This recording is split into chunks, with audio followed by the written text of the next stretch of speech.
To the faithful. Touchdown! San Francisco! To Dub Nation. Steph Curry downtown again! And to those who bleed orange and black. It is out of here! Good morning. This is Murph and Marcus. Brian Murphy and Marcus the Waterboy Boucher. Streaming live at twitch.tv/the sports leader. Sports world, what the hell is going on? What's going on? The sky be falling all around the nation. My God. The Pacific Northwest, the sky is falling. New England, the sky is falling. Deep South, the sky is falling. And Marcus, in front of you at Chase Center, the sky is falling. Murph, I think it's more than a sky at Chase Center, but what's up, man? Good morning. How we doing today? Can we open with a joke? We like to open with the dad jokes. We always like to, so I need a little help here, buddy. I got you. Because I'm doing, 15 minutes at the punchline here. Buddy, we worked really hard to tell everybody about the new start time for Wednesday. Just looks like somebody forgot to tell the Warriors. Thank you very much. I appreciate that. But you were there at 5:30. The Warriors weren't. Oh, I showed up at 5:30. I can tell you the Golden State Warriors did not show up. The defense did not show up. God. I mean, Murph, that was embarrassing last night for the Dubs. There comes a time, there's a line that always comes to me, and I put this out on Twitter last night, and I've written this about the Giants in the past, but guys, I think the Warriors are trying to tell us something. Yeah. You know what I mean? Like they ain't in, man. They ain't in. This ain't the season, Murph. And maybe they were telling me that I should have just left after the first quarter yesterday. We know what they're telling you? They're like, why did you come watch us lose by 36 and pay $20 for a beer? Yeah, That's what they're saying to you. And you're so dumb you bought one and stayed until the second half where I witnessed Warriors fans booing the Warriors off the court last night. You should have booed the guy who charged you $20 for a beer. Boo this man, yeah. Well, dude, that's the case, man. Oh boy. That was all. If you don't know, if you somehow were caught up in the Pete Carroll, Nick Saban, and wait, this morning, Adam Schefter reports. Do we have the Fox? Does Tony know that? Young Tony know? You have it. Oh, yeah, that's always been on my board. The Murph. New England Patriots and Bill Belichick have decided to mutually part ways, which what does that mean? Belichick got fired. Belichick got his ass fired, Murph. Let's be honest with everybody. Listen, I do want them to tell, when I do get my ass blown out at KNBR, it's going to be a mutual parting of the ways. Yeah, I'm not buying that, Murph. Right so, I don't think there's ever a mutual well, the mutual agreement. parting of the ways is, here's when they say, you're fired, and there's the exit, and then you say, oh, wait, the exit's right there? And they say, yeah, and so that's a mutual parting of the ways. Don't let the door hit you on the way out, Bill. Anyway, so that just happened this morning. I woke up to that news. I go into the bathroom, run the shower water, open up my phone, and boom, there it was, Adam Schefter. Now, we're not shocked, right? None of us is shocked by this. I would say of the three, Pete Carroll, Nick Saban, and everybody knows by now Pete Carroll literally was fired in Seattle. He actually said, he held a press conference and said, I tried to stay. And Nick Saban announced his retirement on his own. And that's a whole nother story. With the story being that he said he doesn't like the way college football is going, the NIL and the money and the transfers and all that stuff. He's figured out it's not going to be as easy for him to win anymore. Yeah, that's the real issue. It could be, although they were in the Final Four this year. True, but the last year of that Final Four format, the SEC is not automatically going to make the Final Four every year. I don't think Saban's running away because he's scared of that. I think Saban's 72. I think he's hit the wall. He's 72. True, but I also think he realizes what's going on in this NIL era and these payers being played across the country. Alabama can pay players. Exactly, but now they're not the only ones doing it, Murph. Right, but I would say their bag would probably be bigger than most, too. But before, it's a little bit of hush money. For sure, that all plays a role. But anyway, the point being is that of the three that head out, the Belichick one is the one that's the newest. It happened this morning, and I would say it's the least surprising. Carroll because Carroll was again. None of them were shock the body shocking. I don't think. I guess of the three, Carroll was the most surprising. I think to me, the biggest jaw-dropping reaction I had was to Pete Carroll yesterday. When I heard Derek Papa in the bullpen say, hey, we got breaking news. Pete Carroll is out with the Seahawks. Now, they are saying that he's going to stay on as an advisor. Dude, that's just, I think that's Looks like Bochy stayed on as an advisor for the Giants. Yeah. Pete Carroll's looking for a new job ASAP. And by the way, there are 8 openings. Ooh. 25% of the NFL has a help wanted sign. And Adam Schefter reported this morning that Bill Belichick's not retiring. He's looking for a new job also. We talked about Washington. Bobby Myers calling Bill Belichick. There it is. There's a connection right there. And by the way, Bobby Myers with his Audi 5000, how smart is he? Oh, man. Got out at the perfect time, Murph. Smartest guy in the Bay. He doesn't got to answer any questions about that roster last night. Smartest guy in the Bay. But yeah, most surprising was Carroll because Saban, while momentous and gigantic, you could kind of understand. He's been there a long time. He's 72. Like we pointed out, it's a young man's hustle now. If you're I was going to say, I think all 3 of those guys are 72 years old. Belichick's 71. He'll be 70. I looked that up because I thought the same thing. He'll be 72 in April, but he's 71. I would imagine Belichick will be coaching this fall. I think so, too. Bill Belichick is a football lifer. Like, he loves the game of football. You don't need me to tell you that. I think he's going to bounce back. I think he'll end up. The Washington Commanders seem like the most logical destination, but I saw this morning on a couple sports books that the Atlanta Falcons are the favorite to land Bill Belichick. It's so odd. Can you see Bill Belichick doing the dirty bird down in Atlanta? Final chapters are so weird sometimes for all these legends, whether it's Joe Montana as a Kansas City Chief or Jerry Rice as a Seattle Seahawk. Oh, Jerry Rice as a Denver Bronco. That was painful. Yeah, that was only in camp, though. That was only in camp. It was still painful to watch. But Bill Walsh going back to Stanford, Vince Lombardi going to the Washington Redskins. I mean, Brett Favre as a New York Jet, Johnny Unitas as a San Diego Charger, I mean, they're just weird. Final chapters are weird. Rarely do you get the guy who just kind of walks off, like the Cal Ripken, even Tony Gwynn. Even Tom Brady ended up with the Buccaneers. Tom Brady as a Buck. He won one, but it was still weird. Yeah, Like seeing Aaron Rodgers with the Jets is weird. And I may need a little more help because my OpEx ain't working. I'm trying to build my own board, everybody. We'll figure out how that goes. You got to be cautious with that one. No, that'll be all good, brother. That's all good. It's not my first rodeo, kid. And the idea that, we're talking about weird chapters. It's going to be really weird to see Steph Curry finish it up as an Orlando Magic. You know what I mean? Good. Actually, probably Charlotte Hornet. I was going to say back home in Charlotte. Probably Charlotte Hornet. The way that things are heading right now with the Warriors. So speaking of Steph, listen, that was a team last night that – so, guys, literally 1 week ago, there was 6 minutes to go in the fourth quarter, and the Warriors were beating the Denver Nuggets by 18 points. That was frickin' 1 week ago, dude. Feels like an eternity ago. And at that point in time, if you hit pause on the VCR, on the DVR, whatever. Pause. They would have been at 500. And the Pistons were coming in the next night. And you would have been like, all right, slowly and surely, this is going to happen, And from that moment on, the 6-minute mark in the fourth quarter last Thursday to now. Now, they did squeak one out against Detroit. Barely. Woohoo, you beat Detroit. But the last two Congrats, so did 28 other teams in a row. Last 2 home losses. Actually, the Pistons gave the Kings a hell of a fight, didn't they? Well, they put up like 47 in the first quarter, and the Kings had to come back the other night. Wasn't it an OT game? Yeah, I think they won in regulation. It was like, I thought it was like 140. Well, Kings ended up winning that game by like 20 points. I'm just trying to give the Pistons their flowers. It might have went to overtime. Trying to give the Pistons their flowers, buddy. Kings-Pistons score. That was 131. Was it? It doesn't matter. Yeah, they still won by like 20. They led by 20 and lost by 21. That's what happened. How about that? The Pistons led by 20. Anyway, the point is that since that game, two of the worst blowouts of the, and again, we can't count the Chase Center era because the Chase Center era included that lost 2019-2020 season with Alec Burks and Glenn Robinson and Omari Spellman. Yeah, let's not talk about Willie that season. Cauley-Stein. Yeah. It's kind of fun to go through that roster of that team. No, it's not. Yeah, no, it is for trivia. It is for Sporkle and for all that. Go name the 2019-20 Warriors. Actually, they wound up running in so many different players. If you go to like Basketball Reference and look at that roster, there's some incredible names on there. Who was that kid from Gonzaga they had near the end? Anyway, it's for your Sporkle. It's like the Farhan 66 player roster of 20. What year was that? What year do you have 66? 2021? 2022. I think it was after the 21 season. Yeah, because 21 was a good season. Yeah, 21 was a good season, yeah. Giants do anything yesterday? No, Murph. Okay, all right. Another one not for us. So anyway, the point is how about that? These two games, the Toronto game and and last night, they're telling you something. I mean, Murph, in 3 out of the last 4 games for the Warriors, they've allowed at least 70 points in the first half. Bro, and is you're going to wave a wand and Draymond Green saving that? Like, we know Draymond is a defensive menace. We know he's the heartbeat of the team, but without him on the court, without Gary Payton on the court right now, without Chris Paul on the court, they can't stop anybody, Murph.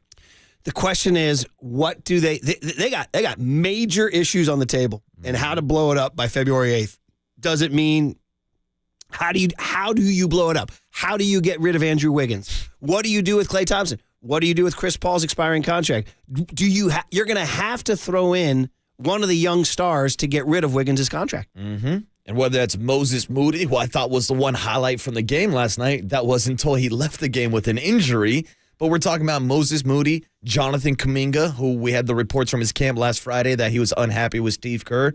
Whether it's one of those guys, I think you have to package him with a contract like Andrew Wiggins just to match the salary cap that you're involved with trades in the NBA also. Oh, boy. All right. Other than that, 49er football, baby. Woo-hoo. That's what we got. Still 49ers waiting, rolling huh? the roost. I know. We got to. Can we arrange a game this weekend just for everybody's head? Right. Just to get it. Just like, can you give me some McCaffrey just for my head Can we this do weekend? like a 7-on-7 scrimmage, some flag football or something? I need something. But man, oh man. Hey, in terms of NFL or football history across the country, it was made yesterday. And in terms of Warrior history, that's their worst home loss since 2007. Which is funny because that was the We Believe year. I was like, and it was in March of 07 too. I was like, wait a minute, March of 07, that's when the vibes were good. Oh man, I can tell you I'm not believing in this team, Murph. You gonna wear a We Don't Believe We t-shirt? don't believe. You can wear your We Believe shirt with a little, what they do in school when they put that little carrot to where you have to put a word in a sentence. Oh, you know yeah, what I mean? you put it up. Put a little carrot, just say We don't. don't. Yeah, I'll just get the We man. Believe shirt and put duct tape with don't All right, above it. we'll try to have a couple chuckles along the way, a couple laughs, and try to get you guys through your Thursday morning. Man, oh man, eventful day yesterday. And even in all those events, the Giants didn't sign anybody. Here we go. We'll get the guest list on the other side. It's a Thursday morning, and stuff be happening on KNBR 104.5 and 680, the Sports Leader. It's kind of sickening. It was disgusting.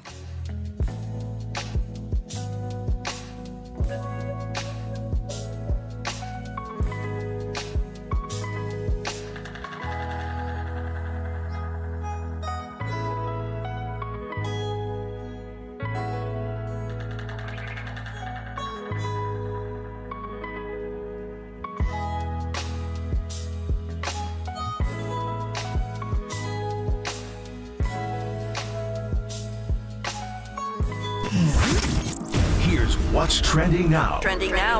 on KNBR.com. Hey, Bill Belichick, you're fired. Pete Carroll, you're fired. Nick Saban, you retired. To hear all the latest news on the big three coaches stepping down from their respective roles, check out those stories and more trending now on KNBR.com and the all-new KNBR app.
And now, time for the Protect Your Assets with David Hollander Business and Technology Report.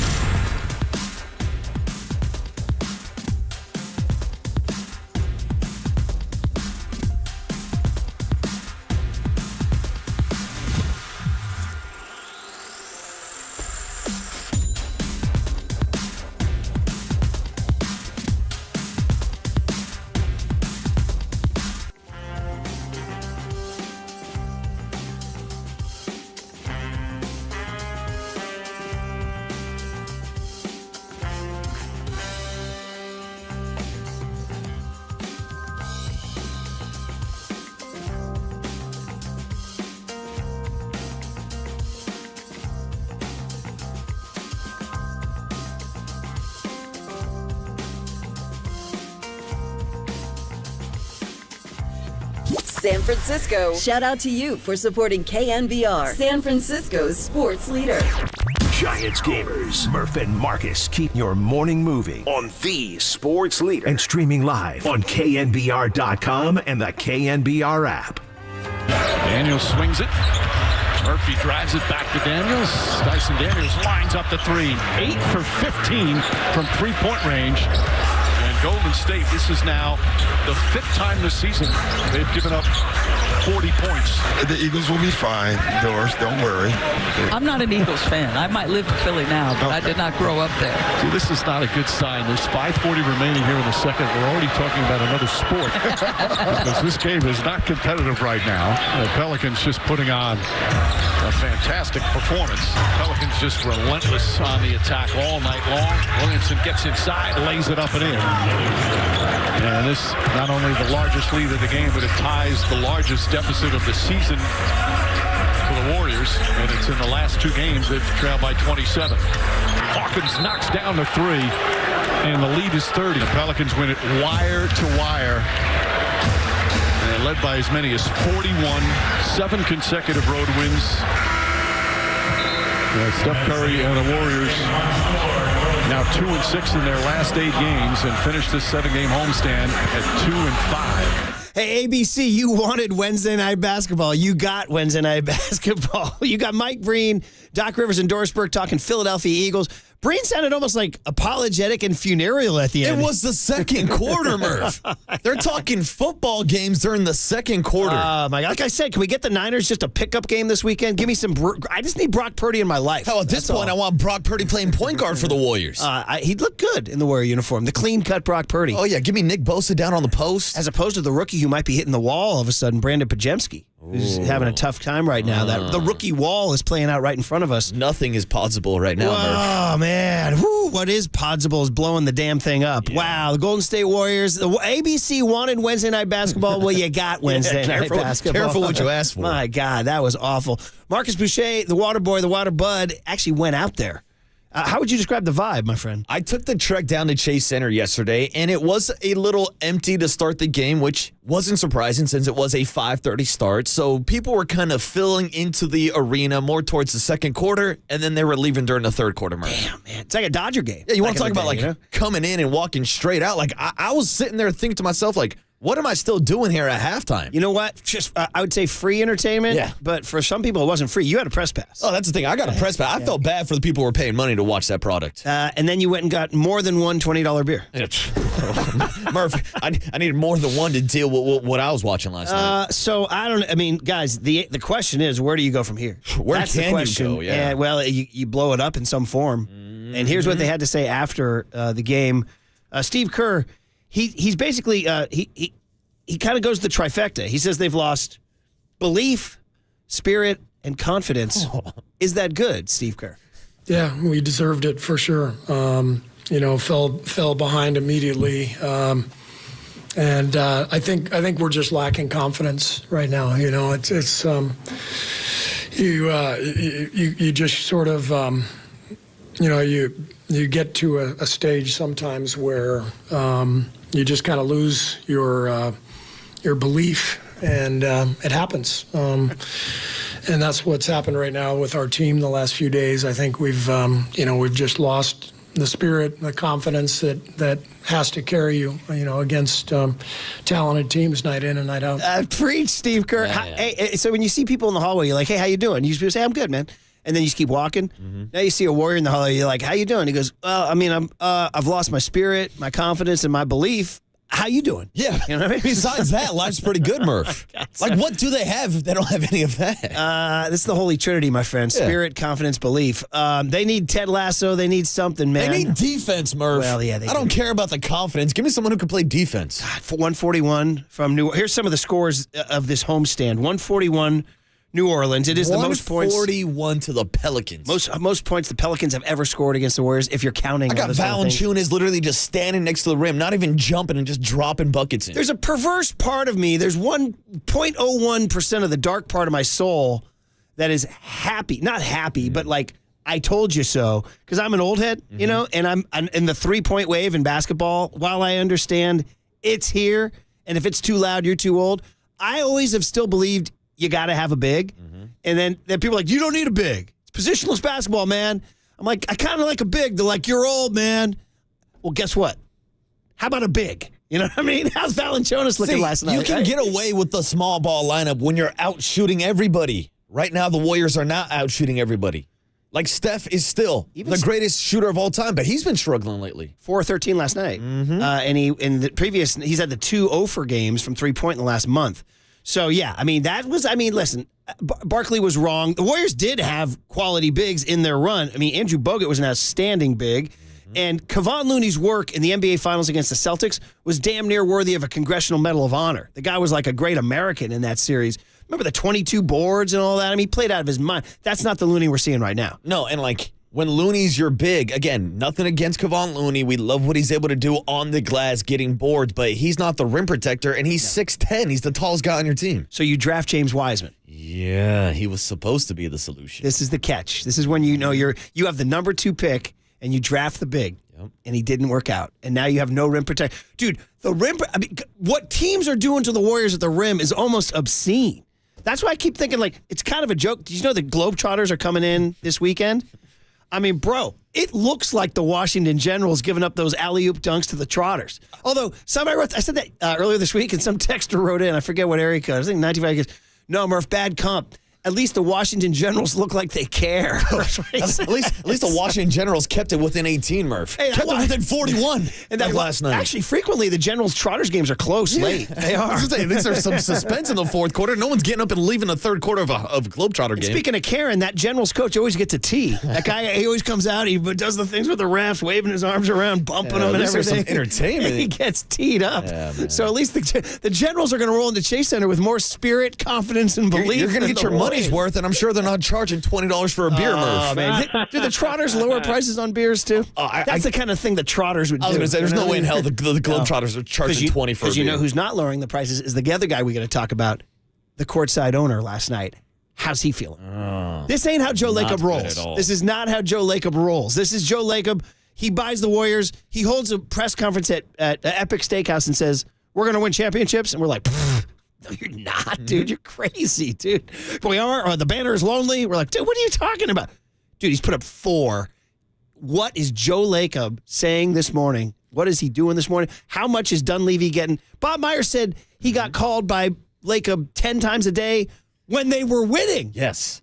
Can you imagine now? And this comes on the heels of, what was it, last Friday after the whole Kuminga-Steve Kerr scuffle of Joe Lacob walking down to the press conference and standing in the back of the room like the principal coming to check in on the substitute teacher when Steve Kerr was being asked about Jonathan Kuminga's playing time. So, what's Lacob going to do, make Dunleavy do? They have from now till February 8th. It's going to be tough. So, they're at Chicago tomorrow night, at Milwaukee Saturday. And, bro, they asked Curry about, like, can this road trip change it around? He's like, it has to. Here's Curry on, Tim Kawakami asked him about what are you guys going to do between now and February 8th? And he drops the legendary line we all had on posters about insanity here. I mean, we have a standard. It's pretty evident that if things stay the same, that's a definition of insanity, right? Keep doing the same thing, expecting a different result. So as players and what we can do, we have to control our effort, our focus, competitiveness, control the things that we can on the court. Like every NBA season, every organization, that stuff works itself out, and you can't allow yourself to get distracted by that, because whether you're at the top of the standings or the bottom, there's always rumors swirling, there's always conversations, and it's just a part of the business. And until anything happens, you can't get caught up in it because it robs you of your opportunity to play good basketball. And, that's kind of where we're at. Well, that's Steph being a pro saying you got to go out and control your competitive focus and your desire. But he also said if you keep doing the same thing, you're insane. See, that's what I'm more focused on, Murph, is the first half of that quote. Because you usually don't hear Steph Curry talk about his roster like this. Like, I'll put my hand up. This is something I usually call out LeBron James for when they're having problems, when he's struggling. He's always placing the blame on other people. And I don't think we're getting Steph Curry straight up saying, yeah, these young guys suck. They're not performing. They're not doing it well. But when he's talking about this roster construction and talking about moving forward over the next month, when you hear from Steph Curry that something needs to change, something is going to change. And I look right at Andrew Wiggins in the box score last night, 2 out of 8.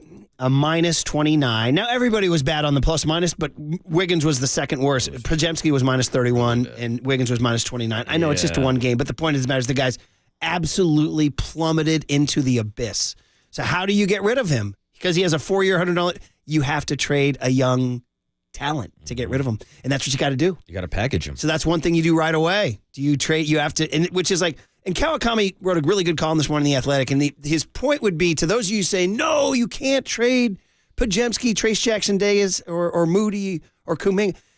Kawakami's point is, are any of those guys really NBA stars? No. Yeah. I said the same thing yesterday. Yeah. Like, think about it. When we're talking about the future, that's why I brought up Jordan Poole. Like, he had a bigger prospect status than any of these other guys that are still on the roster.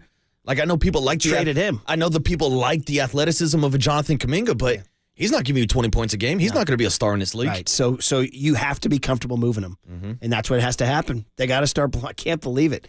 37 games in. The Chris Paul injury, by the way, major role because it's the 2 games since his injury that they've just been absolutely destroyed and completely lacking cohesion, communication, and defense. Well, yeah, think about Steph's struggles over the past couple of days. Without CP3, with his ability to play off ball, without Draymond Green being a facilitator also on offense. I'm not saying they're going to win the NBA championship if CP3 didn't break his hand. They wouldn't, but they certainly wouldn't have had these 2 just horrific performances. I'm also missing Gary Payton, too. Correct, so the defense is just non-existent. But don't forget, Draymond's coming back. Oh, he's going to save the day, Murph. Man, unbelievable. Well, obviously, it's a huge, huge, huge day in sports. The 3 massive coaching moves, and if you're just waking up, the 3rd one fell this morning when Bill Belichick lost his job in New England, joining Pete Carroll, forced out in Seattle, and Nick Saban retiring in Tuscaloosa. 3 icons, all 72, 72, and 71 years old, exiting stage left. Or are they exiting stage left? Will they be around in the fall? I think so, Mark. Let's get the guest list going on a Thursday. 1-11-24. Like I said, man, we need the Niners. We need scratch the bye week. I need the Niners. Giants didn't do anything. I get the feeling like, I guess you're hearing in the industry, Scott Boras is just, as they said in the song One Night in Bangkok, controlling the game, owning the game. Boras is running Major League Baseball. I mean, Scott Boras is literally the James Harden of MLB agents, Murph. He is the system. He is the system. Scott Boras is the system. Yeah. If you want money, it's got to go through Scott Boras. He's holding up everything. You want Shohei Ohtani? Scott Boras. Yeah. Yamamoto? Scott Boras. Incredible. Kyle Harrison, I believe, is a Scott Jung-Hoo Boras agent. Lee, dude. Yeah, that's right. Yeah. Jung-Hoo Lee. Yeah. All right, let's get the guest list. What do we got? All right, starting off in about 20 minutes, it's NFL Wild Card Weekend, so we're going to get the full breakdown and maybe his thoughts on these coaching departures from Greg Cosell at 6:50 this morning. The great one and only Greg Cosell. Do you know Greg? Dude, you don't see, come on now. You got to know your Greg. Do you think Greg Cosell's going to comment on the... I don't think so. What's on the film? I threw it out What's there, on the but film? yeah, he's going to talk X's and O's, so we'll break down the playoff matches. You can ask him how those guys coached X's and O's. That's for sure. But you can't ask him... he doesn't give a damn where these guys are going to end Greg, up or why they got fired. How do you feel about this? No. How was your experience? How do I feel? What's the pre-snap motion? Yeah, exactly. So we'll break down the X's and O's of Wild Card Weekend with Greg Cosell coming up at 6:50 this morning. Then at 7:35, we'll check in with Mike Krukow this week for all of the action/non-action with the Giants and the baseball world. Awesome. Gamer. Gamer. Yeah, so Mike's back, ready to go this morning, 7:35. We'll do our big hit, 8 a.m., our cooler of content, 8:20, and then check in with Matt Mayoko, 9:15, to get an update on the 49ers during the bye week. By the way, I got to shout out the text who said we were talking about the young players. Are they, how are they? 831 says, well, Kuminga, you guys talking about, are they stars? Kuminga says, well, he's no Scotty Barnes, who's the face of the league. Scotty Barnes is going to be all-star. He's going to be the face of this league. Yeah, Kuminga ain't going to be the face of the league. Thank you for giving us a chance to play that. I need Darko saying, Jonathan Kuminga, the face of the league. Coaching nuclear bombs. How does it affect your life? Next on the Sports Leader. It's a complete crap.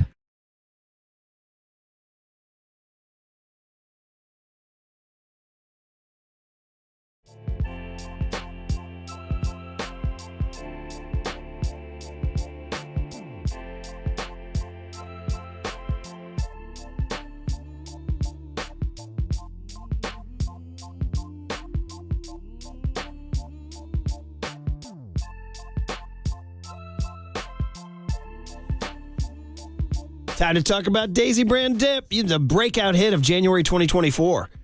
Daisy Brand Dip, sour cream Daisy. You knew that forever, that you pour the seasoning in. Now they make it. French onion and ranch dip, football season, weekends, chips, wing, pizza dips, game-changing flavor. I'm going to add a new detail, no MSG. And none of the other junk you can't even pronounce on the side of the carton. It's just so tasty and so addictive, you can't stop eating it.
Listen to the Sports Leader anywhere, anytime. Download the KNBR app. Murph and Marcus continue live from the KNBR Casino Matrix Studio. Casino Matrix Progressive Jackpots are here. Where are you? Just drop in. Please play responsibly. 1-800-GAMBLER. Greeny, it's a new era in New England, and Bill Belichick and Robert Kraft spent much of this week in meetings, and I think it was in a way to figure out the best way for each side to move forward. And in the end, the Patriots decided to move forward without seeking compensation in return for Bill Belichick, who still has 1 year remaining on his contract. They did, as one person described to me, they took the high road here, and they're letting Bill Belichick go find another job if that's what he wants to do, and that is the intention and the expectation that he will be interested in one of the other jobs, and there currently are 7 other openings aside from the one in New England right now. Man, you just woke up to that news. How'd you get it, Marcus, the Belichick news? I actually got it right when I got into my car this morning driving up. I heard the breaking news on the radio, Murph. Look at you getting news from the radio. Old school, Murph. You know me. So I wake up in the morning, I turn on the shower water, and I open my phone, and boom, there it is. And I said, well, again, not a shocker, right? In fact, I did the Irish podcast, Second Captains, on Monday, and they were asking me about it. And I think I said to them, between 60-40, 70-30, he's gone, is what I said. So we're not shocked by that one, but it is still a moment to pause like, damn, the Belichick era in New England is no more. And to your point, like these rumors have been surrounding Bill Belichick all season long, going back to the preseason on whether or not he'd be traded during the regular season. But the thing that's a little shocking to me is they gave him a contract extension this past offseason. So he was still under contract for next year. That's why when I hear Adam Schefter say, oh, they took the high road, they're mutually parting ways. Nah, let's tell it how it is. Bill Belichick got fired by the New England Patriots. Now, those contract extensions come with lots of out clauses. So, usually you'd think like at your place of work, if you sign a contract, you're generally bound to that contract.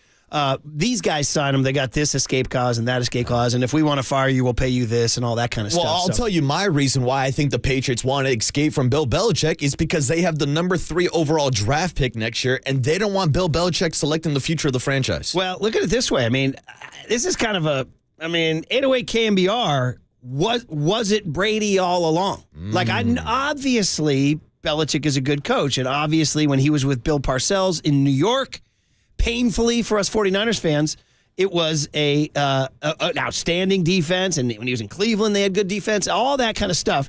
And I'm not saying he's a bad coach, but I am saying that when it comes to the championships, I think you got to go. It ain't the X's and O's, bro. It's the Jimmies and Joes. You either have Brady or you don't. When you're swapping Bailey Zappi and Mac Jones at halftime, you're not Bill Belichick with Tom Brady. No, and then when Tom Brady leaves and goes and wins a Super Bowl with the Tampa Bay Buccaneers, that took a huge hit to the legacy of Bill Belichick. No, they had great defenses during those runs, and Belichick was responsible for designing all those.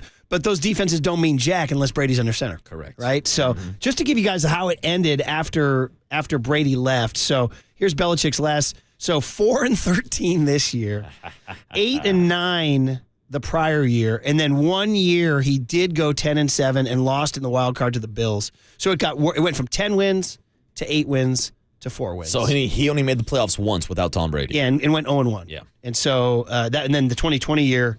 Wait, 2020 was the year Brady won the championship. Is that because of the COVID year, right? No, because COVID year was the Rams, wasn't it? Weren't they 2020? No. Because remember Brady played in Lambeau Field in front of nobody and hit right. Scotty Miller on that pass right before halftime. Yeah. And I, of course, I never wanted to admit that Brady was better than Montana. So even when they won that game, because I remember he hit Scotty Miller right before halftime, I'm like, if Lambeau had fans, he wouldn't have had that pass, man. I was like making excuses. I was like, no, man. So in that year, he went 7-9. So he went 7 wins, 10 wins, 8 wins, 4 wins. Without Brady, 17, 25, 29, 29 wins, 16, 25, 38 losses. Wow. Big time losing record. Any chance there's a reunion between Tom Brady and Bill Belichick? Well, Brady's part owner of your team. Yeah, and I heard them talking about it this morning on national radio. Well, you guys have a coach. Of Bill Belichick coming to the Raiders for a reunion with Tom Brady and Jimmy Garoppolo. I almost drove off the road. I'm not even over exaggerating. That's like me. I didn't think I was going to make it to work today. That's like me when I hear the 5 a.m. tease for another Cowboys hit on ESPN. So drive off the bridge. Left turn real quick. So you're saying no to that? Hell no. All right. Hell to the no. I had an interesting question on one of the national shows coming in. I'll steal for this. If you're an NFL coach with an opening, if you're an NFL owner with an opening, and there's, like we said, there's 8 of them, who would you rather hire, Pete Carroll or Bill Belichick? Who would you rather hire? The guy I heard's argument was Carroll, simply because at this stage in life, you don't want to be around somebody so damn grumpy. You'd rather be around somebody chewing his gum and kind of happy. In fact, Carroll went out listen, I'm going to preface my comments by this. Pete Carroll has been a rival of my teams everywhere he goes. Everywhere. He was the USC guy who made my life a living hell. I couldn't stand him. He goes to the NFL. He doesn't go to the frickin' Miami Dolphins or the Tennessee Titans. He goes to the Seahawks and makes our life a living hell. Everywhere I turned, this guy was in my face chewing gum, clapping. Whoa, we're going to compete. We're going to compete. And I was like, argh. And if you go all the way back, Waterboy, he went to Redwood High School, which is my high school's rival high school. So he's been my rival 3 times. TAM, Redwood, USC, UCLA, Seahawks, Niners. But now, upon his retirement, I can say, hell of a coach. Yeah. Only now. It's like how I treated Magic Johnson through the 80s. I'm like, Bird's better, Bird's better, Bird's better. And then Magic retired, and I'm like, Magic's the best. Yeah. And I know that's Probably a feeling that a lot of 49er fans have this morning. Like, they can respect what Pete Carroll did. Now, I'm sure people are probably throwing up in their car just putting the words respect and Pete Carroll together. But the fact that he outlasted 5 different 49er coaches, the fact that, yes, he won a Super Bowl, the fact that he won a national title, like, you're talking about one of the all-time greatest. And to your point, like, the polar opposite of him and Bill Belichick, even though they're the same generation, damn near the same age, but you see Bill grumpy as hell all the time. We saw Pete Carroll dancing in the locker room with a backwards hat on just a couple weeks ago after the Seahawks beat the Eagles. Like, I would much rather play for Pete Carroll. And if I am one of these NFL organizations, I'd rather have Pete Carroll as my coach because you don't have to make Pete Carroll the GM like Bill Belichick wants to be. Good call. And look at Carroll. I mean, he sounds like his gas tank is full. This was him yesterday. Classy of him to even have this press conference. Some guys on the day they get blown out, they don't have a press conference. Carroll did, and he was like upbeat, and they said it was like celebratory. There was music blaring, some ex-players were there, and he gave this little pump speech here. That's it for now, and I'm freaking jacked. I'm fired up. I'm not tired. I'm not worn down. You guys tried your best. You didn't wear me out. It's the end of the season. I'm supposed to be, go lay on a cot somewhere. I ain't feeling like that, and there's what's coming. I don't know. I got no idea, and I really don't care right now. Yeah, he's ready to go. I'm freaking jacked, man. Hey, just a little bit, you can say Kyle had a hand in this because he's beaten him 5 straight times. Well, you know who you can say has a hand in this? Brock Purdy. Yeah. Pete Carroll, for all the success he had against the 49ers, never beat Brock Purdy. He's 4-0 all time against Pete Carroll. So when Carroll goes to a pro wrestling event, he's trying to get away, and here comes, what's this guy's name, Paul Heyman? Paul Heyman. Yeah. Hey, Pete Carroll, you were conquered by Brock Purdy. He lost 5 in a row. I wrote it down here. Let me get my stats for you. He lost 5 in a row to Kyle, and he hasn't been past the division round in the playoffs since 2014. Oof. So they went, guys, I mean, think about it. This highlight was running last night. How different is his life if he calls a different play from the 1 yard line? Hand the ball to Marshawn Lynch. By the way, it's so funny.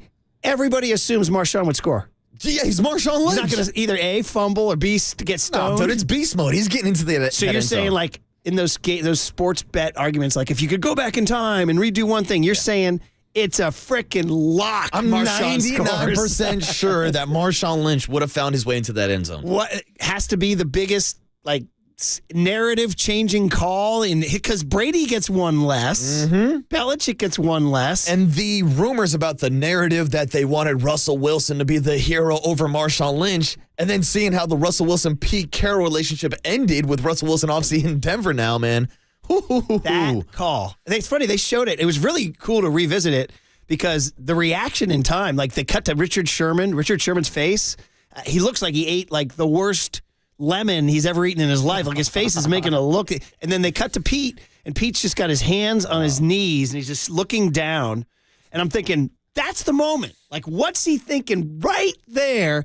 And then he lifts his head up, and he looks at the Patriots sideline for like 5 to 10 seconds. He's just staring, and I'm like, that's the moment, Pete. That 15 seconds right there when you had to eat that. That's the realization of, blank. I screwed up. Nothing you can do. No.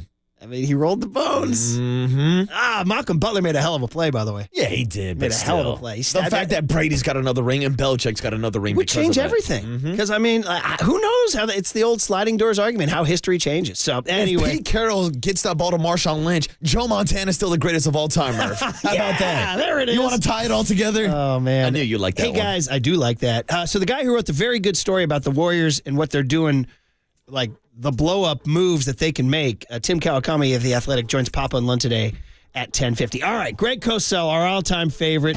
He'll get us ready for Wild Card Weekend. He will have some thoughts, though, on the coaches about the way they coached. He'll talk to you about the way they ran their teams and what their teams did. And so he might even have some thoughts on Saban.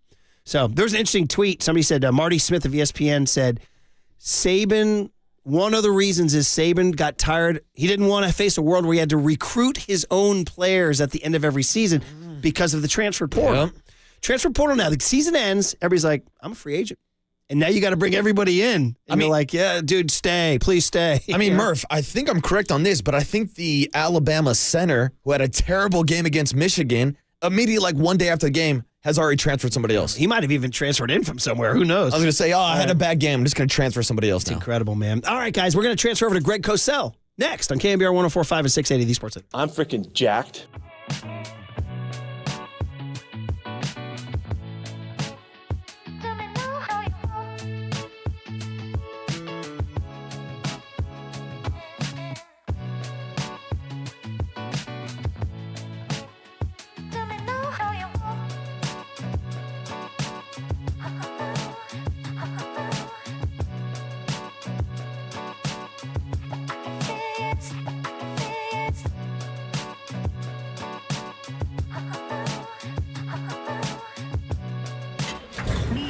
From the Chilton Auto Body Traffic Desk.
It's time for KNBR's Opening Bell Report. Sponsored by Protect Your Assets with David Hollander. Concerned inflation will ruin your dream retirement? Learn more. Listen to David's show every Saturday morning or call 1-866-PROTECT.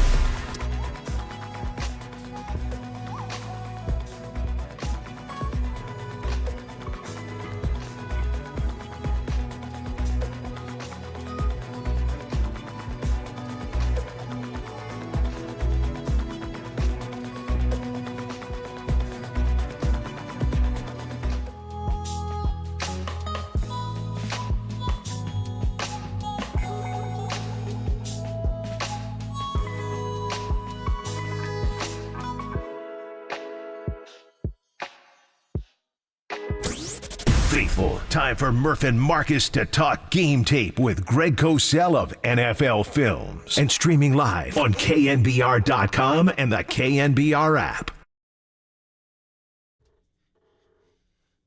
Let this roll here for a second here. We're working a bit. We're going Fleetwood Mac, Go Your Own Way. What is this, like a live version? You didn't give me the studio version, huh, buddy? Young Tony? That's all right, dude. It's okay. Point being is, I wanted to do two things here. One, welcome Greg with some classic rock. Two, announce that we are giving away tickets to Bottle Rock next week, where Stevie Nicks is headlining. Stevie Nicks is headlining Bottle Rock. We're giving away tickets Tuesday, Wednesday, Thursday, Friday. So get in your starters blocks, listen to the show next Tuesday, Wednesday, Thursday. And then it's the chance to say to Greg Cosell, good morning, Greg. Welcome back to Murph and Marcus. And we've never talked Fleetwood Mac. That's not Stevie's favorite song. Lindsey Buckingham basically, as they were breaking up, that was his little song about her. She didn't love that one. How about that? Yeah, nice and juicy. Where do they rank on your scale? Well, I saw Fleetwood Mac, let's see. It was actually right before the pandemic, like 3 or 4 months before the pandemic, and obviously Christine McVie was still alive, and she was always one of my absolute favorites. I loved her voice. But yeah, so I saw them. I like Fleetwood Mac a lot. Obviously, I was in college when they hit it real big, and I know their background really well. So I like Fleetwood Mac. Stevie's still out there. She just played Chase Center. I think she sold the joint out. Well, last summer I actually saw her and Billy Joel because they were. I think they're still touring together at times. So I saw them together. They were both, in a sense, they were both headliners because they both played for an hour and a half or so. Nice, very good. I want to throw that out there to promote our giveaway next week. And well, there you go. Hey, Stevie's great. I mean, she's. I actually even read a biography of her. She's pretty interesting. You did? Well, she got Bay Area ties. She went to high school here in the Bay Area, and the Bay Area was home for her. And then she got pulled into the L.A. scene, and she sings some beautiful songs now. Rhiannon and Sarah, and of course, what are you gonna do about Landslide, Greg? When they play Landslide, you have to pull over and get out a tissue. Well, it's funny because I happened to see that concert that I mentioned in Nashville. So when she did Landslide, which she did as an encore, all of a sudden the lights were out for a second, then they came on, and there's another woman next to her singing, and I'm like, it was totally out of context, and I'm in Nashville, so I'm thinking that's Sheryl Crow, and because she lives in Nashville, so she came out and she did Landslide with Stevie Nicks. Wow, was it thumbs up? What's that? Did you give it a thumbs up? Yeah. I'm a big Sheryl Crow fan too. Yeah. Yes, all right. Well, good. And the other part of the reason why we played that is Go Your Own Way. Yeah. 3 iconic coaches. I know. So we are all going your own way. Bill Belichick in New England, Pete Carroll in Seattle, and Nick Saban in Alabama. Now, we know you're the film guy, and you're like, hey, man, I'm watching the film. But of those 3 coaches, like, how much experience? Because you interview all the coaches in the summertime, and you get all your information. Well, I mean, I've Pete Carroll, believe it or not, I don't know at all. I think I've said hello to him one time at the Combine. I don't know him at all. I obviously never met Nick Saban. Belichick, I have a quick story about Belichick. When I did the book with Ron Jaworski maybe 12 years ago, give or take, the games that changed the game, one of the games was this Patriots Super Bowl win over the Rams, the greatest show on turf. And I was the one who did all the interviews and all the film study for the book. And I needed to talk to Belichick, because that was, he was the architect of that defense that held down the greatest show on turf. And I'm thinking, okay, if I have like 4 questions he absolutely needs to answer. So if I get 10 minutes with him, that'd be awesome. So anyway, it happened to be during the season because that's when we were doing all the work, and they played in London that year. And so when they came back, coaches, after you come back from London, they usually have a bye, and they give, the players time off. They have to sort of resettle because they came from, Europe. So on a Friday afternoon at 5 o'clock, after they had played in London the previous Sunday, I get Belichick. I work through the Patriots, and I'm figuring, hey, if I get him for 10 minutes, that'd be sweet. Well, anyway, we start talking. After about 2 minutes, he calls me Greg, and I'm thinking, oh, that's a pretty good sign. We talked for an hour and 45 minutes. It was unbelievable because I wasn't asking him about, his present team or upcoming opponents or game plans. We ended up just talking like the history of tactical football, which he can talk about forever. And it was one of the best football conversations I've ever had in my life. That is a fantastic story, and it shows the different side of Bill Belichick, not the press conference guy, the guy who just wants to talk ball. Yeah, I mean, we started talking about the birth of the 2 tight ends in the National Football League, how the Lions started that back in the 70s with David Hill and Charlie Sanders, and just all kinds of stuff that was just unbelievable. I mean, and I whenever I interviewed these guys, I'd always ask them, hey, can I tape you? And then I would go back and transcribe all my stuff, and I have notes, I'm sure, at the wazoo, in my computer somewhere for all these guys that I interviewed, and it was unbelievable. I mean, I started to feel badly that I'm keeping him on the phone too long, and and he just kept talking. Greg Cosell to Bill Belichick. Bill, I'm going to let you go now, right? Right, exactly. Right. Well, that's awesome. And so I guess we could ask you then, because we were just saying right before the break, he didn't do it without Brady. He never won a championship without Brady. Well, so my question is, what was Bill Belichick's, if the simple Barstool thing is Brady won them all, and your answer would be like, no, Belichick did what? I'm not a big believer in that. I mean, so what are we going to say, that Bill Walsh didn't win championships other than with Joe Montana? I mean, you can start getting caught up in all that with a lot of different coaches. Good players usually help you win games in this league. And by the way, Brady was a 6th round pick, and my guess is Belichick probably had something to do with his development. So, and the other thing about Belichick, which I don't think people realize is super hard, is he's well known for the fact that he would change how he played each and every week based on the opponent. Now, you know how hard that is to teach players and to have players be able to execute that on a weekly basis when you change up how you want to play tactically in specific ways? I mean, players are creatures of habit. They come in, hey, this is what we do. We're going to just keep getting better at it. And then to change up each and every week to be able to do that and teach it and get it across to players so they could play at a high level, that is really hard to do. Really good stuff. You're listening to KNBR and KNBR FM San Francisco, the sports leader, a Cumulus Media station, Marcus. And Greg, with the Patriots having a top 3 pick this year, the number 3 pick in the NFL draft, do you think the decision to part ways from Bill Belichick has more to do with Bill Belichick as a coach or Bill Belichick the GM?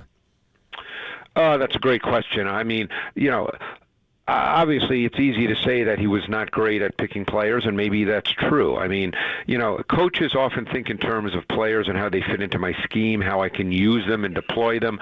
There's always tension between coaches and personnel people, and when there's one person doing both, my guess is there's a certain tension within that one individual about how you go about doing it.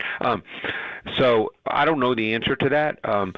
My guess is they're going to start thinking about a quarterback because I would bet in their mind they don't think they have one right now. So we'll see. We'll see how that goes. I mean, I'm fascinated, just to change the subject a little, by this draft because, there's a lot of quarterbacks, and I've looked at all of them from last summer, from their 2022 season, and obviously I'm going to look at all of them coming up shortly, from this past season. But it wouldn't surprise me if 3 quarterbacks go in the top 5. Wow. We usually grab you right in April or May, so we'll do that then. But just one more before we get to this weekend's games, just on what Pete Carroll did on film. I mean, you said you didn't meet him, but the Legion of Boom is obviously the legacy. Oh, yeah. So what did you talked about the way Belichick coached and talked football. What characterized Pete Carroll's NFL teams, do you think? Well, that's a great question. I mean, like I said, obviously I watched their tape, and certainly that defense for those number of years was one of the best in the history of the game, and it wasn't overly complicated because they had great players and they played a certain way. They had the best free safety in the game. The kind of player that there's not a lot of those guys in the league now in Earl Thomas. And I do remember, it's funny, Dan Quinn, as you may recall, was the initial defensive coordinator for the Legion of Boom. And I remember speaking with him, and I asked him, who's the most important player on your defense? And without question, he said Earl Thomas. And I said, why? And he said, because he makes up and compensates for all the mistakes that get made in front of him. And I thought that was a phenomenal answer, because there's not a lot of post safeties in the game today who are that guy, who have such incredible range and incredible instincts and smarts and savvy that can do that. And, we all think of other players on that defense. Earl Thomas's name does come up, but you tend to think of other players on that defense before you think of Earl Thomas. And I thought it was fascinating that Dan Quinn immediately said Earl Thomas. Yeah. And Greg, there's been a recent trend over the last couple of years in the NFL of teams hiring young offensive coordinators and young defensive coordinators. Now with Bill and Pete both being in their 70s and their future being kind of uncertain of what's going to happen in the NFL, do you think in this modern NFL that their schemes still play and their coaching strategies still work? The NFL is very cyclical, Marcus. So, I think that, things come up and then you start to see some different things, and then coaches see it and then they plan for it and they counter it. I mean, that's the way the league has been. You may recall, of course you recall, because you're in San Francisco, when, Greg Roman was the 49ers OC and they went to the Super Bowl with Kaepernick, and everybody talked about the zone read, how it was going to revolutionize football. And in fact, it didn't revolutionize football for a couple of years. It was really tough to defend, and then NFL coaches figured out ways to defend it and deal with it. And while it's now a part of the game, it didn't revolutionize the game. So, I think everything is cyclical to some extent. You see, the league is viewed clearly as an offensive league. It's viewed as a quarterback league. Tough to get to a Super Bowl or be that kind of team without a quarterback playing at a higher level. But, I think you'll start to see defensive coaches figure out ways to attack. That's one reason on defense you're seeing a lot more what we call late coverage rotation to try to confuse quarterbacks. It always goes, like I said, in cycles. So, I'm not smart enough to know what the next cycle will be, but there'll be something. Yeah, Greg Cosell is, of course, the voice you hear on the UMA guest line, and it's always great to break it down. We, under any other circumstances, we'd be knee deep in these wild card games, but these huge moves, and especially. Well, it's funny you say that, because you know what I'm in the process of watching right now, because I've done all my work for the matchup show for this week, because there was less tape to watch, to prepare for these games. I'm actually watching right now, not as we're talking, but I was before, all of Christian McCaffrey's 10-plus yard runs, because I'm trying to kind of do a deep dive into their run game. How's he looking? You know what? I think he's pretty good. I think he's got a chance. I think he's pretty good. It all starts with the run game. It really does. But we can't let you go without a thought on I think the one that affects the Niners the most, and maybe the most intriguing game of the weekend, other than Dolphins-Chiefs, is Rams-Lions. And because there's a real belief out there that the Rams are going to win this game. It just seems like when you talk to people. Right. So you tell me, what is it about this matchup you think that gives the Rams the best chance? And what is it about the Lions that's maybe being overlooked schematically? Well, I think you're dealing with two pass offenses that are so much fun for me to watch, because I don't want to say they're totally similar, but they have a lot of similar tactical elements to them in how they go about it. And the one thing that clearly stands out is the route concepts and the spacing. And that is so critical with route concepts, because it helps the quarterback so much. They do such a good job, particularly when it's against zone, but man matters as well, man coverage, but against zone, with the spacing of their routes and how they can attack zone, put back end defenders in conflict, get into voids. Both those offenses are so much fun to watch. Both use a ton of motion. I mean, the top 6 teams in the league in terms of deployment of motion, meaning a player moving at the snap, those top 6 teams are all in the playoffs. That's where the game has evolved. Motion has become a really critical part of offense in the NFL now.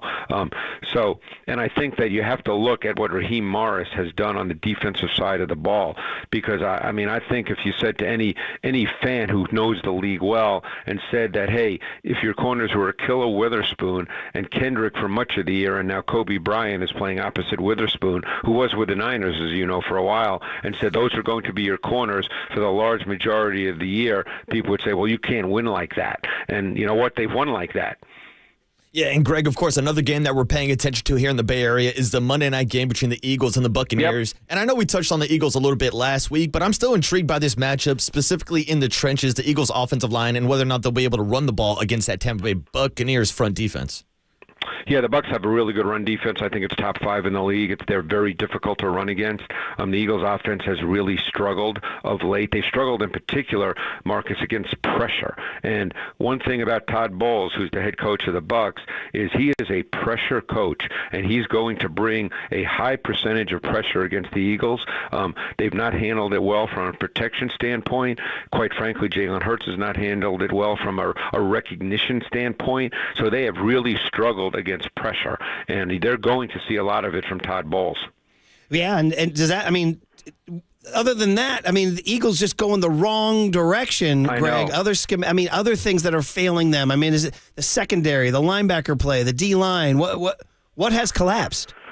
Basically what you said. Last year they led the NFL in sacks. They had far and away the most sacks on third down and the highest pass rush rate on third down. This year they're at the bottom of the league in that category. So they've not been able to rush the quarterback, and that's really exposed weaknesses on the back end. Last year their pass rush camouflaged and compensated for the fact that they really were not that good on the back end, and they really have no speed on the back end. So this year that's been exposed because they've not been able to rush the quarterback. Man, oh man. Hey, last one. We only have a couple minutes left. Is Dolphins Chiefs. That one, the Chiefs. Going to be a little nippy there, from what I gather. Going to be like 20 below wind chill. Oh my goodness! Memories of the '81 AFC Championship, Bengals Chargers. Between the Bengals Chargers, I remember it well. Nobody talks about that one. They always talk Ice Bowl. That one was, I think, colder. It was colder. You're right. It was. Yeah. But I mean, Dolphins kind of stumbling in. Chiefs have not looked good. No. Receivers are dropping balls. Who's worse, I guess, is the question. Who's going in with less momentum right now? Look, the Chiefs basically had a week off because they didn't play their big-time starters. I think the run game will be a big factor here because of the weather. I mean, trying to catch a football in that weather, it's like trying to catch a rock. I kind of like what the Chiefs do in the run game. I like what the Dolphins do as well, but I think the run game is going to be really, really important. I doubt this will be a passing game. It's just hard to do that in that kind of weather, particularly 20. I mean, if it's truly going to be 20 below wind chill, I mean, no one's used to that. I don't care. They're going to say, well, the Dolphins aren't used to it. Hey, I don't care if you live in Kansas City. You're not used to that either. That's extreme. So I would expect the run games to be really big factors. We'll see. I mean, I think people have the Chiefs penciled in right now as the winner just because Miami is coming from Miami, and playing in this weather is not going to be a comfortable experience. And Pacheco has turned into a force, right, for them. Yeah. Mm-hmm. He's an angry runner. Yeah. He's an angry runner. But just before we wrap up, Murph, talking about music again. Yeah. So 2 days ago, and this made me feel really old. Yeah, okay. 2 days ago, Jimmy Page was 80 years old. So we did Grace Slick 84 last week. We got Page at 80. Well, Greg, the joke would be: Are they after their birthday? They're going to run for president? That's their question. Well, there you go. Yeah. That's been my running joke with all these guys because we got a couple of old guys out there. But anyway, yeah. Well, I mean, listen, Carol Belichick 70, Carol and Saban 72. Yeah, Belichick 71. We got Grace Slick 84. We got Page's 80. Oh, the great! It's the golden. What are we saying here? The golden generation. That's what we're saying. Yeah, but that really hit me hard because Zepp's my favorite band. Well, I mean, I think he's still rocking and rolling, isn't he? I think he's still playing. Yeah. 80, Greg. Well, you know what? Turn it up. That's all I'll say. If it's too That's loud, right. That's right. They say if it's Go too back- loud, if it's too go loud, back you're too to- old. Go back to Zep 1 in 1969. Oh, Can there you believe go. it was Oh, man. 1969? I know. Yeah. Timeless, though. We got a station down the hall that's playing it right now. We have a classic rock station in our building.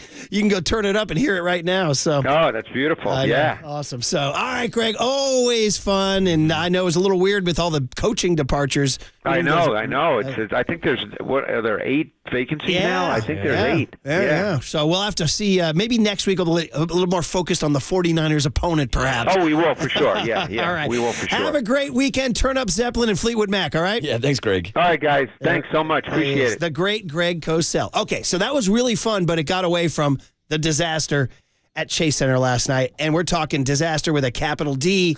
Wait, did I say D, Marcus? There was no D last night. There's no D. There's no Draymond. What the no hell defense. is No nothing. going on? 808 KNBR is the phone number if you guys want to squeeze in. And let's do it. Warrior Disaster next on the Sports Leader.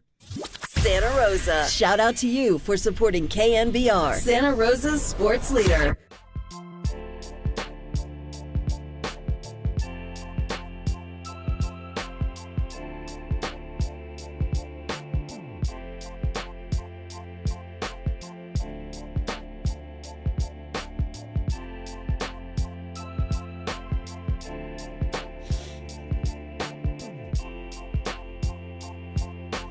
All right, we got a good friend Steve Moskowitz on the line. Good morning, Steve. You want to tell us about ERC? That's right, ERC, Employee Retention Credit. This is where the federal government is rewarding employers who employed people during 2020 and 21 by giving away, that's right, giving away. It's not a loan, it's a grant. Up to $26,000 for every employee that an employer had. It qualifies. There's 2 different ways to qualify. And a lot of CPAs are stopping at the easy way, the math way. Now, before I was a tax attorney, I was a CPA. And a lot of CPAs, and I've talked to others in professional groups, a lot of CPAs are stopping here. And if you didn't have a certain drop in gross revenue, saying, that's it, no ERC for you. Wrong. There's a second method, an alternative method, a facts and circumstances method that they're just not bothering with. Why? Because it requires analysis. That's what we do as tax attorneys, legal analysis. So if you've been turned away for ERC, call us for a second opinion, just like you would with a medical doctor. And watch out, ERC is getting ready to end soon. So the bottom line is call us, let's see if you're eligible, and if you are, let's get everything to which you're legally entitled. It may be hundreds of thousands of dollars. All right, Steve, thank you very much. For more information, the phone number to call is 1-888-TAX-DEAL, 1-888-TAX-DEAL, or go online to MoskowitzLLP.com. From the Chilton Auto Body Traffic Desk.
And now, time for the Protect Your Assets with David Hollander Business and Technology Report.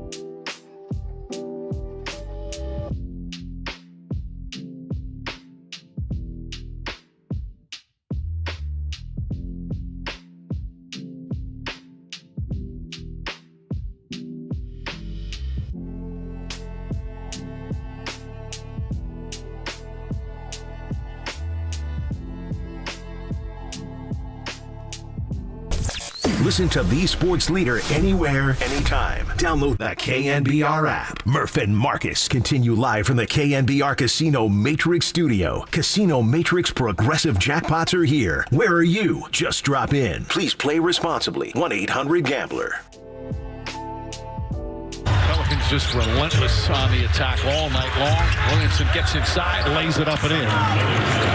And this not only the largest lead of the game, but it ties the largest deficit of the season for the Warriors. And it's in the last two games they've trailed by 27. Hawkins knocks down the three, and the lead is 30. The Pelicans win it wire to wire. And they're led by as many as 41, 7 consecutive road wins. Steph Curry and the Warriors now 2-6 in their last 8 games and finished this 7-game homestand at 2-5. Yeah, I mean, as a coach, it's a delicate balance. You know, when we're fragile like we are right now, I don't think that screaming and yelling at them is going to help. I'm trying to keep their confidence up. I'm trying to encourage them. But at some point, you know, that may have to change. You know, I mean, we can't keep going this way. 2 straight games being non-competitive at home. We have to find some fight. And so, you know, we may have to resort to some different tactics. But more than anything, we've got to be connected defensively to give ourselves a chance. Wow. Yeah, but turn up that REM. Is there any more depressing song in the history of the world and Michael Stipe whining everybody, and even the video, they're stuck in a traffic jam, and everybody's just like staring straight ahead. Yeah, I would throw you like a Simon and Garfunkel, like The Sound of Silence. Yeah, but at least there's like a little bit of even more depressing. At least there's like a slight hook there. You know? Like at least there's a message. This is just like it's like a dying dirge of an animal here.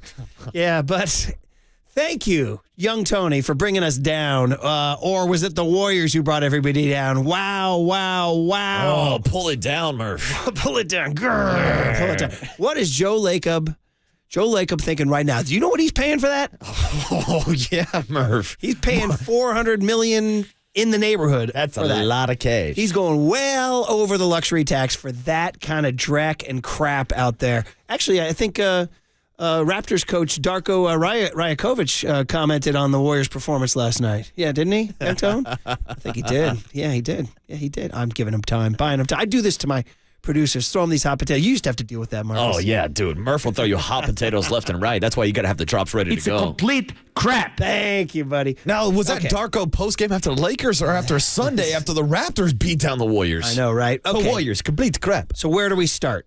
Okay, Steph Curry said after the game, doing the same, because Tim Kawakami asked him, trade deadline's February 8th, what do you do? He said, well, obviously the definition of insanity is doing the same thing over and over. If you can just isolate that cut, we can get that later on. So they got to make a huge change. This ain't it, Murph. This is it. I mean, this is it. It's like there's no more wait and see. Like maybe, quote, maybe they'll turn it around. I think the Warriors told you last night whether or not they're going to turn it around. And if anybody doesn't know, by the way, the final score was 141-105. We're not calling that one in. No. To the commish. Only thing we're calling is a season high of points allowed by the Warriors last night. And the worst loss since 07, 36 points. Worst home loss since, or just loss, period. So they lost by 36 in 07, which is strange because that was the We Believe year. Mm-hmm. But you were there. I was. And I want to talk about one thing right now that I haven't heard. And 808 KNBR is a phone number. You guys can check in. We got a few minutes for a Kruk, and then we'll do it again at the big hit. And that is, the Bay Area is not a boo town. We do not. This is not a town. Philly's a boo town. Dude, you'll go to, they'll boo, like, on East Coast cities, they'll boo, like, at the drop of a hat, man. You have one bad outing in New York, you're getting booed. Yeah, right? You've seen it. Yankee Stadium, right? Just boo, rain and day.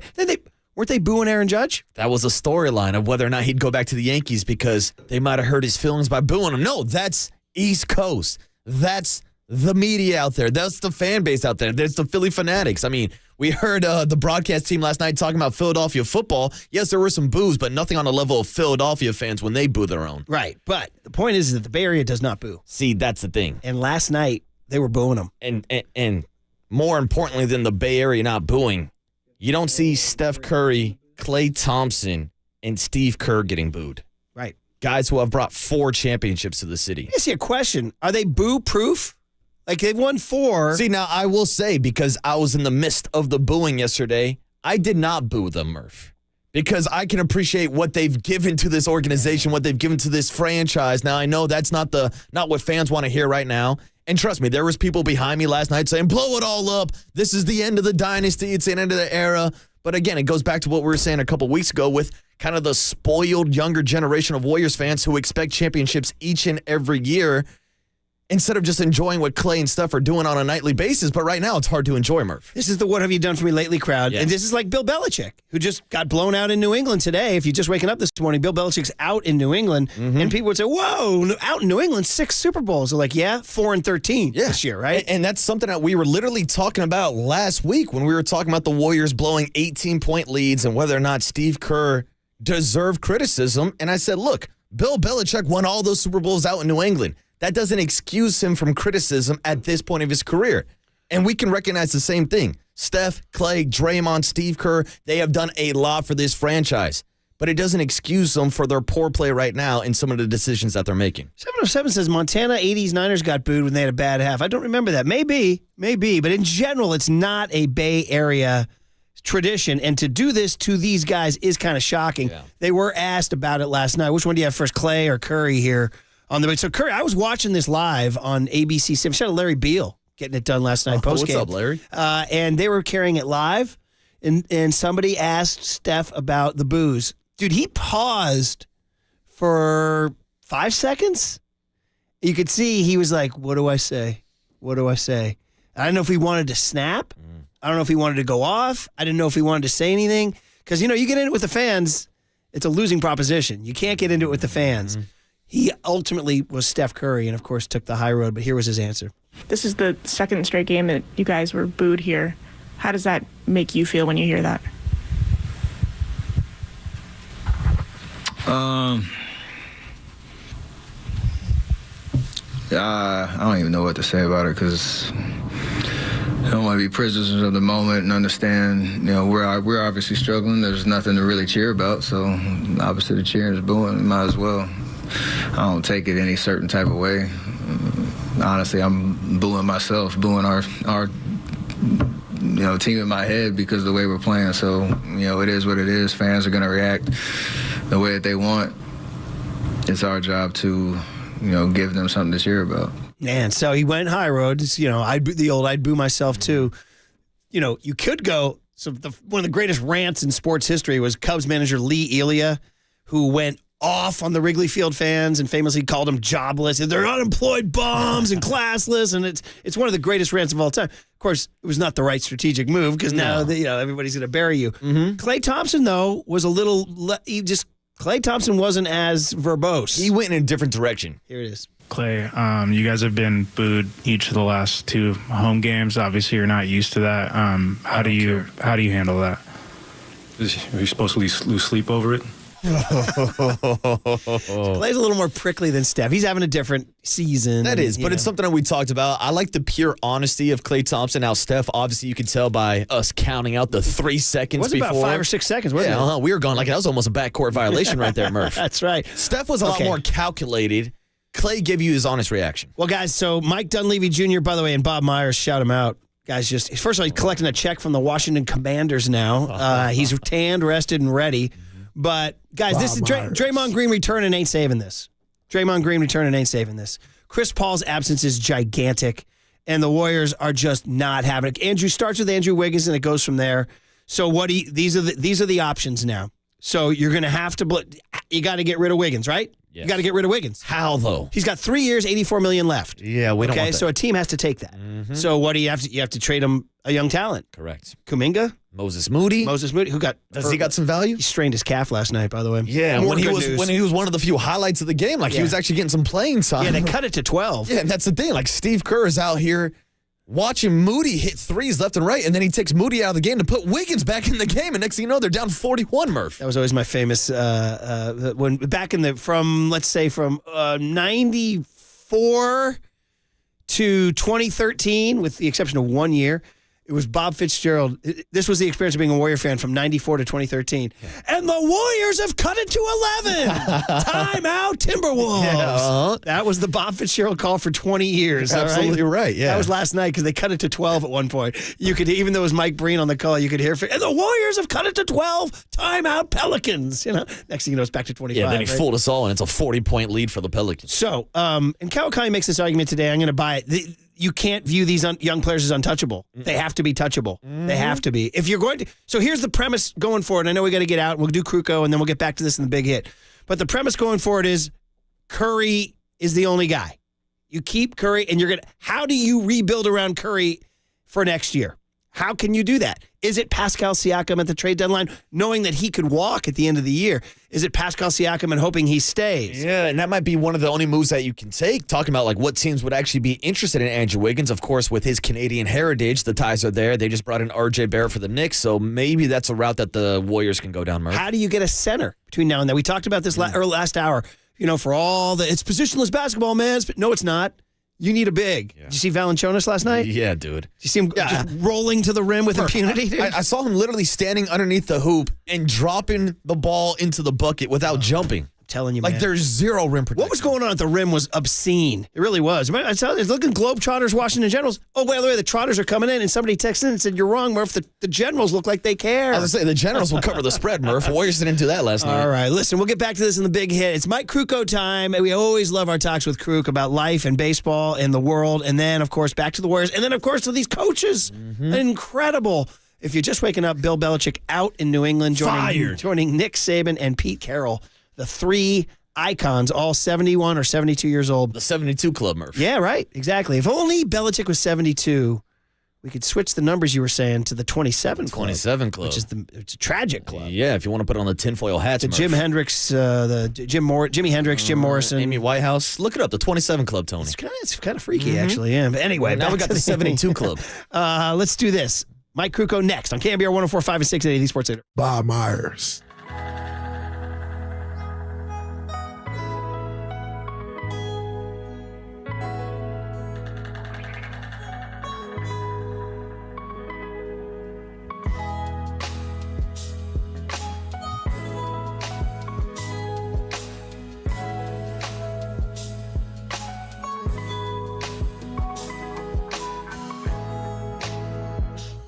All right, Amici's. Maybe that's the only good news. Eat Amici's pizza and have it delivered to your home. We got football this weekend. Great chance to have Amici's delivered to you. And don't use the Mega Delivery app. We have that app on your phone. I get it. Don't use it. Use Amici's. Download the Amici's app. Use that one or go online just to Amici's.com, AMICIS.com. And that way Amici's brings you the pizza, not the Mega Delivery company, because Amici's made the food, made the pizza, made the pasta, made the salad, made the flame roasted chicken wings. They'll deliver it faster, and they'll do it for less money. That's a no-brainer, y'all. So, Amici's East Coast Pizzeria, carefully packed. They pack the food in insulated bags, keep it fresh and hot. Like we said, prompt, courteous, and professional. So, again, Amici's.com, AMICIS.com, or use the app. Get your order delivered in less time and for less money than the Mega Delivery companies. You want the best pizza in town, faster, best price. Order direct. 2 words, baby. Amici's delivers.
Good morning, Bay Area. Good morning. Good morning. The sports leader welcomes you to KNBR's Power Hour. There's no question we've got the best in the booth. That's why Murph and Marcus catch up with Kruk right now. On KNBR 104.5 FM and 680 AM. All right, Mike Kruk will bring us a little positivity. Like we told you, we need a Niner game, man. We need that. Can I get Brock Purdy and Christian McCaffrey just playing flag football this weekend? That's just something. You know what I mean? I mean, Murph, between the Warriors, the Giants, the Niners, when's the last time we had a victory call or anything? It's been weeks, it feels like. 49ers next week. We don't know if it's Saturday or Sunday, and the Giants still waiting. Seems like Scott Boras is holding Major League Baseball hostage here. He's calling the shots. But let's talk about it. First of all, we want to wish Mike good health. We haven't talked to Mike. He missed Tuesday. And Mike, I know it's the winter season, the cold season. Hopefully you're feeling a little better today, I hope. Good morning. How are you? Hey, morning, Mike. Yeah, I'm on the rebound. Thank you. One thing about being a broadcaster is you definitely know what's going on with your voice. Yeah. And this crud that's going around, it gets your voice.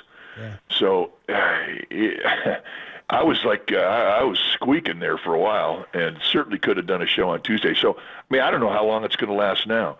When you have any problem with your throat and your voice, there's an expiration date, and this happens, all the time, where that you're in a game and you start out, you feel pretty good, but somewhere along the line you're going to lose it. A couple of years ago, his voice went out, and he said, "Look, if I get into a one home run call, I won't be able to do it because if I do it, I'll be done." So he says, "If anybody hits a home run, you're going to have to do the home run call." Well, I've never done a home run call.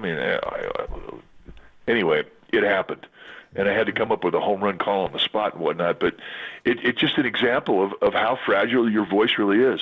Our strength coach for our voice is John Miller.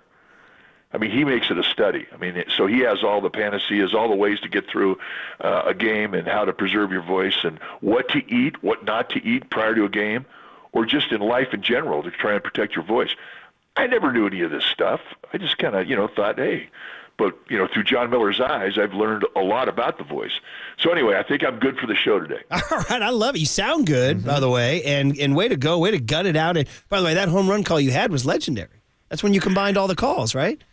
Yeah, I figure, I don't have one. I might as well steal their three because they're three of the best ever. And so we had fun with it, but I don't think I could make a habit of it. Oh, man. So listen, we love it. We're like, Mike, every time we sign off, we're like, maybe something will happen by the next time we talk to you. And it's not just the Giants. There's nothing like, and we're just talking about this kind of on and off the air about Scott Boras. A lot of these guys are Scott Boras' clients. I'm not blaming Boras. He's doing his job, but is it kind of true he's kind of holding baseball hostage just with, I don't know, just by saying, hey, meet my demands or you don't get my players? Totally believe it's a Scott Boras deal. And, he's been doing this forever. And it ticks me off forever. And, he tells his clients, okay, here's the deal. You come with me. It ain't going to happen in an early fashion. It's going to go to the wire. And, when you're a player, you want to find out.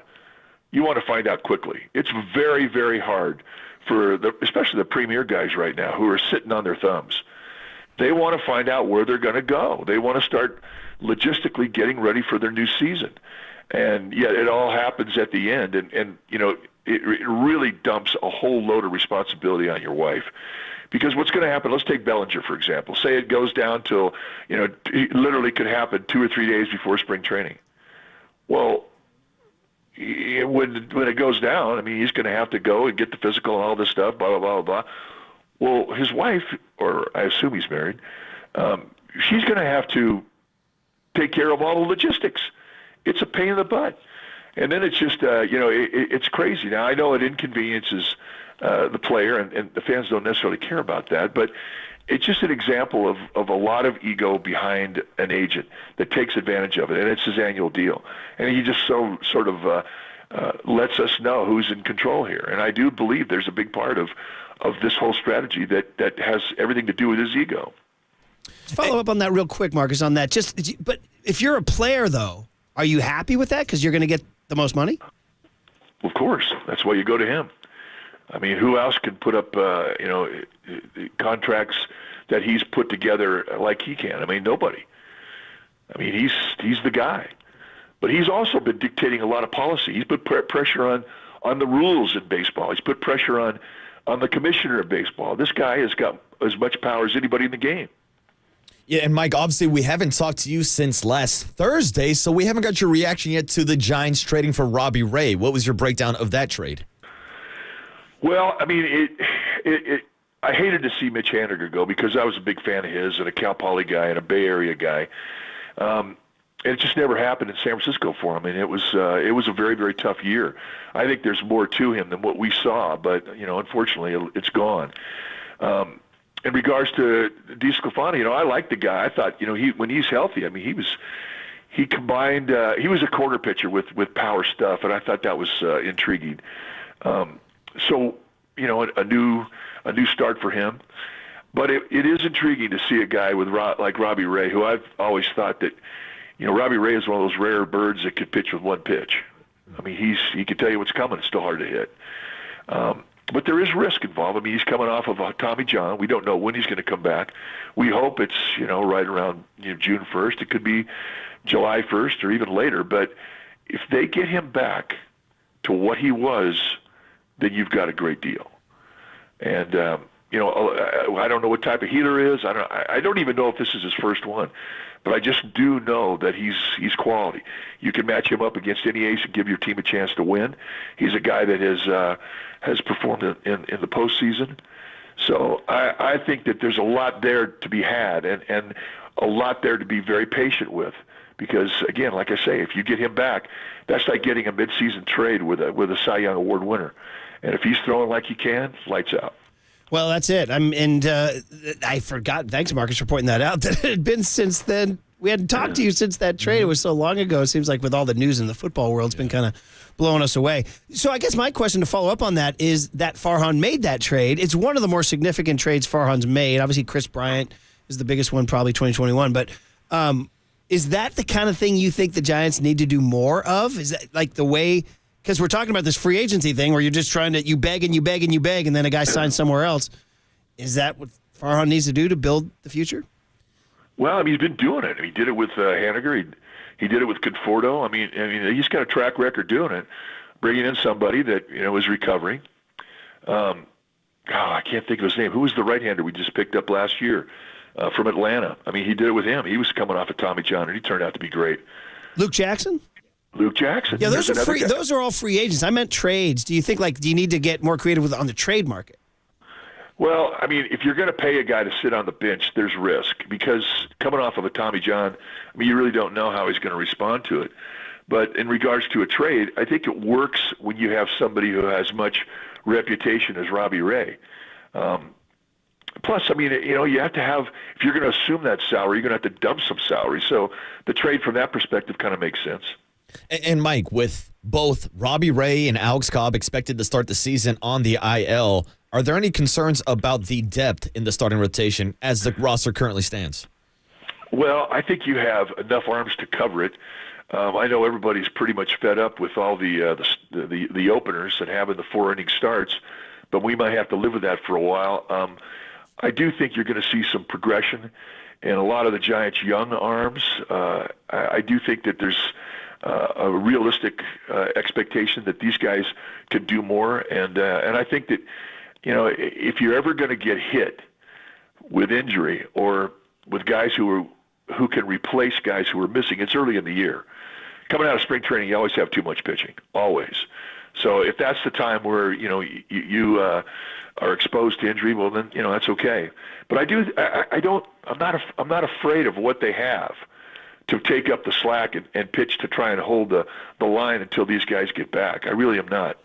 Talking to Mike Krukow, who's fighting through, coming off a cold. We appreciate only a couple more minutes. We won't tax you too much, Mike, here. But so in other words, we talked to Dave Fleming about this on Tuesday. He was kind enough to pinch hit, and we asked him the big question about Giants fans are so impatient right now. Do something, do something, do something, do something. And we gave Dave the chance to say what would you say? Because there's the balance between do something and there's still a few weeks before spring training. Be patient. It's kind of hard to tell fans to be patient, right? But what do you do if you're the Giants? How do you kind of spin it that, like, be patient while the fans are yelling, do something? Oh, I know. Well, the good thing is there's 30 teams doing it. Everybody's impatient. They want to get it all together, wrapped up. And, I just wish that there was another way that baseball could kind of do what the NBA has done, where they just say, okay, here's your deal. There's a deadline, and get it done by then. Because to me, this is just inconvenient and unnecessary. I think that it doesn't have to happen this way. If you put a deadline on this, where free agents have to be signed. I mean, we saw it internationally where the Cubs just signed that lefty out of Japan that, there was a deadline on it. So they responded to it. It went right down to the last day, of course. Well, why don't we do the same thing the NBA does, put a deadline on it and speed this whole process up? It's inconvenient. It ticks me off. The hell? I'm with you. Hey, before I let you go and rest up that voice for next Tuesday when the Giants will have made 6 trades and 3 free agent signings, we always talk about the sports world. And, Mike, my God, football, we haven't talked to you since Harbaugh won the national title, which was amazing. And then, boom, Pete Carroll up in the Pacific Northwest, Giants fan. Nick Saban down in Tuscaloosa, Alabama. And now Bill Belichick in New England. I mean, I know, obviously, Mike, baseball was your sport, but iconic managers who stepped down. But any reaction, any one of those stories grab you the most and got you thinking? Well, yeah, the Pete Carroll one. I didn't even hear that till you just said that. Oh, yeah, he's out in Seattle. They fired him. He said, I fought like hell to keep my job, but they want to go in a different direction. He did a whole press conference, which was pretty classy.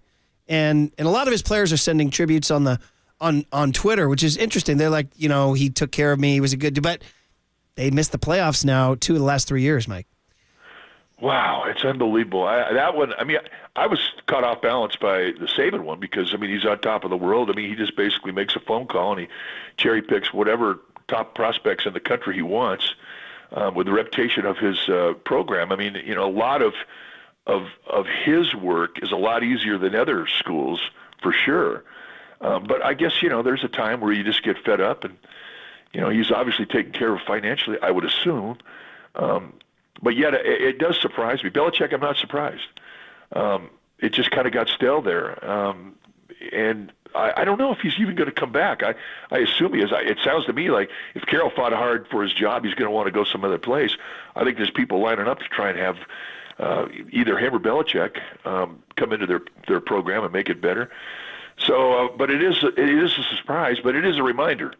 It's professional sports. You have to win. Yeah. Yeah, we were talking about, with the Warriors last night. They were getting booed at home. We were talking about that, Mike. Actually, we were going to let you go, and then I'm going to tack one on you there. San Francisco's not a boo town. And at least, unless maybe you think about it. I don't know, maybe you had times where you saw or heard boos. Not like Philly. You played in Philly, man. They boo you after a bad inning, right? So, but the Warriors got booed last night. Well, after that first quarter, they kind of deserved it.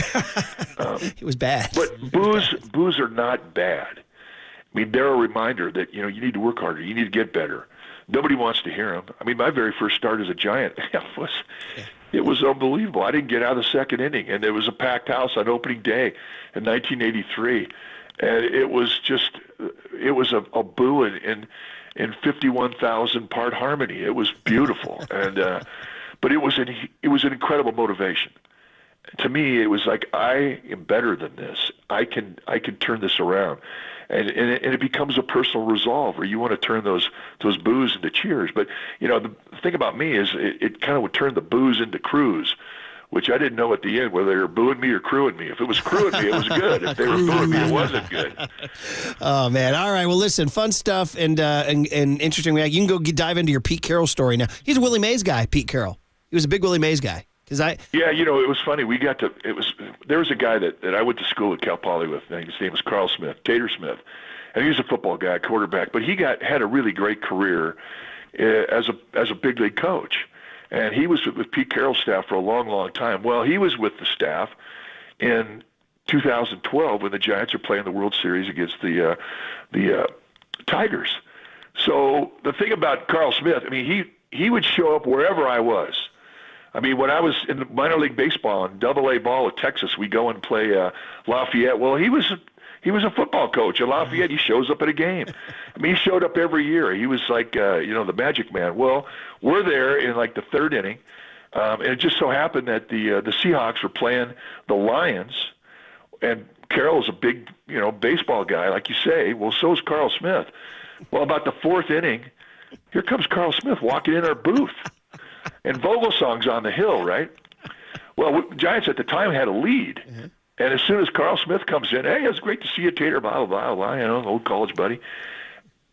Ball 4, base hit. Ball 4, the bases are loaded. I turn around to Carl Smith and go, "You're the cooler." I had to take him out of the room. So I took him next door into the ESPN booth, and there was Pete Carroll. And I said, "Pete, you got to take him out of here. He's cooling this thing off."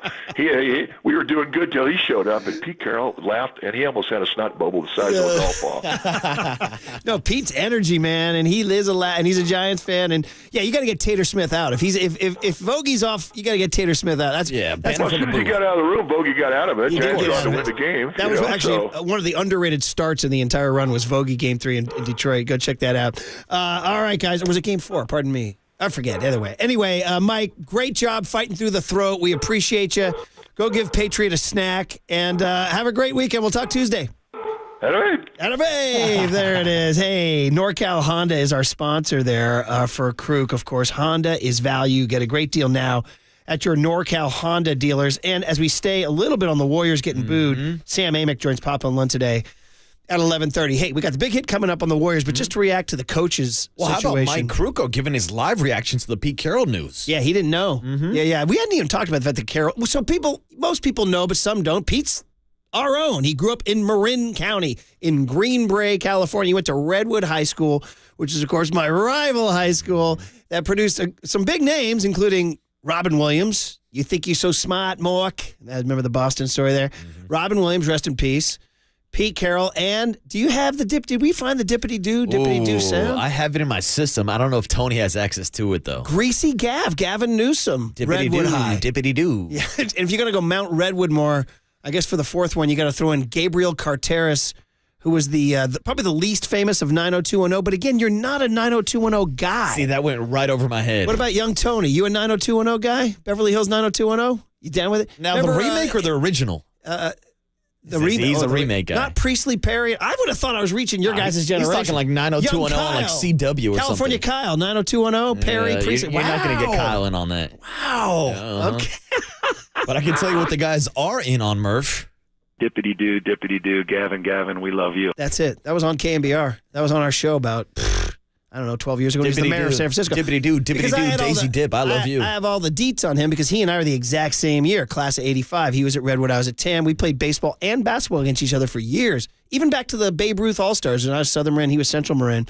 He was always had that look. He was the guy, like, I was still sporting like the late 70s puffy bird's nest hair, and he walked out looking like Charlie Sheen in Wall Street. You know what I mean? And or Gordon Gekko in Wall Street. You know what I mean? Did he have like the greaser look with the slick back hair? Yeah. And it was like, whoa. And I was like, I better start doing that. All the girls like him. Yeah. You know what I mean? And they did. They liked Gav. Yeah. So anyway, Pete Carroll being from Redwood High School is our own. And he's out up in Seattle. And I'd say of the three, Belichick out in New England this morning, Nick Saban retiring in Tuscaloosa, Alabama, and then Pete Carroll getting the Ziggy up in Seattle. I think that one easily affects the Bay Area the most. People have been reacting to that one way more than the other two. 100%. When you talk about the rivalry between the 49ers and the Seahawks, it's Pete Carroll versus the 49ers. It's the fact that the 49ers had 5 different head coaches during the Pete Carroll era. And I know we talked a lot about Russell Wilson. Yeah, we talked about Russell Wilson. Go ahead. Who? Singletary, Harbaugh. From Singletary Tom to Shanahan. Kelly, Shanahan. 5 coaches during the Pete Carroll era.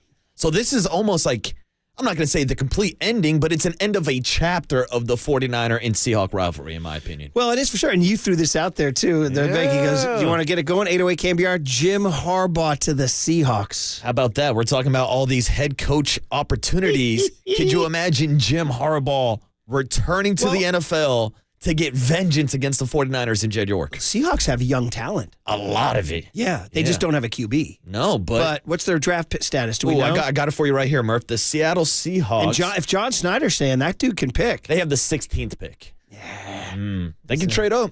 Sounds like the Chicago Bears are keeping their head coach. Might be keeping Justin Fields. Number 1 pick might be available. Harbaugh went to Seattle. Oh, man. Could you imagine that? I mean, like, I don't know how realistic it is, but there's a scenario that it could happen. Well, and 49ers fans would lose their minds, in my opinion. So we just talked about that. What's the biggest? It's Chris Paul to the Warriors. Yeah. It's Richard Sherman to the Niners. It's Jim Harbaugh, but this would be bigger. Jim Harbaugh to the Seahawks. By the way, you can make an argument that Kyle played a role in Carroll's departure. He beat him 5 straight times. Or as you pointed out, the quarterback played a role. That's it. Purdy! See, how many times he beat 4-0 against Pete Carroll in the Seattle Seahawks. Because if you flip that around, because Carroll went 9-8 this year. And he lost twice to Brock. Yeah. So if you flip that around, he's 11-6. He's in the playoffs. You're saying Brock Purdy. I'm saying Brock forced Purdy. out Pete Carroll. The Buggles once sang video killed the radio star. I'm saying Brock Purdy killed Pete Carroll's career. That's what I'm saying there. Nice. And I'm saying you are listening to KNBR and KNBR FM San Francisco, the sports leader, a Cumulus media station. And I will say this, too. I want to say it publicly on 50,000 watts here. Say it. So this is a guy who's been pissing me off for 20-plus years. Okay, and it's well. So I also have to tell you full disclosure. So I'm a beat writer for the Niners in the '90s, covering the 49ers. Pete Carroll was the 49ers defensive coordinator in 1995. Was he chewing gum back then? And he was great. Like, he was really fun to cover. Like, he was easy to talk to, and what he would do, even back then, he had just come from the Jets. He had been fired as the Jets coach in '94. He was the head coach of the New York Jets in '94. 1 year, got fired. Came back home to San Francisco. We hired him defensive coordinator. Now, they didn't win a bowl with him, but they were good, and they got to the playoffs. And so I had a positive thing with Pete. Then he went to New England, and it didn't really work out there. Howard Bryant always tells us, derisively, they would call him, quote, California Pete. And that wasn't a compliment. All right? In Massachusetts, that's not a compliment. All right? They don't want the zesty West Coast. See, when I call Kyle California Kyle, that is a compliment. Well, there it is. Yeah, that's the difference. Because you're on the zesty Because I'm from West- California. And you're part of the zesty West Coast. So he flames out in New England, and I was like, well, it's too bad about Pete Carroll. You know, he's a Marin County guy, and he was with the Niners, and he's a Niner fan. Because when he was here, he would tell us stories about Kezar and Willie Mays and all that stuff. He was a Bay Area guy. He's a San Francisco guy. He was born in San Francisco, raised in Marin, right? Then he goes to frickin' USC. And I mean, builds the biggest, baddest dynasty, the most ass-kicking, they beat us 50-0, Marcus. 50-0 in a game, all right? Ooh. That was like symbolized how about 10 years of my life was, all right? So I was like, this guy makes me puke. I can't stand him. He's chewing his gum. He's clapping. He had Will Ferrell on the sidelines, Snoop Dogg on the sidelines, everybody. Will Ferrell at practice returning punts and stuff. He got Johnny Knoxville and the Jackass crew out there. He just had everything going. Then then who beats him in the late 00s? Jim Harbaugh. What's your deal? The famous What's Your Deal game. Right, yeah. You guys remember? 42-point underdog. And then the second, so the first one was they were 42-point underdogs. And that was the biggest upset in college football history. The next year, Stanford kills them. And do you remember, guys? Harbaugh went for 2 to get to 50 points. So, Marcus, it's 48-24. He's trying to get that 50 burger. 2 minutes to go in the game. Yeah. And he went for 2. Oh, that's savage. That's savage by Jim Harbaugh. And he got it. Yeah. And they scored 50. And that's the famous line that Ray Ratto reported at the handshake. Harbaugh went out with that weird face where his mouth's open, kind of like, walking around, and Carroll walked up to him and said, "What's your deal?" And that's the famous line. That became a symbol forever. What's your deal? So then he runs into recruiting problems there, though. And SC starts to get investigated by this is kind of the dark part of the Pete Carroll story. He kind of snuck out the back door and went to Seattle. Oh, yeah, shout out Reggie Bush. A lot of people thought that he was sneaking out before the building burned to the ground, a building that he had burned. You know what I mean? Like, he had done the recruiting violations. Yeah, he's the one pouring the gasoline around. So that was, people like, oh, dude, that's kind of sneaky. But it's a big boys game. You know what I mean? And goes to Seattle. And at that point in time, the Seahawks were not a threat. They were not a threat. And then the decade of gum chewing and clapping and whooping. And action green jerseys. And Legion of Boom. Yeah. And don't try me with a mediocre receiver. And I mean, the Seahawks went from because the Cowboys were always the rival. The Seahawks went from 0 to 60 in a heartbeat, dude, to the point where then I'm like, Pete Carroll just went from USC to the Seahawks? I hate this guy. And I really did dislike everything about his teams. But here's what I'm here to say right now, officially. Now that he's retired, the reason why is because he was too damn good. Yeah. He was too damn good. Pete, you were too good. You're a champ. You're a relentless force of energy, and you kicked my team's asses so many times all I can do is respect and salute you and say, damn, it was hard to lose to you, but you did good, so congratulations. And Murph, I just threw out the hypothetical of maybe something like Jim Harbaugh going to the Seattle Seahawks. Here's a hypothetical for you. What if we go full circle? What if Steve Wilkes gets a head coaching job, and next thing you know, Pete Carroll is back as the defensive coordinator of the 49ers? Wow. Whoa. Nah. Hey, I'm just throwing it out there. Just for fun? Just for fun. No topic is just beneath, for kicks. No topic is beneath. We cover all the topics, Murph. We cover them all. Would Pete Carroll take a D coordinator job Would under 49er Kyle? fans want Pete Carroll with the 49ers? Maybe at this stage in his life? Maybe. I'm just saying. Get him a place out at Stinson Beach. You know what I mean? Oh, I love Stinson Beach. That's the best out there, man. It's so great. Parkside Cafe. I love the burgers out there, man. 2 minutes ago. Oh, so great to be here with Kyle. I love the Brock. Would you take him? Yes, you would. I wouldn't say no. 100%. I wouldn't say no. Coordinator's gig? I don't think he would at this point in his career, but hey, it'd be fun. You never know. It's fun to entertain. It is fun to entertain. All right, guys. The big hit, though, is something much less happy. It's the building burning to the ground at Chase Center, and Marcus was there, and the booze came. 808 KNBR is a phone number. Or as my kid likes to send me that shot of the president looking down and says, it's Jover. That's a big game, man. It's Jover. Is it Jover for the Warriors right now? Guys, and how do you get rid of Wiggins? Which young players would you trade? Draymond ain't going to save this thing. 808 KNBR is the phone number. The Warriors are trying to tell us something, guys. What is it? 808 KNBR is the phone number, and the big hit is next. High drive to left. It is out of here. Adios, Pelota. Gone. Anyway.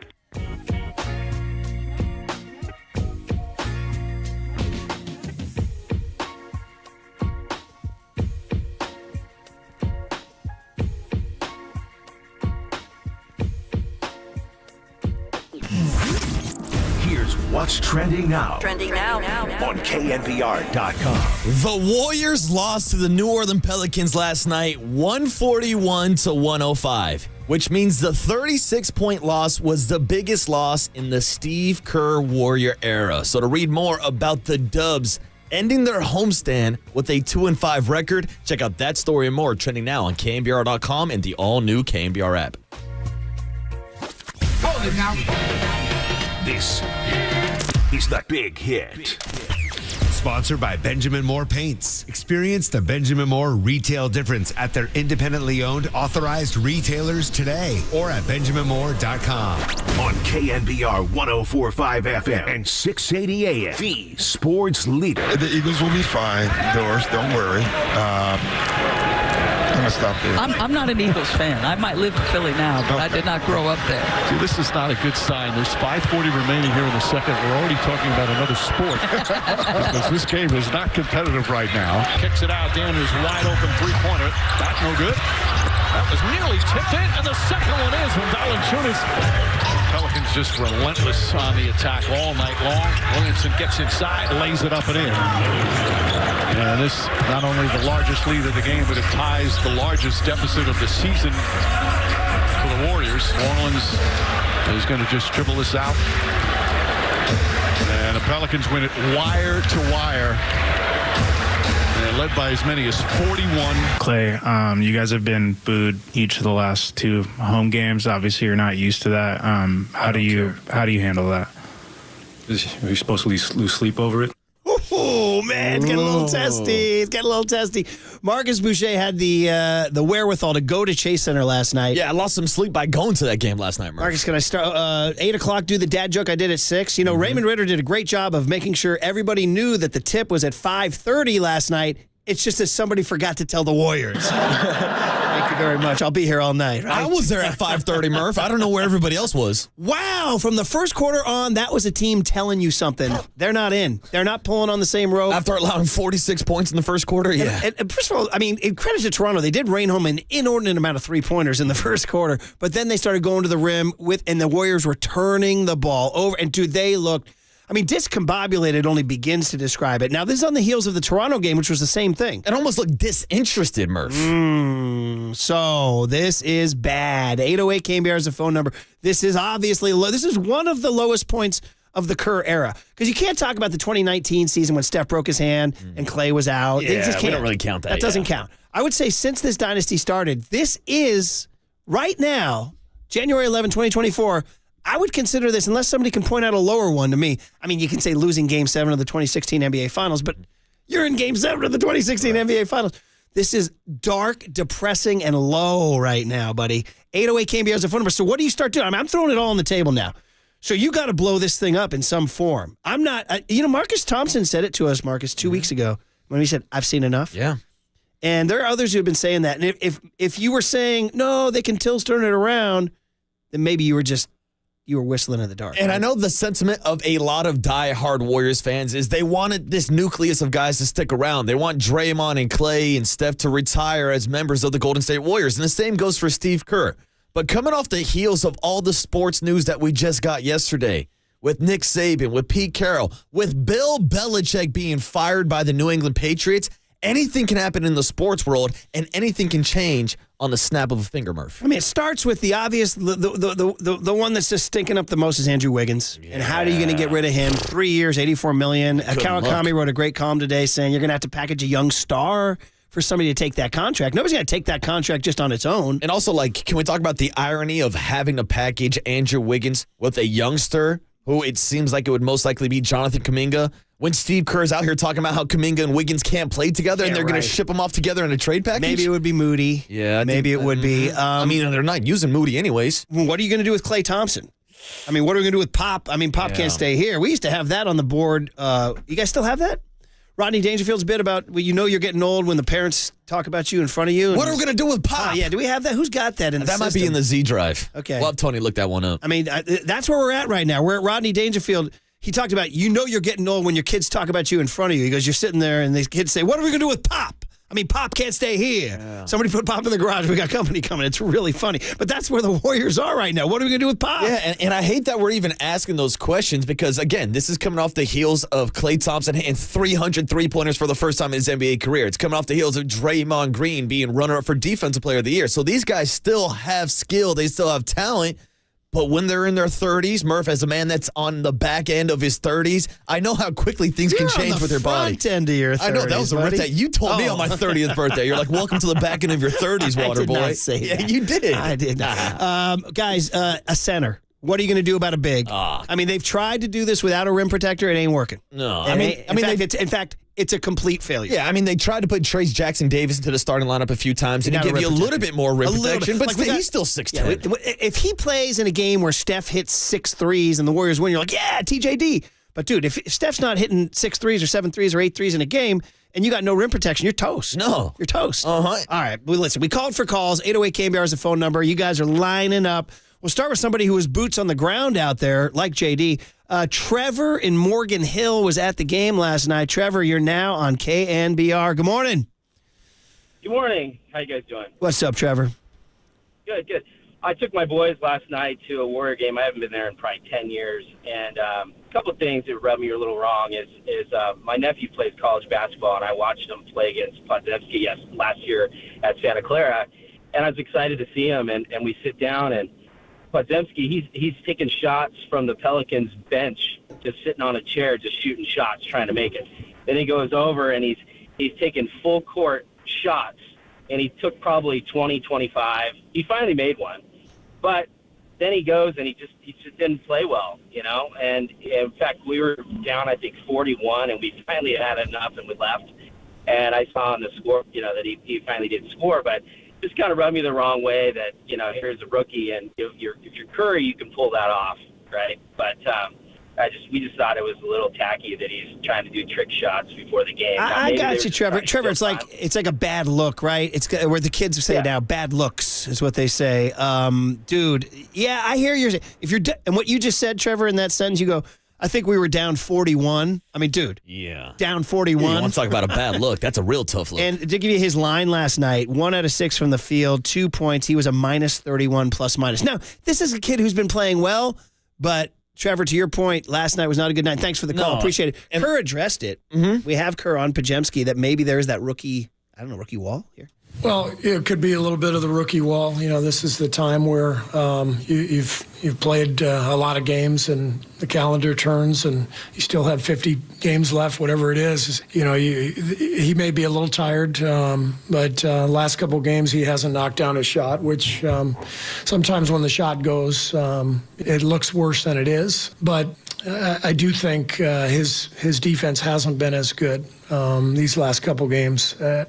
Could be size, like I said, could be rookie wall, but he'll bounce back. I believe in Brandon. See, we're even turning on pods now. Yeah. He was our guy. He was our cute little puppy with his hair and the headband. And this is the guy that Steve Kerr decided to start yesterday. And when he's talking about those defensive issues, Brandon Podziemski should not be playing the 3. He was in the starting lineup yesterday with Clay and Steph. And I know Clay can bounce down and also guard a wing, but I don't think that lineup works with Podziemski with Steph and Clay. I mean, I know that it's like, whatever, the NBA is filled with hundreds of possessions, but like the very first possession of the game, Podziemski turned it over badly, and I was like, oh, I got a bad feeling right out of the gate. Yeah. He was I think he drove and dished to the Raptors or something. And they actually had decent ball movement on the opening drive, and then, they turned it over. Next up is Lowe in Oakland. He's been waiting the longest. Lowe in Oakland is next up on the big hit. The Warriors suck. What are we going to do? Lowe, good morning. Morning. What's up, man? Man, I think you guys have been playing the Raptors coach talking about it's a complete crap all week, man, and it sums it up, man. That's just it. Oh, you want to hear it then, Lowe? Is that what you're saying? Here it is, Lowe. Here it is. The great Darko Rajakovic, the head coach of the Toronto Raptors, on the Warriors' performance last night in a 141-105 loss to the Toronto Raptors as young Tony scrambles to find his Darko cuts here as we do. You got to keep that on a short leash, buddy. It's a complete crap. There. Hey, Lowe, one more time, clean. It's a complete crap. That was for you, buddy. All right? Be good. Good job. All right, Lowe, thanks for the call. Jeff in San Jose is next up. 808 KNBR's a phone or lineup. Do you have a trade proposal? Do you trade Kuminga? Do you trade all the young players? Mm-hmm. How do you get rid of Wiggins? How do you get a center? Do you think you can rebuild for next year around Curry? These are all the questions. Jeff in San Jose, though, is next up on KNBR. Jeff, good morning. How are you, man? Good morning, boys. Murph and Marcus. First, I want to say I've been listening to you guys for years. You guys are fantastic. I wish Polymac the best. You guys keep doing what you're doing. I'm telling you right now, this thing is Jover. This is the worst I've seen this team play. It's uninspired. You go back to the Bobby Sura, Speedy Claxton days. This is crap. You take Andrew Wiggins, you ship him out to Toronto, you package Moody with him. If Siakam stays next year, he stays next year. If not, you blow that whole thing up and you give it a rest. Put it to bed. This is terrible. Jeff, thank y'all. You said it all, buddy, and we appreciate the Jover. Shout out my kid. It's bringing that to my Jover, life. Yeah. And there's one where Biden's looking down and he has a Giants hat. And every time somebody signs with someone else, Declan sends me the Joe Biden wearing the Giants hat. It says, it's Jover. Can Declan Photoshop that to Joe in a Warriors jersey? Maybe Joe Lacob. It's Jover. Oh, no. How's Lacob feeling about all this? We got to talk about that, too. Jumping Joe ain't happy. One of my friends who was there, who was near him, said, Joe Lacob did not look happy last night. I said, well, imagine that. Imagine that. You don't say. Let's go to Ted in Livermore, who's on KNBR 104.5 and 680. 808 KNBR is the phone number. Line up, get it off your chest. Good morning, Ted. How are you, man? Hey, doing okay. I think as much of a crap as that was last night, I'm feeling more optimistic than anybody I've heard on your show and you guys. Because is it just me, or am I the only one that remembers of last week that the Warriors were 19 points up in the fourth quarter on the defending champs? And am I the only one that knows that we have one of the preeminent defensive players of all time? And by the way, a point forward that can distribute the ball and won a national or a world championship with the same starting five just 2 years ago. What I saw last night was a few things. Kuminga's got to go. He can't play defense. He has a good, highlight reel dunk every game, and that's what keeps people excited. But he's not a defensive player. He's never going to fit in the offense. And trade him now while we can get something for him. Moody should be a six-man. Go back to the starting five when Draymond gets back. Wiggins is salvageable. He came in the game last night, stroked a three, played solid defense. And if Draymond can get in his head and get him back on track, we've got the same starting five. We got Moody coming off the bench. Podziemski should never start ever again. He should be coming off as a seventh or eighth. And then we've got a solid bench after that. I mean, tighten up the rotation. play your starting five that won you a championship. Hopefully Draymond comes back to true form and has his head together, and play like you did 3 games ago against the Nuggets. Ted, all right, you state your case. That's definitely, there's the proverbial glass half full, glass half empty. You went full for us for sure, Ted, and I appreciate the call. We did mention earlier in the show that 1 week ago, they had an 18-point lead on the Denver Nuggets with 6 minutes to go. But clearly something broke that night, and they haven't recovered. Now, they did win the next night against Detroit, but barely. Yeah. And then, do you remember the Steph standing on the court at the end of the Denver game, just standing with his hands on his hips? And you saw Steph last night? I know you were at the game, so you didn't get the TV shots. The body language, just the exasperated body language of Steph. It's not good. And I like the optimism that we're getting from Ted on the Uma guest line. But, Murph, I do remember that 18-point lead against the Denver Nuggets. And I remember watching them blow it for the 4th different time this year. Yes, Ted, I do remember the championship roster for just 2 seasons ago. But I also remember watching two-way Wiggins. Right now, he's wrong-way Wiggins. Yeah. So, we can talk about all the good stuff from 2 years ago. Draymond Green's coming back. They weren't blowing anybody out when Draymond was on the court this year. Well, I'll tell you this. Here's the deal. Then February 8th is trade deadline, and nobody's going to make a monster move right now. I don't think they'll make a monster move right now. So they have Chicago Friday night, Milwaukee Saturday. And I would say to Ted and Livermore, he would say, yeah, go win those games and come on back. And he was pitched. But I would say Steph Curry himself last night said that doing the same thing over and over again and expecting a different result is the definition of insanity.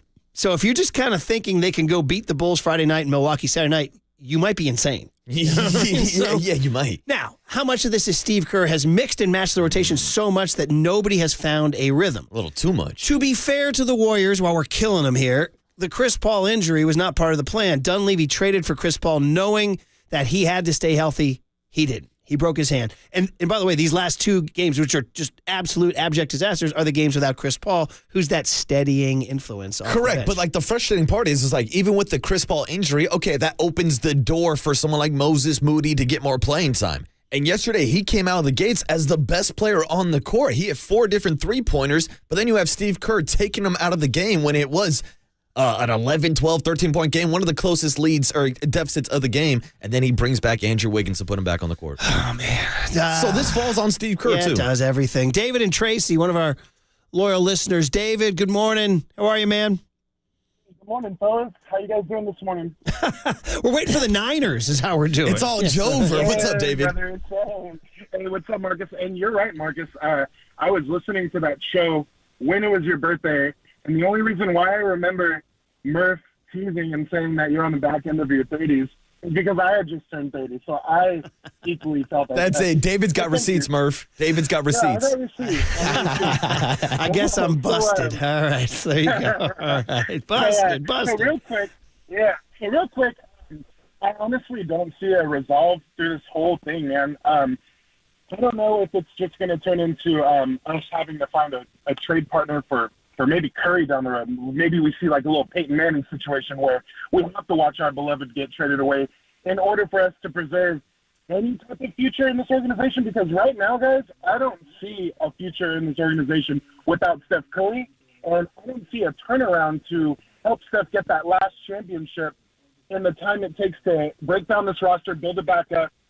Steph will probably already be old by then, past his prime. I don't know. I'm kind of a cynic with this whole situation, so tell me what you guys think. Thank you for taking my call, man. David, thanks for the call. Appreciate it, man. Listen, here's the thing is we've always kind of wondered, what would happen in a post-Curry world? We've talked about scary thought. It's sort of, you don't even want to think about it now. And how long can Curry be great? How long can he?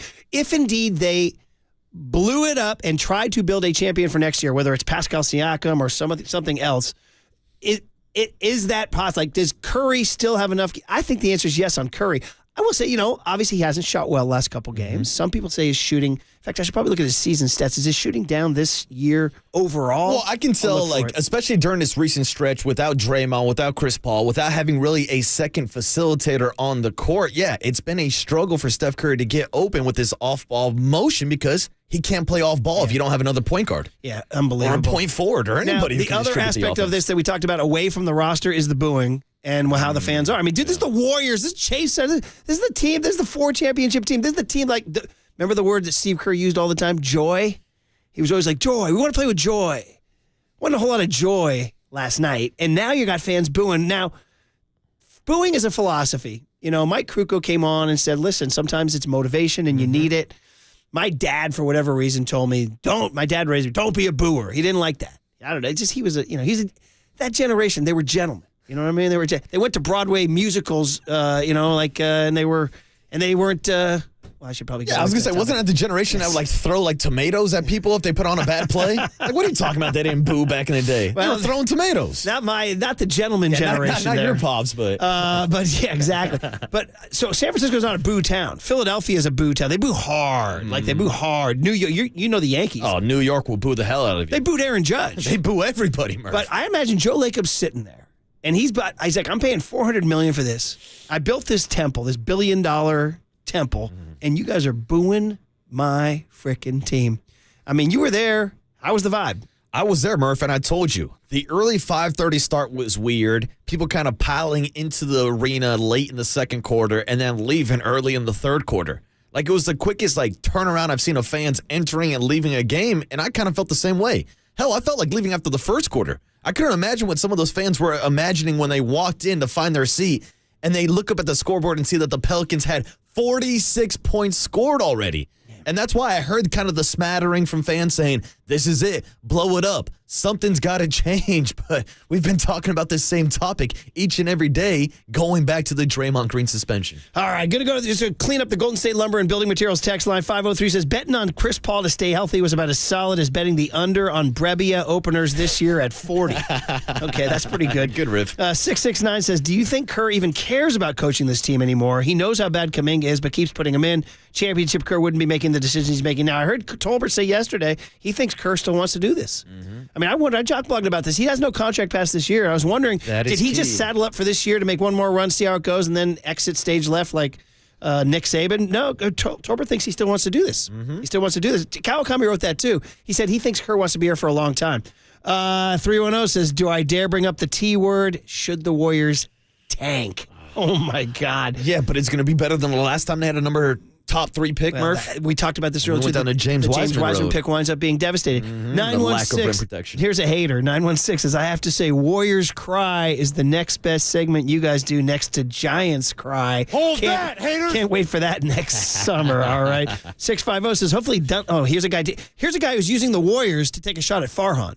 650 says, hopefully Dunleavy isn't like Farhan, where he trades CP3 after the season because he didn't perform or play a full season because he got hurt. So he's making Farhan comparisons. 408 says keeping Draymond after the punch was as bad as keeping Sprewell after the choke. So there's that too. And that was their decision. They kept him, traded away Jordan Poole, which we thought was an end of the 2-timeline system. And then they gave Draymond Green a 4-year, $100 million extension. 925 says, please keep in mind this is coming from a huge Warrior fan, but is anybody familiar with the term, all good things must come to an end? Brett Favre said that in Tier 4. We had that on our board for old Pat used to have that on his board. Pecan. We used to play it all the time. Favre crying, all good things must come to an end, as he said. And that's also kind of true, too, guys. That's life. 408 says, I don't think you can trade both Wiggins and Kuminga. Otherwise, there's no one to play the 3. There might be an opportunity to package Wiggins and Chris Paul for one of our some younger talent, a team that needs vets, blah, blah, blah. Yeah. See, and that's the thing. I think Chris Paul might be easier to move just because he does have that expiring contract. Yeah. You got to commit to Wiggins for 2 more seasons at $20 to $30 million. 925 says Bob Myers knew the right time. Oh, man. Bob Myers is out here making phone calls to Bill Belichick this morning. Exactly. He's calling Belichick to get down to Washington. It all goes back to Rodney Dangerfield, Mark, young Tony. This is it. When you're at wit's end, all you can do is turn to Rodney Dangerfield here. You know when you're really old? When your family talks about you in front of you. Ever see those families? The guy's sitting right there. What do you want to do with Pop? There's a second part, too. He says, Pop can't stay here. It's all right. It's all good. If you don't have... Oh, you have it? Yeah. Pop can't stay here. And Pop just sits there dribbling. Now, Harry, put Pop in the garage. We got company coming, okay? That's the master. What are we going to do with Wiggins? That's it. Put him up in the Modelo Club. All right, guys. All right. Well, thank you all for going through that big hit with us. Man, oh, man. As California Kyle wrote on the big hit, Warriors suck. It was the big hit. Warriors suck. Oh, no!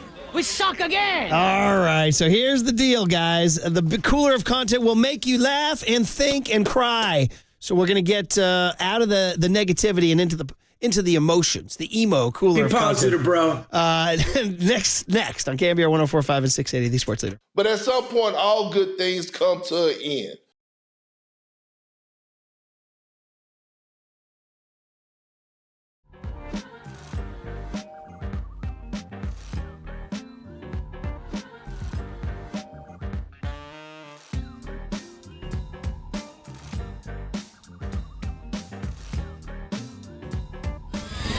And now, time for the Protect Your Assets with David Hollander Business and Technology Report.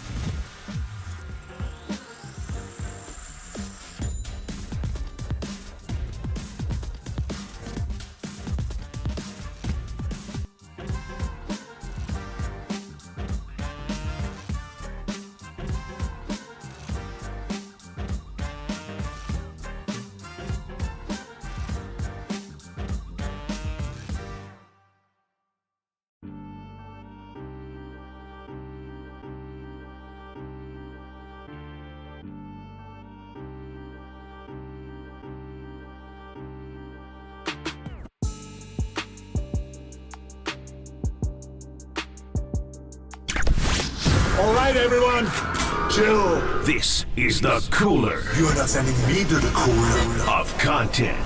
Sponsored by Mancini Sleep World. Sleep better, live better. Visit sleepworld.com. And by Marin Health. Marin Health Medical Center and Marin Health Medical Network world-class care. Closer than you think. On the Sports Leader. All right, here we go, guys. We got the cooler of content.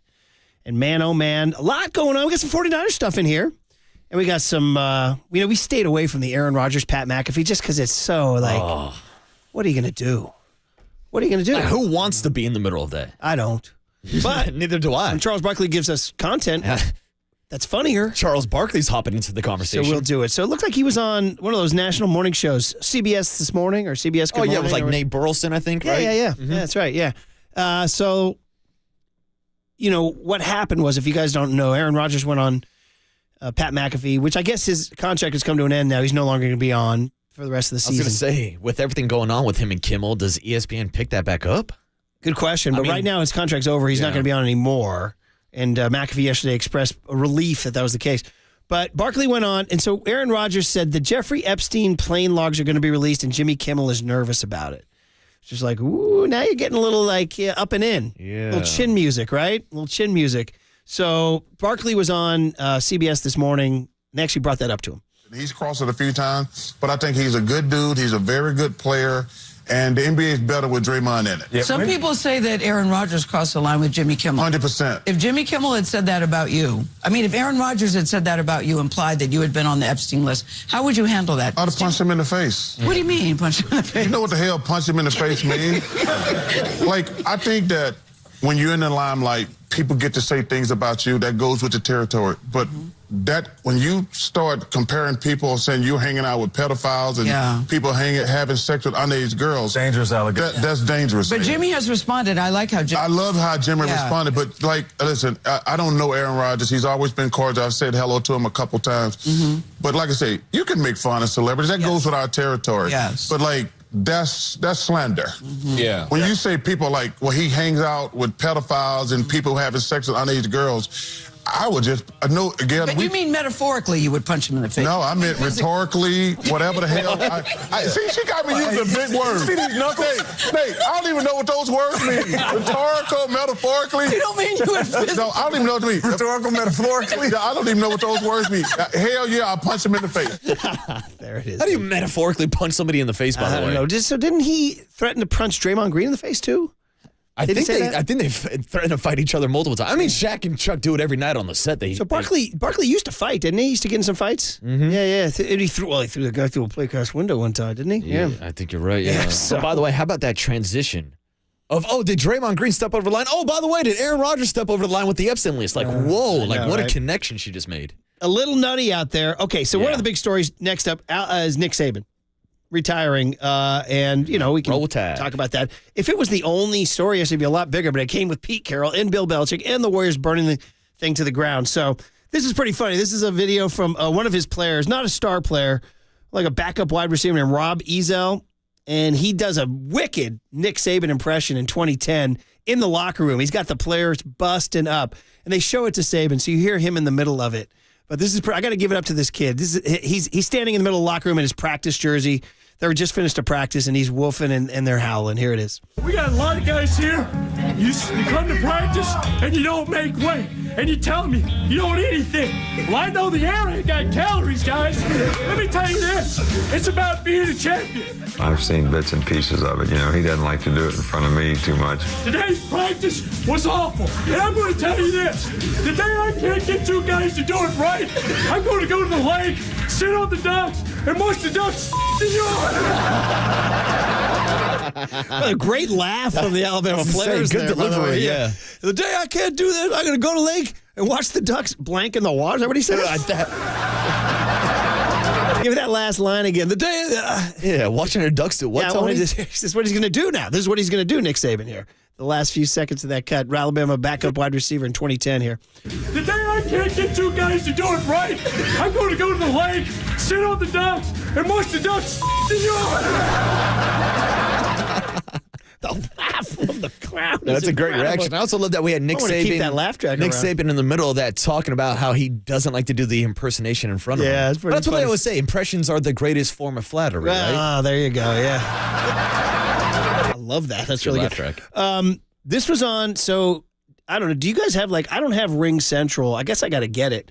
Because you can film people at your door. Correct. And we're getting cooler content from that. Oh, Murph, I wish I had the Ring Central camera when my car got hit out in front of my house. Oh my God. Do you remember your guy Patty the Batty was on one once? That's right, when he picked up some dog poop out there. Yeah, and someone caught him. This is an Alabama woman coming home yesterday from whatever, grocery shopping, and it's like this guy sent, this is his mom. I guess maybe it's the sister or somebody is behind the door, and it gets caught on Ring Central telling her that Nick Saban retired. This woman does not want to hear it here. Hey, you all right? Why? Nick Saban retiring? Huh? Nick Saban retiring. What? It's all, it is. Oh, shit, no. That's a great reaction right there. She denies it twice. Give me that whole thing again there. I like just because she's not believing it. What? Third time is the charm here. Yeah. Hey, you all right? Why? Nick Saban retiring? Huh? Nick Saban retiring. What? It's all, it is. Oh, shit, no. She hit you with a why? Man, what? Really good, man. Hey, good. Hey, should we duck out there? Yeah. Or do you want more? You want Matt Stafford talking to the Lions? Because he's going to play them this weekend. All right. So in 2021, Matt Stafford was caught on NFL films. I guess the Rams were playing the Lions. Stafford had just been traded from Detroit, and I guess they're winless at the time. And he's actually giving them a pep talk like he knows what it's like to be a winless Lion here. This is 13. 13 for me right now. I look like I'm 20? I'll take that all day. I feel like I'm 50. What's up? Hope you made it cloudy enough for you, bro. You did. You did some good. You guys did a good job out there. You guys are playing good on the back end. You guys are playing good, man. No doubt. What up, baby? Good to see you. Hey, I appreciate you. You guys are playing good, man. Keep fighting. I know. You know what I mean? Yeah. I'm pulling for you guys. Big time. And that's who's playing Sunday. Or Sunday night, 5 o'clock, Rams Lions. I'm pulling for you guys big time. Damn, Stafford, he's an undercover agent, Murph. Yeah, I don't know. It's just a good sport, huh? Just a good, for he's a jolly good fellow. That's good. Did you guys hear this? Did you guys hear that Harbaugh has the Michigan kids singing for he's a jolly good fellow? No, I thought they were singing Mr. Brightside. They were. Yeah. That's the students, right? But apparently in the locker room, I got to follow up on this. I heard somebody report this. For he's a jolly good fellow. There you go. Fellow. It's I believe it because it's a very Harbaugh thing to do. It sounds like something Harbaugh would do. Which nobody can deny. Would you know? Yeah, here it is. Jim Harbaugh had the locker room singing for he's a jolly good fellow. We got to get video of that. We got to. Oh, that's some cool Do you know, young Tony, would you know for he's a jolly good fellow? He says, "I've heard." Do you know how to sing it? For he's a jolly good fellow. It's a very Harbaugh thing, isn't it? Yeah. He got the football team to buy in. Who's got it better than Harbaugh, the jolly good fellow?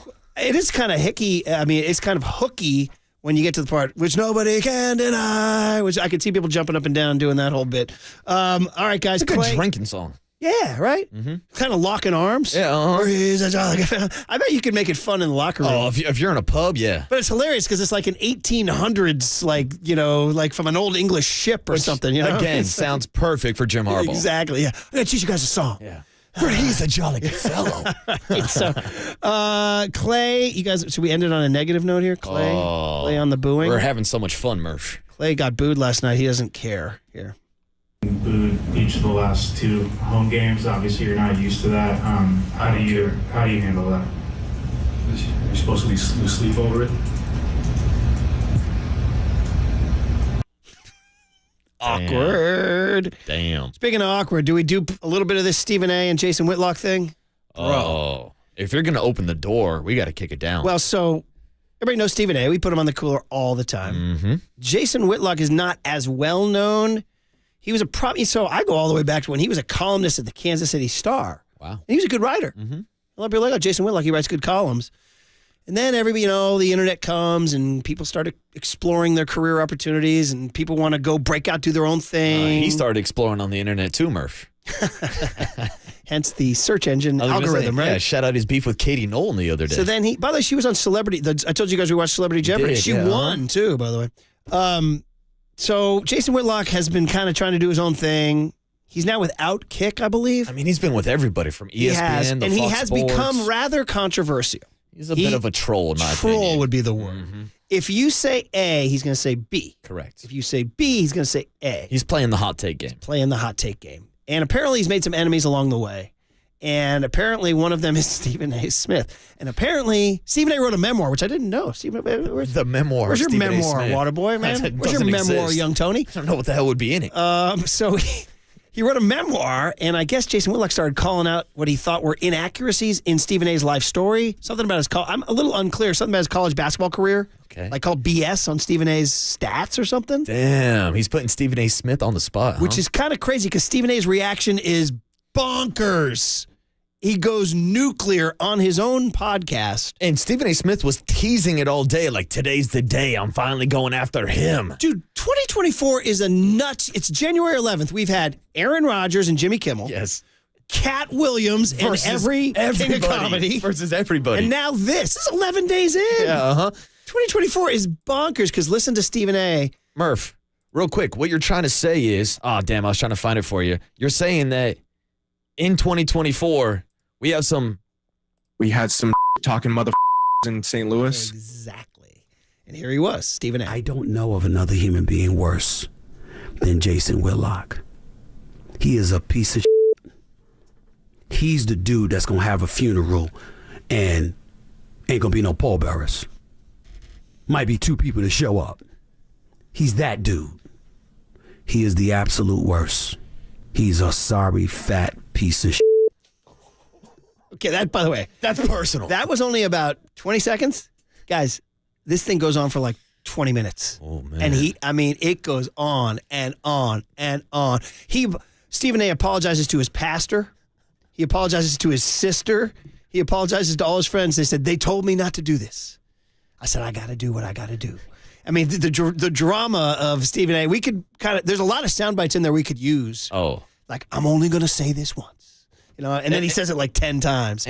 He keeps going back to Jason Whitlock being overweight, which is probably, I guess, technically body shaming. Low-hanging fruit. Yeah. So, dude, Stephen A. And so ESPN's now got Stephen A. doing this, Rodgers and Kimmel and McAfee, and then we have Shannon Sharp and Cat Williams. Who should we be beefing with? Papa and Lund? I'm kidding. Tolbert and Coates? I'm kidding. JD, we're coming after the OT. That's it. Dubs OT. Coming after Dubs OT. Just Dubs. Time for the daily dose of I Dubs. think we're right now beefing with the Warriors, and we're beefing with Farhan's free agency. That's what we're beefing with. All right, guys, enjoy the cooler of content. Let's put it this way. Stephen A. was not singing for He's a Jolly Good Fellow. No. About Jason Whitlock. Not at all. All right, guys. Back to the 2 gigantic stories of the day. The Warriors burning Chase Center to the ground. Low point of the Steve Kerr era, quite possibly. And the 3 gigantic coaching changes, including this morning, Bill Belichick out in New England. Who would you rather hire going forward, Belichick or Carroll? And does this affect Jim Harbaugh's job opportunities? Next on KNBR 104.5 and 680, the Sports Leader. He's a sorry, fat piece of shit.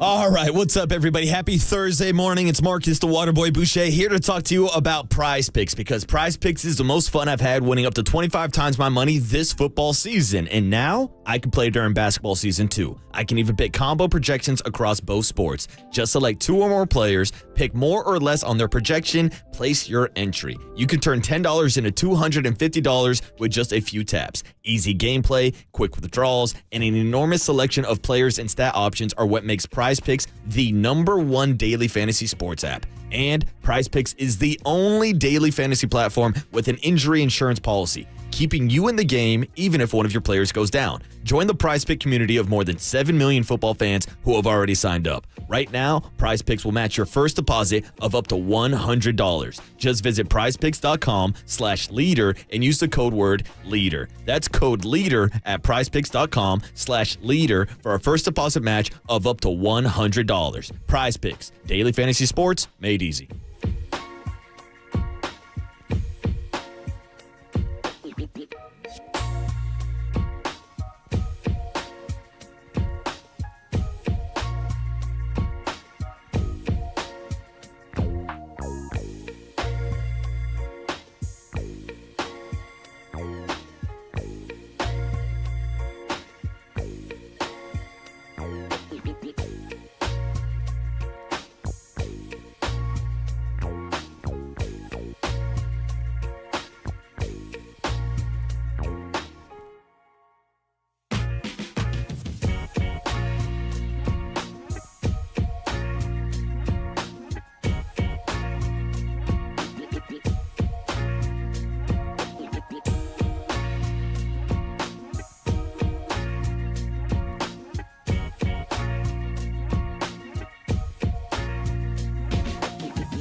Listen to the Sports Leader anywhere, anytime. Download the KNBR app. Murph and Marcus continue live from the KNBR Casino Matrix Studio. Casino Matrix Progressive Jackpots are here. Where are you? Just drop in. Please play responsibly. 1-800-GAMBLER.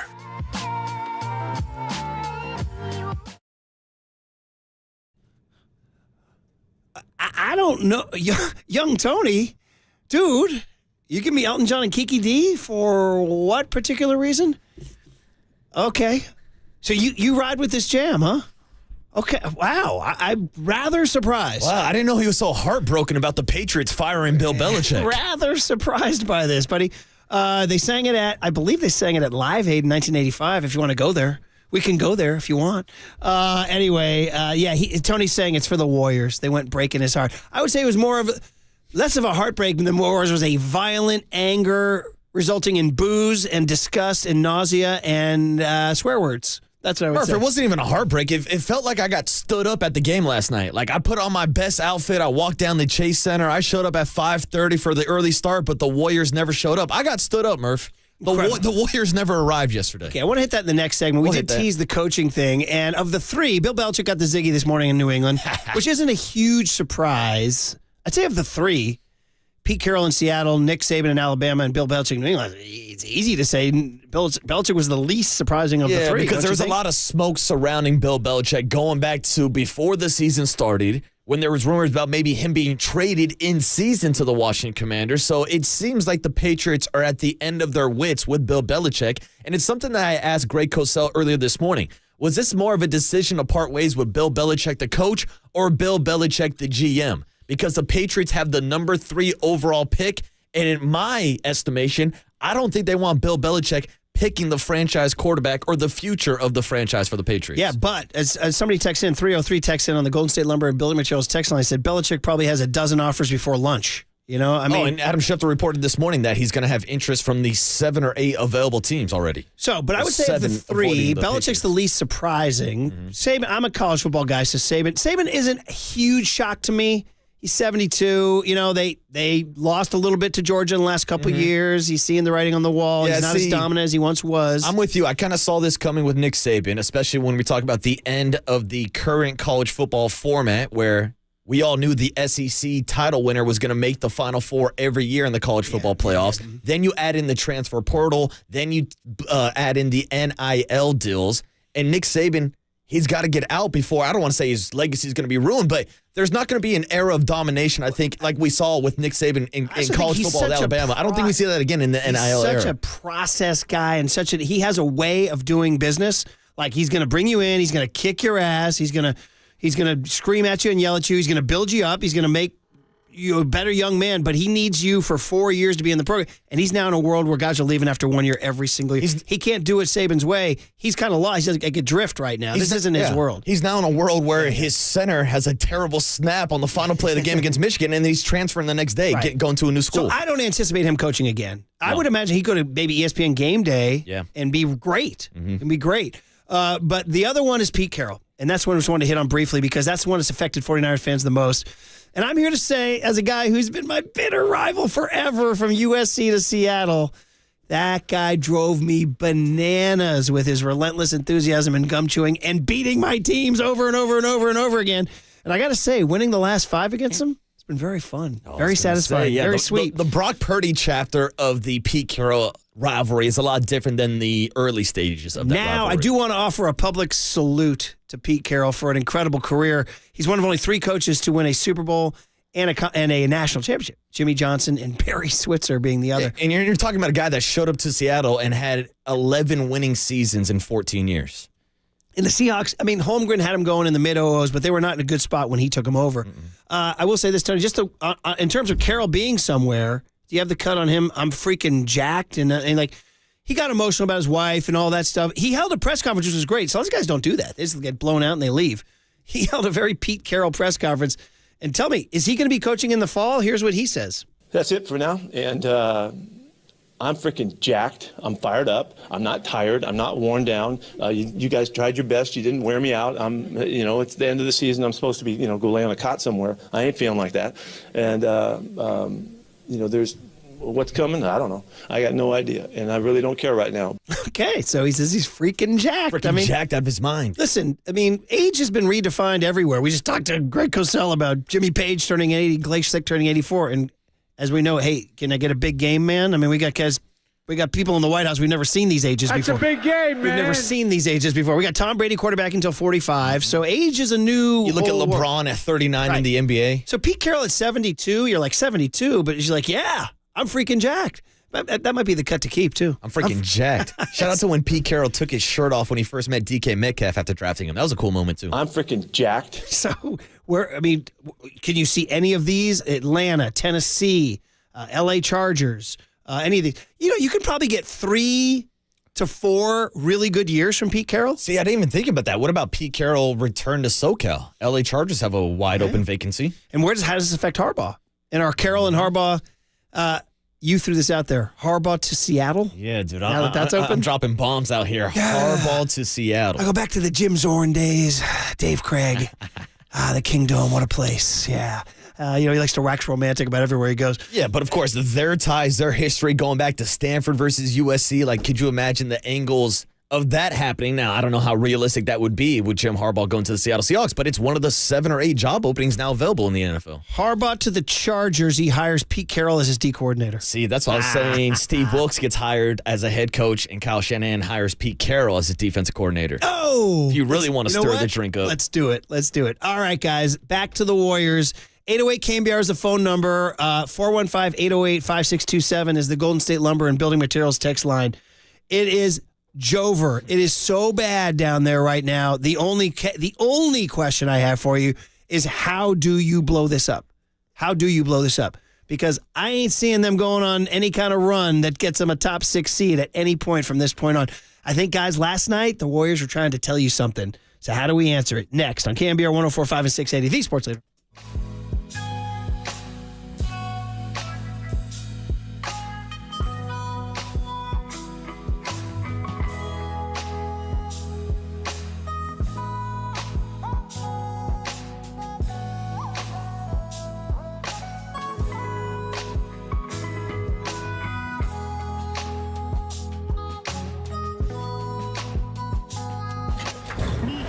From the Chilton Auto Body Traffic Desk.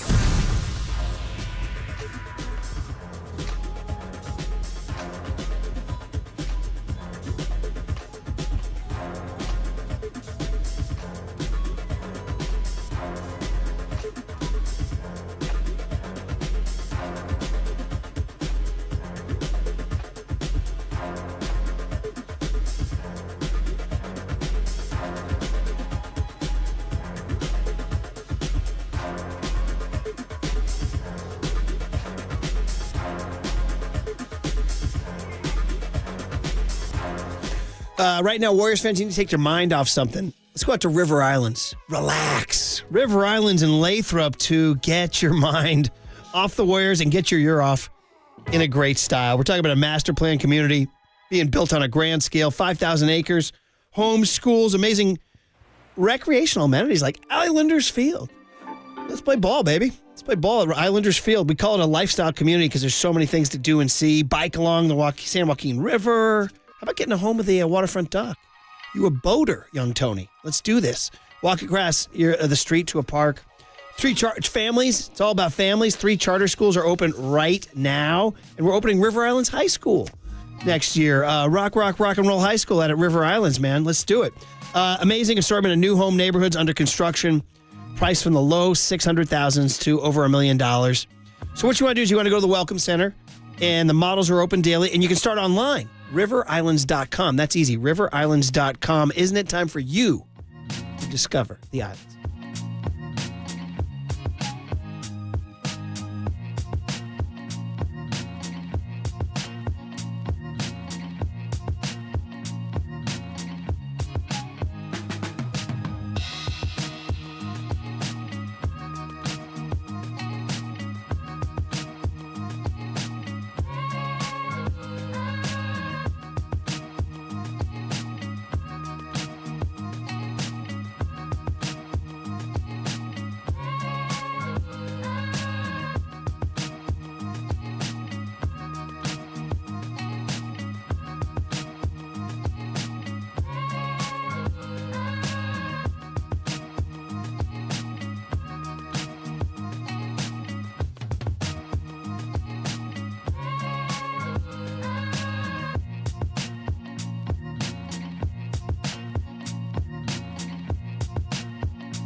Listen to the sports leader anywhere, anytime. Download the KNBR app. Murph and Marcus continue live from the KNBR Casino Matrix Studio. Casino Matrix Progressive Jackpots are here. Where are you? Just drop in. Please play responsibly. 1-800-GAMBLER. Pelicans just relentless on the attack all night long. Williamson gets inside, lays it up and in.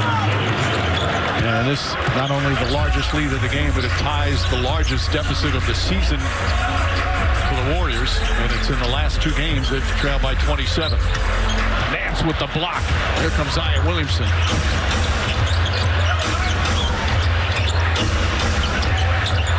Nothing seems forced with the Pelicans offensively tonight. Just beautiful ball movement, open shots. Hawkins knocks down the three, and the lead is 30. Yeah, we deserved it for sure. Fell behind immediately.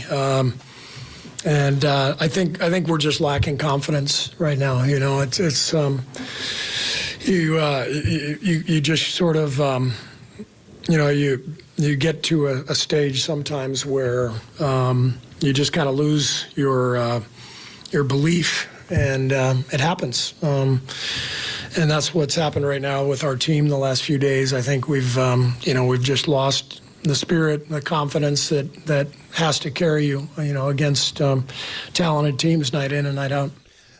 He just said they've lost their confidence, their belief, and their spirit. Other than that, Mrs. Lincoln, how was the game last night? Holy moly. Holy trinity of losses there. The confidence, belief, and spirit. No confidence, no belief, no spirit, and no defense, Murph. There it is. Mount no more. Yeah. Confidence, belief, spirit, and defense. It's funny, that cut that Tony played coming back, you could hear the loudspeaker, the PA going, because they want to go, defense, defense. No, bro. No. There's no defense. The Pelicans scored 141 last night. They probably could have scored more. Murph, it's the most points the Warriors have allowed all season long. They allowed 46 points in the first quarter, and that's before half the fans even showed up to watch it last night, Murph. As we said here, I'm going to try for the third time my dad joke here. Raymond did a great job of telling everybody the tip was at 5:30 last night. Somebody forgot to tell the Warriors. Thank you very much. Thank you. I'll be here all day. Actually, I won't be. I'll be here till 10. Guys, we can talk about a number of different angles here. 808 KNBR is the phone number. Where do you start? First of all, I'm at the point now I'm done. Marcus Thompson said I've seen enough. 2 weeks ago, I was like, well, I don't know. Just for argument's sake. Mm-hmm. A week ago on this day. About a week ago. A week ago on this day, they had an 18-point lead on the Denver Nuggets with 6 minutes to go in the fourth quarter. And they blew it. And they lost the game. And now Steph stood on the court with his hands on his hips and just chewing on his mouthpiece, right? So, since then, they did beat Detroit the next night. Oh, big whoop. But Chris Paul broke his hand. Yes. And then the last two games, guys, ready for this? Sunday night, Toronto scored 133 points. And then Wednesday night, New Orleans scored 141 points. Doc Rivers, Doris Burke, and Mike Breen were saying last night, and you were, I know, at the game, so you didn't hear it, but they were saying, man, this Warriors team during this dynasty, you can talk Splash Brothers all you want. They locked you down. And I think it was Doc who said, he goes, there's no lockdown here, bro. The lock is broken. Like, New Orleans scored 141 points. Toronto scored 133 points. What? Murph, they've allowed 70 points or more in the first half in 3 out of their last 4 games. And listen, we all know that Draymond Green has a huge impact on the defense. We know that Gary Payton has a huge impact on defense. Even Chris Paul has an impact on the defense. But this is simply unacceptable. Like, last night, being there at the arena, like, talk about the disinterest from the crowd. It felt like there was a disinterest from the players on the court, Murph. 480 says they knew they needed a big this offseason. Old man, small ball, ain't going to cut it. We kind of joked at the start of the year. Remember, I was going for the ha-ha. I was like, well, the Warriors, they lost to the Lakers in the semifinals last year, and their response was to get older and smaller. Yeah. Hey. We're not getting bigger, faster, and stronger. We're getting older, slower, and weaker. And the idea that they don't need a big, Barkley said it all through the run. But in the run, Bogut was a big, and he played a role. You had Kevon Looney played like a great American hero in the 2022 NBA Finals, and that was fantastic. But right now they got nothing. I don't know if Looney's gassed. He's still a young man. Yeah, I don't know why he's not playing great. Never been a rim He's never protector. traditional big. You're right. He's great on the boards. Yes. But he's not a guy that can protect the rim for you. So they didn't go and get one. They tried to get one when they drafted James Wiseman. Yeah, that's the problem. Yes. And then they still stopped to Looney's 27 years old. Feels older than that, doesn't he? He looks so old. Oh, boy. Here we go. He's the tallest guy on the team at like 6'10". 209 says nobody's given the Pelicans 6'9". credit for being a solid team. I'm a Kings fan. They punched us in the mouth several times this year. 707 says season half over, and Kerr is still in preseason mode. It's very hard to watch. 808 is KNBR is the phone number, and 415-808-5627 is the KNBR Golden State Lumber and Building Materials text line. 541 says, can you explain why Draymond was not playing last night? He's been reinstated. Let him go already. If he played last night, the game wouldn't have been like that. I guess, Celebrini's big on his get back up your body into speed and all that stuff. Because worst case scenario would be for all the Warrior fans that are hoping that Draymond Green can somehow save the season, if you do rush Draymond back and then he gets injured, and then you're talking about the season really being over, Murph. So here's the deal. You got to trade Wiggins. It's 3 years, $84 million. How do you trade Wiggins? You got to pair a young guy. And I agree with Kawakami's piece that none of these young guys are untouchable. It's kind of like the Giants. Are any of those young guys untouchable? I don't think so. See, I say Kyle Harrison is, in my opinion. I'm not moving Harrison. I love Kyle Harrison, but you got to bring A to get A. You know what I mean? You traded Matt Williams in 1996. That's the thing. Pat Bailey untouchable? See, it's different for me because Pat Bailey is a great defensive catcher. His bat obviously fell off towards the end of the year. I've seen flashes from Kyle Harrison where I think he could be a true top-of-the-rotation ace. I don't want to get too far ahead of myself, but he's got like Cy Young stuff. And that's the kind of guy you want to build your franchise around, especially a team like the Giants. Giants are in dire straits. To me, nobody's untouchable. I think Kyle Harrison has a bigger chance to be a superstar than any of these young players on the Warriors roster. In fairness, though, but I still would. The Giants are in such dire straits, I would say everybody's touchable. Fair enough. And I would say that about the Warriors right now. And that includes Kuminga. I know Kuminga is the flavor of the month, and everybody loves him. But you got to have to do something, man. And if that means trading Wiggins with whoever. I like Trace Jackson Davis. He's not untouchable. I like Brandon Pajemski. He's not untouchable. I like Moses Moody. He's not untouchable. I like Kuminga a lot, but he's not untouchable. What about Guy Santos? He's untouchable. Seeing the face of Guy Santos yesterday on the court, I for sure, I had to double take. I thought it was Puka Nacua out there. Because he's a bench energy guy. How was his bench energy? Was he running around with the goggles yesterday? I don't think there was many goggles to throw up. Other than the beer goggles you were watching the game with. Yeah, exactly. Had to drink a few beers. So here's the deal. Do you get Siakam? If you go get Siakam and you just load up Siakam, Curry, Dre, and Clay, and you get Chris Paul back, and you get Gary Payton back, and you just make a run, and then you roll the dice that Siakam stays? Right now, that's like as short a path as I can come up with. You got to roll the dice to do something. Yes. And whether it's a trade package for Pascal Siakam, maybe it's going out trying to get Lauri Markkanen in, who I've heard some trade rumors about with the Jazz. That would give you some more size also and can give you an offensive big to stretch the floor, not the greatest rim protector. Or even who's popping up now? Jared Allen from the Cleveland Cavaliers. That's a big man. That's a center who's now being mentioned in trade rumors. 925 says, during their glory days, the Warriors were number 1 or number 2 in blocked shots all those years. I didn't know that. 707. Well, everybody talks about small ball and shooting a three. No, when the Warriors were winning championships, they were one of the best defensive teams in the league. I told you, there's a perverse, dark part of me that I'm not enjoying it, but I'm doing an I told you so because I'm an old head, and the three-point wave, I get it. Yeah, sure, I like a three. But, dude, I'm always like, I need a post guy, and I need a post guy who can score and protect the rim. And the Warriors are like, no, we don't need one. No. We don't need one. And Murph, we talk about Dario Saric. We talk about the evolution of basketball. When the Warriors were winning all these championships, they were shooting three-point shots at an all-time rate. Guess what? the rest of the league has caught up. Yes. Now everybody's shooting threes. That's correct. So they're not the only ones implementing this strategy is what I'm trying to say. And their Splash Brothers are shooting it worse. Yeah. Clay's. This is one of Steph's worst 3-point. Listen, I'm not burying Steph at all. I mean, God, wrap him in bubble wrap and keep him forever. But Clay's not shooting well, obviously. And so when your Splash Brothers become your Clank Brothers, then and the rest of the league's making them better than you are. There you go. Then there's a problem. But hey, here's a solution for you. Since we're just throwing S at the wall, why don't you call up a former Splash Brother? Rumors are he's a little unhappy down in Arizona. Can we give a call? We're talking about young Tony playing Here Comes the Sun. Bring it back. Here comes Kevin Durant back to the Warriors. That's like signing Charles Haley in the 98 playoffs. I'd entertain the option, to be honest with you, and I would trade essentially anybody on this roster not named Steph Curry to get Kevin Durant. Yeah, and what are we going to do with Clay? That's the problem. So listen, his contract runs out at the end of the year. I mean, listen, guys, I got news for you. If you're like, no, Clay's a Warrior forever. Joe Montana was a forever Niner. Oh, wait, he's a Kansas City Chief. Yeah. Ronnie Lott's a forever Niner. Oh, wait, he's a Jet and a Raider. Jerry Rice is a forever Raider. Wait, I'm sorry, a forever Niner. Wait, he's in a Super Bowl with Marcus's Raiders. Yeah, he's a forever Raider in my eye, Murph. Same with Ronnie Lott. Wow, I have to put up the cross sign right now. I have to put up the cross sign to get the vampire garlic out there. For life. 415 says, trading Wiggins, the Dubs' best defensive player with flashes of offense, is dumb. Ooh. Is he still the Warriors' best defensive player? No. He's not playing like it. 415, I got to get rid of Wiggs. He's not two-way Wiggins. It's gone sideways. It's gone the wrong way. And it's been a year now. It's been a year that it's gone sideways.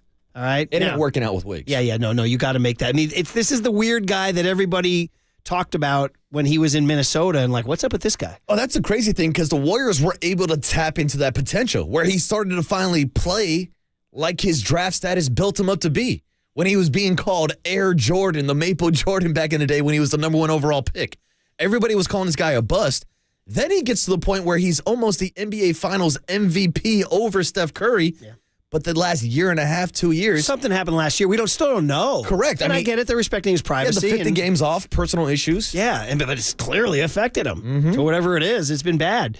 650 or somebody who was the one said 707 trade Clay. It's over. Well, who's going to take Clay? I mean, he's an expiring contract. You're going to have to trade Chris Paul's expiring contract too, guys. Yeah, I think that's probably the easiest contract to move. Yeah. Because with Andrew Wiggins, like you said, you're tied up to him for the next couple of years. Bro, there's a song called The Night They Burned Old Dixie Down. It was the night they burned Old Chase Center down, and you were there. The 5:30 tip against New Orleans. And dude, the ABC broadcast was like, it was creepy because it was Doris and Doc and Breen were kind of like, damn. What are we going to do here? Murph, ABC, I was like, hey, ABC, you wanted primetime basketball? Be careful what you wish for. Instead, they're out here witnessing Steph Curry, Klay Thompson. I know Draymond Green was on the bench last night, but Steve Kerr, the guys that are the faces of the franchise, being booed on their home court. Man, 650 says they traded Willie Mays, guys. They did. They traded Willie Mays. They also traded Willie McCovey, too. Juan Marichal was a Dodger. Okay, guys? I mean, Bill Belichick just got fired literally within the last 5-6 hours, Murph. So when we're talking about the future of Steve Kerr and everything he's accomplished, Steve Kerr doesn't have a contract next year. So what's going to happen with the future of him? How about 447? Is this guy? I want what, as the famous Rob Reiner's mom said in When Harry Met Sally, I'll have what she's having. 447. Dub Nation, keep the faith. It was worse last year for the Warriors, and we went all the way to Game 7 against the Lakers in the West Finals. Okay, 447. A, it wasn't worse last year, and B, they didn't get to Game 7. It got to Game 6, and that was the Western Conference semifinals. Yeah, thanks for the text, George Michaels, but I don't got too much faith. Oh, my God. Wait, I'll take that for you. Like that buddy. reference? Very much so. 925 says Curry is shooting 39.8% from three this year. That's closer to his career average. And then 510 says, with Clay, you got to go to Rodney Dangerfield. With Clay, I can't believe we're saying this. The guy was kayaking next to seals on Monday, and now we're going Dangerfield? And Clay's been starting to shoot better. Sorry. You know when you're really old? When your family talks about you in front of you. Ever see those families? The guy's sitting right there. What do you want to do with Pop? I mean, Pop can't stay here. And Pop just sits there dribbling. Harry, put Pop in the garage. We got company coming, okay?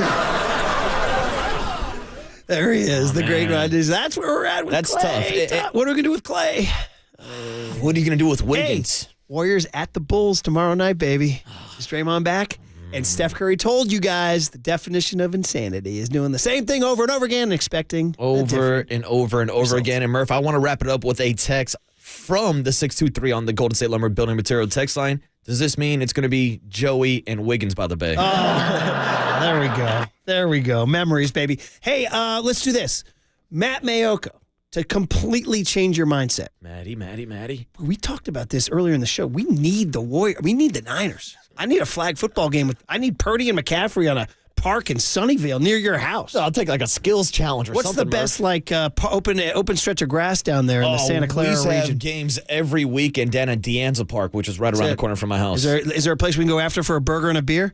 Oh, you can find a good spot. Actually, they just shut down Longhorn, so I'm probably not anymore. What about that St. John's is good. Other side of town, though. That's off Lawrence, over near Levi Stadium. I'm looking for a pick. I need Purdy and McCaffrey in my life stat. And Matt Mayoko will bring them next on KNBR 104.5 and 680, the Sports Leader. I don't know, man. I feel like I've seen enough. Sunnyvale, shout out to you for supporting KNBR, Sunnyvale's Sports Leader.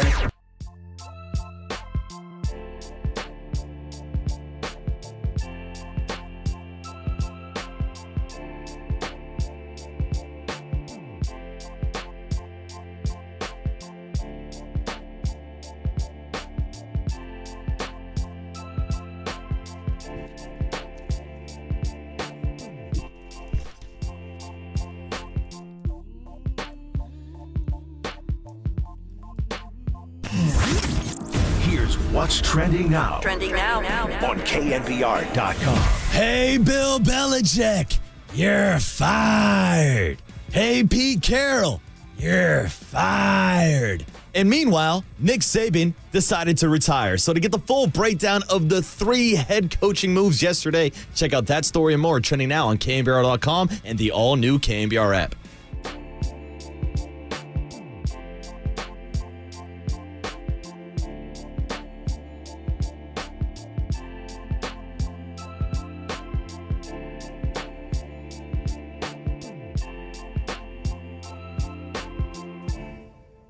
Daisy Brand Dip, let's go, baby. Daisy, the breakout hit of January because it's football and wings and pizza and chips and dip. Daisy Brand French onion and ranch dip. We're woofing it down at the Murphy house, and I'm telling you we are.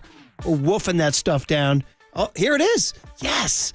Come on, baby. Kick that Daisy. Kick that Daisy Brand. Look at that Murph fridge with that Daisy Brand in it. There it is. All right. That's I just did that. Love that there's no MSG or added jack I can't pronounce. Taste is so amazing, so addictive. Come on, baby, kick that Daisy Brand French onion and ranch dip. So addictive, you can't stop eating it.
And now, time for the Protect Your Assets with David Hollander Business and Technology Report.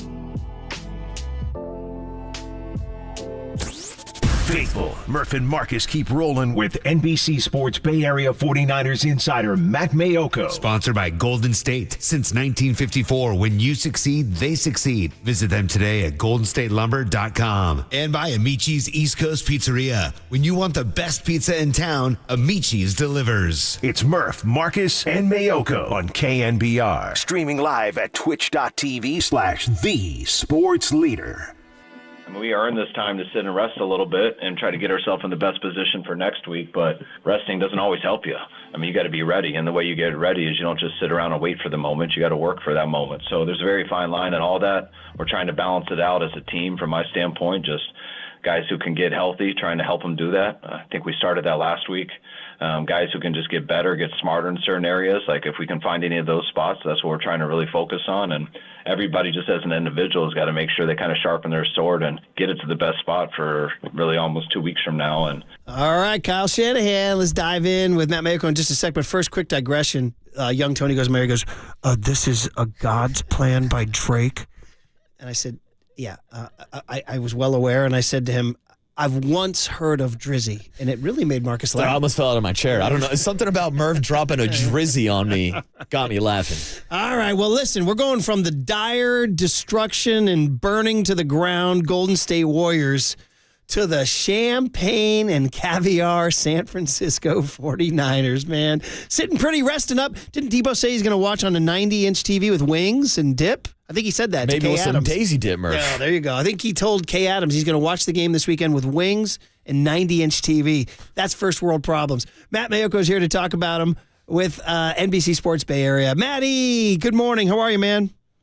Good morning. I'm doing great. How are you guys doing? Well, we've burned the Warriors franchise to the ground. Yeah.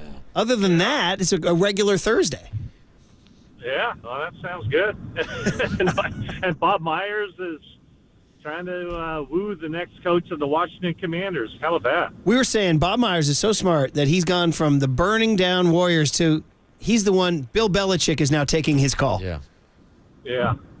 And what that might be the best situation in the NFL as far as a head coach opening, just because that fan base is so fervent. No, they don't have a quarterback, but there's really nothing anybody there can do to make it worse. So it's nothing but positives, I would think, with the Washington Commanders. And Bob is probably he's probably the best person for that job to figure out the path that organization takes. It's going to be interesting to see what happens there. And Matt, since we're on the topic of Bob Myers and the Washington Commanders, I saw that the Commanders have officially requested an interview with Adam Peters. Now, is there any previous relationship between Bob Myers and Adam Peters, and you think that's a possibility that Adam Peters could leave the 49ers to the Commanders?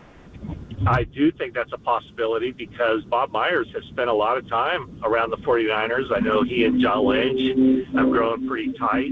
I've seen Bob out there. I've seen him at games. So he's around, and I don't know if he, overtly was telling them he was picking their brains. Probably not. But I don't know for a fact, but I would definitely think that he and Adam Peters know each other fairly well, and I think that would be a good spot for Adam. Adam would have to, I think the best spot for him would be to go somewhere where the people doing the hiring know him more than just from the interview process, and the fact that, or I shouldn't say a fact, but I would suspect that Bob has known Adam for several years, and so I think that would be a really good spot for Adam. Now, I forget the origin story on Brock Purdy. There was who was the scout or personnel guy who found Purdy? Was it Peters, or am I wrong on that? Yeah, it was the regional scout or the area scout that found him and kind of brought him to the 49ers. And the funny thing is the 49ers, during the course of a season, kind of anticipate who's coming out in the draft and all that. So Brock's junior year, the 49ers actually had a higher grade on him than when he came out a year later. So they thought that his senior year wasn't quite as good as the junior year, and I forget exactly what round they had him, but let's just throw out there that let's say they had him as a 4th or 5th round pick in would be 2021.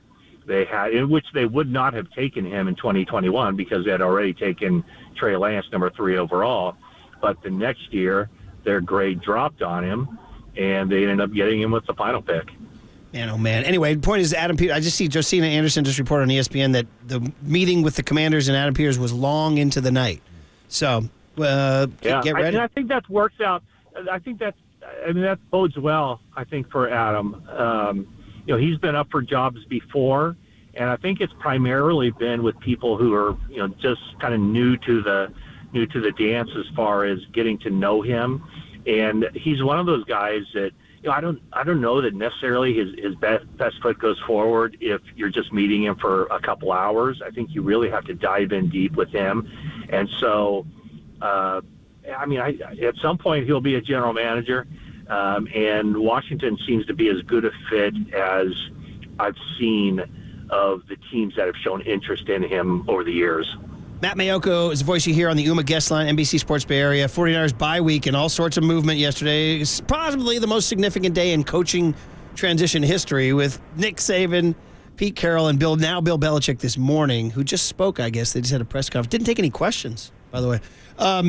Here's the one. I just saw this tweet 9 minutes ago. Marcus, we haven't seen this yet.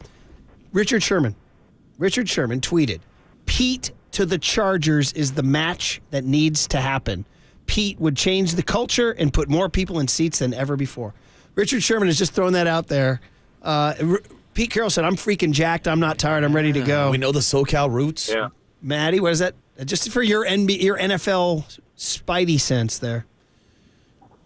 No, that makes sense. I think Jim Harbaugh to the Chargers makes sense. The only thing that would give me pause for a high-profile coach going to the Chargers is kind of what Richard Sherman alluded to. The fan base there is tiny, and I don't know if there's been, a little bit of hyperbole here, but I don't know if there's been a Chargers home game since they moved to first Carson and now to Inglewood. I don't know if there's been a Chargers home game where they've had more fans in the stands than the opposition. So it's just, it's a transient organization, kind of like the Rams have been, and it just makes it difficult to create any kind of enthusiasm there and loyalty among the fan base. So that would be the only thing, because on paper, it's the most attractive head coaching opportunity out there, because unlike the other openings, they have a proven youngish quarterback who should be there for a long time. So that's the one position you don't even have to give a second thought to, and that's the only position of any of the, 8 openings now, that can say that. Yeah, and now the Seattle Seahawks are one of those teams that have a job opening at head coach. And Matt, I'm going to throw you a little bit of a hot potato, because I know there's been rumors to Dan Quinn return to the Seattle Seahawks, but have you put any thought into maybe Jim Harbaugh going to the Seattle Seahawks? Yeah, I think, Jim is wide open. I think it's a foolhardy exercise to try to predict and guess along with Jim Harbaugh. I don't know if you remember the fiasco with the 49ers and Stanford, how you would have dueling top-line NFL and college reporters reporting the exact opposite things within minutes of each other, because at that point he had one agent working the college side of things, and he had another agent working the NFL side of things. So, I mean, who knows where Jim Harbaugh will end up. I mean, he could end up back in Michigan. You never know. Or he could end up at any number of the openings in the NFL. It sounds like, the inclination is for him to be back in the NFL for the unfinished business, because he seems to be one of those guys, checks off one box and moves on to the next one. And the next one for him would clearly be to put himself in position to win a Super Bowl. Talking to Matt Mayoko, NBC Sports Bay Area. Matty, Steve Wilkes is getting some bids. So I think two different, is it the Falcons and the Chargers have requested to interview him? Is that right? I've been a little bit out of it this morning, running around doing some things. So if the Falcons one has come through, that would be, I didn't know about that, but I do know about the Chargers. Yeah, it was reported by Mike Garfolo this morning, Matt. Okay, very good. Yeah, so that would be, I could see that. To me, that makes more sense than the Chargers. I think the Chargers need to go offensive head coach for the reasons I kind of outlined there. So, yeah, I could see him returning to the NFC South. And, he did a good job with the Panthers in the 12 games he was there. They finished strong. A lot of people with the Panthers thought that he should have gotten that job over Frank Reich, and we all know what happened with him. He didn't even make it through one full season. So just a reminder, if the 49ers were to lose Steve Wilkes, there would be no compensation, because as a minority assistant coach, you have to be in your previous employment for 2 full seasons for the team to get any compensation if one of those individuals you helped develop goes on to a head coaching job. But, if you've been around Steve Wilkes, he does kind of have that stately, noble presence to him that kind of, looks and sounds like a head coach. So he's had a couple of opportunities. He's a one-and-done coach with the Cardinals, which obviously wasn't a great situation for anybody stepping into. And then, of course, the end of season run with the Panthers. So I could definitely see. That he would get some interviews, and now it's a matter of if once he gets his foot in the door, if he can show enough that convinces the team that he is the guy for the job. And Matt, what would you think the 49ers game plan would be if Steve Wilkes is one and done with the 49ers? Would they go in-house with someone like Chris Kasarik? Would they look outside of the building? Or could there even be a possibility of maybe a Pete Carroll reunion as defensive coordinator for the 49ers? Well, of all those options, Pete Carroll's not, at 72, he's not going to become a defensive coordinator. He is a head coach, and he's a CEO type. He does not want to be, working those defensive coordinator hours, and that's just that. At this point, he's worked too hard and accomplished too much to be a defensive coordinator. So I think we can eliminate that one. I don't know. A guy to keep an eye on would probably be Daniel Bullock's defensive backs coach.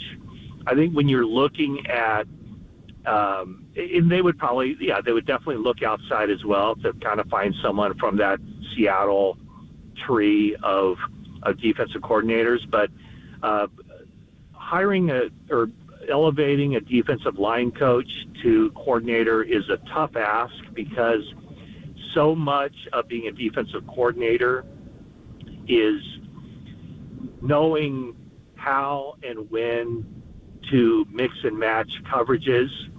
So a lot of it, most of your defensive coordinators are tied into the back end. It could be a linebackers coach, but I think defensive backs coach is kind of the sweet spot, because the third down calls you make can turn a game, and you have to be really familiar with coverages and the strengths of your defense and the tendencies of the opposing offense. So I think if there's anybody on the staff, it'd probably be Daniel Bullock that they would look at.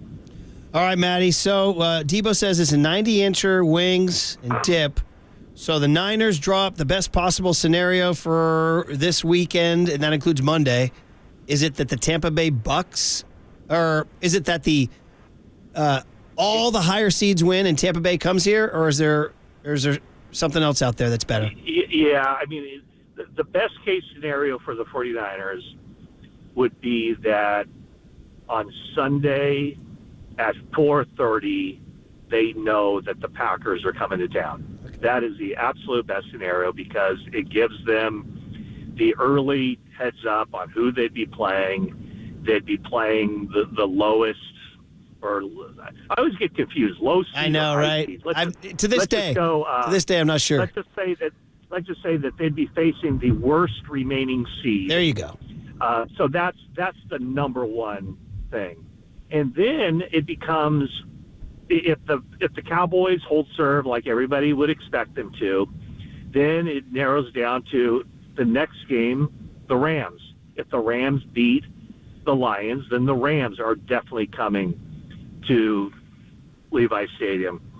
I think what would best help the 49ers is if they know Sunday evening who's coming to town, because that would basically mean that they would have a Saturday game on January 20th for the divisional round. And so it'd be either the Packers or the Rams. And that way also they get one extra day for the NFC Championship game, assuming, of course, they win that game. Whereas if they have to wait until Monday night to find out whether they're playing the Eagles or Tampa Bay, that game would be on Saturday. That game would be on Sunday, which means that their opposition more than likely would have the extra day of rest. So I think even though it's probably counterintuitive and not the prevailing thought among people around the 49ers or 49ers fans, it seems to me that people just don't want them to play the Rams again. But I think the best case scenario for the 49ers right now would be either A, the Packers, B, the Rams.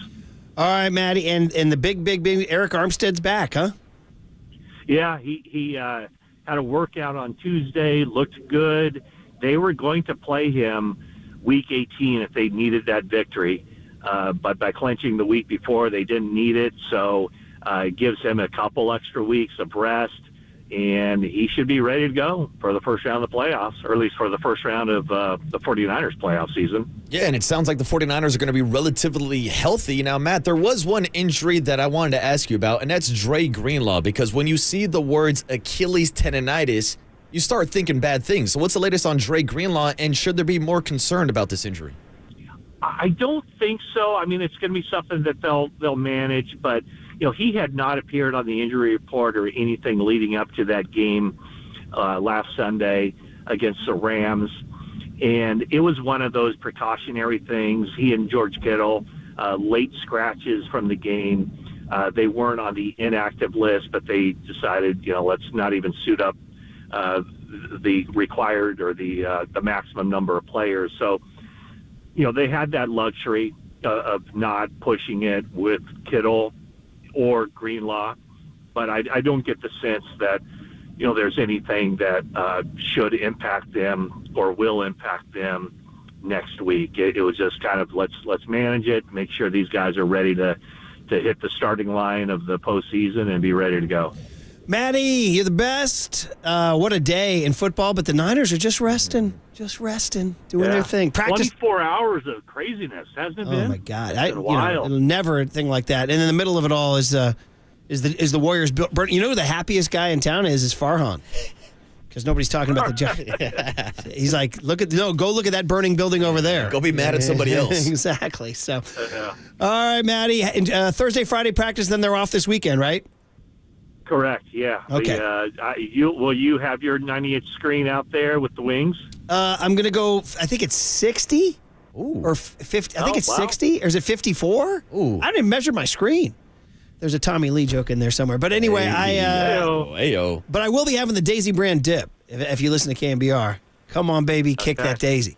Matty, enjoy your weekend off in January. Let's talk next week. Sounds good. Thanks, guys.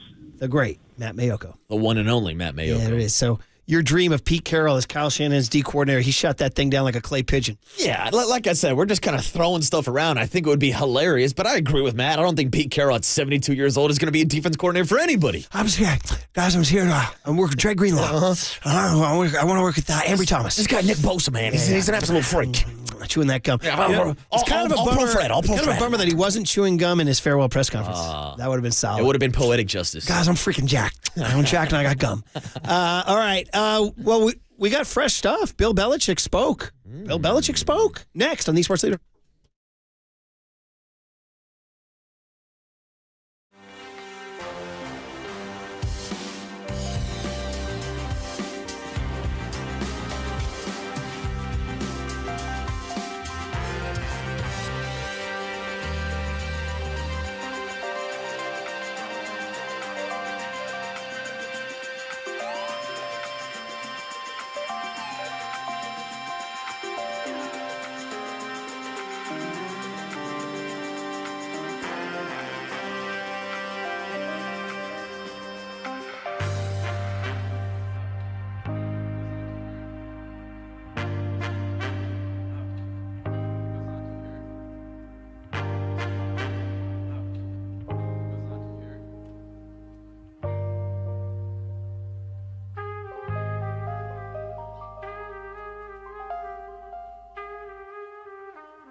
Listen to the sports leader anywhere, anytime. Download the KNBR app. Murph and Marcus continue live from the KNBR Casino Matrix Studio. Casino Matrix Progressive Jackpots are here. Where are you? Just drop in. Please play responsibly. 1-800-GAMBLER.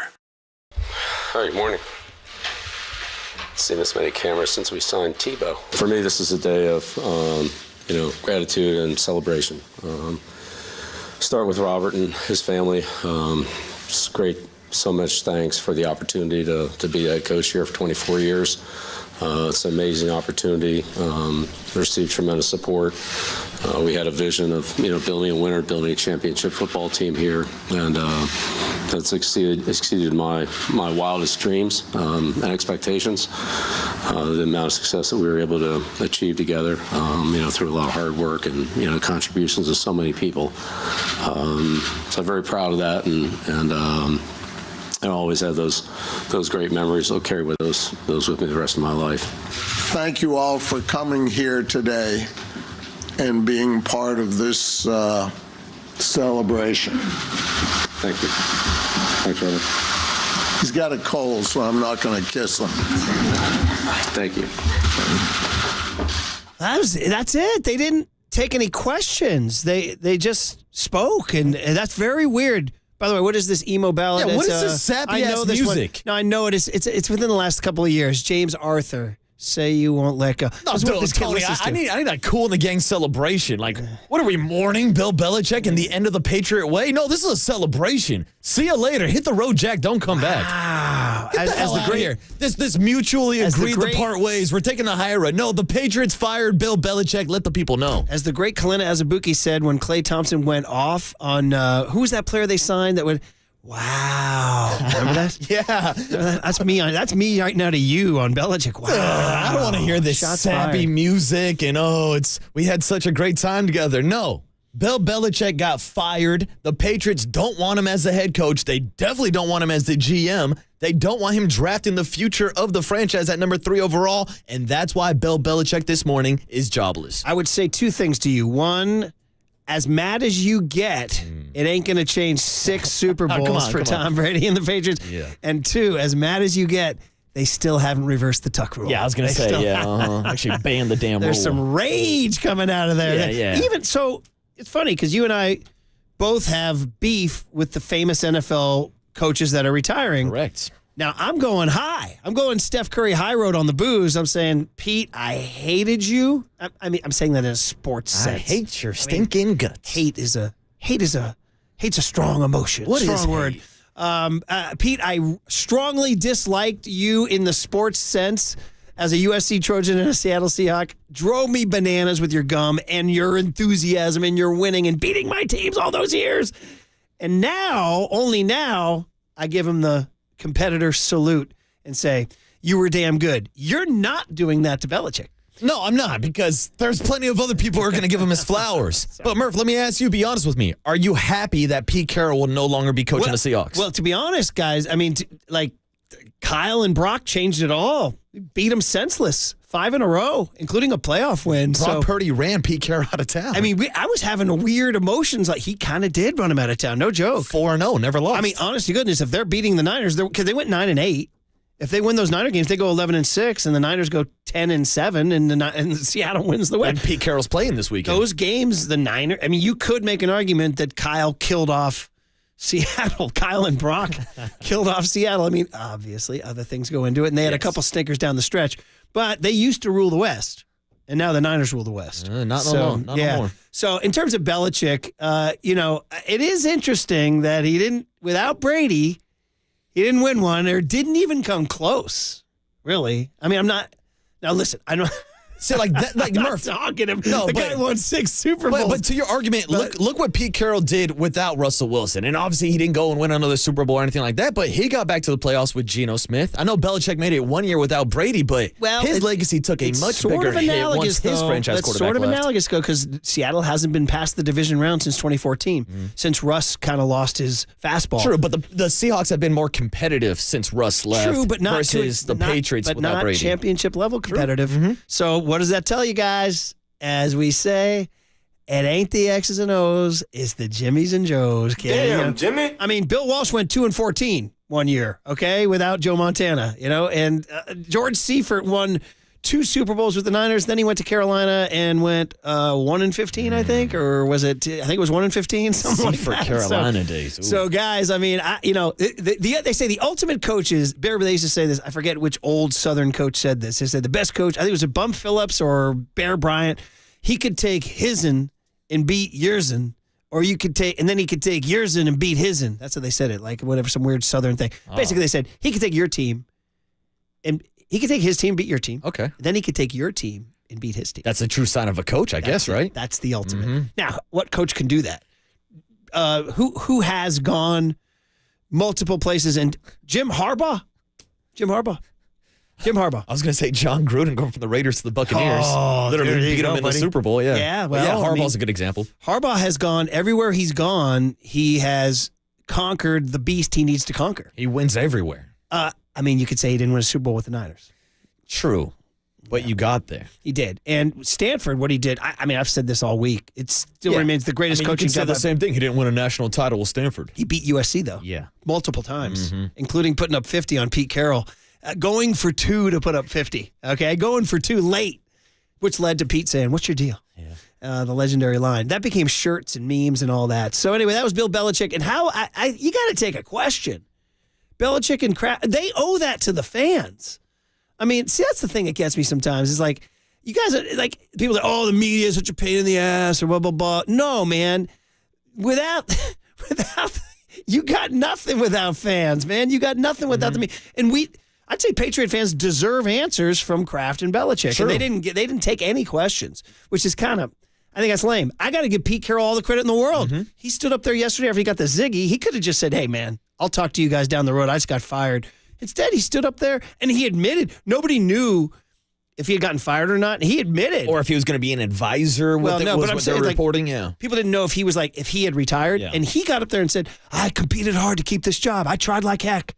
So, I mean, Pete is, man, oh, man. I mean, he was a Niner D coordinator in 95 and 96. I covered him for 2 years. He was a pleasure. It's just that in sports, if the guy's wearing a different color, you're not going to like him. You know what I mean? He's a Seahawk. He was a Trojan. He was the 2 worst possible things. Now, Murph, you tell me as a lifelong 49er fan that's seen the rivalry kind of swing back and forth on the pendulum, whether we're talking about the Rams versus the 49ers or this current iteration of the rivalry, what does this mean for the 49er-Seahawk rivalry without Pete Carroll? I mean, it's as we just said earlier, they've kind of stuck a knife in it because they've been killing them. So it has been. In fact, that was a topic we talked about. Was 808 KNBR? Are the Seahawks still hated? Do you still hate them?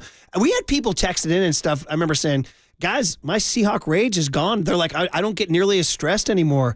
You know, Russell was the guy. Dude, the way Russ played, the freaking broken plays, the Fran Tarkenton plays that Russ Wilson would do, and the Russ Wilson personality. Of course. Go Hawks. All that stuff. Dude. Broncos country, let's ride. There it is. So the rivalry has cooled considerably with the Niners' dominance. Which is crazy because they just played in the playoffs last year. Now let's see who they hire.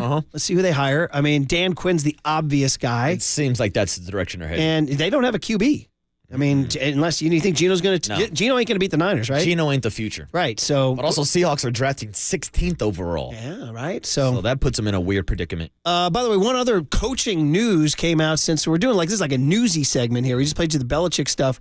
So Dan Lanning is the hot Oregon coach who I thought did a phenomenal job. He just couldn't beat Michael Penix in a couple close games. And then Penix decided to have a terrible game against Michigan. Michigan had something to do with that, too. But Dan Lanning is the guy everybody said, he's going to Bama because he's the hottest coach out there, and he just got to Oregon. It's not like he's been there for life. And he also he was a grad assistant under Saban. Ooh, there's a tie right there. So everybody's like, that's a no-brainer. Bama will throw the bank at him. But I guess just this morning, within the last few minutes, he posted this on Twitter. It's like a video of him with the team. I haven't heard it yet. They said it just came out. Who has goals and aspirations? Raise your hand up. All right, everybody got goals and aspirations. You know how you get those? You be the best where you're at. Like that's how you reach goals and aspirations. That's how great things happen. It's not about worrying about the next thing. It's about worrying what's right in front of you, 6 inches right in front of your face. I want to remind you guys what that means. You guys that just got here don't know them, right? But it means something being Oregon Duck. Everybody makes what? They all make commitments to things that they're going to do. A lot of starters. The world doesn't have a lot of what? Finishers. We're finishers. I want to be here in Eugene for as long as Eugene will have me. This place has everything that I could possibly ever want. There's a little bit of a problem in society today with people looking for what's next and where there's an opportunity. And the reality is, the grass is not always greener. In fact, the grass is damn green in Eugene. Okay. Wow. Says he's staying. That was pretty highly produced, too. It was for the last hour. It's kind of like this sepia-toned video, too. Murph, to me, it sounds like they're almost playing for clicks. Yeah, very good, very good. The grass is not always greener. In fact, the grass is damn green in Eugene. That's great Dan Lanning click knowledge there, buddy, right there. The grass is damn green in Eugene. He's the one who accused Colorado of playing for clicks. They're playing for championships. So I tell you what, he did a hell of a job. Like Oregon, I hadn't seen it. I was shocked Washington beat him, tell you the truth. I think I missed that on the forecast. They were 9-point favorites over Washington in that game. Were they 9 point? No. 9.5. Yes, they were, Murph. Wow. Yeah, how about that? Oh, but as a bouquet for the second time this segment. Wow. We got to get that on the board there. All right, guys. Well, there you go. So it's been a crazy day alternating between burning the Warriors to the ground and dealing with these monstrous changes in our football land. I mean, these are iconic, guys, our football lives are going to be different without Nick Saban, Bill Belichick, and Pete Carroll. Pete Carroll, Hall of Famer? Oh, 1,000%. Yeah. And we're talking about guys that are at the pinnacle of the coaching world. Yeah, but I just said our lives are going to be without them. Dude, they might be coaching again. There's a lot of job opportunities out there, Murph. I know, man. But old Dan Lanning said he did the Harbaugh. What do you mean, what's next? Can I just have this? Can you be zen? Nobody in high-level football is zen, be in the now, except for Debo, watching football on a 90-incher with wings. Oh, it must be nice. Dude, and the Daisy Brand dip. All right, well, we'll hand the burning mess that is the Warriors over to Papa and Lund next on KNBR 104.5 and 680, the Sports Leader. Where are you watching them? On the couch with my feet kicked up. From the Chilton Auto Body Traffic Desk.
Listen to the sports leader anywhere, anytime. Download the KNBR app. Murph and Marcus continue live from the KNBR Casino Matrix Studio. Casino Matrix Progressive Jackpots are here. Where are you? Just drop in. Please play responsibly. 1-800-GAMBLER.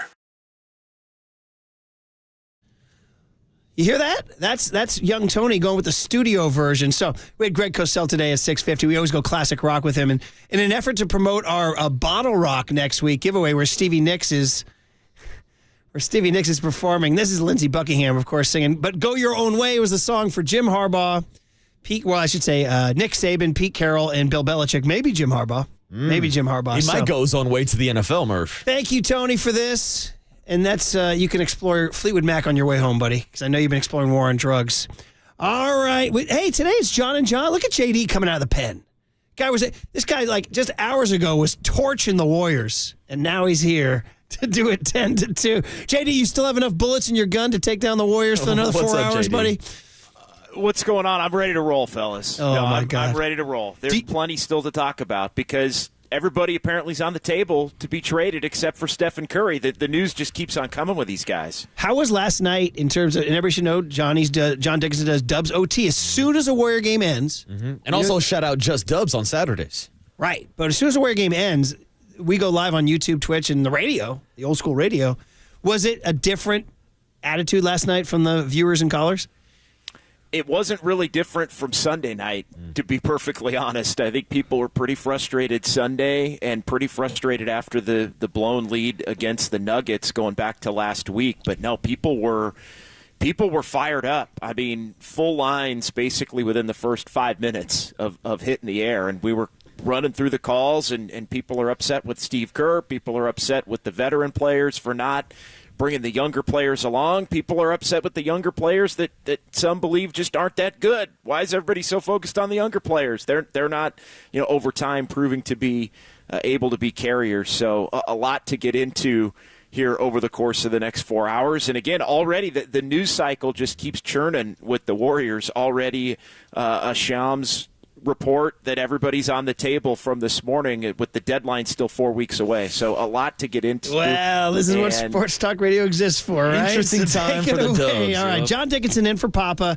Johnny Lund is there. It's John and John coming your way. And when it's time for a change, think Speedy Oil Change and Auto Service, your trusted oil change, tune-up, and brake experts. And you are listening to KNBR and KNBR FM San Francisco, the sports leader, a Cumulus media station. Today's practice was awful. And I'm going to tell you this. Today I can't get you guys to do it right. I'm going to go to the lake, sit on the ducks, and watch the ducks in you.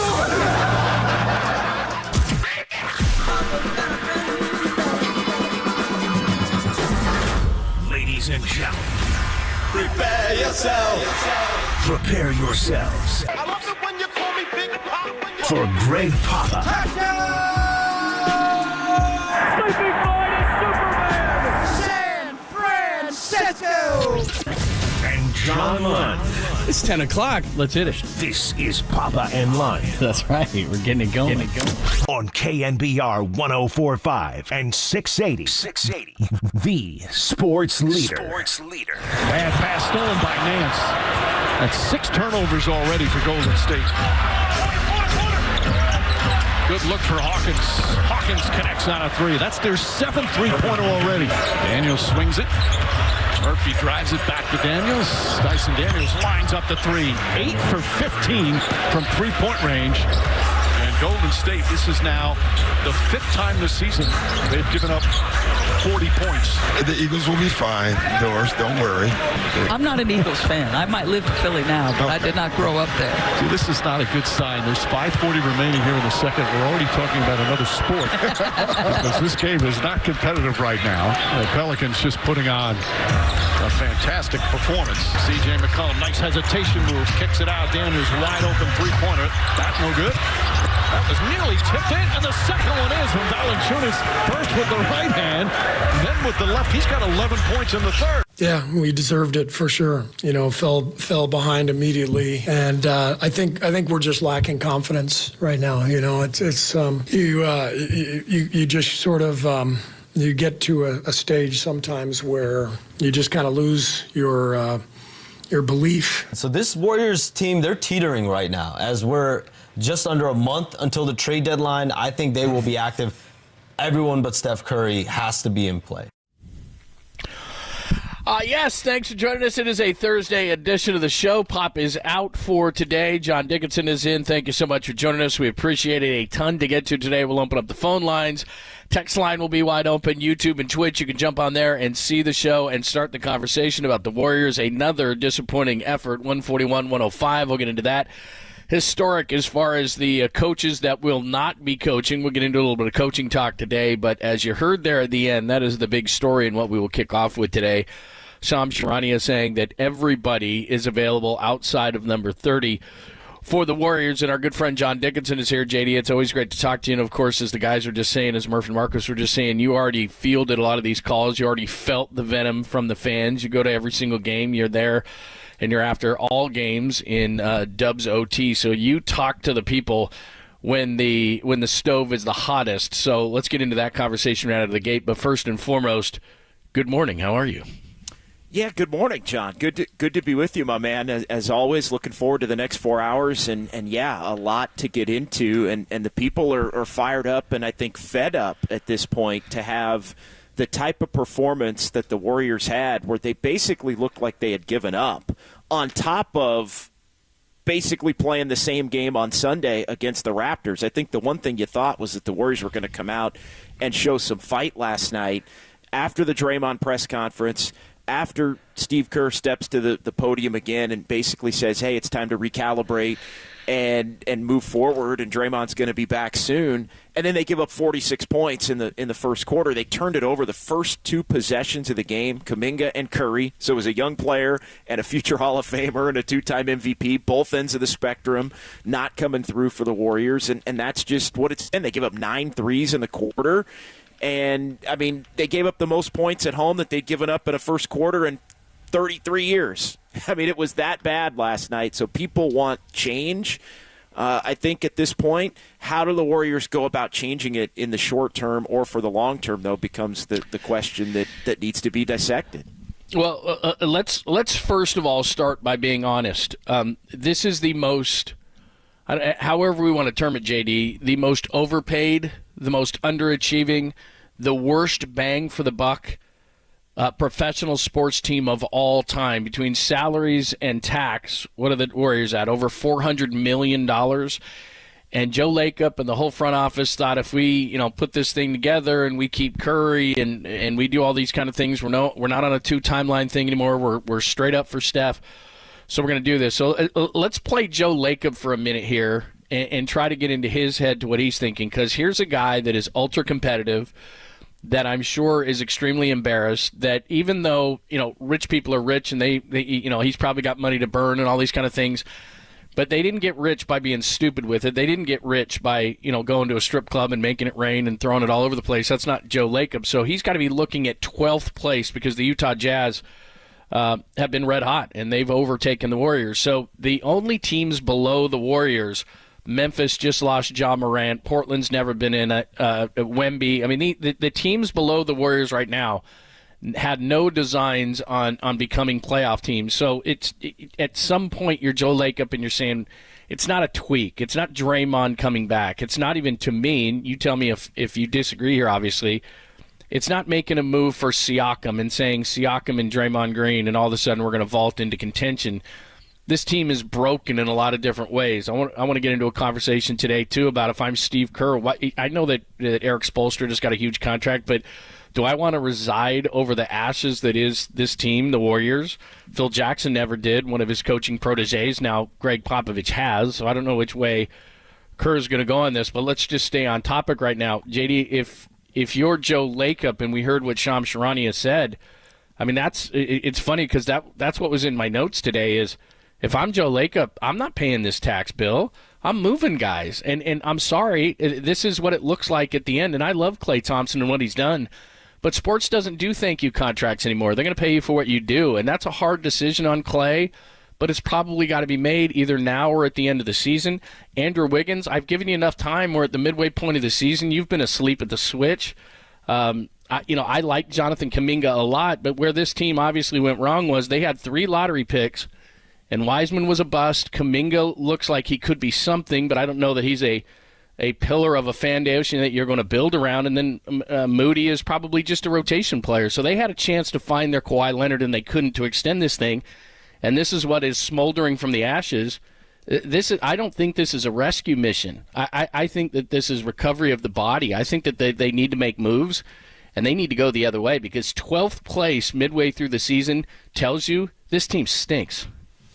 Well, and that's the question. The question becomes, do you want to, in essence, tear it down to the studs around Steph Curry, or do you want to, use some of the young players to try and bring in not necessarily more veteran players as far as guys in their, mid-30s or anything like that, but bring in somebody in the young prime, in the 28 to 30 range, to give an infusion and to sort of build around Steph in that way. But then you also have to make sure that Steph is on board. And I think if you heard Steph in the post-game press conference last night, I mean, he's talking about the definition of insanity being, the same thing over and over that's not working. And so that tells me that he's basically at this point ready for a change. But if the Warriors are going to look to move on from Klay in the final year of his deal, or Draymond, good luck. I don't think that's realistic. Stephen Curry's going to have to be the one to sign off on it. So I think he's involved and has to be in a lot of these conversations. Not that he's going to make the decision, but that he's going to be on board with what the decision is. If that comes down from Joe Lacob, who says, hey, I'm done paying this tax, we need to get the financial house in order, or if it's Mike Dunleavy Jr. who says, hey, I think this is the best course of action for the short term and the long term, because I think you could make a case with the veterans not clicking and the younger players still being far enough away to where they're not carriers at this point for this roster. You could make the case that you could subtract in a certain way and still have it be better than it's been here over the course of the last week and bigger picture when you look at a team that's now 17-20 on the year. As you look at this thing, you're around these guys all the time. You've been around this team for a long time through the championships. You've covered many of these games and spoke to these guys. I mean, when you see this, you're Joe Lacob. We're sitting around a mahogany table in a really nice room, and Joe Lacob is asking for your insight into what direction, because really that's where this team is.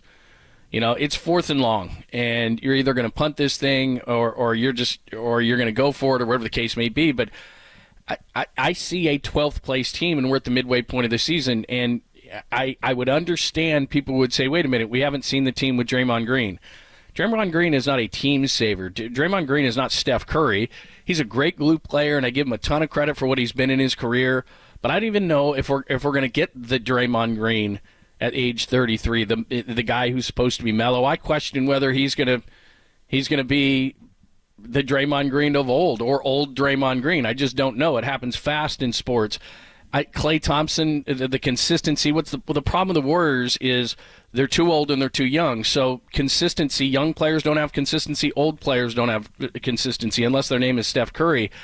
I'm not trying to preside over the end of the Warriors. I'm not trying to speak at the funeral. There's no joy in saying that the Warriors run is over. I'm not trying to get to that point. I'm just trying to be realistic. If I'm Joe Lacob, I have flipped this bill for a long time, and any owner that really wants to win will flip the bill for an organization, for a team, and pay all these taxes as long as the team is in contention. But this team doesn't look like it's in contention, and you can put Draymond on this team, and you can make a move for Pascal Siakam or DeJounte Murray or any of these other guys that are being bandied about, and I just don't see it. So if you're Joe Lacob, what do you do?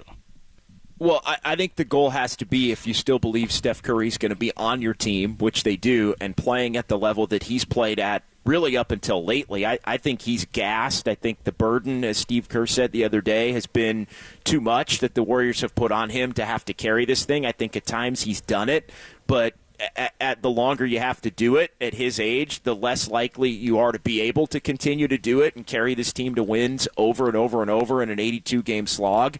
But getting back to Joe Lacob, I think the goal has to be, if you have Steph Curry playing at the level that he is overall, you still have to be kind of all in on the now and trying to be as good as you possibly can be while also getting your financial house in order to the best of your ability. So I don't think it's necessarily one or the other. I think it's a combination of everything. I think it's you look And I think this is why the report is out there that they're open on everybody. I think they need to put everything on the table and put it out throughout the league and look at legitimate opportunities as far as what's out there to get creative and maybe think and go outside the box, whether that means moving Kuminga in an ability to bring somebody back that can be what this team has lacked all year long, a bona fide, legitimate number 2 to ride with Steph Curry. Like, if you can package Kuminga and get that player, you're immediately better. And I think the Warriors have to justify and grapple with the fact that if getting that player costs them Kuminga, well, what do you believe Kuminga's up? If you believe Kuminga's a future star and a 1 or a 2 on a team, then maybe you hang on to him. But if you don't, then why are you so concerned about hanging on to him if you think I think they're already committed, JD. I think they're already committed. So if the minute they decided, okay, we're not on a 2 timeline anymore, anybody who's not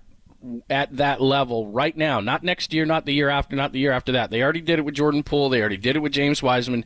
They decided that their number 1 goal was to surround Steph Curry with players who could help him win a championship. And I like Kuminga. I think that whomever they trade Kuminga for, even though Jordan Poole's not off to a great start, in a few years it's going to be like, oh, man, Jordan Poole's pretty good and Chris Paul's been retired for 3 years. They're going to regret that. But it's the same thing with Kuminga. I know that they're going to regret trading Kuminga for Siakam, who if Siakam wasn't going to sign in Sacramento and they look like they have a brighter future than the Warriors, then why would he sign with the Warriors who look like they're on the downside? He's in the last year of his deal. So, I don't know what direction they're going to go in. I'm only using Siakam because that's the name that gets thrown around the most. And I like Piascos. I like Siakam. He's a nice player.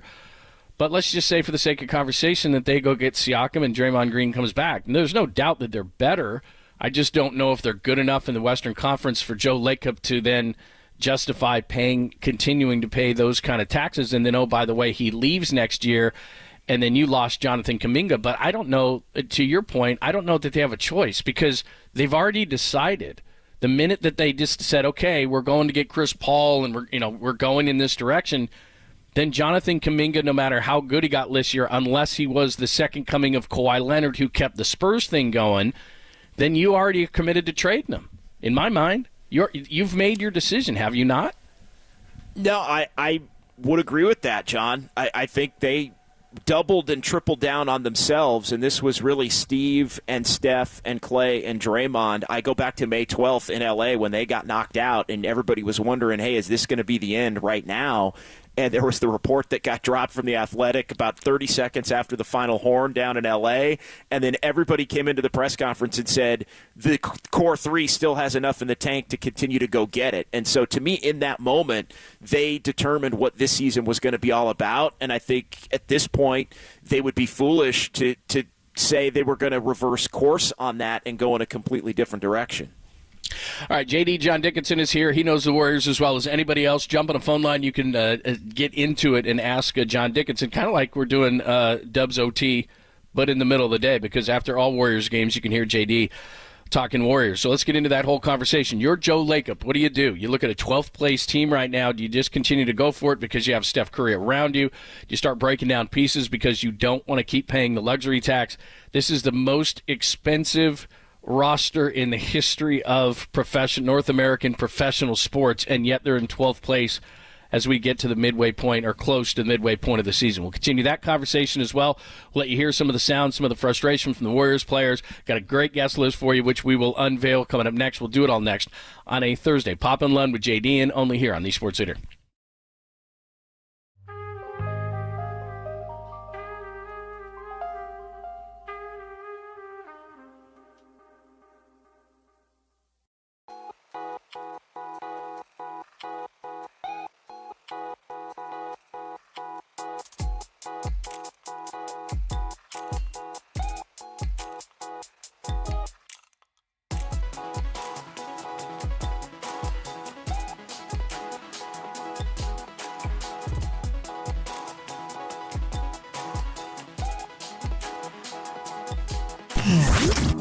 Here's what's trending now. Trending now. On KNBR.com. The Bluebirds were out at Chase Center last night, and Steph doesn't blame them. That story and more trending right now on KNBR.com and the KNBR app.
Dub Nation, there's a party happening on our podcast page. Hear every interview from every show on demand at knbr.com/podcast. Now on with the show on the sports leader.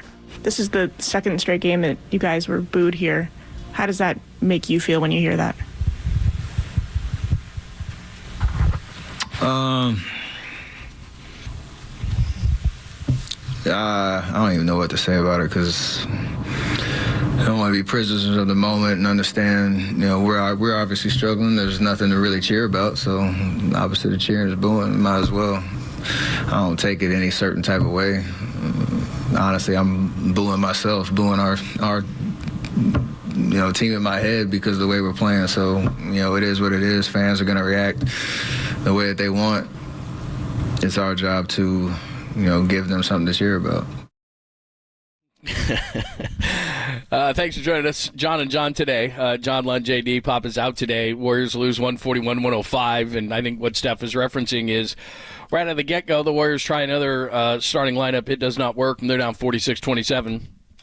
And, by the way, last night was the 499th consecutive sellout, and those who were there were booing. JD, I will get back to if you were Joe Lacob. And, by the way, phone lines are wide open. Text line is wide open. YouTube and Twitch, you can check it out. Start the conversation. We'll take the best questions and comments off there as well. Just as far as this topic goes, I think this would be laughable if we were in Philly or New York. It's just another reason. Both of us are West Coast guys our whole life. I've worked in the East and the Midwest, and it's just a different sports mentality. It's cold, and people are bitter, and they're angry, and they boo. And so in the West, and I don't care if we're talking about San Francisco or Seattle or LA or anything, people kind of perk up their ears when fans boo, especially for how much the Warriors have given us. But my philosophy on everything like that is, you and I could do a great radio show today, and 2 weeks from now, I can't go on the air and say, but 2 weeks ago, I did a really good show. Why are you guys pissed at me for sucking today? We're a society of now, and if you walk into Chase Center, as you well know, and drop a couple grand for tickets and a couple $100 for parking, and it's $20 for a beer, and all of a sudden, you think you're going to get a certain experience, and you're not guaranteed anything in sports, but you think you're going to get a certain experience by going to Chase Center. You dropped all that money, and you're down by 20 at the end of the first quarter, and your significant other looks at you and goes, "Can we go home now?" Then you're kind of pissed. That's kind of how it works. So yeah. And I think it goes to, especially when you think of the experience that Warrior fans have had over the last decade. I think they're at a time right now where I think a lot of people that are going to these games are expecting what they've seen. Yep. Even 2 years ago, what they've seen when this team was 18-2 and 41-13 and contending for a championship. I think a lot of the casual fan is thinking, hey, this team has Steph Curry, Klay Thompson, and Draymond Green. And I know Draymond's not playing right now, but there's a level of competitiveness that at a minimum should be put out there on the floor. The last two games have been gutless. That's something we've kind of had fun with on the Dubs OT show, but it's to have back-to-back games. And again, I think the Pelicans are pretty good. They might be a team that ends up making a little bit of a run in the playoffs, but the Raptors are not. They just made a big trade. They're kind of in shambles themselves. And for them to come in and smoke the Warriors the way that they did, and then to have just a lack of competitiveness at the beginning of the game, and Steve Kerr's basically trying every lineup, I don't blame anybody for booing. I said it on Dubs OT on Sunday. I would have booed Sunday. With the way that they started that game and where things were with them down 27 at halftime. And so I get it if people were doing it last night when they go down 25 middle of the second quarter.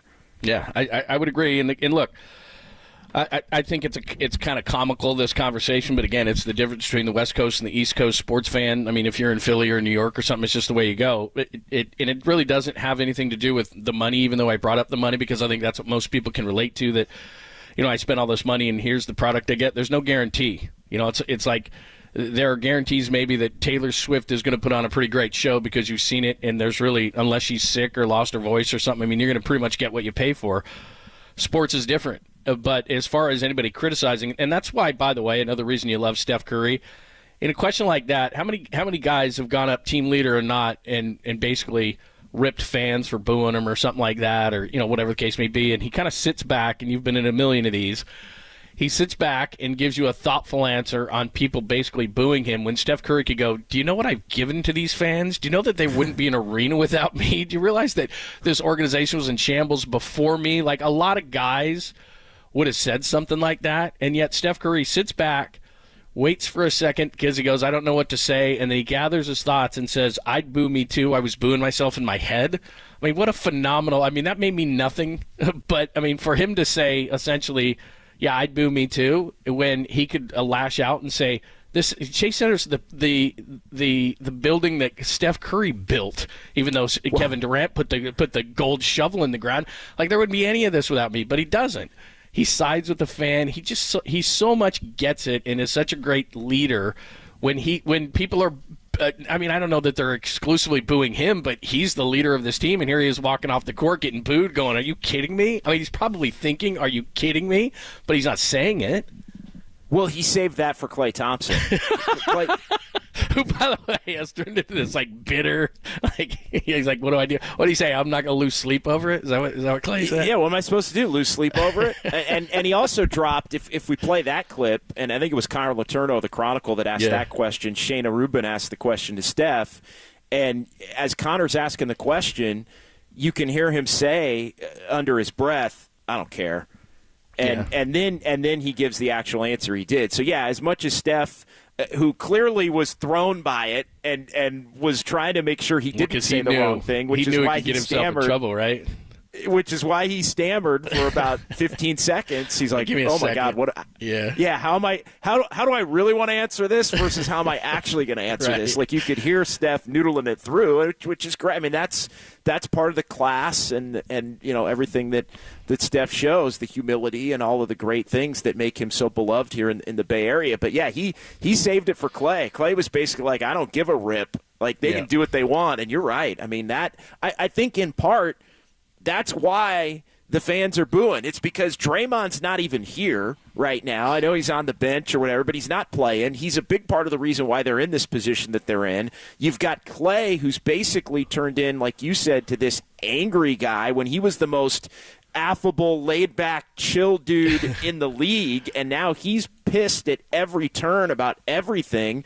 You've got, you know, half the Warrior fans want to trade the young guys to you know, not waste the rest of Steph's prime. And then you've got another percentage of Warrior fans that are like, play the young guys, they're future stars. You know, you know, Kuminga and Steph would be, you know, running the town if they would just let him. So it's this real toxic environment right now surrounding the Warriors because I don't think anybody expected this team to look as bad and in the ways that they've looked bad to this point this season. All right, I'll get over to the text line. I just popped that up on my screen. So, again, keep them coming however you want to do it. If you want to jump on a phone line, very cool, 415-808-5627, 415-808-KNBR. The same thing for the text line as well, 415-808-KNBR, 415-808-5627. We're on YouTube and Twitch as well, so you can start the conversation there. We'll pull the best ones. We'll talk about it. We can talk about booing, which is the only way that a fan can express himself, especially one that pays as much as the fans of the Warriors do to get into Chase Center, so I completely understand that, but it's a conversation, I guess, that we have to have because we're on the West Coast. Let's discuss the Warriors. If you're Joe Lacob, what direction did you take this thing? We'll do that as well. Tim Kawakami will be our first guest up at 10:50. Tim has written a bunch of good stuff about the Warriors lately and what direction they should or could go. 10:50. Sam Amick will give us a national view of all of this at 11:30, and then we'll get into the Niners, of course, as we get closer to Super Wildcard Weekend, 12:30 for Dennis Brown. That is what the guest list looks like. John Lund, John Dickinson, only here on the Sports Center.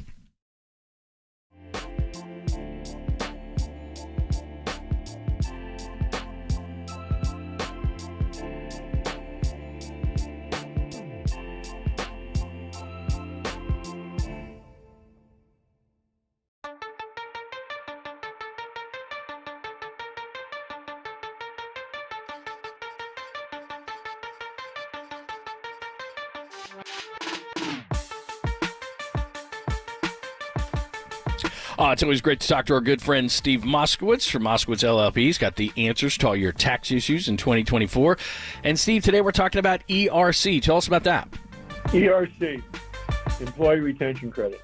This is where the federal government is rewarding employers who employed people during 2020 and 21 by giving away. That's right. It's not a loan. It's a grant. That means that basically it's a gift of up to $26,000 for every employee that an employer had during 2020 and 21. There's two different ways to qualify. You only need to satisfy one of them. What a lot of CPAs are doing is just taking the easy way out. Certain drop in gross revenue. It's mathematical. There's nothing to think about. Now, before I was a tax attorney, I was a CPA. I understand. And shockingly, I've talked to a lot of them. I've talked to clients. I've talked in professional groups. And there's another way that they're ignoring. It's a facts and circumstances way, but it requires analysis. It's not math. That's what we do as tax attorneys. Legal analysis. Think of us like a medical doctor where you're going for a second opinion. It's free, and a lot of people that didn't have the required drop in gross revenue do qualify under this facts and circumstances method. A lot of people are entitled to hundreds of thousands of dollars, but watch out. This ERC program is getting ready to end, and the last thing in the world you want to do is find out later you were entitled to hundreds of thousands, but then it's too late to go ahead and claim it. Just call us. It's free. We'll tell you if you qualify, and if you do, let's get every dollar to which you're legally entitled. ERC, and like Steve continues to say, it could be ending soon, and you're talking about hundreds of thousands of dollars. As you said, give them a call right now at 1-888-TAX-DEAL. That's 888-TAX-DEAL. Or simply go online to MoskowitzLLP.com.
Dub Nation, filter out the noise and kick it with KNBR on the gram for everything blue and gold. Follow the sports leader on Instagram at KNBR. The mindset in Golden State right now is everyone but Steph Curry is on the table. That's their mindset. Now, realistically, there's an asterisk, right? Like Klay Thompson, would they want to keep him long-term and keep him in Golden State? I think that's been their hope. They have not been able to reach a contract extension with him. We've talked about it. And Draymond Green just got back from an extension. Those have been their three core guys in the front office. They're big fans of Jonathan Kuminga, big fans of Brandon Podziemski. They're big fans of Trace Jackson Davis. But Wiggins and everyone else on that roster except Steph Curry has to be in play for this team. 2 blowout losses in a row. They haven't even been close in these games. And so they're going to be looking to make moves. You want to make moves. You want to be aggressive. But they also don't want, from what I'm told, they don't want to take long-term money back. You don't want to take another massive contract back. So you think about a guy like Zach LaVine. Can't do it. Who's making 3 years. He's got almost $140 million after this season. And honestly, hanging over all this is Steve Kerr's contract status as well. He's expiring contract. There's no sign of a new deal as of right now for him either. Wow. And so this Warriors team, they're teetering right now. As we're just under a month until the trade deadline, I think they will be active. Everyone but Steph Curry has to be in play. Shams Charania of The Athletic. Do you know why Bob Myers left now? I mean, look at the situation they find themselves in. I think he was clairvoyant and was like, this is not going to end well. I don't want to deal with Draymond anymore. I don't want to deal with Klay Thompson going a certain way. I do wonder, and he mentioned Steve Kerr, and that's something we can get into as well. I don't know why Steve would want to preside over the downfall of the Warriors. I know that Eric Spoelstra just got an 8 and 120. I don't know that Steve would get that, but maybe he could get a 5 and 100 or close to what that's Popovich makes 19 a year. So what would he actually want to do? Golden State Lumber and Building Materials text line is open. It is complicated, as you just heard Sham say. What would you do if you're Joe Lacob? You're going to break this whole thing down. You're going to trade Klay Thompson. You're going to keep everybody but Curry. You're just going to make a couple of tweaks. Everybody's talking about Siakam. We hear DeJounte Murray's name. 808 KNBR, 808 5627 415 808 KNBR. You can hit us up on the Golden State Lumber and Building Materials text line or on YouTube and Twitch as well. So there's a couple of different things. What do you think they'll do, and what would you do? Let me ask you the question, JD. What would you do if you were in Mike Dunleavy's position? And really, it's not Mike Dunleavy. It's if you're going to do something this big in terms of maybe trading a Klay Thompson or something like that, a franchise icon, this all goes through Joe Lacob. I would go get Siakam.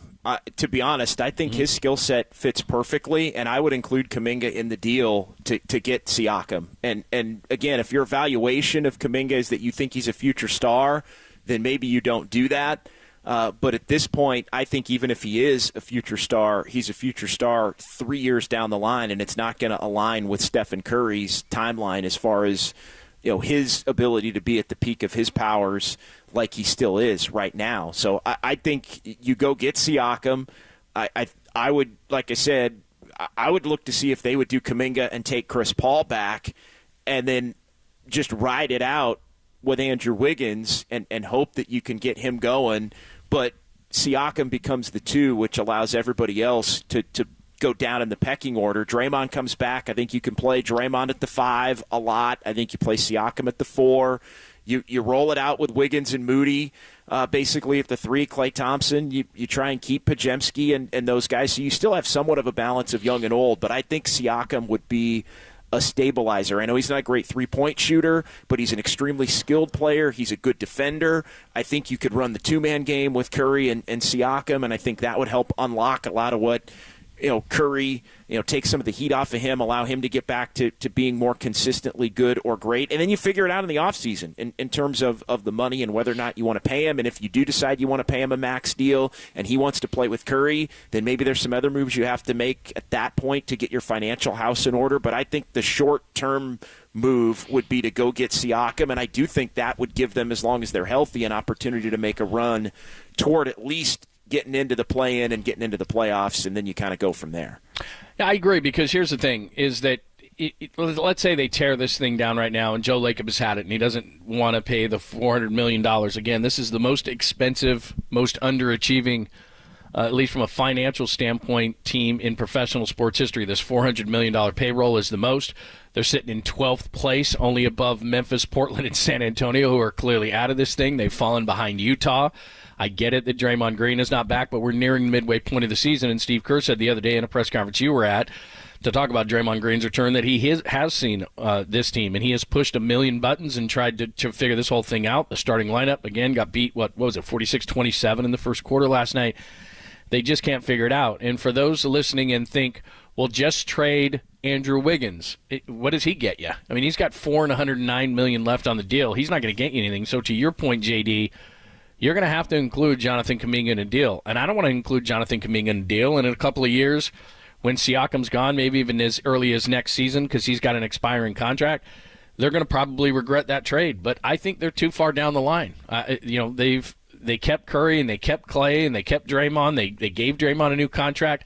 At one point during this process, they could have been more Bill Walsh than Al Davis and said to themselves, rather do it a year too early than a year too late. But they're already committed to this.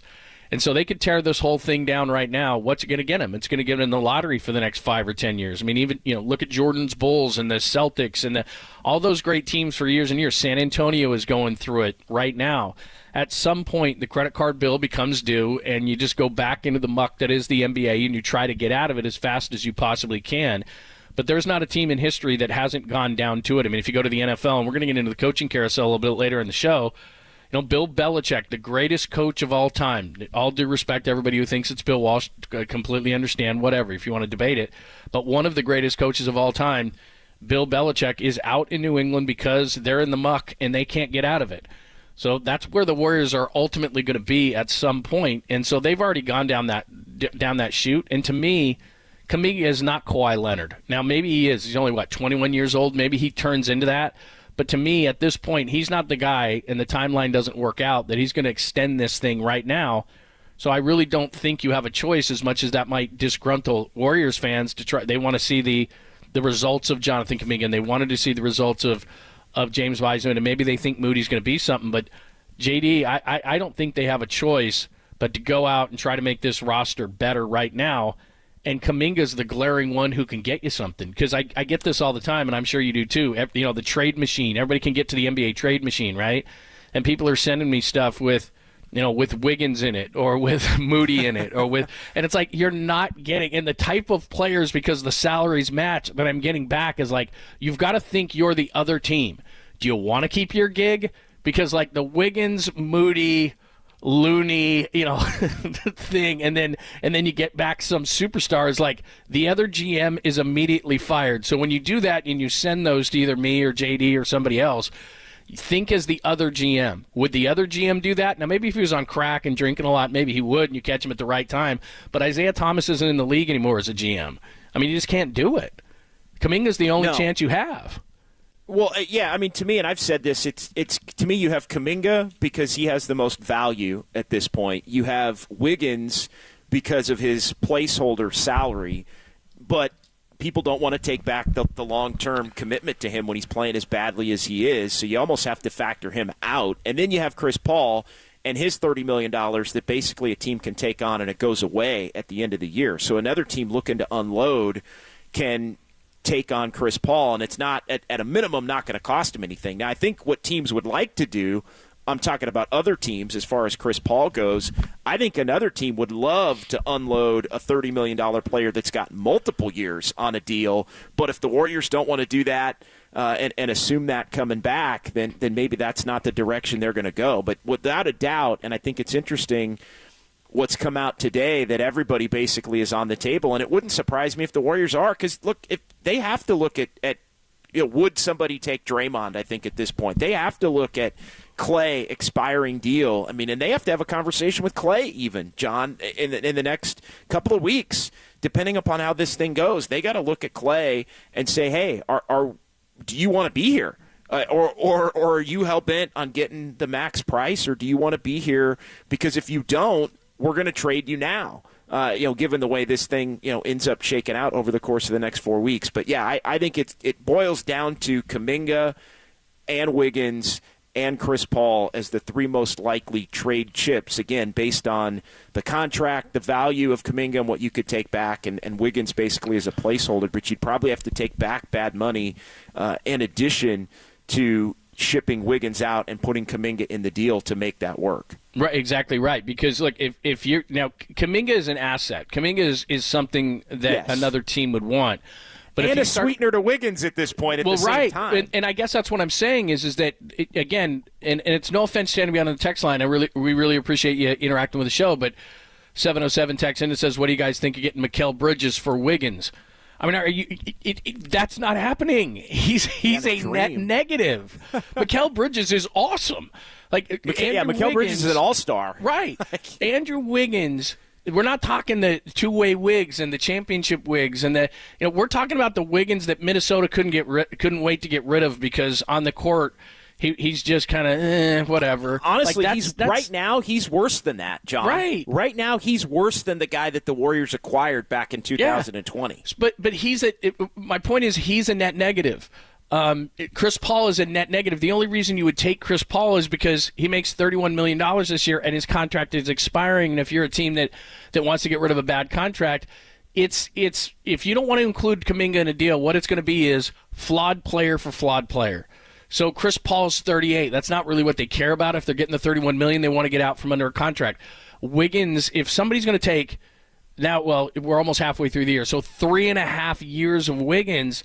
then you're going to have to take a contract that's equally bad or worse, but maybe that player has some upside, and we're talking about maybe change of scenery kind of thing. But those two players that you're talking about, it's either going to be Kuminga, who you hate to lose, or it's going to be Paul or Wiggins, because here's a bad for a bad. Or here's a contract for, Chris Paul is going to expire. Here's 3 years of a guy that might be better than Chris Paul and might be a better fit, but they want to get out from under that money. So there's these other ways that trades are made, but Chris Paul is not a positive for a team.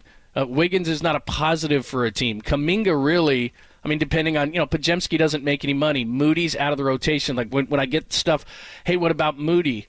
He's a rotational piece. I like him. He doesn't screw up when he comes in, but I don't know if anybody's excited to get Moody. And real quick, because I know we're going to get to Tim Kawakami, but I think Moody's the kind of guy that you'd also, and Podziemski as well, and I'm not saying those guys should be off the table, but Moody and Podziemski specifically are the kind of players to where if you did bring in a bona fide number two, you'd like Moody and Podziemski as young role players because I think they've both proven they can be young role players. The one thing Kuminga really hasn't proven, he's proven he can do it, but he's also proven that he's not happy doing it. He wants to be more than a role player right now, and I don't think the Warriors can allow for him to be more than a role player, and I don't think he's good enough right now to be more than a role player on this team this season. So I think that's another pathway where it leads down to, all right, Kuminga would be the move. All right, let's get to Tim Kawakami coming up next. He has been definitely outspoken and opinionated on everything that's going on around the Warriors. We'll do that. Plus, we can talk everything with Tim Kawakami. These coaches yesterday, we are, 47 minutes into the show. We haven't even discussed the biggest coaching firing. Oh, no, it was a mutual agreement between Belichick and the Patriots and Nick Saban and Pete Carroll over the last 24 hours. So we got to get into that as well. So Tim Kawakami is going to join us coming up next, and we'll get into this whole Warriors situation. Keep them coming on the text line. We will still do Ask Papa anything at all at 11:50, but you can keep them coming any old time on the Golden State Lumber and Building Materials text line, as well as YouTube and Twitch. Talk to Tim Kawakami about it all next, only here on the Sports Leader.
Listen to the sports leader anywhere, anytime. Download the all-new KNBR app. Now back to Papa and Lund live from the KNBR Casino Matrix Studio. Casino Matrix Progressive Jackpots are here. Where are you? Just drop in. Please play responsibly. 1-800-GAMBLER.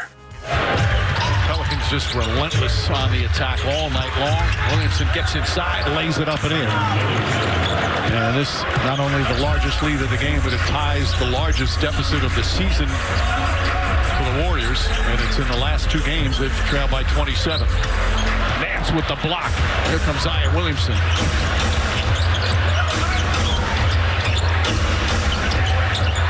Nothing seems forced with the Pelicans offensively tonight. Just beautiful ball movement, open shots.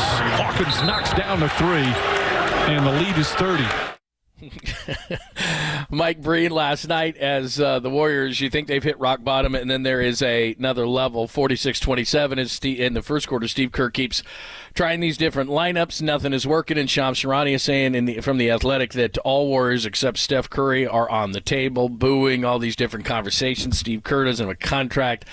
What do the Warriors do? And in these situations, we always turn to our good friend Tim Kawakami from The Athletic. Make sure that you're following him and reading him in The Athletic, and he joins us courtesy of the Uma Guest Line. What's happening? Hey, John, how you doing? Good. How you doing? I'm pretty good. Just got all these things dropping on our heads, and we're dealing with them. Try to do it one by one. Go, wait a minute, Belichick today? That's the wake up in the morning. Crazy? I mean, dude, we're like 50 minutes into our show. We haven't even talked about the biggest coaching day in maybe history of sports, but everyone wants to talk Warriors, and you're on it, and your timeline's always fun, and we get kind of the same thing you do in terms of people running across the board in this. But I don't know if last night was rock bottom. I don't know what they do. I don't think Draymond's saving this thing. So as Sham said this morning in The Athletic, everybody but Steph is on the table. What does that mean to you? Yeah, I mean, been hearing parts of that over the last few weeks. I don't think anyone inside there, anybody of power is thinking, okay, Draymond's back and everything's fixed. I don't think they're fooling themselves with that. This was problematic even when Draymond was playing, and if he comes back, who's to say that he just won't get suspended again or find another reason to get sent off? They can't count on Draymond to save everything. Those days are over. They got Steph, and now they've got to figure out what works around Steph. They're not doing a total rebuild because you've got Steph Curry. And it would be crazy to not see how long it can play out with Steph. They just don't have the right pieces. I think that's dawning on them, or has dawned on them. It's not just it's not just last night. Last night was certainly an example of it, and the catcalls and the boos are a part of it. It's an element of it, but I think it's broader picture that this didn't work. And they still got some players that are interesting, maybe valuable on the trade market. Maybe some others are not. And I think they've been looking at that for a few weeks now. And I don't know what's doable. I don't know what's workable, but they're going to do something. And I think, just the last week, barely beating Detroit, I think that almost was as bad as anything. And losing to a Miami team that didn't have Jimmy Butler. And, those weren't embarrassing. They were not good, though. And then these last two to Toronto and last night were really bad. So they're going to do something. Again, it's kind of like, do you do the middling thing and try to get a veteran and just try to make a run for this season? Is that doable? Or do you, strip down some money and then say, okay, we're going to retool, but still try to be good next season? That's the decision. There's no third option here, I don't think. There's no stand pat and everything will work out. I think that conclusion has been made. There must be something structurally done, whether it's middling or major, and it's probably going to be done by February 8th. Yeah, and Tim, what's your sense for just Steph's mindset? I know you asked the question that brought the response in the postgame last night about the standard that the Warriors have, and Steph brought up the definition of insanity, right? Doing the same thing over and over if it's not working. What's your sense of what he wants them to do? I think that was pretty telling. That's why you ask questions at press conference. Is basically what I was thinking. I didn't know he was going to say that, but I think there have been indications.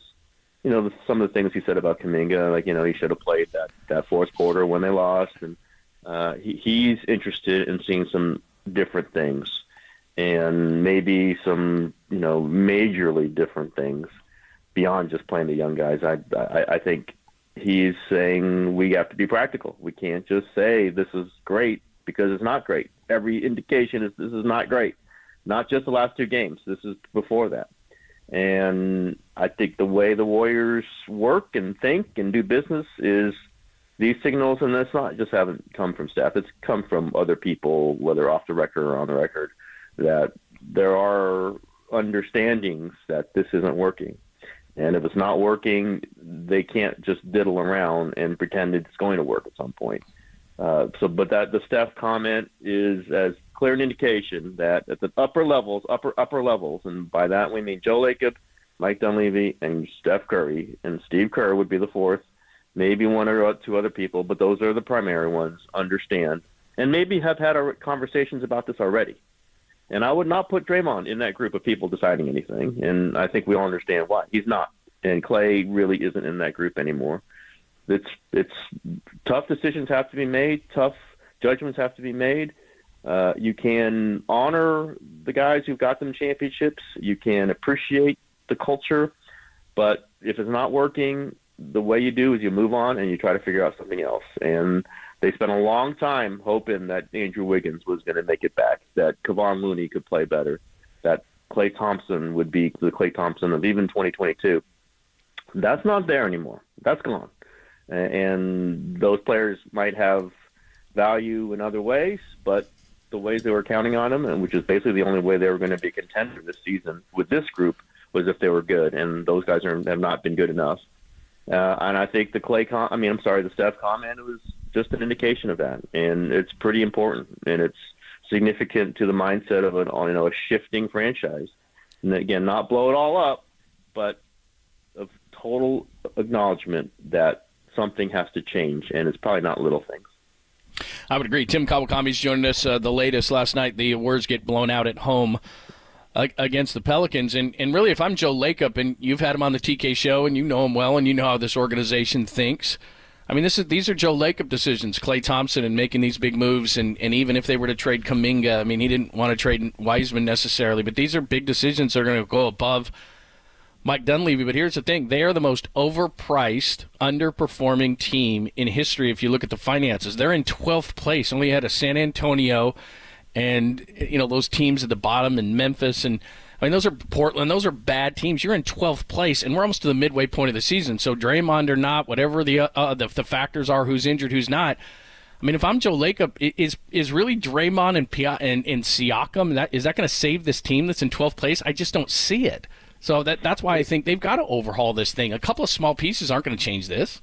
Yeah, small piece. I mean, there's a loaded situation with him because he's an expiring contract. So yeah, you would have to know whether you could resign him and whether you want to resign him. You can want the max. So you're talking 4 and 170 or whatever you're talking about there.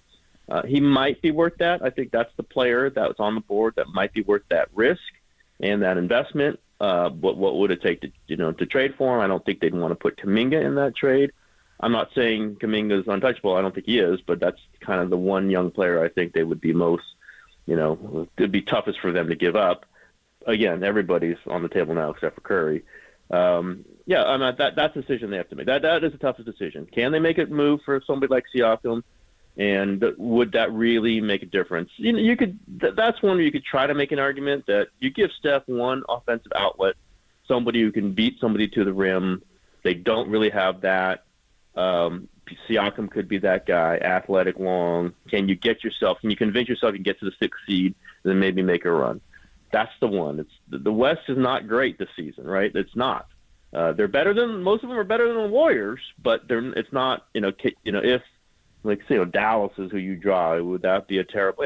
You can make that argument. I don't know that they're going to make that argument. That was kind of what last year was about. I think most probably they're going to make a more substantial decision, and that would just got to get off of Wiggins and then see what they can do, to reshape that and get in position to land somebody more, a better player, maybe 2 better players. You might have to sacrifice Brandon Pajemski, a Moses Moody, maybe even a Kuminga. You have to make some of those decisions. That has to happen now. And I think they are doing it now. And I think, the Kuminga-Wiggins thing, that's certainly been an issue that I've been asking about.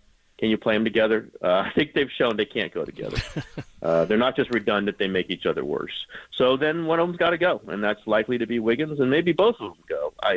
Again, I don't think they would like to move Kuminga. It's still possible. I'm just saying these are the discussions that are happening now, and not just starting now. It's been going on for a little while. Chris Paul's expiring contract. What does Chris Paul do for you now? Not a lot if you're not going to be a good playoff team, right? I mean, if you convince yourself you are could be decent, maybe you keep him. If you're not, he's not helping you now, and he's not going to help you probably at the end of the season. Maybe you move him and use that expiring contract. Maybe that's how you get Siakam. I don't know, right? We don't know what the offers are going to be and what someone is willing to do and who's really available. The whispers I've heard, and I've kind of hinted, that they are thinking about maybe changing the way they play. Now, we know it's been great for Steph. We know you don't want to just put a big man in there and fans scream for a big man. Some of the worst things you can do is put a big man in there and to get in Steph's way. They want to be movement. They want to be, pick and roll, dive or pass to the corner, and the ball moves, and a big man can screw that up. We saw how Wiseman did it. And I know Wiseman's a bad example, but he's the one they tried it with. Think they might think, you know what? Steph isn't exactly playing like he used to. He's still great.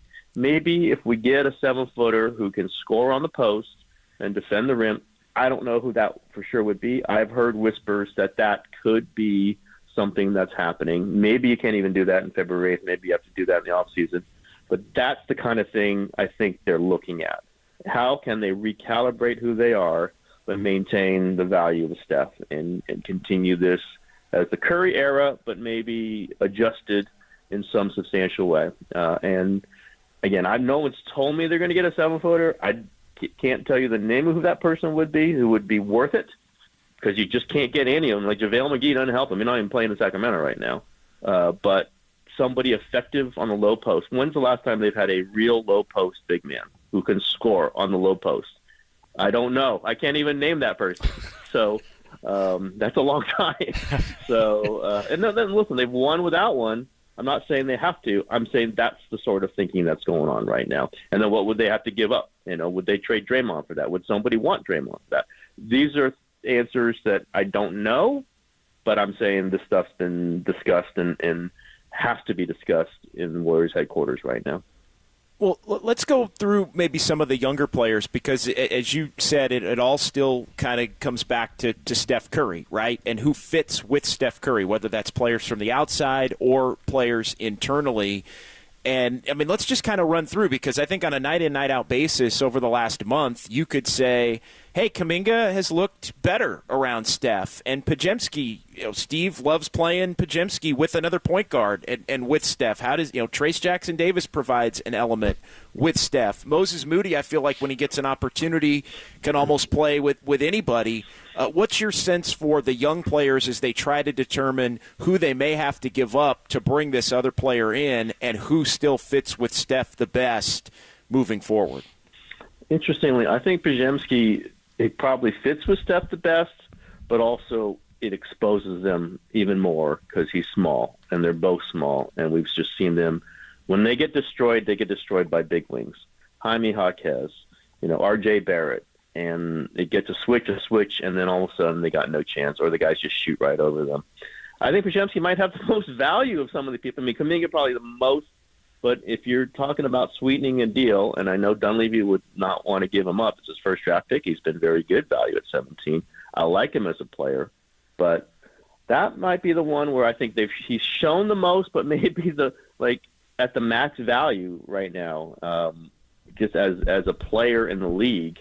Again, I don't know what the value is for sure, but I can think that there would be some interest, and maybe he's more interesting that way for them, or more valuable that way for them. I think, although I hear what I'm saying, it's got to be what works best with Steph, and I think Podziemski does play well with Steph. He rebounds tremendously. He's been a good player for them. Don't know, if they're retooling, that might be a piece you move. But Kuminga, I'm not 100% sure he works great with Steph. You sure can see the possibility, but he's pretty well into his NBA career now. And to say that we don't know is, I would say, some concern.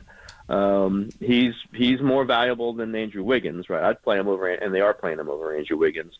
There's still some concern, when Valanciunas is just eating them up. Obviously the matchup with TJD wasn't great. Matchup with Looney was a little bit better, but where were the wings? Where were the wings to help them out? Where were their wings crashing? It wasn't Andrew Wiggins, and that's not great. So Kuminga over Wiggins, TJD, I think, probably backup center in the league. I mean, I know fans love him, and JD, I know you know that fans love him. Don't know that he's a starting. I mean, if you get a solid backup minutes out of him for the rest of his career, that's a great value for where they got him. And it's probably what is best for him. And maybe some nights he plays 30 minutes as just a roller and a bit of a rim protector. But there's also a reason why he went in the second round.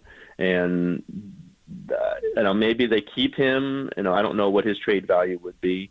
But I don't think anyone there is going, oh, my God, TJD, that's our starting center. I don't think they can do that. I don't think they will do that.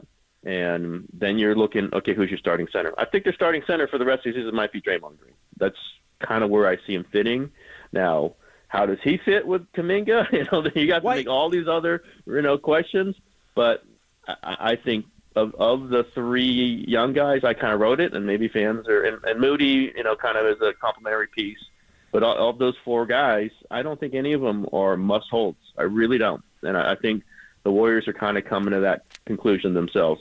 Maybe Kuminga, because you're afraid that he blows up somewhere else. But if you can get a better-fitting piece, I don't think any of those guys. As I wrote, you want to hold on to some of them. You don't need to hold on to all of them.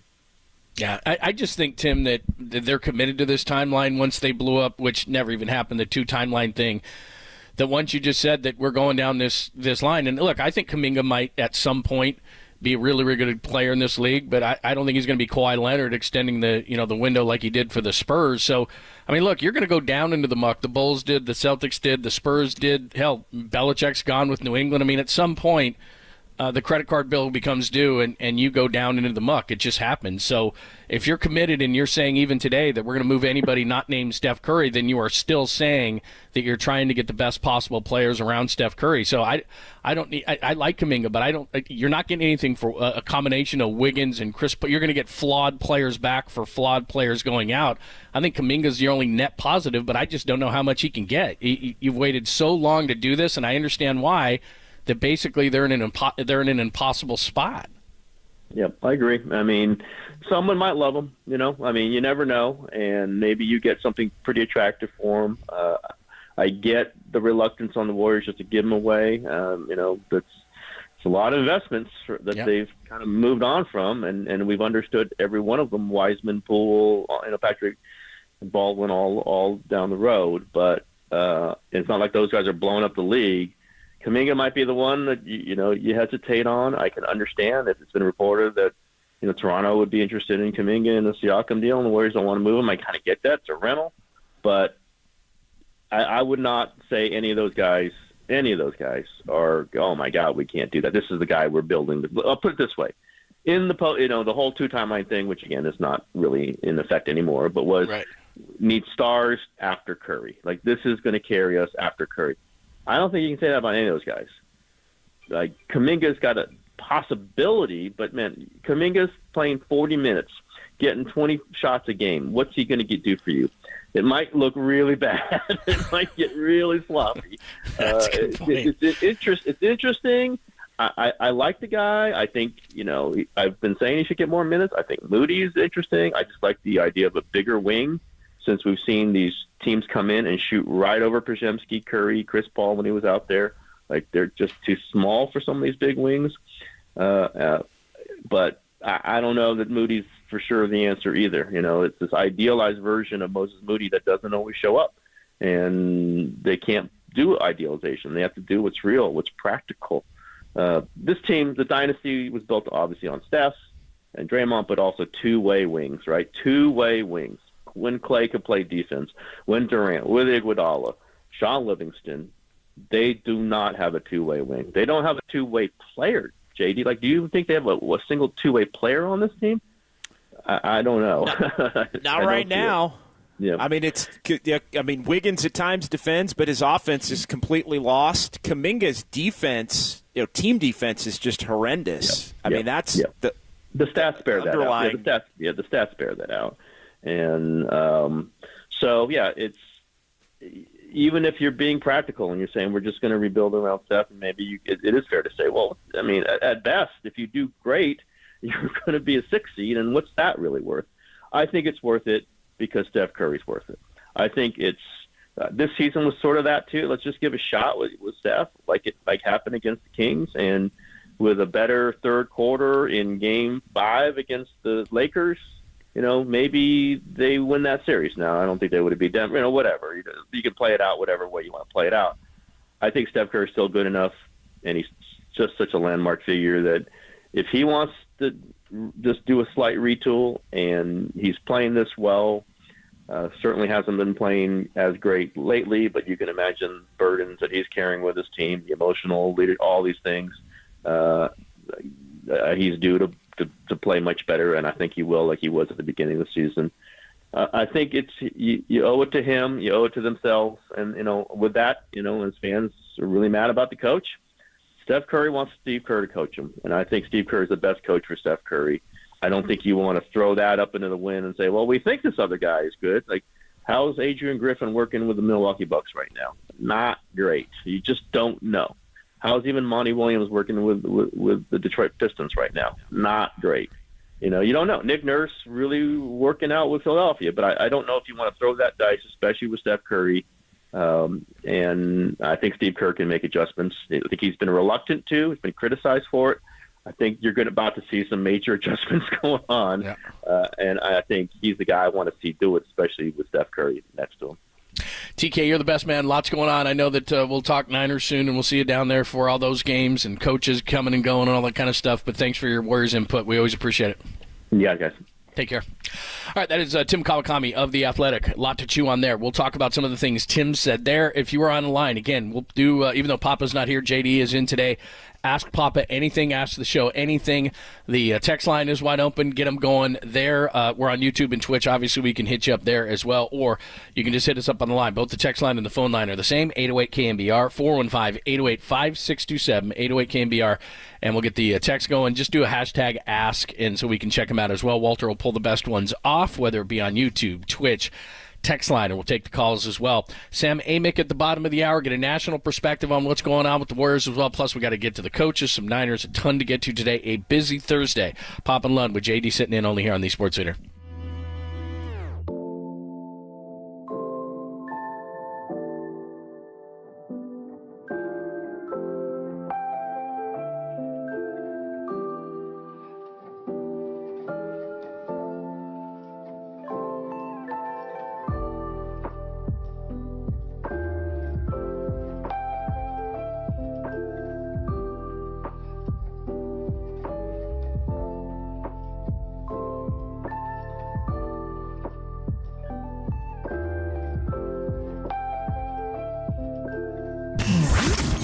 Here's what's trending now. Trending now. On KNBR.com. Huge day as far as the coaching carousel. Bill Belichick out. Pete Carroll out. Nick Saban retired. That story and more trending right now on KNBR.com and the new KNBR app.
Wherever you roam, throughout your home, listen to the sports leader on your smart speaker. We are KNBR 104.5 FM and 680 AM. Have you ever actually tried breast milk, John? Ask Pop anything. He has tried breast milk. Anything at all. Pop is out today. JD is in, but we will still do Ask Pop Anything or Ask Us Anything at 11:50. Sam Amick's going to join us from The Athletic, get a national perspective on what the Warriors are doing and a jump around the rest of the association. We'll do that at 11:30. Do not miss that.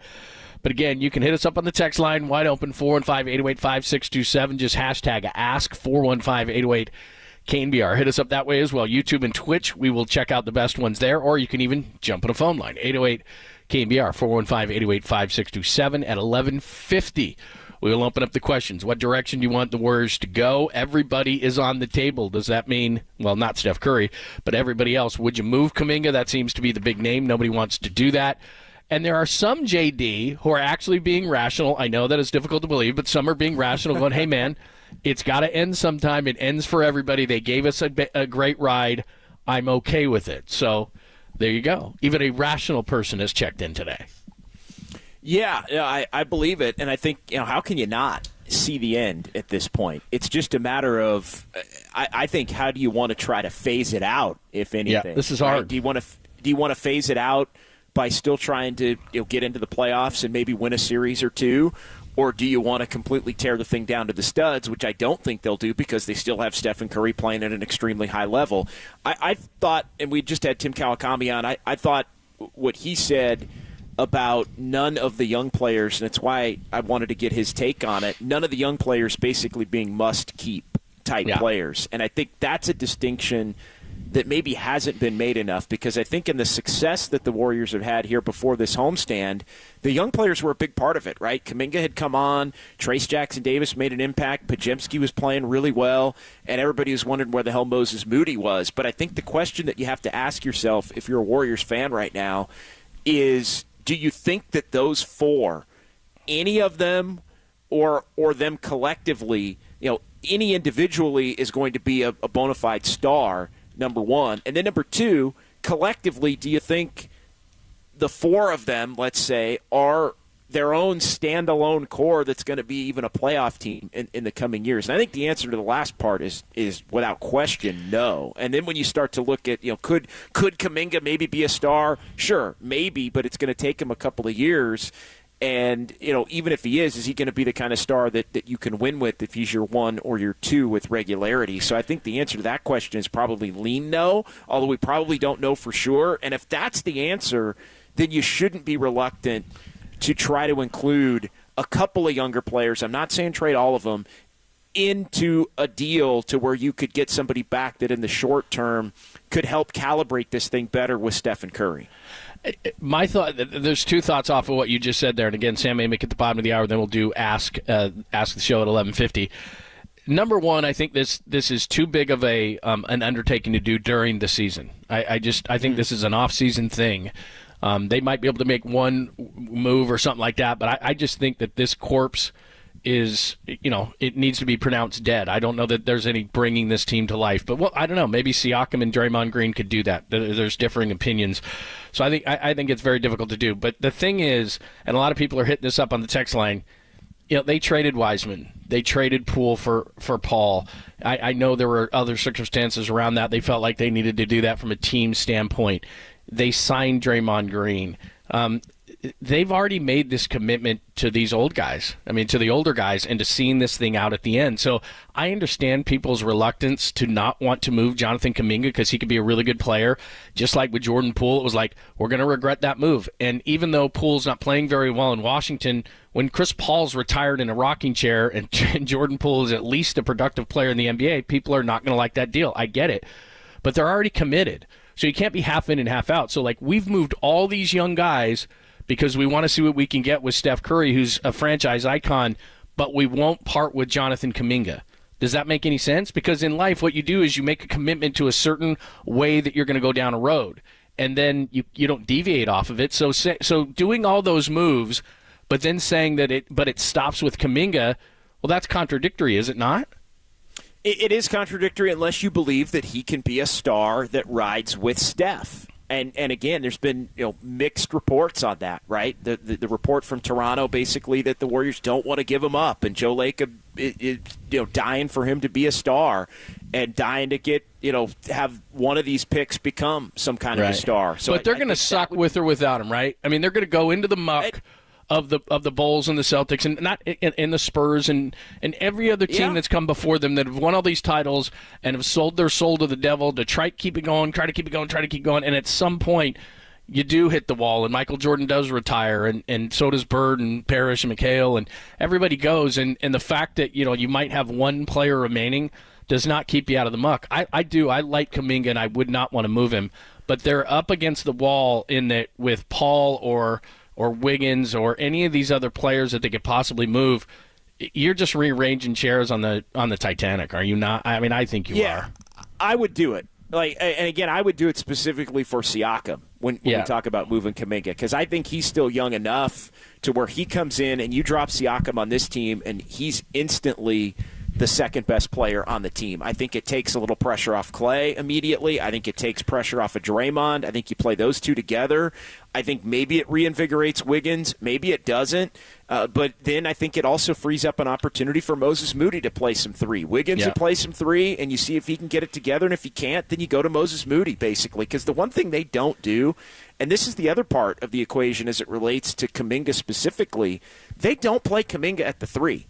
So if Wiggins goes in the deal, I know everybody's talking about if Wiggins, if you could get Siakam for Wiggins and Draymond's still around and this and that. Well, I don't foresee them viewing a Draymond, Siakam, Kuminga 5-4-3 as something that they'd be willing to do at this point with Steph and Clay as the 1 and the 2. They've just been reluctant to do it to this point. So maybe Siakam's skill set opens that up for Kuminga, but if they view Kuminga as a 4 and they're looking to go get Siakam, then I think that's another reason you include Kuminga in the deal, because you're basically playing Kuminga at the 4 anyway. Wiggins, at least in the lineup that they had that was that best lineup in the league last year, could play some 3. I know he's been predominantly playing some 4, but I think positionally you want to leave yourself with some options and some pieces that at least have an opportunity to maybe fit around Draymond and Siakam. I think the other interesting thing, and we can get it with Sam, is the notion that the Warriors are looking at maybe dangling Clay and dangling Draymond. I think that was the other big takeaway from Tim, and I know Shams had the report that everybody's on the table, and I'm not saying you could get anything for Draymond with the years he has left on his deal, but I think it's a little bit of a tell that the Warriors are trying to, maybe they would do something drastic in an attempt to try and improve this team in a different way.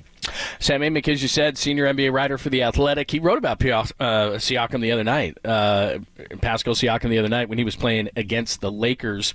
There is reports, obviously, that he did not want to go to Sacramento because he would not stay there long term. Would he change his opinion if it was the Warriors? I'm not sure that he would, but we'll ask Sam about it and the quandary that the Warriors find themselves in. We'll do that next, and then at 11:50, start lining them up. Ask the show anything at 11:50. JD, we'll talk about Warriors, 49ers, coaching carousels, all those different things, because there is a ton going on. So at 11:50, any question you have, whether it be through the text line, YouTube and Twitch, or on the phone lines, we'll do that at 11:50 after Sam, who's next, only here on the Sports Leader.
Nation, wherever you are around the globe, stream Gold-Blooded Radio 24/7, 365 on KNBR.com. This is the sports leader.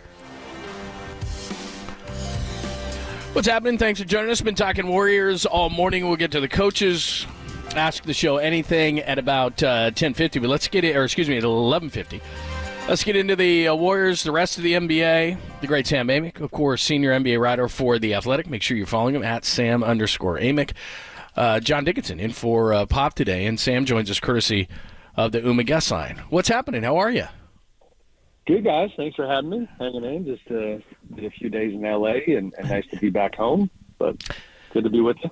Yeah, I saw your piece on Pascal Siakam, and we'll get into that whole situation. But let me ask you something about what Shams Charania said with The Athletic today, where everybody but Steph Curry is on the table for the Warriors, who now find themselves in 12th place with the most expensive roster in North American sports history. So what does that mean when you hear that everybody but Steph is on the table? Is Clay, is Draymond, how do you interpret all that? Yeah, I mean, and I guess a mild asterisk to use Shams' terminology, kind of, and give the full context of what he had reported. You know, I agree with him that he indicated the Warriors would prefer to get something done with Clay and have his, legendary Warriors career continue. And then with Draymond, they're not actively shopping him around the league. So it's more the revelation, I think, that should surprise nobody, that when you have the type of payroll that you just highlighted, John, like there's certain, unwelcome truths that come with it when you're 2 games under 500 and when, beyond the record, when the state of affairs is as bad as it is. And so I agree with Shams. We're getting to that time where if this stuff doesn't take a turn for the better in the next couple of weeks, then Mike Dunleavy and Joe Lacob and that whole group, they're going to have no choice but to at least, entertain those conversations where when somebody calls and says, can we talk about Clay? Can we talk about Draymond? The answer, as opposed to years past, is not, no, just move on to the next guy. I mean, those are going to have to be discussions. Yeah, and at this point, I mean, what do you think the Warriors prefer to do? Because, there are players available that probably could help this team in the short term. To what degree, I think that's debatable, Sam. But what are the Warriors willing to give up, and how much are they really tied to some of the younger players? I know, Wiggins isn't playing well, so of course you'd love to trade Wiggins, right? He's not playing well, but that alone isn't going to get you necessarily a player that's going to help you at this particular point in time. What's your sense for where the Warriors are as far as the young players and the ability to include them in the deal for a player that can help them in the short term? I was listening earlier, JD, to your guys' discussion about some of the young guys. And, Kuminga, to I guess, focus on him, it seems pretty evident that Joe Lacob is captain of the Kuminga fan club. You know what I mean? So I don't anticipate them moving off of him because I feel like the optics and the politics of the past 10 days, when you had Kuminga going public with his frustration and the organization responding the way they did, which is, rather than ostracize the guy, they essentially scheduled an appointment with Steve Kerr to discuss his frustrations. They changed rotation. They responded in the kind of way that I think Jonathan and his camp had hoped. So I think that's very telling about how they see him. The Wiggins part, and there's gray area here, is I hear you that he's not playing well, JD, but contractually, if somebody still believes in him as a player, then you've got a guy with, and I'm trying to cheat here and look at it. So he's got, 2 more guaranteed years, can opt out in 2026. And it sounds crazy, but in today's NBA, a contract capping out at $30 million, it's still a lot. It's just not what it used to be. I do wonder what the Wiggins discussion might look like, because if you then go from there to some of the other guys, like Clay, for example, nobody cares in the here and the now about how legendary his career was. They care about what he can provide. And not only does he not look like the guy who could be a game changer on a new team, but it's a rental going into free agency. And we all know that to this point, it's felt like Clay had an exaggerated sense of his own market when it comes to what he's expecting. So every option on the table for them is pretty convoluted, if that makes sense. And And I'm really, like a lot of people, dying to see kind of how they navigate it. I think it's difficult, like you said, and I wouldn't want to move Kuminga, but those other guys, to me, the best they can get in return to me is negative for negative. So in other words, if there's somebody who's got either a contract a team doesn't like or maybe needs a change of scenery or something along those lines, then I could see Wiggins, I could see Clay, I could see Paul being on the table. I just think that as I sit and watch this team, and admittedly they haven't had Draymond, I don't know what he's going to bring to the table, but as they're sitting in 12th place, I'm thinking, isn't this project too big for the trade deadline, especially if they don't want to include Kuminga? I just think it's such a complicated situation in the guys that they might possibly be willing to move for what they can get in return. I just don't think Draymond plus anyone other than maybe a Siakam, which you were just down in L.A. and wrote that piece, so we can transition into that. But that would probably take Kuminga, would it not? No, I would. That's the thing, and I'm with you. I mean, I don't think Sacramento and Golden State either have or are willing to give up what it would take to get Siakam, and I think Indiana is the front runner on that front. But as it relates to the Warriors and Siakam and Kuminga, you're dead on, because Kuminga is the exact kind of guy that Masai Ujiri would like to add to his roster. He's looking for young, dynamic talent.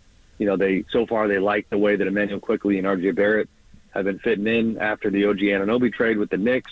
But that would be a rental, again, where you are gambling on Siakam being a difference maker.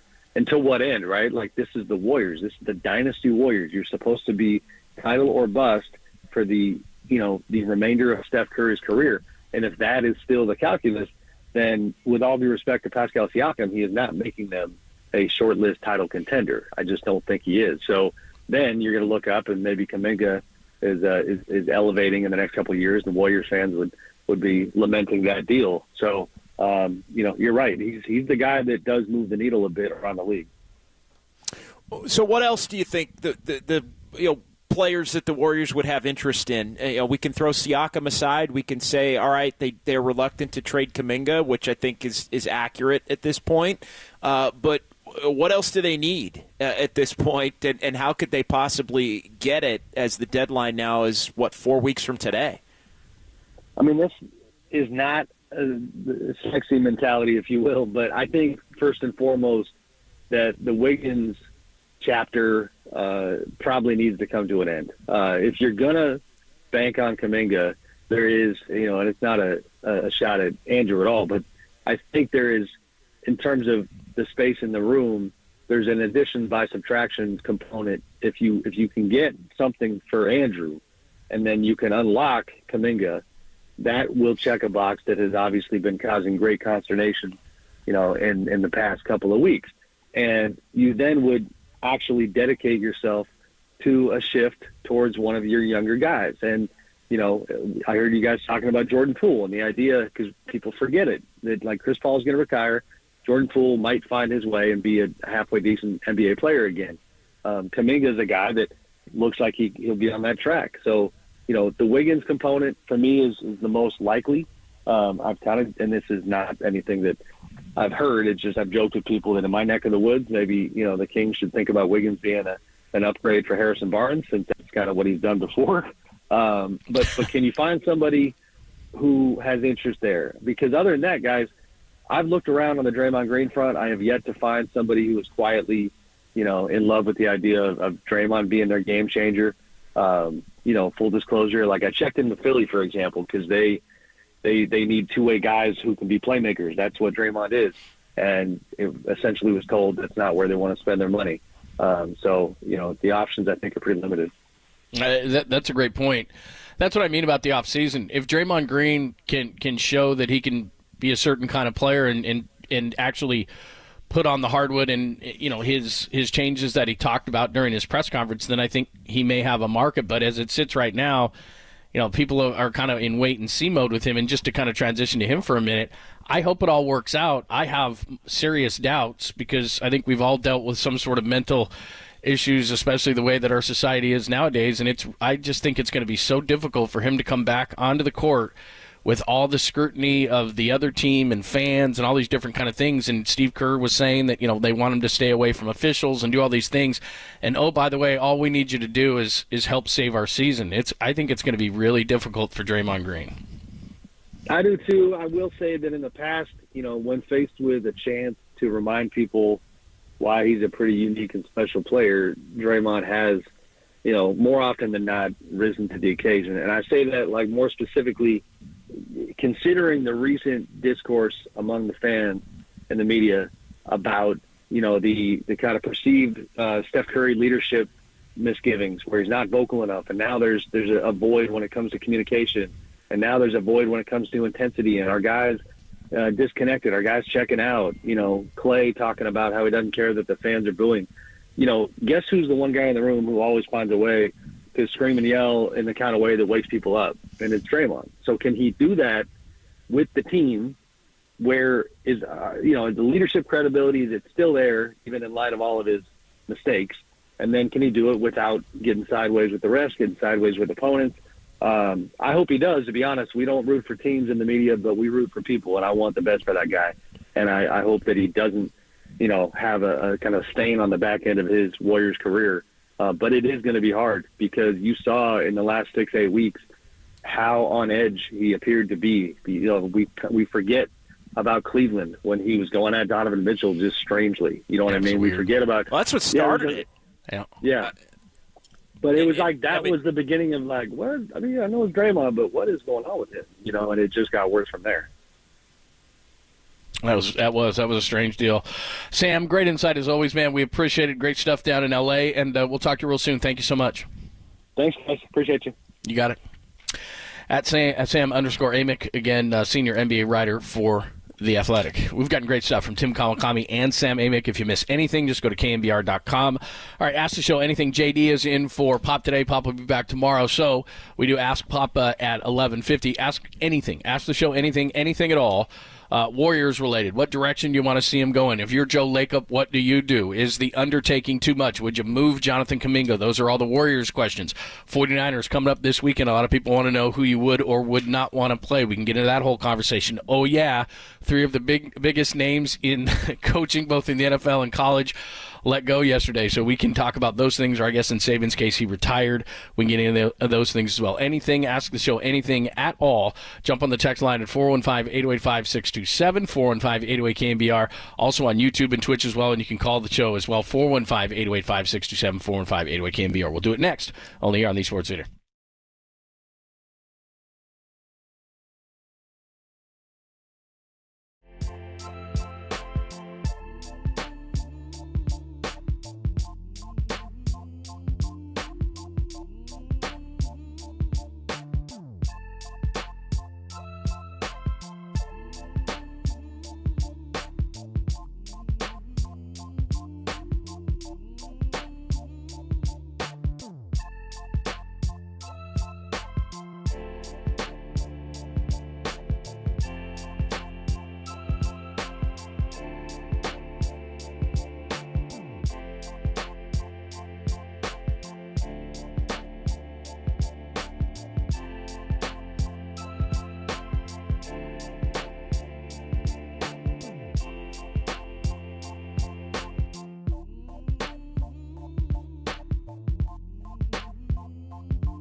Listen to the sports leader anywhere, anytime. Download the all-new KNBR app. Now back to Papa and Lund live from the KNBR Casino Matrix Studio. Casino Matrix Progressive Jackpots are here. Where are you? Just drop in. Please play responsibly. 1-800-GAMBLER. You ever have gonorrhea, Jack? That's Papa asking a question, and normally we do Ask Papa anything at all, but this is just Ask the Show. Ask us anything at all. JD is in for Pop today. 808-KNBR. That's 808-5627 on the text line, 415-808-KNBR. So you want to hit us up on the Golden State Lumber and Building Materials text line? That is great. Want to hit us up on YouTube or Twitch? That is fine too. Or jump on a phone line, again, 415-808-KNBR, 415-808-5627, and ask the show anything. Do we have the fancy open, please? Oh, yeah, okay, we are. It's time to ask Papa anything. Anything. Come to Papa. That's right. All right, ask the show anything at all, and however you want to do it. By the way, just to start it off with this, we've been doing this all week long. We'll continue to do it. 747 continues on with grower or shower. Papa wouldn't answer that question. Would you like to answer that question, JD? Or pass? I'm going to pass on that one. Just checking. He checks in every day, so I just wanted to Jake check is in. still going strong. We'll continue with Papa Drops, too, just to make people feel better. Let me just start with this one from the 707, and I want you to answer it, and we can discuss. A few people have asked this on the Golden State Lumber and Building Materials text line.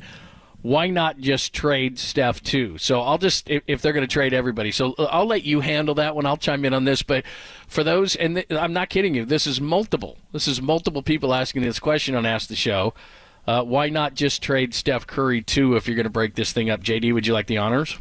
Well, look, I'll take a shot at it. I mean, you don't do it because he's still playing at an extremely high level, and he is the franchise. Like, this whole thing, I mean, we can talk about Joe Lacob and Steve Kerr and you know, Bob Myers and Clay and Draymond, but as Kevin Durant once famously said, he's the system. I mean, he is the reason that this whole thing turned around for the Golden State Warriors and that they're on the map. I mean, you trade Stephen Curry, you are immediately irrelevant. You are immediately basically back in 2008, you know, before you drafted him. And I don't think that's a place that Joe Lacob wants to be in the immediate. And here's the other thing. I mean, Chase Center, you said it earlier, sold out their 499th consecutive game. That's where I was going. That's a wrap. That is a wrap. You want to be the Giants? Trade Steph Curry. Yeah. I mean, you want to have 13,000 at Chase. That's just, to me, is the only reason people are going out. This is a 12th place team. This is a 12th place team, and if you want more bang for your buck, you probably should put your tickets on StubHub. But the reality is that there's number 30 there, and he's a legend, and you want to see him play because he might do something on a given night that you've never seen before. There's not a whole lot of fun. This was supposed to be a homestand that was going to get the Warriors back in this thing, and yet it's dropped them further. So if I'm going and you're going to ask me to pay $20 for a beer and $200 or $300 for parking and X, and all blah blah blah blah blah, then I better see number 30. There's a reason why they don't take number 30 out of the game only on the road if he needs a rest. They never do it at home because, to me, there's a business decision to be made. Maybe you trade Steph and you think you're going to get all this stuff back and you're going to jumpstart your rebuild a lot faster. But maybe even bigger on the court, JD, as you just said, you ain't trading 30 because he's your meal ticket right now to have people, no matter how poorly this team plays, to actually come into the building. And I also think you're not going to trade Steph Curry unless Steph Curry wants to be traded. I think that's the other part of it. Like, I think he has earned the right, based on everything that he has brought to this franchise, to go out on his terms. And look, if the Warriors did get to a point where they thought it was in the best interest of the franchise to move on and allow him maybe to latch on to another team and continue to contend for championships, if that truly is done here, and it looks like it is, at least for the time being. But I think that's something where Steph would have to be the one to say, okay, I'm good with it, or I'd like to stay. I think that's in line with some of the conversations, John, that are going to have to happen here in the next 4 weeks leading up to the trade deadline. I think they're going to have a heart-to-heart with Steph, and I think they're going to have to get his true thoughts on, would he be cool running with young guys and basically being what Kobe Bryant was in between the Kobe and Shaq era ending, when they were basically a 7-8 seed kind of a team with Kobe going off before they got Pau Gasol and Phil Jackson came back and they won a couple more titles, and also basically what Kobe was at the end of Kobe Bryant's career in that 2015-16 range where they just weren't a good team, but they were trying to develop young players, and that ended up not really working out either for the Lakers. But I think they have to find just where Steph's head is at and involve him in the conversation. Do you want us to go all in? This is what it would take to go all in. Do you want us to trade Draymond or Clay?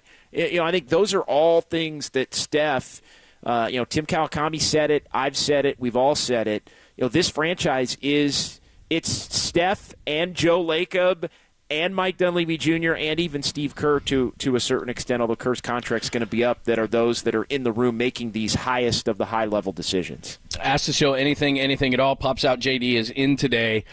We'll get to some of the coaching questions, by the way. There's a lot of good Niner questions, and we will transition to the Niners coming up next, and Dennis Brown is going to join us at 12:30, so I'll get to some of those as well. But this is a prevalent question, 415-707-510. There's a number of different people on the text line asking this question. Do you think the Warriors would really move on from Clay? I'd love to get your thoughts on this. I do think they would. There's a couple of different things, and you're with this. You cover this team and have for many, many years. But one thing, JD, and by the way, for those who don't know, JD and I have known each other for years and years and years. It goes back to the origination of the other sports station back to 2011. We've known each other forever, and so you've been in this role for a long time, and you've covered these teams for a long time.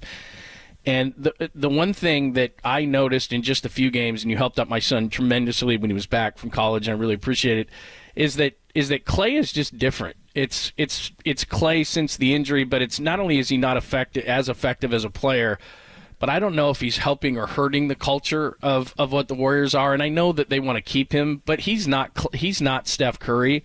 I love Clay, man. I love him as a person. I love what he's done.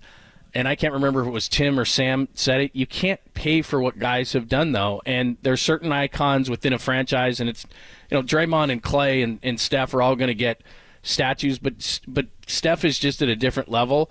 I do think that if they deem it necessary to move Clay, whether it be now and then the offseason, he's a free agent, and if he's not going to accept that, $2 and $48 that they offered him, I don't know that they're going to give him more than that, because as Sam said, I think that his value is then inflated. So I do think they would move Klay Thompson.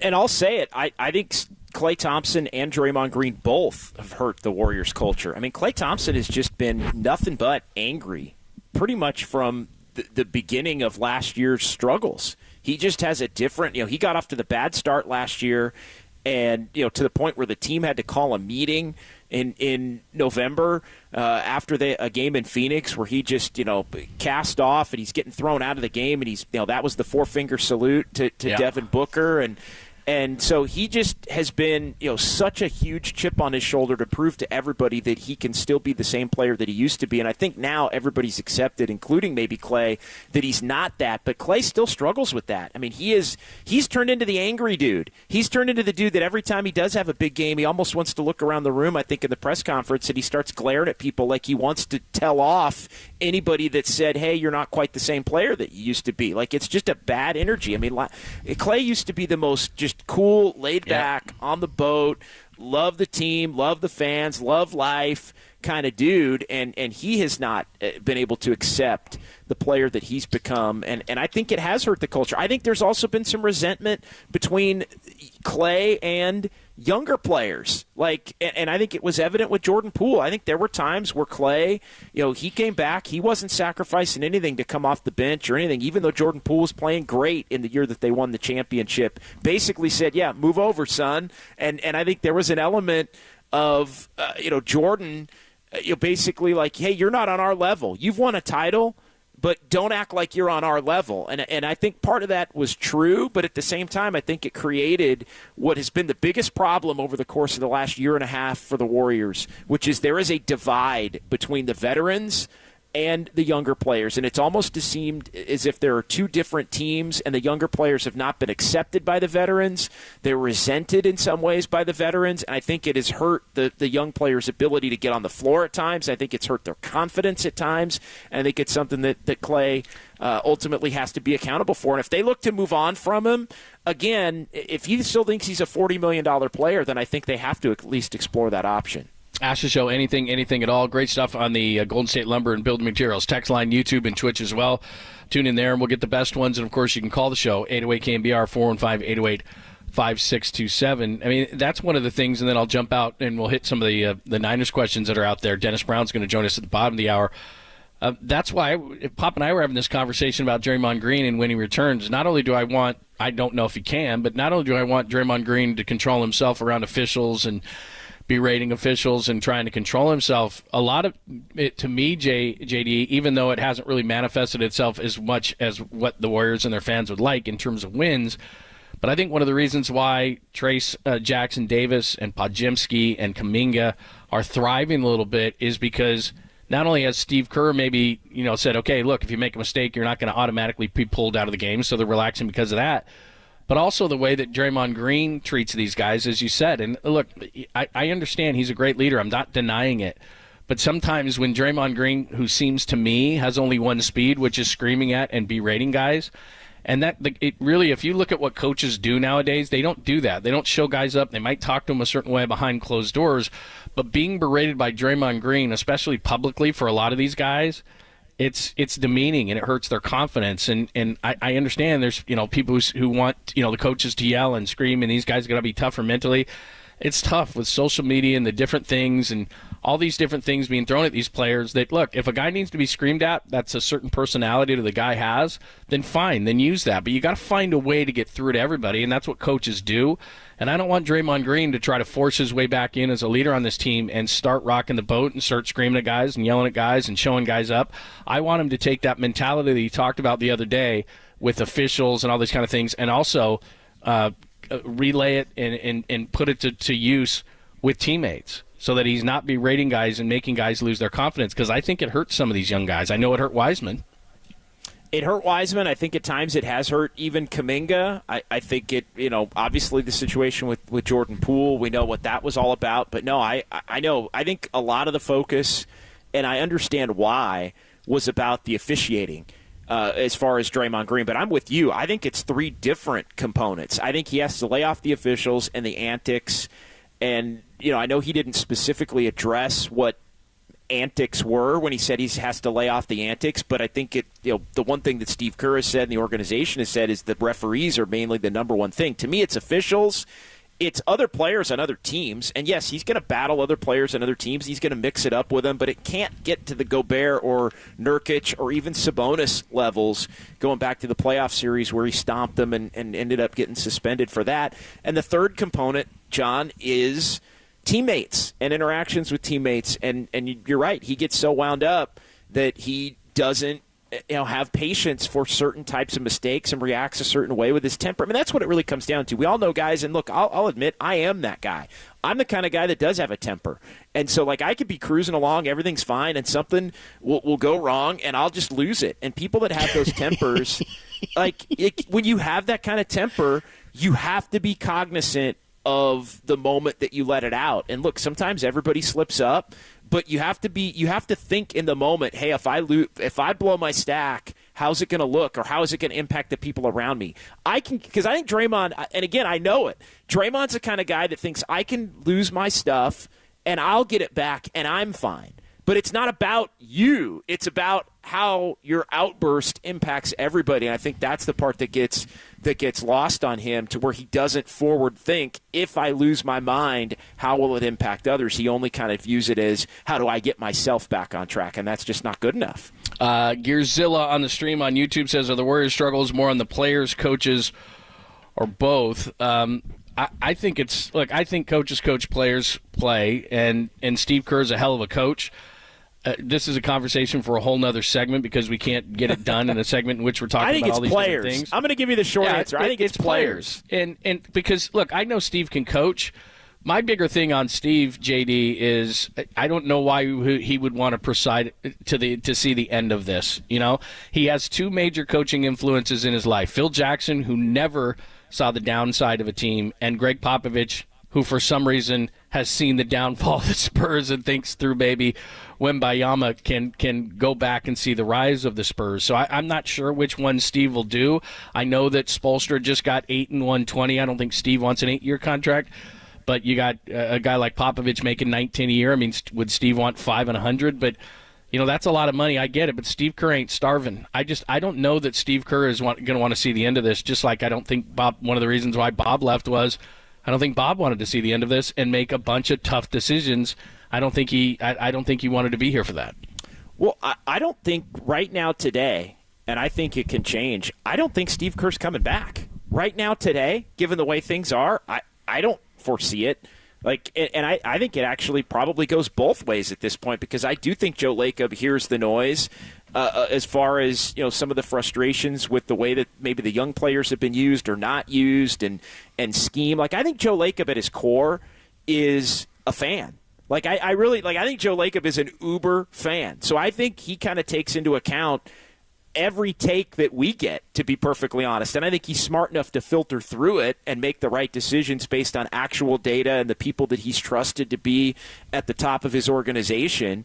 But I think he's also a really in-depth thinker and looks at every possible angle of a situation before he tries to make a decision calmly. But at this point, I mean, I think, you know, Lacob would probably look at Steve Kerr and the raise that Steve Kerr is going to be granted and think, do I really think that this is the best fit? I think it's similar to Pete Carroll and Bill Belichick, but I also think Kerr at this point doesn't want to stick around and have it be what it has been over the course of last year and this year. And let's be honest, John, this year has not been better than last year. In fact, you could make the case that this year to this point has been even worse than last year because Steph's only missed a couple of games. Last year, this team had a similar record, actually even a little bit better at this point, but Steph had missed a ton of games, and so you could kind of understand it. Steph's playing a lot, and this team is still worse. Yeah, I would agree. And look, to me, it's a massive question mark for those who think that Draymond Green, again, has to show anything at all, that Draymond Green is going to come back and singularly fix this team in any meaningful way. To me, there are major questions around Draymond Green. We talked about this with Sam Amick at the bottom of last hour. It's not automatic that he just comes back and he behaves and he's good. And he's said consistently throughout his career that I have to play a certain way, and if I don't play that way, I can't be any good. Now, maybe he's learned all these different techniques, but again, I've gone through these kind of things in my life, and he's going to go onto a court in which fans are going to try to bait him into these things, and other teams have him on their grease board that he's one of the top guys that they're going to try to get after as well and make him lose his stuff. I think it's going to be really difficult for Draymond Green to change. I hope he can, but I don't think he can, and then he's going to be dealing with his own demons, and then he's trying to save a basketball team. And I just don't know, and this is a great question to transition to from the 707. It's a great question with perceived value. Can we get anything back that would actually make the Warriors relevant this year? That from the 707. Unless, as we talked with Sam, that you're going to give up Kuminga, because that's really the only coveted piece that they would move. If we're saying that you're not going to move Curry, okay, and I agree with that.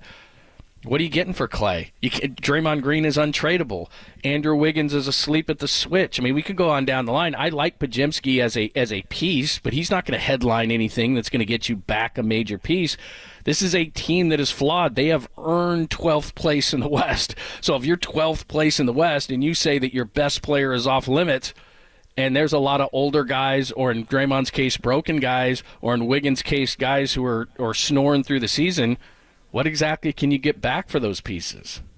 No, I mean, you really can't. I still think, though, John, the best course of action is to try and make the most of the time that Stephen Curry has left. I think because this right now, lately, has been unwatchable. I mean, everybody is frustrated. I feel like Warriors fans are as toxic and borderline unhinged as I've ever. And again, it's a certain subset. A lot of it's social media. I know that's not real life, all of that. But that subset of people right now are as angry as I've ever seen them in 13 years basically covering the team.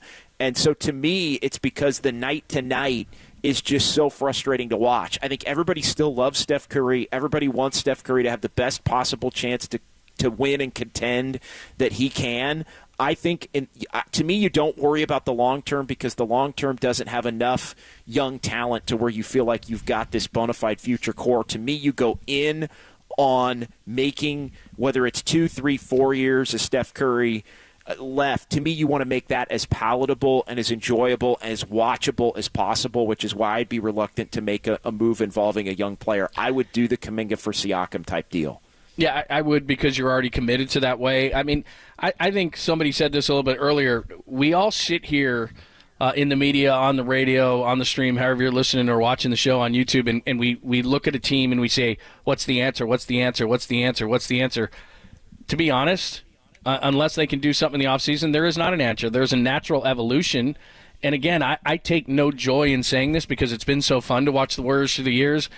And we're a member of the media, and we're not supposed to root for a team or have fun. This has been a hell of a ride for the Warriors, but it's just nearing the end. It's just, this is natural. This is, if you go through the annals of time, nobody is great forever. I mean, you can go back to the Celtics of the 60s, and everything around that was so different, free agency and guys staying with teams and everything. But in the modern way that we look at sports in general, that's just what happens. And I don't care how great your team was. Go through it all. I mean, look, the Dodgers are trying to extend a window because baseball is different, and they're willing to just pay a tax after a tax after a tax. But the way that it's set up in the NBA, to just use it as an example, because it's the Warriors, they continue to penalize you and penalize you and penalize you, and finally your team gets older. And I give Joe Lacob at this entire front office, they could have many times traded Curry or traded Clay or traded Draymond or broken this thing up early in this process, and they wanted continuity and they kept it together, and they grabbed Kevin Durant, and they thought maybe they had an extension in Jordan Poole, and they did a hell of a lot of things right that they could have screwed up and a lot of other organizations would have screwed up, and they didn't. But right now, I just don't see it. Like if we were watching a movie and it's like, the guy's trying to get away, and all of a sudden he's just in front of a brick wall and has no chance to get out. I don't think there's a way out of this. At least there's not by the trade deadline. Maybe in the offseason they can do something, but I think they're doing the best they can. But like they made the move to get Chris Paul, thinking, okay, short term Chris Paul can work. Well, you know what? Chris Paul got hurt. Now what? All these young guys. You could also use him to make another move, though. Part of getting him is you can use him to make another move, and I think that's what they have to look at. I would agree with you because, obviously, like you said, a placeholder of $38 million. Would somebody say, but here's the thing that Joe Lacob is going to have to, if he wants to make that chess move, it's, hey, Joe, remember, okay, you're moving Chris Paul, who makes $31 million this year, and a team wants him not because of the player he is, but the expiring contract he has. But because we're going to give you a better, possibly younger player, you got to take on 4 years of that contract that we don't want. You okay with that? I mean, let's use DeJounte Murray, who I don't think they could get for him, but Murray is in the last year of his deal, and then next year DeJounte Murray at 28 goes into a 4-year contract. You willing to do that and go over that luxury tax and continue to pay for a team right now that's 12th in the West? That's the decision that Joe is going to have to make, right? Paul's not going to get you a great player. He might get you a good player, but that player's got a bunch of years remaining on his deal for a team who wants to get out from under a certain contract. Is he going to be willing to do that? That's the trade, question. Right? That's the question. That's tough, man. Great questions on the text line. Keep them coming. We'll keep them going, but I want to transition to this coaching discussion and the 49ers discussion. There's a ton of great stuff on here, a lot of great questions about the coaching carousel yesterday. A lot of people want to get into the 49ers as we're getting closer to the end of the week. So I'm going to take some of those questions coming up next. We'll continue those with JD. If you want to keep going on some Warriors, we'll try to get to those as well. Dennis Brown will join us at the bottom of the hour. We'll get into some Niners, but we'll transition to what was the craziest day in terms of accomplished coaches in the history of sports. We'll do it next, only here on the Sports Leader. It's been a hell of a ride, guys. See ya. See ya.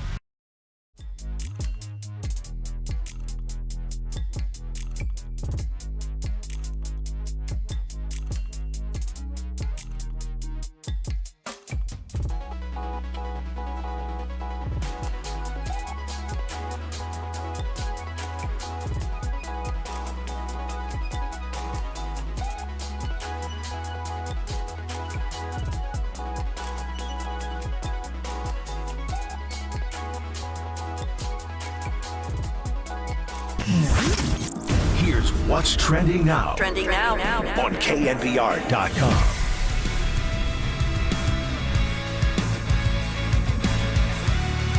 The Warriors get blown out again, this time by Zion and the Pelicans. What's wrong? How can they fix it? That story and more are trending right now on KNBR.com and the new KNBR app.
And now, time for the Protect Your Assets with David Hollander Business and Technology Report.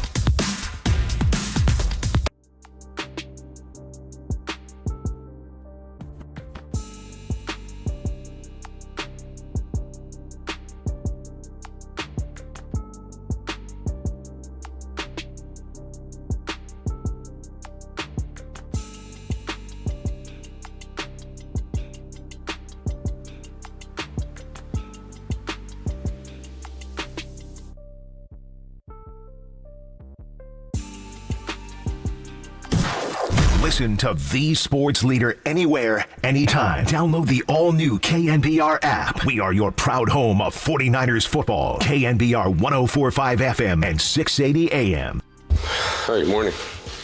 Seen this many cameras since we signed Tebow. Robert and I, after a series of discussions, have mutually agreed to part ways. And for me, this is a day of gratitude and celebration. That is Bill Belichick making a funny this morning. I always love when teams say mutually agreed upon. I would imagine that Belichick probably still wants to coach the Patriots, and Pete Carroll still wants to coach the Seahawks. Nick Saban, I think this NIL thing, I think it's going to drive a lot of coaches, including Jim Harbaugh, out of college football, but we'll get to it. But, JD, we have never seen anything like this in the last 24 hours between Belichick, Saban, and Pete Carroll. 904 wins, 9 national titles, and 7 Super Bowls. I mean, it just one right after the other. Pete Carroll late during our show, Saban right after, and Bill Belichick this morning. How nuts is that? Yeah, it's nuts. It truly is the end of an era of dominance for all of them. And you factor in the run that Pete Carroll had in Seattle on top of the run that he had at USC, and then you look at Saban and Belichick. I mean, Saban and Belichick are basically, equals, it feels like, in terms of Saban in the college game and Belichick with what he's done with the Patriots and with Brady for the last 2.5 decades. I mean, it really had me feeling kind of sad, to be honest, because it's greatness ending, and look, all things do come to an end, and people get old, and the new wave comes in, and I think we've already seen an infusion of the Kyle Shanahan types and the McVays, and there's a lot of really good things coming from that next generation of coaches. But it is a little sad to see some of the all-time greats eventually hang it up, and I'll be honest with you, it had me thinking, with everything going on with the Warriors, about Steve Kerr and about Steph Curry, in particular, because the Warriors are basically at a point where, for the first time, I can sort of see that Steve Kerr press conference coming, maybe in the next couple of months, where it's like, I sat down with Joe and I really want to be here, but this franchise needs a change, and it's unfortunate because everything's been so great. I want to get into that part of it with you, because I think that the writing could be on the wall for Kerr. I absolutely do, and I think it's a great conversation. As far as these guys go, a couple of things to kind of localize the story a little bit. Pete Carroll, I think that as great as Pete was, and he was, they never had an era of football up in Seattle like that. They got to the point of where here in the Bay Area it was kind of like, whatever, the Seahawks. They were legit, and they got to the point of annoyance, and so that somebody did something right when you actually cared about a team and you were annoyed by a team, because normally before Pete Carroll arrived, we didn't care about the Seahawks fan base. Who cares? They never won anything. So he got them to relevance, but I do think at this point the Seahawks are a bigger threat without Pete Carroll. They needed to modernize their system. He's a defensive coach, and over the last couple of years they haven't been very good defensively. He couldn't fix things, and so I think that I'm a little nervous, whether it be Dan Quinn, who's done such a good job in Dallas. He was their defensive coordinator when they won a Super Bowl, or coming in with some hotshot offensive coordinator to kind of modernize. Because guys like DK Metcalf, Tyler Lockett, Smith and Jigba, Ken Walker, they have a lot of talent. They just weren't able to maximize that talent, so that makes me a little nervous. And then as far as Nick Saban is concerned, I think college football is really broken, and with this NIL thing where if you're Nick Saban, and I'll use like Dylan Gabriel as an example, the quarterback who just transferred to Oregon from Oklahoma and before that UCF. So you're Nick Saban, and you get all these high-profile recruits every single year. You get the top recruits in the country. Well, they're going to be they didn't just lock in with you. They locked in with you basically for a year. And they're such high recruits, 5-star guys, that you constantly are having to recruit them or else they're going to leave you. So they had the highest number of guys enter the portal. So every single year, Nick Saban at 72 has to not only recruit new players, but he's got to re-recruit the guys that he's already got. Hey, Coach, I'm not getting enough playing time. Hey, Coach, I got a brand here. Hey, Coach, this school just offered me $1 million. Like, I think it's going to drive Harbaugh from college football. I think it's going to drive some of the better college football names away and into the pros. I don't know if that's a good or a bad thing. But could you imagine the difficulty now in trying to recruit great players, but not only trying to recruit them, they finally get your hat on, and they're sitting at that table, and they're going to come to your school, and then because you don't play them or because they can get $1 million or $2 million somewhere else, it's just a constant game of, a carousel of teams lose. And I'm just thinking Saban sitting to himself, like, I got enough money. I don't have, like, he used to only go in for, like, the top recruits as a closer. Like, okay, I'll go into your living room and sit there to get the best of the best. But now he's constantly, every single kid on his roster is basically a free agent every single year. That's got to be taxing for a guy like that. I think that's what did it in. I mean, if you watched his press conference yesterday, I mean, he basically said as much. Like, that was the end of the line for him, and it's just a different job, I think. I think he wants to be a football coach. Yeah. And, that's not being a football coach. And obviously recruiting was a big part of it, but it's just a lot to have to navigate at this point. Yeah, I can't see it. Honestly, if I'm Harbaugh, I know that there's people saying he's getting 10. If he wanted to stay at Michigan, it'd be like 10 and 120. No thanks.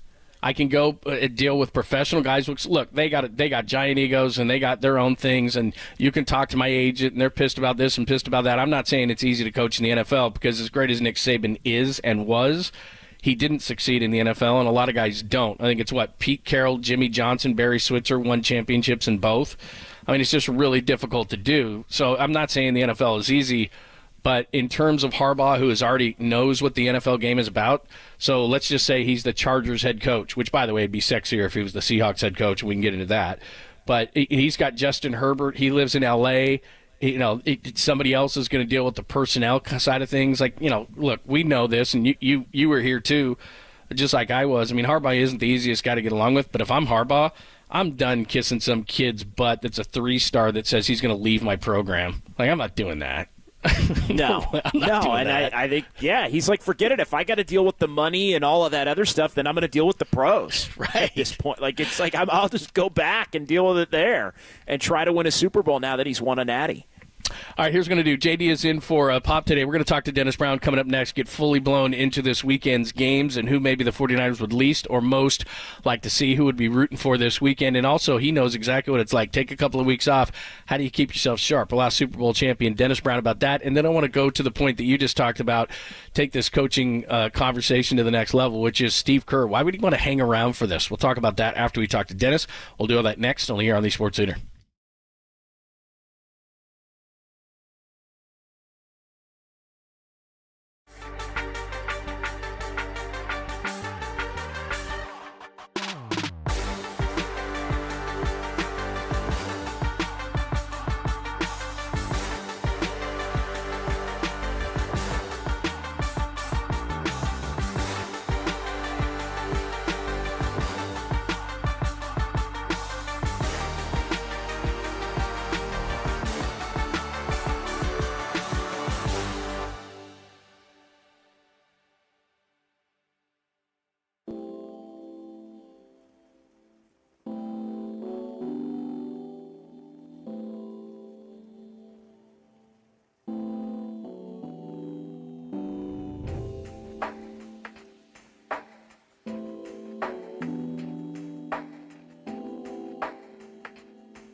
faithful. There's a party happening on our podcast page. Hear every interview from every show on demand at knbr.com/podcast. Now on with the show on the Sports Leader. We aced the season. Goal is trophy at the end, right? The thought that we literally are only playing a couple games left if we take care of business is like, how can you not sell out? How can you not use every day as if it's your last? Especially that's the whole mindset all the way back from training camp. But like now we're literally in it. It truly is a new season. Like you have to recommit. You have to dial in and read everything. Like you got this is a whole new season, and you got to really recommit and completely give yourself to this thing that we're trying to achieve. Like this isn't about you. This is about the team.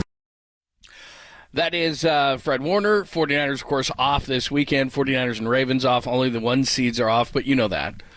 And a lot of great games coming up this weekend. By the way, how are you spending your weekend? Are you gonna couch it for 3 straight days? Like Saturday, Sunday? Well, I guess Monday you wouldn't. But Saturday, Sunday, the 3 games. What is it? 2 games Saturday, 3 games Sunday? Yeah, I'm couching it. Oh, that's nice. We live close together. Are you still in? I don't know if you want to reveal where you live, because then people will come and want to hang out with you, and like you'll be like the Beatles, and people want to hang out at your complex and everything. But are you still living fairly close to where I'm living? Yes, I am. Oh, okay. Yes, we need to get up. We should just get together and hang out. We definitely do. Yeah, we definitely do. Yeah, because you know what starts to happen is that my significant other, after about there's a dent in the couch, like midway through Sunday, she'll come up to me and she realizes what I do for a living and everything, but she'll say to me, "Is this really what you're going to do all weekend long?" And I'm like, "Yes, this is my job. This is what I have to do." So rather than have that guilt trip, I'd just rather meet you out and we just hang out. Yeah, Sunday especially, John, I think could work. Saturday I do have Dubs OT, and Friday we get Dubs OT, but Sunday we got the triple header. We got the what is it? The old 10 to 8, right? The old 10. Oh, it's it's unbelievable. just beautiful. And I don't feel guilty for a minute, for a second. I can lay there from start to finish and be fine. No, you get up, you make a little coffee, you have some breakfast. I mean, you basically eat 3 meals and you snack all day. You go through. It's like you go through all the seasons, right? You just go through all the different day parts, right? You get morning, you get lunch, and those are the games that have the impact on the Niners. So I'm especially looking forward to Sunday. Because that's Green Bay and Dallas, and that's the Rams and Lions, which is going to determine who the 49ers play. Those games determine it. It could wind up being Philly or Tampa, but the only way it winds up being Philly or Tampa is if Dallas and Detroit both hold serve and play each other. So Sunday is the tell as far as if Green Bay or the Rams win, they would be the team coming to Levi's. So as you look at this whole thing, like I said, the 3-6s, the Rams and the Lions – Rams with that, they come. Obviously, we'd know early, and this is what Kyle Shanahan wants. Packers and Cowboys, they could know 1:30 Sunday. The Packers win. They're the 7 seed, so there's no other thing. I doubt that happens. I think the Cowboys, they play well at home. I do think that the Rams probably will beat the Lions, but that's a 6-3. And then if it goes to chalk, then you got the Eagles and the Buccaneers, like you said, on Monday night, and that would be the 4-5, which would then make it so that the 49ers would play on Sunday, and the winner of that game, if the other two teams, if the Lions win, if the Cowboys win, then that would be the team that would play the 49ers, either the Eagles or the Buccaneers on Monday night. Is there a team that you have a feel for? Is there a team you don't want to play, a team you do want to play? How do you see this weekend? No, I don't. I think the Niners are in good shape if they play the Rams or if they end up playing Green Bay. I think, Philly would be a team, assuming Philly wins, and I don't think we should assume that Philly's just going to beat Tampa Bay, just based on the way that Philly's played of late. I mean, that would be the team where it'd be like, whoa, all of this noise in Philly, and they will at least have to win one playoff game to get to the point where they would come. That would be the one that would probably make me the most uncomfortable, just because it would be as if they're getting a free shot, basically, to knock the Niners out in the first game. But no, I think the Niners would handle Green Bay. I think they would handle the Rams. The other part of this that's interesting, too, is it determines who wins will determine whether the Niners play on Saturday or Sunday. If it's Green Bay or the Rams, it's going to be Saturday in all likelihood, which gives you an extra day to prepare for the championship game if you win it. If it's Philly or Tampa, if the chalk wins Sunday, Dallas and Detroit, then it's going to be Sunday for sure. Yep. Because the Monday night winner obviously is not going to turn around and play 5 days later. They would play the short week, but the short week with their game on Sunday. So if it ends up, so whoever plays Philly or Tampa is going to play Sunday. It's just, and that gets determined ultimately by Green Bay and the Rams and what happens in those games against Dallas and Detroit. John Lund, John Dickinson, Pop is out today. Any questions, comments, thoughts on the 49ers and their situation? They're playing this weekend, obviously, on Super Wildcard Weekend. 415-808-5627 on the text line, 415-808-5627 or 415-808-KNBR, both on the phone line as well. We're on YouTube and Twitch, so you can get the conversation going there, and we'll pick the best ones out of there. Everybody's been saying this all week long, but it's absolutely true with the 49ers. If they play like they did against Baltimore and they throw a bunch of interceptions and they play poorly, and teams labor to run on them and all those kind of things, then they can lose to anybody. But they're not likely to play that way. And so, I'm not afraid of Philadelphia. I'm not afraid of Dallas. I'm not afraid of the Rams or anything like that. But those teams could potentially beat them if they don't play well. For some reason, JD, in the back of my mind, I don't feel like Philly's done. Even though they've been terrible and lost 5 of 6 and all these kind of different things, I'd much rather play Tampa. The Rams could be tough, but I'd rather play the Rams. There's just something weird about the Eagles because they do have a ton of talent. They just seem lost. It wouldn't surprise me if they came in here and the Niners blew them out again, but they have talent, and I just wonder if they could find it in the playoffs. Yeah, look, if the Eagles play an A game, they can hang in the game with the Niners, even if the Niners play an A game, right? I mean, I think that's really what it boils down to. Now, if the Eagles can't play an A game, then I think the Niners probably wind up smoking them, But yeah, I just think from a talent standpoint, and again, they're going to have to prove that they've done something to get to that point, right? They're going to have to beat Tampa, and maybe that does get them back on track. And again, to me, it just that game, Philly has been so bad that they would just relish an opportunity, basically a free shot, because at that point they're going to be the heavy underdog based on what the Niners did to them in Philly back in the early December, that first week in December, and based on just how badly they've played overall really since that game, and really it was before that game. I mean, they were barely beaten teams. It's been well chronicled before that, and I think the Buffalo game, as I heard you and Greg talking about, that game really took it out of Philly, where I think they haven't fully recovered yet to this point. So, no, I don't think it should matter, though, if you're the Niners, because they are the best team. I think they should be focused on just what they have to do to prepare, and you take whoever you get, although I do think that the Niners are still significantly better than the Rams. I know the Rams have played well. I think Green Bay they would beat in a heartbeat. So, yeah, I think it is more about them. I'm with you on Philly, though. I think Philly would still be the most difficult first opponent that the 49ers could see among that group. We're waiting on Dennis Brown. Dennis could join us or not. The other question around the 49ers that I was thinking about this morning was, if not now, when? Because it's not only that the 49ers have the home field advantage throughout again. It's not that the injuries. Cleve Farrell is probably the only significant player who would not play in the divisional playoff. But, they already beat the Cowboys and the Eagles. Teams like Kansas City. Kansas City is not as good as they've been in the past. Cincinnati has an injury. The Eagles are kind of a mess like we talked about. Dallas doesn't win on the road. Seattle's not in the way. The Rams are not as good as they normally are, I don't think. Brock being cheap still for a couple more years, I know that they can manipulate the cap, but when Brock's number starts with a 4, and I don't mean 400,000, I mean 40 as in million, that's going to be a problem, and that's what happened with Seattle, is that Seattle had Russell Wilson on third-round money, and they had all these great defensive players, and then Russ got a big contract, and Seattle just all of a sudden couldn't afford the defensive depth that they had, and they weren't quite as good as what they were. So to me, there's a sense of urgency in this season, and you can certainly feel it, and you know it because you're down at all these games too. There's a sense of urgency around the 49ers to win it now. And Kyle felt like he should have already won 1 or 2. And I'm looking at this team going, if not now, when? I mean, there are so many factors in their favor, and they've gotten all these breaks. If the Eagles needed to lose, they did. If the Cowboys needed to lose, they did. If they, this has been a season in which the parting of the Red Sea has happened. And I don't know if they don't win it now. I mean, hell, the game's in Vegas. The Niners, that's right down the street. The Niners fans could take over that stadium quite easily, unlike Super Bowl 47 that was in New Orleans and it was a bunch of Baltimore fans. If not now, when? No, and I think Brock Purdy's emergence does maybe extend the window a little bit based on the the fact that he's been so good and the fact that he is, at least for a couple more years, inexpensive.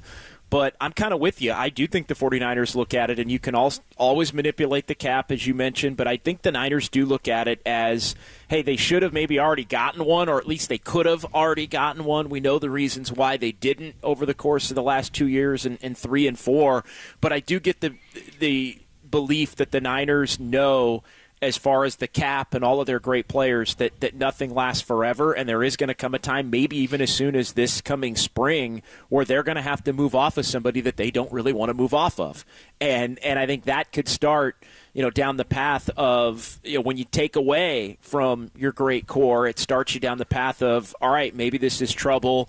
Maybe you aren't going to be as equipped to get back and win 12, 13 games again next year like you have these past couple of years. And then I'm with you as far as the rest of the NFC, right? Dallas, you still have the upper hand on them. You just smoked Philadelphia. I think even in the AFC, aside from Baltimore, Kansas City is not Kansas City this year. Buffalo could be tough, but are they going to be able to run the table? Baltimore, we've seen what they have done to the Niners, but they've shown in the playoffs that they can be a one-and-done type of a team under John Harbaugh and even with Lamar Jackson. So, yeah, I think the last thing that would make everybody feel great would maybe be Baltimore being eliminated, but it's been that kind of year to this point for the 49ers where those breaks have gone their way. Yeah, I have a feeling, maybe I'm wrong, and I gave these out yesterday. The three, as far as the odds of what Vegas is saying, the three highest odds, best odds, are 49ers games. 49ers, Ravens is number one on the list. 49ers, Kansas City is second on the list, according to Vegas. So the top three are 49ers, and I look at this situation and where they've put themselves in, and I think to myself, all right, in 2019, obviously, I remember being in the booth in Miami, and Greg turned to me after Juszczyk scored, and what was it, like 20-10 with, 9-10 minutes left in the game, and he turned to me and said, I think they're going to do this. And then I went, oh, no, because that was the season that they were coming back on everybody. So that was their best opportunity. But as I look at it just going into the playoffs, so many things have broken well for them this year. I'm thinking to myself, my God, you just can't count on that every year. The Eagles falling apart after 10-1 and blowing those teams out. The other major advantage they have, especially in the NFC, is that nobody can sneak up on them. Now, they haven't seen Detroit, so that's possible, but they've seen Dallas, they've seen Philly, they've seen the Rams, even the Super Bowl, they've seen the Ravens. They've seen these teams, because the difficulty of the Ravens, I thought, and going into that game, which made me a little nervous, was that you just don't see these guys very much. You don't see Lamar very much, and it's difficult. You saw these guys up close and personal. You've seen every team, basically, that is going to make a threat upon you.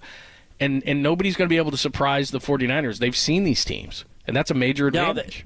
No, they have, and look, I think the Lions would be, if the Lions end up playing the Niners in the NFC Championship, like let's say they win and Dallas wins and the Lions go and they get revenge for the tackle-eligible mishap with the officials and all that, and the Lions win 2 playoff games and come to Levi's, I think the Niners might put 50 on Detroit in that game, because I think they'd be fat and happy to be there. Mm-hmm. I think it'd be they'd be an underdog. I like the Lions more as an underdog, believe it or not, than I do as a favorite. I feel like the Rams probably do beat them. I'm with you there, but that the Niners have the ultimate confidence that they can beat the Dallas Cowboys, but it's not confidence in terms of where it turns to arrogance and you look at them and think, well, they would be too confident. I think they have the appropriate fear, to use a Warriors term and a Steve Kerr term, of the Dallas Cowboys. I think they have that with the Eagles, even though they know now that their best beats the Eagles' best on a given day. I think the Ravens would be the one where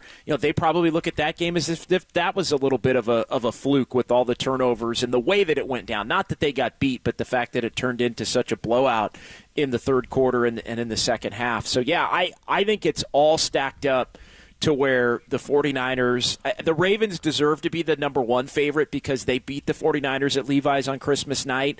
But beyond them, I think it's 49ers all the way as far as being the team that represents the NFC. John and John Pop is out today. JD is in, giving us his great insights. There's one great question on the text line that we'll get to coming up next. We'll try to track down Dennis Brown. We got a 4-play for you at the top of the hour as well. That is Warriors heavy. I thought Steph Curry had a great answer to the booing, and you pointed this out earlier. It took him a minute to kind of gather his thoughts because he didn't want to say something against the fans, but it was interesting. We'll play some of those things for you for the 4-play at the top of the hour. We're going to answer one question that's on the text first. John Lund, JD in. Pop will be back tomorrow, only here on the Sports Leader.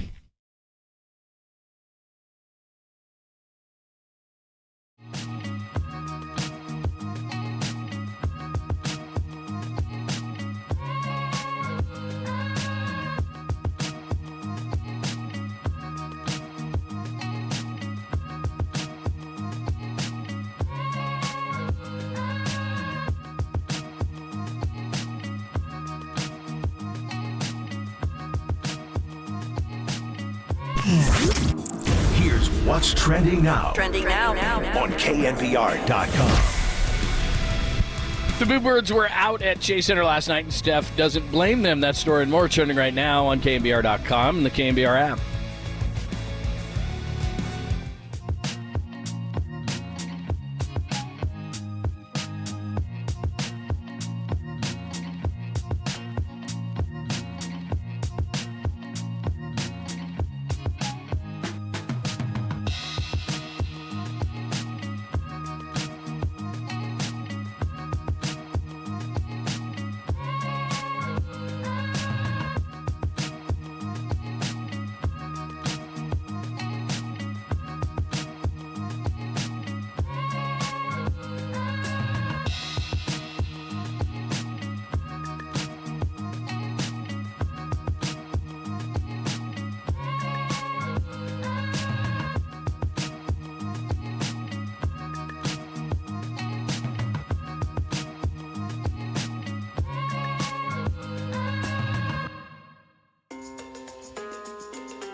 Schools and amazing recreational amenities like Islanders Field. They call River Islands a lifestyle community. Why? Because there are so many things to do and see. Where else can you bicycle? Along a trail on the San Joaquin River, enjoy a lakeside home with a waterfront deck, or walk across a street from home to a beautiful park. 3 charter schools are open right now for students from kindergarten through the 8th grade, and River Islands High School is under construction for a grand opening next year. Wow. River Islands has an amazing assortment of new home neighborhoods under construction, priced from the low $600,000s to over $1 million. The Welcome Center and all the models are open daily. You can start your tour online at riverislands.com. Isn't it time for you to discover the islands? It's a new year, and it sure is for me.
Listen to the sports leader anywhere, anytime. Download the all-new KNBR app. Now back to Papa and Lund live from the KNBR Casino Matrix Studio. Casino Matrix Progressive Jackpots are here. Where are you? Just drop in. Please play responsibly. 1-800-GAMBLER. Hello, friends. John Dickinson in for Pop today. A lot of Warriors plus a Bill Belichick in the foreplay. And then we'll talk about the long-term status. Speaking of coaches of one, Steve Kerr at 1:15. Sweet, clean, family-friendly caboose pistol at 1:30. That's what we've got. I'm going to jump up to the text line, by the way, 415-885-627. But let me get your thoughts before we jump out there, because it's a Niners question that I think is interesting. What has been the mood? I mean, if people don't know, you do Warriors OT after every Warriors game. And obviously in a situation like that, because I've done a lot of pre- and post games in my career, maybe people had a couple of cocktails. Of course, they're not driving home or anything. But generally speaking, a post game, especially given the way that the Warriors have played, because it is so fresh, because people are frustrated because they just watched it, it's a little more venomous than maybe our show would be. Like, people have calmed down. People generally, I'm not judging anybody, but people generally aren't drinking at 10 a.m. in the morning. So it's a little bit more calm the day after. What have the post games been like with Warriors fans? Yeah, lately it's been a lot of frustration. Lately it's been, and it's really been, I think, on my show, equal between frustration with the coaching staff, frustration with the front office, frustration with the veteran players, frustration with the younger players. Like, it really has hit all different angles. I mean, there are people that think, hey, this team is not built well enough around Steph. There are people that think, hey, Klay Thompson and Andrew Wiggins have been mostly terrible this year. Draymond's not around. And then there's others that are like, hey, I'm sick of hearing about Kuminga. Kuminga is not the next great NBA player. Let's stop propping him up as if he is, and he's going to be the cure-all along with Moody Pajemski and Trace Jackson-Davis for everything that ails the Warriors. You got people that go in on Kerr. You got, I mean, it really has everybody run but the Curry, gamut. right? Pretty much everybody but Curry. For the most part, although even Curry, at the Denver game, there was some, Curry botched the end of the Denver game with the turnover that led to the Jokic three. And Curry has not been playing well either. But yes, Curry is typically the one player who is completely absolved from the negativity for the most part. Yeah, it's interesting because it is hard. I mean, if you're a fan base, what happens is the expectation level, and I know fans know this, but when the Warriors stink, you're just hoping to get 500, right? Respect. And then you're maybe hoping to get an all-star or get some recognition. Then you expect to, you get in the playoffs and you're happy to be there. Then after, and it's grown to this thing over the last number of years where the expectation level is if you're not contending for a championship, then you suck and we're pissed off. And I understand that. And at some point when Steph leaves, then the reset button will be hit. And then it will grow again, is that hopefully we make the playoffs, blah, blah, blah, blah, blah, and this cycle happens. As I'm watching this whole thing, I just don't think that there's an elixir. There's not a catch-all. There's not during the season at least. And I think it's going to take them until the offseason to try to fix this thing if it can be fixed around Steph Curry. And I'm very skeptical that it can be. But what I've learned today in talking to you and talking to listeners and this whole thing is this is such a highly complicated situation that there is no fix here. And there is no one person to blame. Like we were talking about this yesterday, a lot of people put the blame on Draymond Green. And when Draymond Green returns, they hope that a lot of things are fixed. Okay, that's part of it. And we've talked a lot about it. Okay, we're at the midway point of the season, and we really haven't seen the team with Draymond Green. But that's a hell of a lot of burden to put on a guy that is mentally struggling right now. And I don't think that he's going to be up to the challenge. You mentioned Klay, the way that Klay has changed. Young guys are not going to be consistent. That's just the way it is. Old players aren't going to be consistent, and they're going to get hurt. That's just the way it is. I don't want to be the person of rationale here because that's not normally my role. But this has been an incredible run, and I don't want to throw dirt on these guys in the coffin. But it's probably over.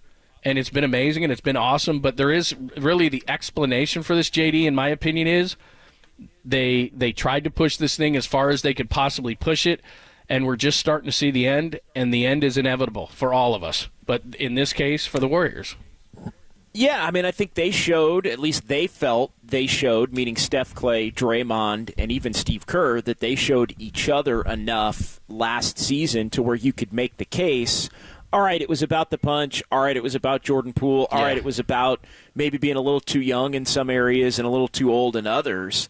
And so they basically, I think, worked themselves into the belief that they could run it back one more time and that this year would at least give them a better chance than last year. What they're finding is, Clay is still up and down, and Draymond is still doing things to keep himself out of the mix, more so even than he did last year. And Steph is having a hard time keeping everybody afloat, even though he's playing in a higher percentage of games than he did last year. The young and old balance, while the young players have helped, it hasn't been seamless. And the more that I think the Warriors have tried to depend on the young players, I think the more that they've been exposed a little bit, from having a little too much on their plate in terms of winning and losing. So I think I understand why they went about it in the way that they did, but I think they also have come to the realization that they have to go about it in a different way here moving forward if they are going to forget about contend for a title, if they're just going to remain competitive and remain relevant around Stephen Curry. I feel like that's the shift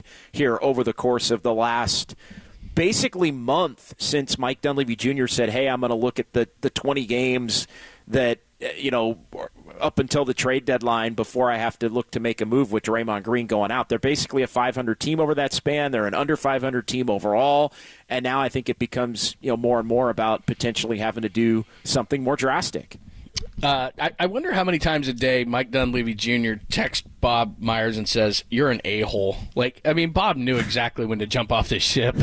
And I know that you and I are going to get into this at 1:15 and talk about Steve Kerr because I see a lot of the same characteristics in Steve Kerr that I saw in Bob Myers, and I don't know that he needs this to watch the downside of this whole thing. But real quick, before we get to the foreplay, which has a lot of words in it and some Bill Belichick, the 925 asks on the text line, which team is most likely to upset the 49ers in the playoffs? So if we take out the answer that I think a lot of people are giving, the 49ers are the biggest opponent to the 49ers. But which actual opponent, if you do fear one, that let's just say in the NFC, because if they get to the Super Bowl, they get to the Super Bowl, who knows what happens. Is there a team that you would use the term fear that you fear in the NFC? I don't think there's any team that the 49ers should fear in the NFC. I really don't. I think Dallas would be the team. Just based on the fact that their defense does have the ability to lock in a little bit more than maybe some of the other teams do. And if Dak is good, which he never is against the Niners, then I think he can do things that can keep him in the game. I don't know. I think Dallas has earned a level of respect to where they've been the better team. I don't see it with Detroit. I think Detroit's had a great year. I think they may win a playoff game or two even.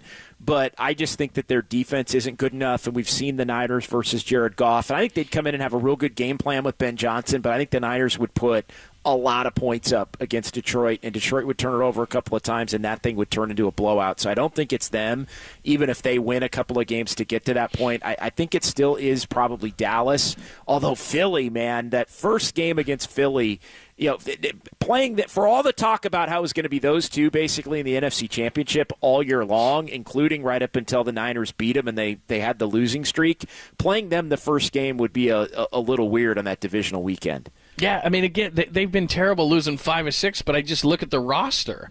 Jalen Hurts is not the same. I think he's hurt, and we'll probably find that out at the end of the year, and his finger looked all mangled last week.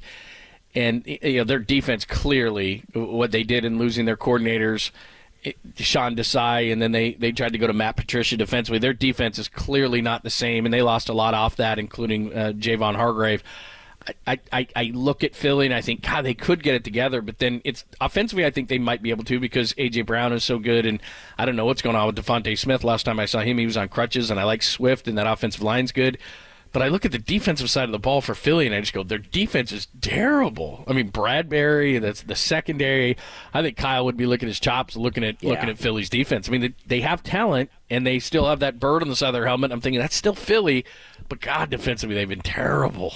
Oh. Yeah, the correct answer, John, is no, man, nobody, man. And I don't care how many times you want to text or whatever. I can't tell you the origins of that other than Pedro Guerrero. That's all the origins I can tell you. But Pop and I were talking about that after we let you go the other day. It's an inside joke, and all these radio advisors and execs and all these, oh, you can't do inside jokes. I get it, but I can't tell that. I can't tell that story. All right, and all you need to know is it brings a tremendous amount of joy to the three of us whenever it comes up. We are never text it all the time. Like, I could not talk to you for like 6 months or something, and all of a sudden it'll randomly come up, and I'll always laugh. It's just, I'm sorry that I can't tell people the origin of it. All right, it is Pop and Lunch. JD sitting in on KNBR AM and FM San Francisco, the sports leader, a Cumulus Media station. Let's get to our foreplay. Time for some foreplay with Papa and Lund. I'm Dirk Diggler. 4 chunks of audio that really get you going. I have a gift, and I am trying to not be selfish about it, but to use it. On KNBR 104.5 and 680, the sports leader. All right, this morning, this is one of the things that we started the show with. Shams Charania from The Athletic. Everybody but Steph Curry on the table to potentially be moved by the February 8th trade deadline. Here's what he said. The mindset in Golden State right now is everyone but Steph Curry is on the table. That's their mindset. Now, realistically, there's an asterisk, right? Like, Klay Thompson, would they want to keep him long-term and keep him in Golden State? I think that's been their hope. They have not been able to reach a contract extension with him. We've talked about it. And Draymond Green just got back from an extension. Those have been their 3 core guys in the front office. They're big fans of Jonathan Kuminga, big fans of Brandon Podziemski. They're big fans of Trace Jackson Davis. But Wiggins and everyone else on that roster except Steph Curry has to be in play for this team. 2 blowout losses in a row. They haven't even been close in these games. And so they're going to be looking to make moves. You want to make moves. You want to be aggressive. But they also don't want, from what I'm told, they don't want to take long-term money back. You don't want to take another massive contract back. So you think about a guy like Zach LaVine. Can't do it. Who's making 3 years. You know, he's got almost $140 million after this season. And honestly, hanging over all this is Steve Kerr's contract status as well. He's expiring contract. There's no sign of a new deal as of right now for him either. Wow. And so this Warriors team, they're teetering right now. As we're just under a month until the trade deadline, I think they will be active. Everyone but Steph Curry has to be in play. All right, we're going to get into the Steve Kerr part of what Shams said right there at 1:15. But what he described, JD, is an impossibility. So he basically said, Klay is a tough trade. Draymond obviously is a tough trade. Curry, they're not going to trade. Kuminga, they don't want to trade. Any of their young players don't want to trade. But, hey, if Wiggins, who stinks so far this year, and Chris Paul's $31 million contract, they'll move those guys. But they don't want to take any money back. Like, well, what? Like, if I'm the GM on the other side, and what he just described is what Dunleavy or whomever makes the call is going to describe to me, I'm going to go, then what the hell do we have to talk about? Yeah, nothing. It's an impossibility. Yeah, there's nothing to talk about at that point. It's one thing if you want to do problem for a problem as far as Wiggins goes. You take somebody making a similar deal. I thought it was interesting. We had Sam Amick on, and Sam didn't seem to think that Wiggins' contract was near the albatross that I think you and I do. But you're still going to have to attach another younger player to Wiggins, I think, at this point to move Wiggins. And I'm also, believe it or not as convinced that Wiggins is a completely lost cause. I do agree with the sentiment that between Wiggins and Kuminga, although the Warriors don't exclusively play them at the same position, I think if Wiggins may, if there's more pressure put on him to perform, if Kuminga is removed and this team tries to go in a different direction with another veteran being added to the mix, I think Wiggins could be somebody that still bounces back for the Warriors. But at this point, it does. It sounds like the Warriors, all right, it sounds like more than anything, they would prefer to change the mix and get their financial house in order. Exactly right. And move forward kind of with the group that they have and maybe more of an infusion of the young players playing, but get the financial house in order of Wiggins and of Chris Paul, who were the guys that they signed believing that they were going to make another run at it, and now they aren't. All right, we'll continue this conversation. We'll get more into the Steve Kerr part of this equation at 1:15, but this is how you do it. This is why Steph Curry is so good, not only on the court, but off the court. This is a tricky question. Klay Thompson answered it as, what, am I supposed to worry about that? Or lose sleep over that? Sorry, am I supposed to lose sleep over that? And it was kind of a snarky answer. But Steph Curry delicately answered a question that is difficult for the home team athlete to answer. This is the second straight game that you guys were booed here. How does that make you feel when you hear that? I don't even know what to say about it because I don't want to be prisoners of the moment and understand, we're obviously struggling. There's nothing to really cheer about, so obviously the cheering is booing. Might as well. I don't take it any certain type of way.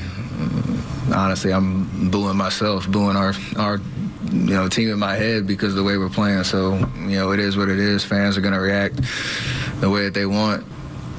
It's our job to, give them something to cheer about. That was an expert class. That is a very difficult question to answer, and you're Steph Curry, and you've got to be diplomatic about it. Klay Thompson doesn't have to be as diplomatic about it. How do you think you did? I think it was A++, and the pause, the extended pause, told the story because I think he wanted to react. Here. We all have our initial reaction, but the greats of the great cannot let that initial reaction out. Think it through a little bit, and then say what's appropriate. And I think that's exactly what Steph did. I thought he was amazing with it, and that's not an easy one. As far as the booing conversation in general, I find it to be comical. I think that you can do whatever you want outside of on the back of your ticket. Don't berate people. You don't have to curse. Don't drink too much, all that kind of stuff. But booing is the only way that you can say, this sucks, and I paid $2,000 and $200 for parking and $20 for a beer, and this is not up to par. And you could either have that or you could have a fan base that didn't care or doesn't care. And that's just right down the street with the Giants. So it's up to you. I don't know if Giants fans boo because I don't know if they show up. At least they care. But I thought that Steph Curry, in a very delicate way to answer that question, did a tremendous job. Let me jump to the Belichick part because we're going to get into Steve Kerr coming up next, and this will kind of give us a jumping-off point to Steve Kerr. So if we can go to the Belichick one, we've never seen a situation in which you lose Pete Carroll. They didn't die, but you lose Pete Carroll, Nick Saban, and Bill Belichick in less than a 24-hour period. Here's Belichick trying to make a funny when he comes out for his press conference this morning in New England. All right, morning. Seen this many cameras since we signed Tebow. Robert and I, after a series of discussions, have mutually agreed to part ways. And for me, this is a day of gratitude and celebration. By the way, he's not retired to become a stand-up comedian because did you hear the silence? Like they're nobody. Bill made a funny. Like there was no laughter whatsoever. There was and you know this media laugh. We're waiting to laugh with you. We do media laugh all the time. No media laugh. Like not even none. Close. No media laugh. None whatsoever. Not even the courtesy, person that's never at every press conference in the back row that's like, ha ha, yeah, nothing. Like just ready to yuck it up, ready to have that moment of eye contact with Bill after all these years. Unbelievable. Yeah, nothing doing. So I want to further this into the discussion of Steve, but the way I want to do it, because we've discussed this a little bit, all due respect to those guys, amazing that they could do this, but I was talking to some friends of mine in Seattle. And one of the reasons they're moving on from Pete Carroll is that he's given every speech that Pete can give, every rah-rah that Pete can give, everything that Pete can say. It's the same thing in New England. I was texting with some friends that do sports radio in Boston, and they just said, look, what else can Bill say to these players? They need a change. They need a new voice. They need a new direction. After a while, I was in Portland covering the Blazers years ago. Mike Dunleavy Sr.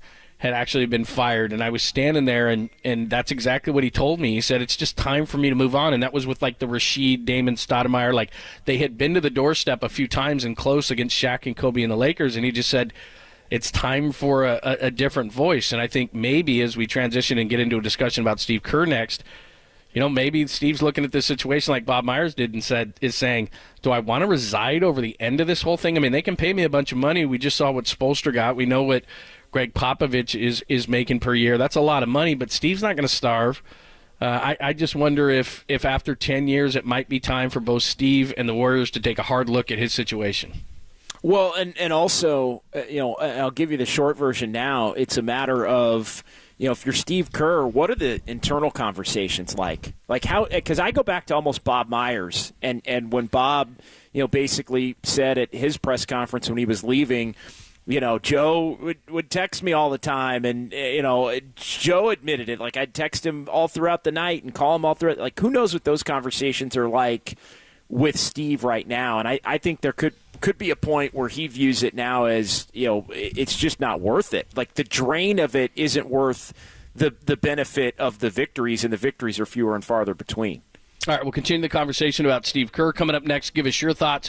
Text line wide open, 415-808-5627, 415-808-KNBR. You can jump on the phone line as well. And if you're checking us out on YouTube and Twitch as well, got the conversation there. We're monitoring, so if you got questions, you can stay right there. Hit them up right there, and we'll get to the best ones. We'll continue the conversation coming up next. Got the Sweet Clean Family Friendly Caboose Pistol at 1:30. It's Papa and it's Papa and Lund normally. JD in. I was going to say Papa and JD. It's Lund and JD, only here on the Sports Leader.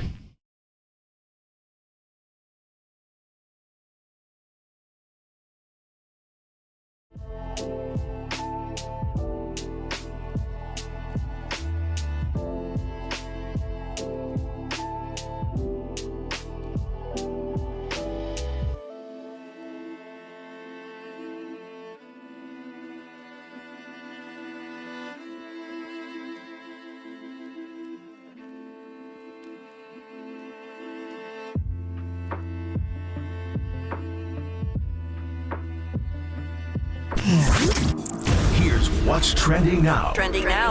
On KNBR.com. Huge day as far as the coaching carousel. Bill Belichick out. Pete Carroll out. Nick Saban retired. That story and more trending right now on KNBR.com and the new KNBR app.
And now, time for the Protect Your Assets with David Hollander Business and Technology Report.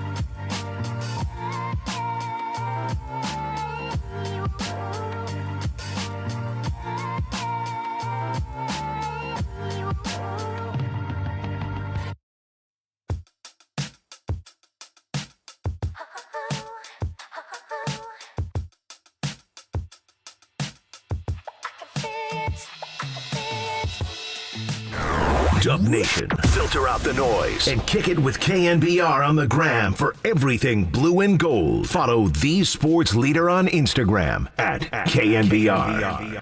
Yeah, I mean, as a coach, it's a delicate balance. You know, when we're fragile like we are right now, I don't think that screaming and yelling at them is going to help. So I'm trying to keep their confidence up. I'm trying to encourage them.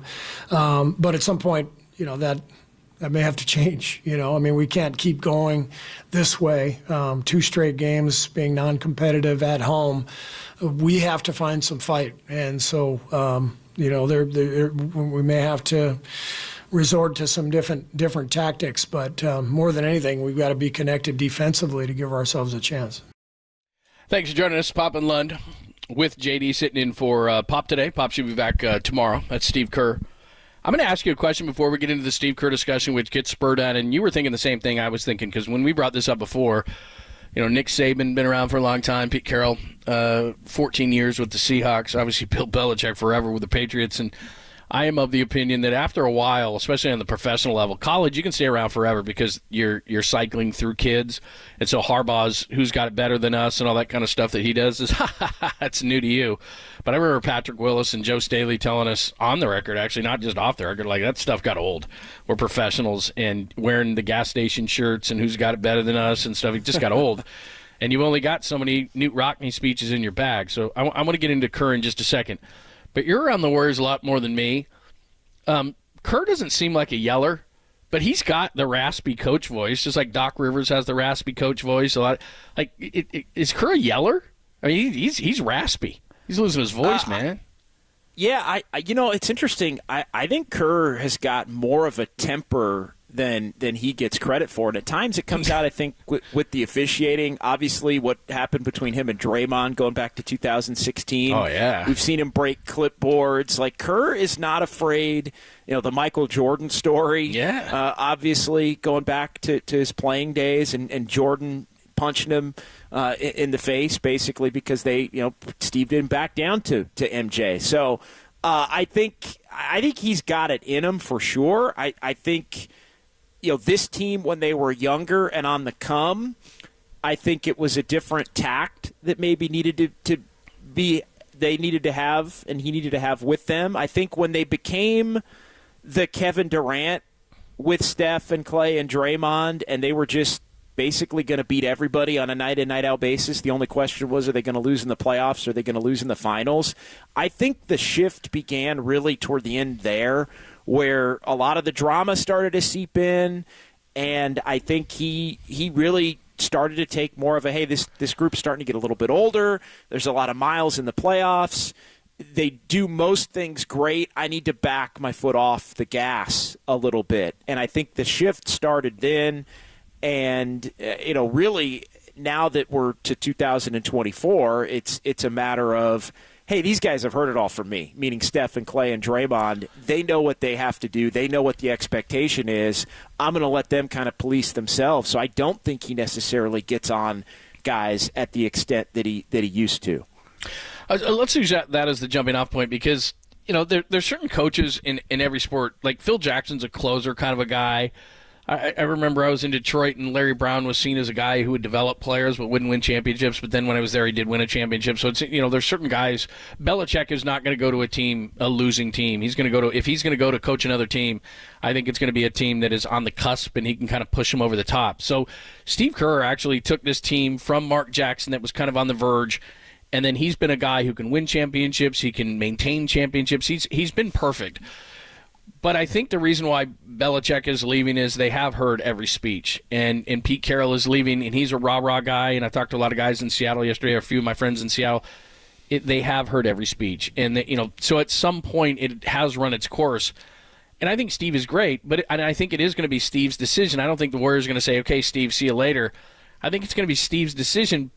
And look, I don't know what his priorities are, but I'm looking at him a lot like I looked at Bob Myers. Bob Myers had been an agent. Bob Myers had run a team. Bob Myers is now going to go to Washington. He's working on TV at ESPN.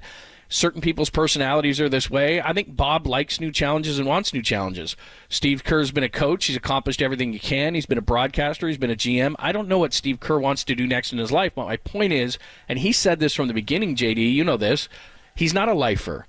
He's not a 30-year head coach. He's got other things. He's got enough money to live on the rest of his life. Now, maybe the Warriors offer him a type of a situation because this all came up because Eric Spoelstra got $8 and $120. Now, I don't think Steve signed an 8-year contract. Spoelstra's a guy who started in the film room. He's a junkie. He's going to always do this. Steve's got other things he wants to do. He's got a life. Not that you can't have a life as a coach, but he's got other things. And if I'm Steve Kerr, I'm looking at this thing going, okay, I had this great ride. Do I want to reside over the bottom of this thing? Do I want to take this thing to the bottom? Now, Phil Jackson, one of his coaching influences, never did that.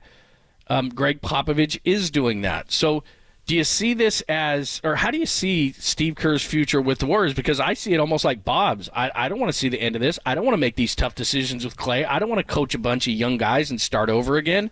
How do you see it? Yeah, I do see it a little bit differently. And while I definitely would not say that Steve's a lifer, I do think he enjoys coaching, and I do think he would even enjoy coaching young players or a developing type team. And maybe, but I think where it doesn't quite equate is it's coaching young players and developing young players and taking the time that it takes to develop them while also trying to win a championship. Like I go back to the 15 and 50 season, and look, that team stunk, and they had no young talent other than Jordan Poole. And Eric Paschal looked like he was going to be somebody, but really wasn't. He's out of the league now. Right. Like that was wow. But I remember him, and maybe it was because he knew that he had it so great over the prior 5-6 years. But I remember him speaking glowingly at the time about how much he was enjoying coaching the team so I think he actually would be open to coaching young players if it was a situation where wins were not the expectation and it was just all about development and all about getting better. I think where it's created a little bit of a drain on him is that you're trying to develop these guys and there's a pressure to develop them, but there's also a pressure to have them fit into this box of helping this championship team. And I think that's where he's like, all right, maybe that continuing to do that is not for him. And again, I think we can gain clues from anybody. The way that he is conducted, like for example, after Draymond Green spoke the other day, and basically Steve said, this is it. Like, I don't want any more excuses from Draymond Green. This is the last one of these that we're going to have. And again, I don't know Steve in an intricate fashion like Tolbert does and some of these other people, but the way that I interpreted that was, I'm getting sick of this, man. And those kind of things are the things that tell to me that he's not having a hell of a lot of fun. You brought up a great point. He did say at the end of Durant that was the worst, and then the 1550 was actually fun, which you wouldn't think that would be the case, but that's what he said. No, because it was development without expectation. There was no expectation. Everybody knew they stunk. Nobody expected him to win any game, and so he could kind of sink himself into that, and it was just a different energy. And again, I maintain, I think if this was, if it was Podziemski and Moody and Kuminga and Trace Jackson Davis and Wiseman was still around and they were basically the Pistons and they were trying to be on the come with that group and all the big three were gone, I think he would have more success maybe at developing those guys, because again, that's what it takes to truly develop players into the best versions of themselves. You have to do it, I think, a lot of the times without the expectation of winning. But no, the thing that I keep coming back to is he's just been a lot more blunt lately. He's been a lot more blunt, a lot more to the point, a lot more of the DGAF type mentality. And isn't that a sign? I mean, I guess that's what I'm getting to, and you said it much more succinct than I did, is when guys get to that in their life, it's kind of like an admission that I think I'm done here almost, where it's like, because he's being much more honest. I think he's saying I can take it or leave it. Yeah. I think he's saying I would love to be here, but if it's not going to be a situation that I want at come April, May, or June this summer, spring and summer, then I'm not coming back. Like, I'm not going to come back and do it again if I'm not going to enjoy it. And so I think that's where he's just letting everybody know. And I think that's where he's on point and he's telling the truth, John, when he says he gets asked about the contract every, couple weeks, right? And the Spoelstra extension was the latest reason. Absolutely. And every time he says, I'm not worried about it. I'm not worried about it. And you know what? Bob Myers said he wasn't worried about it in very much the same way. I just see the same thing happening, He's not worried about it because he's not going to do something that if it is, and I don't want to speak for him, but if he is miserable, he's not going to continue to do something that makes it miserable. He's just not. Yeah. I think what it means is at the beginning of the season, I thought it meant I'm not worried about it. In other words, it's going to get done. As the season has progressed, I'm not worried about it is maybe I will, maybe I won't. I'm fine either way. That's what I interpret it to be now. And that doesn't, to me, mean he doesn't want to coach young players or he doesn't want to coach a team that can't contend for a championship or anything like that. I think Steve would be open and willing to coaching a team that doesn't have championship expectations, but then the question becomes, is he the best fit for that kind of team? I don't think it's a matter. I think in some ways he would find that for the next couple of years refreshing to based, compared to the way it's been, last year, this year, and toward the end of that Durant run. Good stuff. JD is online. By the way, I just popped open the YouTube page once again, and there are 2 or 3 really good questions that we didn't get to. And then there's one on the text line, too, a Giants fan who's upset with me. So I want to get to those questions as well. We'll get some caboose in there, too. We got some remnants to the top of the hour and a few things that we have under-discussed today because it's been so Warriors dominant. If you got any questions, comments, thoughts, remember you can hit up the text line, 415-808-5627, 415-808-KNBR. And as well on YouTube and Twitch, and we will pick the best ones out up until the top of the hour as well. So a little bit of a caboose for you, a few questions that need to be answered, some remnants that we haven't gotten to because we've been so Warriors dominant. We'll do all of it coming up next. JD in for Pop today, only here on the Sports Leader.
It was a 5-shot revolver. It was loaded, wedged in the crack of her buttocks. Papa and Lund presents the Caboose Pistol. The old caboose pistol, everybody has one. A few stories that slipped through the cracks. Did you say caboose? I know some women who could hide a machine gun in there. Yeah. I'm sorry, we're getting off track.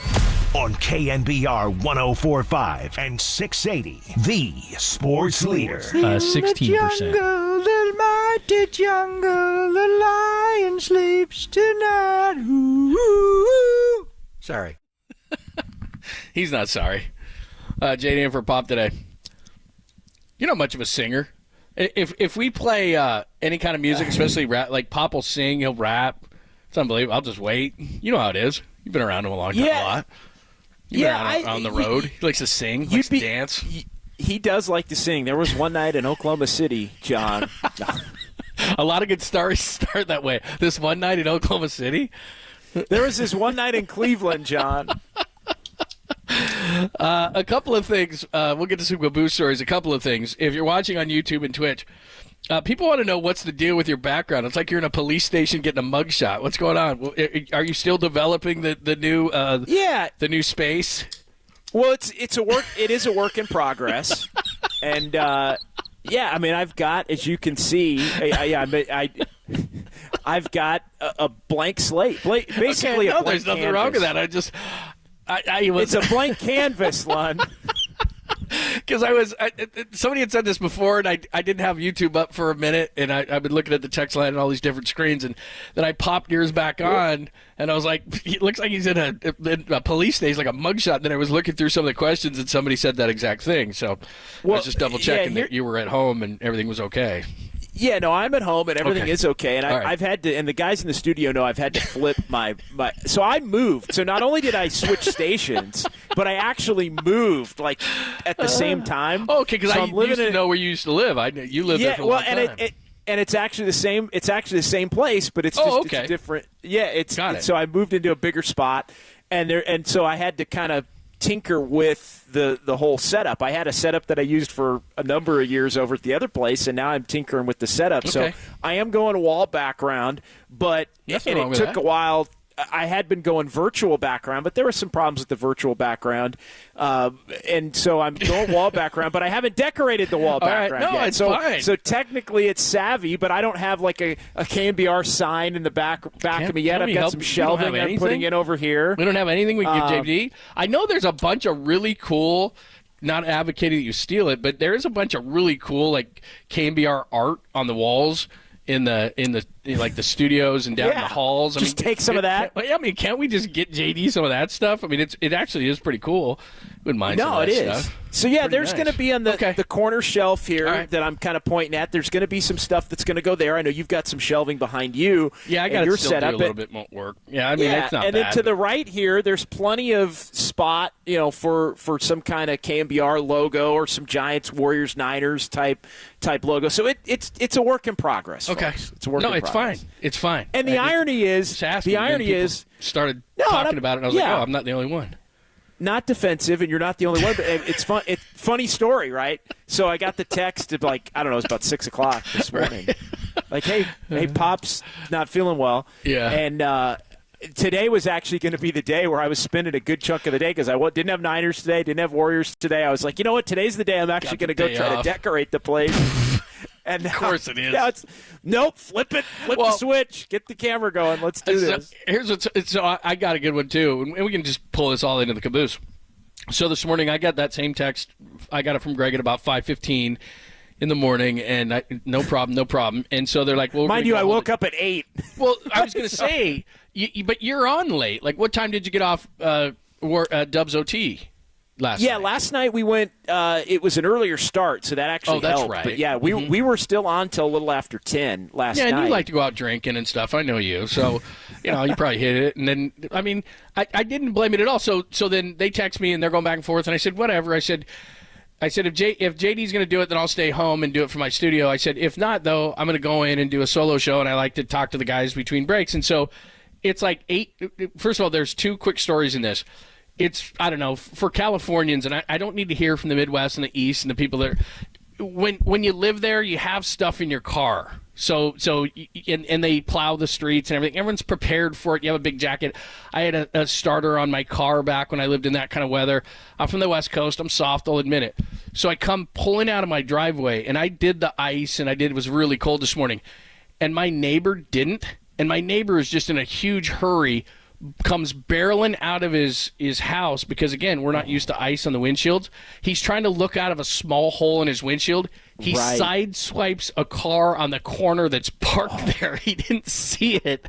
So that's how my day starts. All of a sudden, I'm driving out of my thing, and I see ahead of me, this guy hits this car, and he's got like this little small hole that he's trying to look out of as he's driving down the road. So, and then I decide, okay, I don't want to drive in today. I'm going to jump on the train. I jump on the train for one stop, and I get a text from the studio, hey, JD's going to do it. He's going to do it from home, so you just might as well go home. So then I turn around and come home, and we do the show. So I'm glad that you're on the show, and we were able to work everything out. So yeah, no, I was thrilled to be here, and I'm anytime I get an opportunity to work with you, John, I'm always going to accept that opportunity. I'm glad. This is probably the first time we've done a show in 8 years or so. So it's good. Been a long time, far too long. Well, and for those who don't know, I mean, we were at the other station right when it started together and all that stuff, and then we always stayed in touch, and we always lived close to each other and stuff like that, and we'd go out on occasion and stuff like that. So we've been close for a long time. I did have a couple of – oh, you know what? Let me get to a couple of these questions just because I think these are interesting.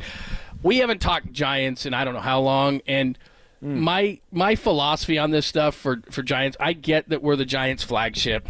I'm not anti-Giants. I'm not angry with Farhan, none of those kind of things. But what we try to do on a daily basis is whatever the hot topics are, that's what we talk about. So you kind of have to earn time on the show, so to speak.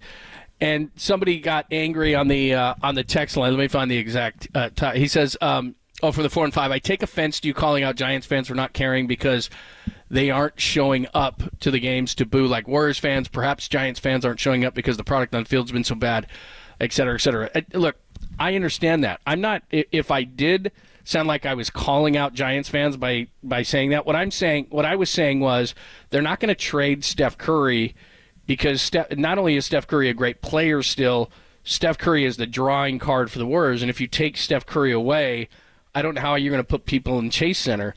And it's what the Giants are going through. I'm not blaming Giants fans for that. I've always been a proponent, JD, of these teams, and they get upset and they're scratching their head why they don't have people coming through the turnstiles. It's like a restaurant to me that says, hey, you know what, if you keep coming to our restaurant, we'll use better meat and better products and we'll put better food on the table. No, you put better product and then people come. So I'm not calling out Giants fans at all. It's expensive to go to a game. It's difficult nowadays. I wouldn't, if I were a fan, I wouldn't go and see them right now because give me the drawing card. We talk about this all the time. If you were going to buy a jersey right now, long term for the Giants, what are you buying? Logan Webb? Then what? Like, whose jersey are you buying? Like, they don't have it. They don't have a star, and we're not LA in that regard. But you got to give us something. You got to give us something to grab onto. You got to give us a young star. You got to give us somebody. You got to sign somebody. Like, I know they've tried to do it, but trying doesn't get it done. You got to sign somebody. So I'm not calling anybody out. I'm just simply saying that they are starless, and it's a problem. No, and I think it even beyond that, it's signed players that are known commodities, right? I know they didn't get Shohei, and obviously Yamamoto, and the other guy went to the Cubs, and it becomes a matter of, like, there are two players out there right now that they could sign that I get it. Farhan's crunching the numbers. Does it make sense? Would it play in this park? Does this player want to come? But I'm going to give you 2 names right now that would immediately change the perception and get the juices flowing around Oracle Park. If you sign Blake Snell and Cody Bellinger, what is Blake Snell's claim to fame in his major league career? Dodger killer, right? Yeah. Right? He's a Dodger. So with the Dodgers doing everything they've done, you sign Blake Snell immediately, and you've got the Giants fan base at least a little bit reinvigorated. And then you got Cody Bellinger, who just pumped bombs for years for the Dodgers, and now he's joining you to try to maybe take them down. I know he had a bad year, then he had a bounce-back year, and is he going to have a bad – like, I get all of that, and he wants to get paid a lot. But it's the names that people have heard of that in some ways have been thorns in the Giants' side that they've gotten beaten by. The big-ticket items, those are the guys that would get Giants fans excited again. I would agree with you 100%. Now, I don't know if they're going to do that. Those are 2 Scott Boras guys. I blame Scott Boras for the slow off season. I know a guy like Jim Bowden has said many times, the former Nats and Reds GM who does stuff for The Athletic and MLB Network and all that stuff, that you could impose something where players have to sign at a certain time. There's no way that that's ever going to get done. But I don't know if it's the Giants just don't want Snell because he's got a high walk rate. There's all these different kind of things. What is Boras asking for? But like you said, they've got to weigh those things versus A, being competitive, and B, having a fan base that says, who am I going out there to see? You've got to win. I get that. And I know Mike Krukow has said this many times on KNBR when he's on with Murph and Marcus in the morning. Well, you can't just spend money to spend money. That's what they did last offseason, so I'm all for that. But I said before free agency even started with the Giants, why are you even flirting with Shohei? He's not coming here. Don't waste your resources and your time. They can still save their offseason for the names that you just discussed, but and maybe it'll just come out of nowhere. But JD, we're not hearing that. We're not hearing Bellinger. We're not hearing Snell. We're not hearing. We're hearing and seeing Robbie Ray. And to me, if you're going to sign Robbie Ray, it's as a kind of you take a flyer on him. Farhan, when he spoke afterwards, is like, this dude's our number 2 starter. I'm like, by the time he can pitch, you're going to be out of it. So yeah. I can see the frustration for Giants fans. No, and that trade I think did make a lot of sense. Basically, it was a couple of sunk costs that they traded for a player that they were willing to pay. That when he's healthy becomes a higher end player than who they gave up in the deal. So that's the kind of deal that I think is creative and a nice deal to make. But yeah, you can't make that deal knowing he's not going to pitch to the middle of the season or the back half of the season and then say, all right, it's him and Logan Webb at the top. It's like, no, go sign the next guy. Make him the 3 that's going to be the add-on in the middle of the season that you're going to have coming in. It just, to me, it's unfortunate. And I know as much as Farhan loved Gabe Kapler and really thought that Gabe, embodied what he wanted the Giants to be about and what he wanted his philosophy to be about and all of that, I really think at this point – he's relying on Bob Melvin to basically polish an uninspiring roster and make it, basically do what Gabe ultimately couldn't do or prove that he couldn't do these last couple of years, which is maximize kind of a mid roster or a roster that's built on the fringes. And I just don't think even if Melvin's able to do it, which he's got a better shot of doing it than Gabe, it's going to move the needle enough in this town to get people excited again. Yeah. Yeah, and we didn't mean to go, I don't think, on a Giants tangent. It's just I wanted to express to that person saying that we're ripping Giants fans. I'm not ripping Giants fans. I've always been an advocate of saying don't go out until the product is better.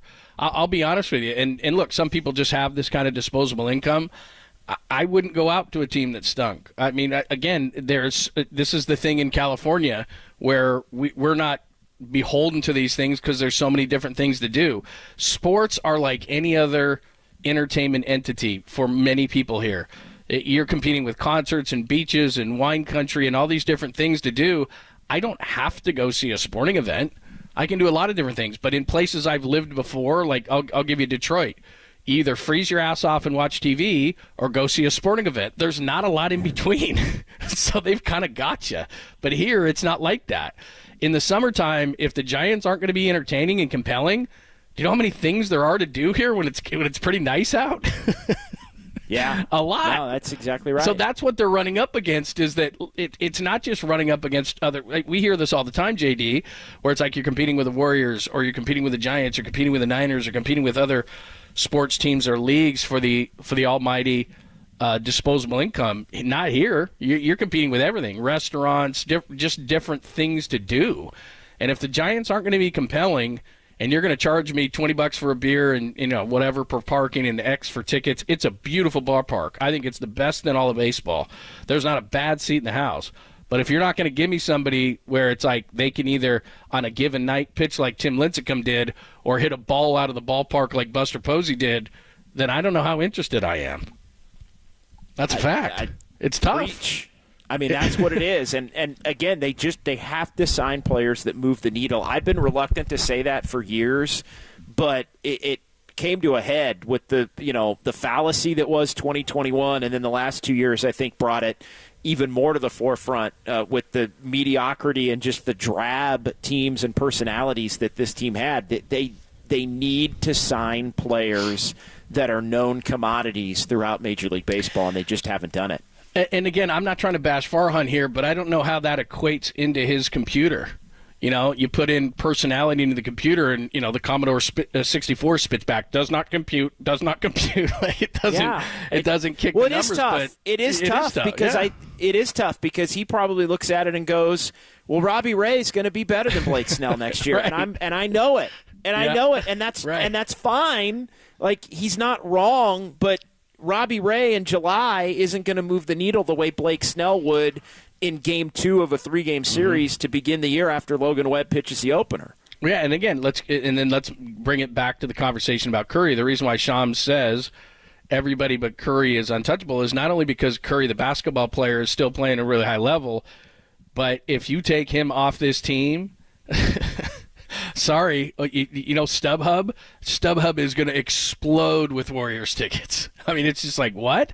Because even as bad as they are right now, I'm going to go to a Warriors game because, I don't know, is Steph Curry going to throw down 12 or 13 threes? Is Steph going to go for a 60 burger? I mean, I don't know. Is Steph going to hit a half quarter? Is Steph going to do some crazy thing like that? The Warriors, unfortunately, being 12th place in the Western Conference right now, have been boiled down to the fact that I'm still going to go to the game because, you know what? Steph may do something crazy. And you know this because you've covered both great and bad teams. It's no fun sitting up in the booth watching a bunch of bad teams go for over 100 yards against Jim Tomsula or Chip Kelly. I mean, that is brutal. And I know we're not digging ditches, but it ain't a whole lot of fun. But even when the Warriors are losing, watching Steph Curry play is fun. It is, because you never know what he's going to do and whether he's going to go off. I mean, you laid it out. And so that's why, unless Steph wants to go, and I don't think we're anywhere necessarily near that point, I think we're at the, are you willing to do something drastic, Steph, around you, something that hasn't been done before, we haven't considered doing before. I think that's the stage we're at. The next stage after that is the stage where Steph either speaks up or the Warriors go to Steph and say, all right, what do you want to do? But he is still at the peak of his powers to the point where he is, at a minimum, a top flight, all-world entertainer as far as the sports world goes and as far as just the entertainment industry goes. All right, we went on a tangent there because of one question about the Giants. Sorry, we still got a couple more remnants we got to get to. I didn't think we were going to do that, but who knows? Hey there, Farhan. All right, we will give you a couple of remnants before we get out of here at the top of the hour, and then Tolbert and Copes take over at 2 o'clock, only here on the Sports Leader.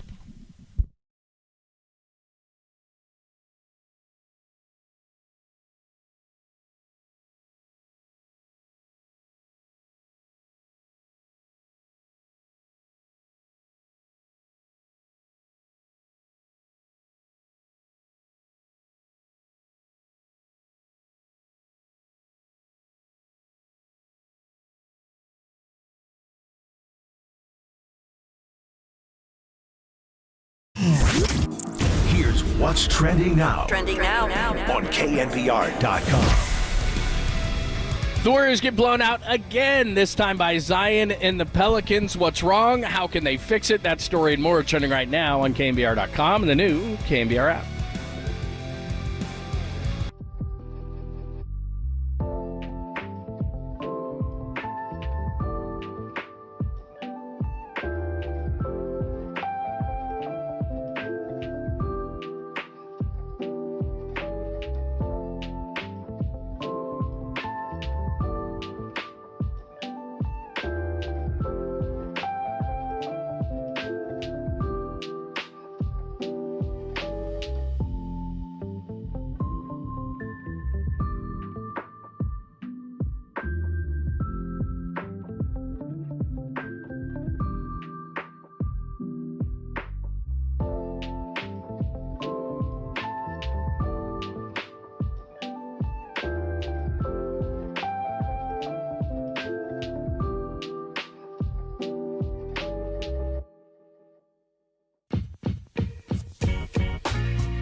Listen to the sports leader anywhere, anytime. Download the all-new KNBR app. Now back to Papa and Lund live from the KNBR Casino Matrix Studio. Casino Matrix Progressive Jackpots are here. Where are you? Just drop in. Please play responsibly. 1-800-GAMBLER. I take a sixer to old Milwaukee or Lone Star, nothing snooty.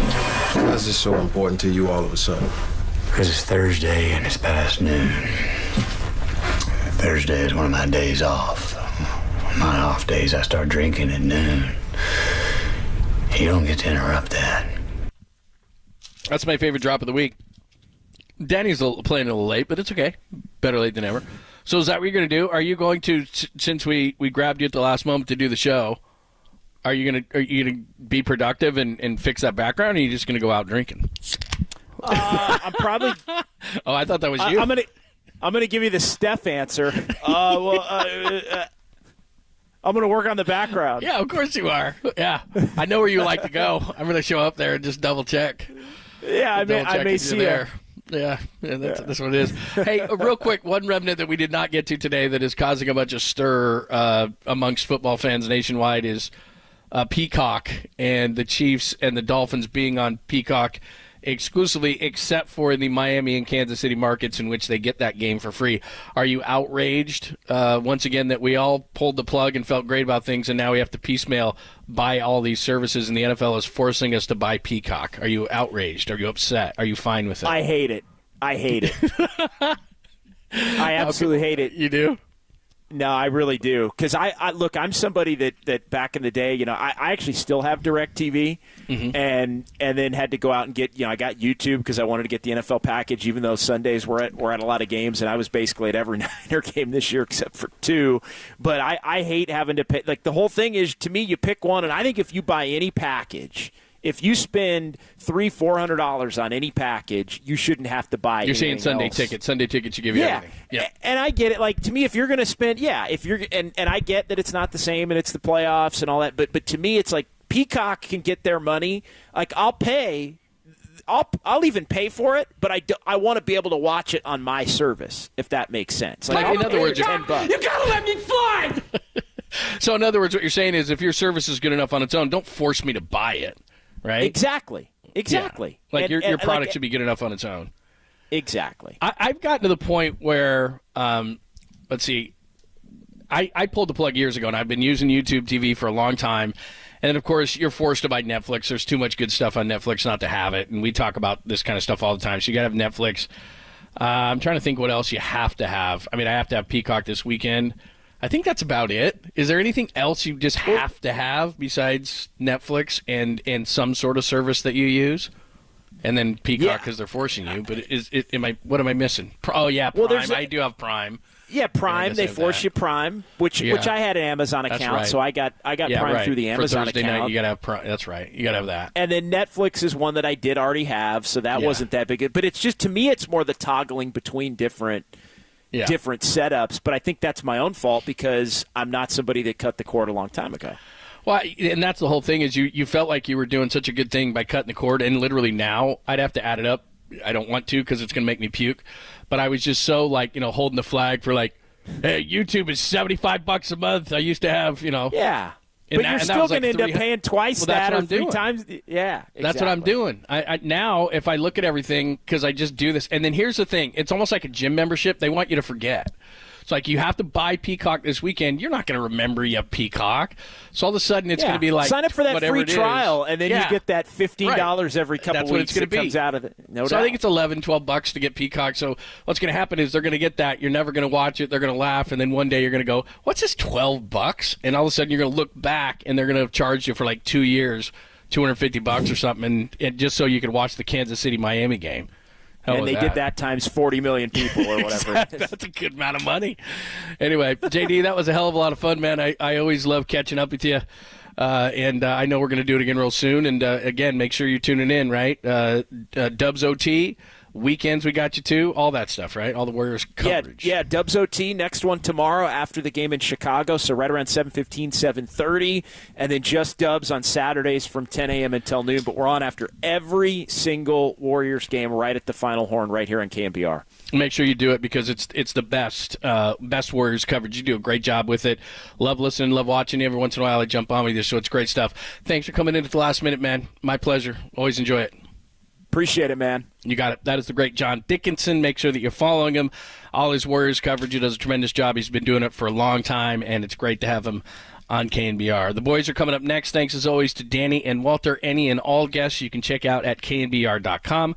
Tolbert and Cobes right now on KNBR AM and FM San Francisco, the sports leader, a Cumulus media station. See ya. See ya.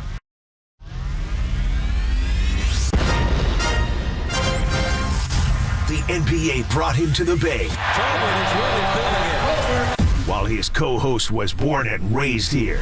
Adam, that is great co-host work right there. That is amazing. You're lucky to have Adam, Tommy. Oh, absolutely. It's time for Tolbert and Copes. Let's get it on! Tom Tolbert. Yeah, thank you. Now if I could ever get some beer. And Adam Copeland. Adam Copeland has arrived! On KNBR 104.5 and 680, the sports leader.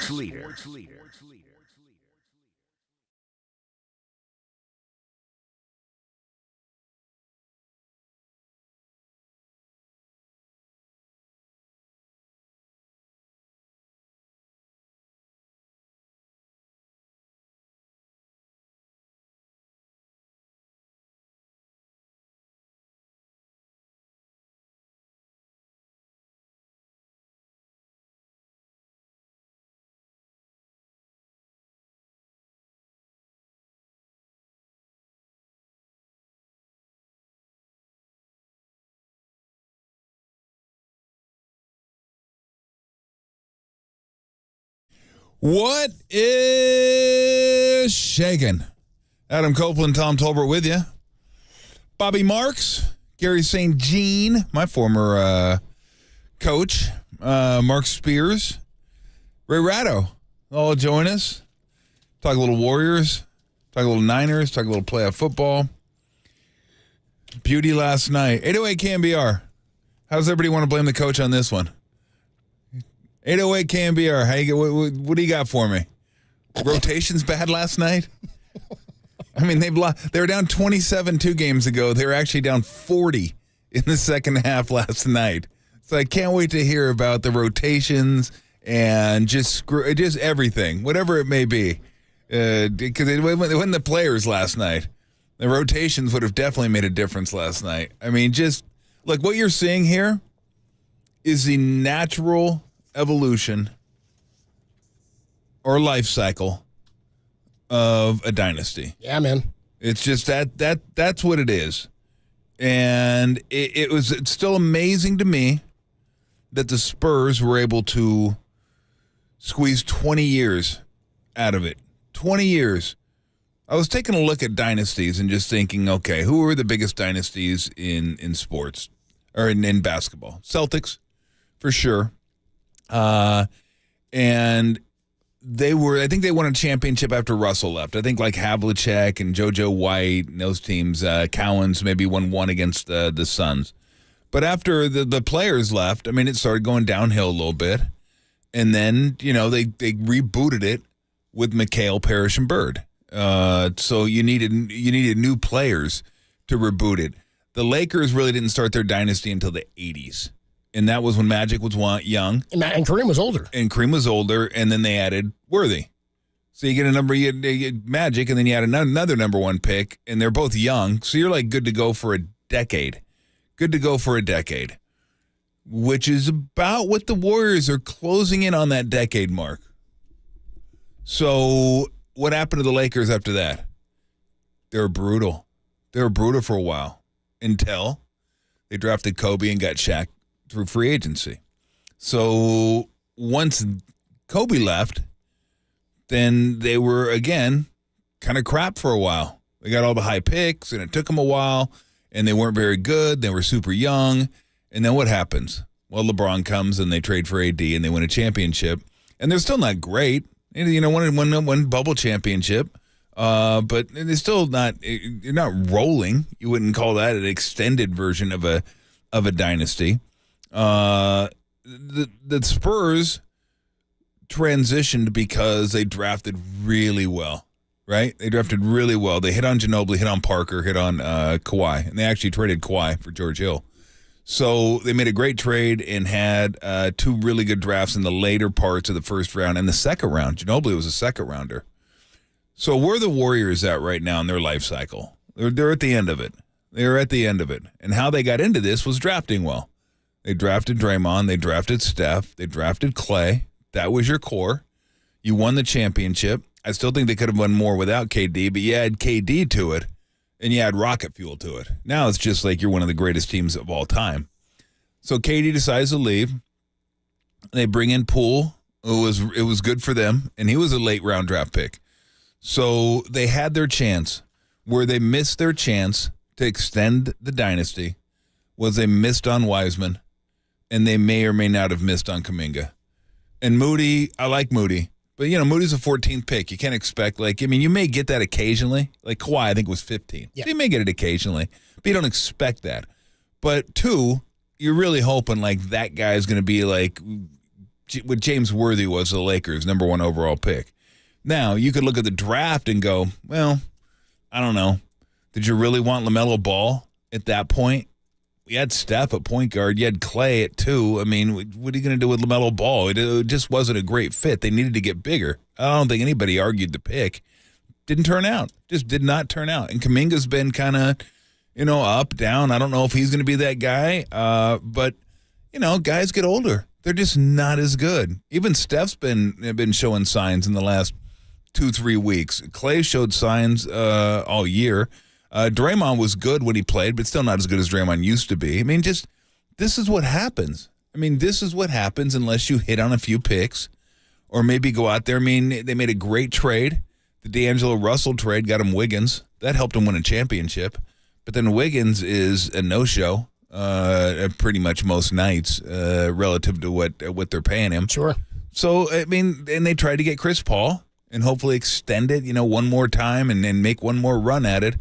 But this is kind of what you're seeing when you have guys that didn't necessarily hit the guys that go get, and the core is getting older and they're just not as good. This is it's like a natural life cycle here. These things don't go on forever unless you get something that bumps it up again. Like, again, the Spurs, you get 2 Hall of Famers in the second and late first round. You're going to be cruising. Yeah. You're good. And then you make a great trade with Kawhi. Nobody knew Kawhi was going to be what Kawhi is. Kawhi is incredible. So it's tough. It's tough just to keep rolling and keep chugging and keep getting 50, 55. It's incredibly difficult. What happened to the Celtics after Bird and McHale left? That thing just went shoo. They made the playoffs a couple times. And then, what really, really set them back? Len Bias. Yeah. Len Bias was the number 2 pick in the draft. Yes, right? He was going to be that springboard to kind of the next evolution of the Celtics dynasty and just kind of keep it rolling. So it took them a while, but they did end up getting traded for KG, drafted Paul Pierce, and brought in Ray Allen. Okay, and then they had but it wasn't a dynasty. Rondo. It was a dynasty. It was like run. about a 3 or 4 year run. Yeah. About a 3 or 4 year run. And then where have they been? They haven't been anywhere until they traded with the Nets. They traded those guys to the Nets, and they got all the draft picks. And then it's taken them a while. And you can't even consider them anything yet. They haven't won a championship. They're really good, but they haven't won anything yet. They're on the precipice of being a team that you could look at and go, wow, that could be good for 5, 6, 7 years. Yeah. Tatum's young. Brown's young.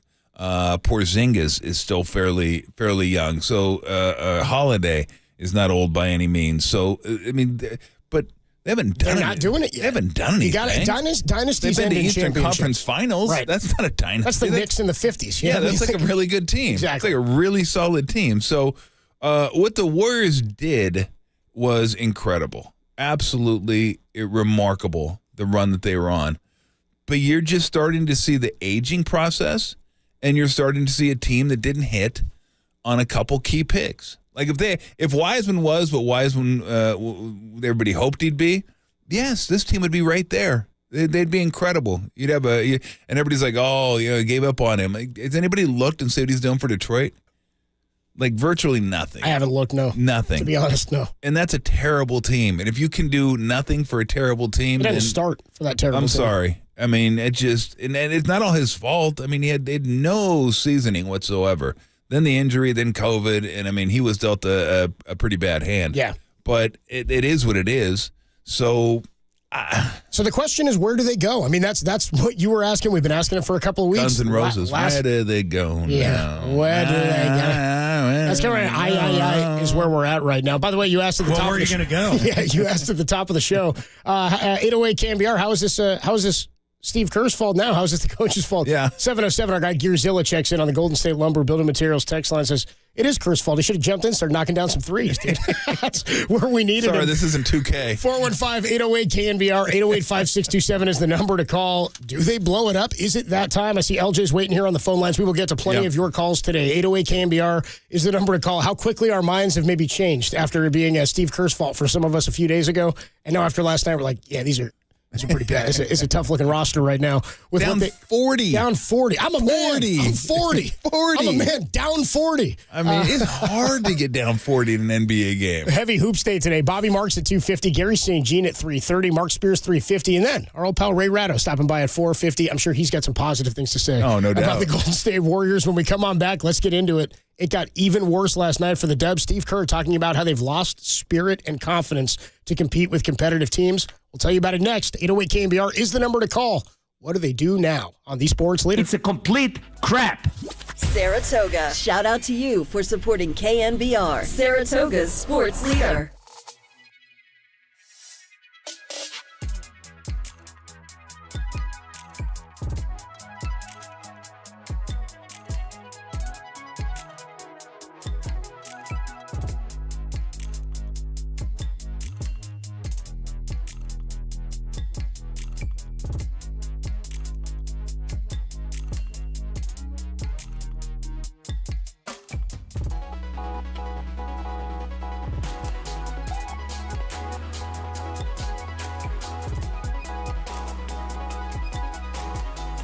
The Warriors followed up their embarrassing loss to the Raptors with an even more embarrassing 36-point loss to the New Orleans Pelicans. More on that story trending now on the Sports Leader and KNBR.com.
And now, time for the Protect Your Assets with David Hollander Business and Technology Report.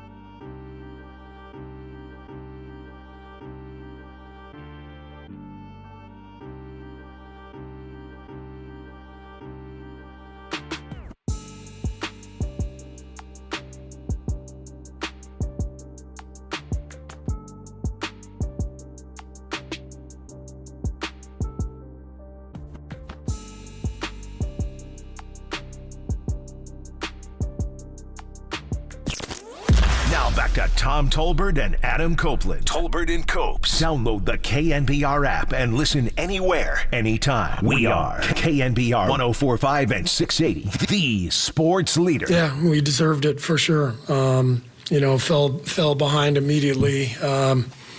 And I think we're just lacking confidence right now. You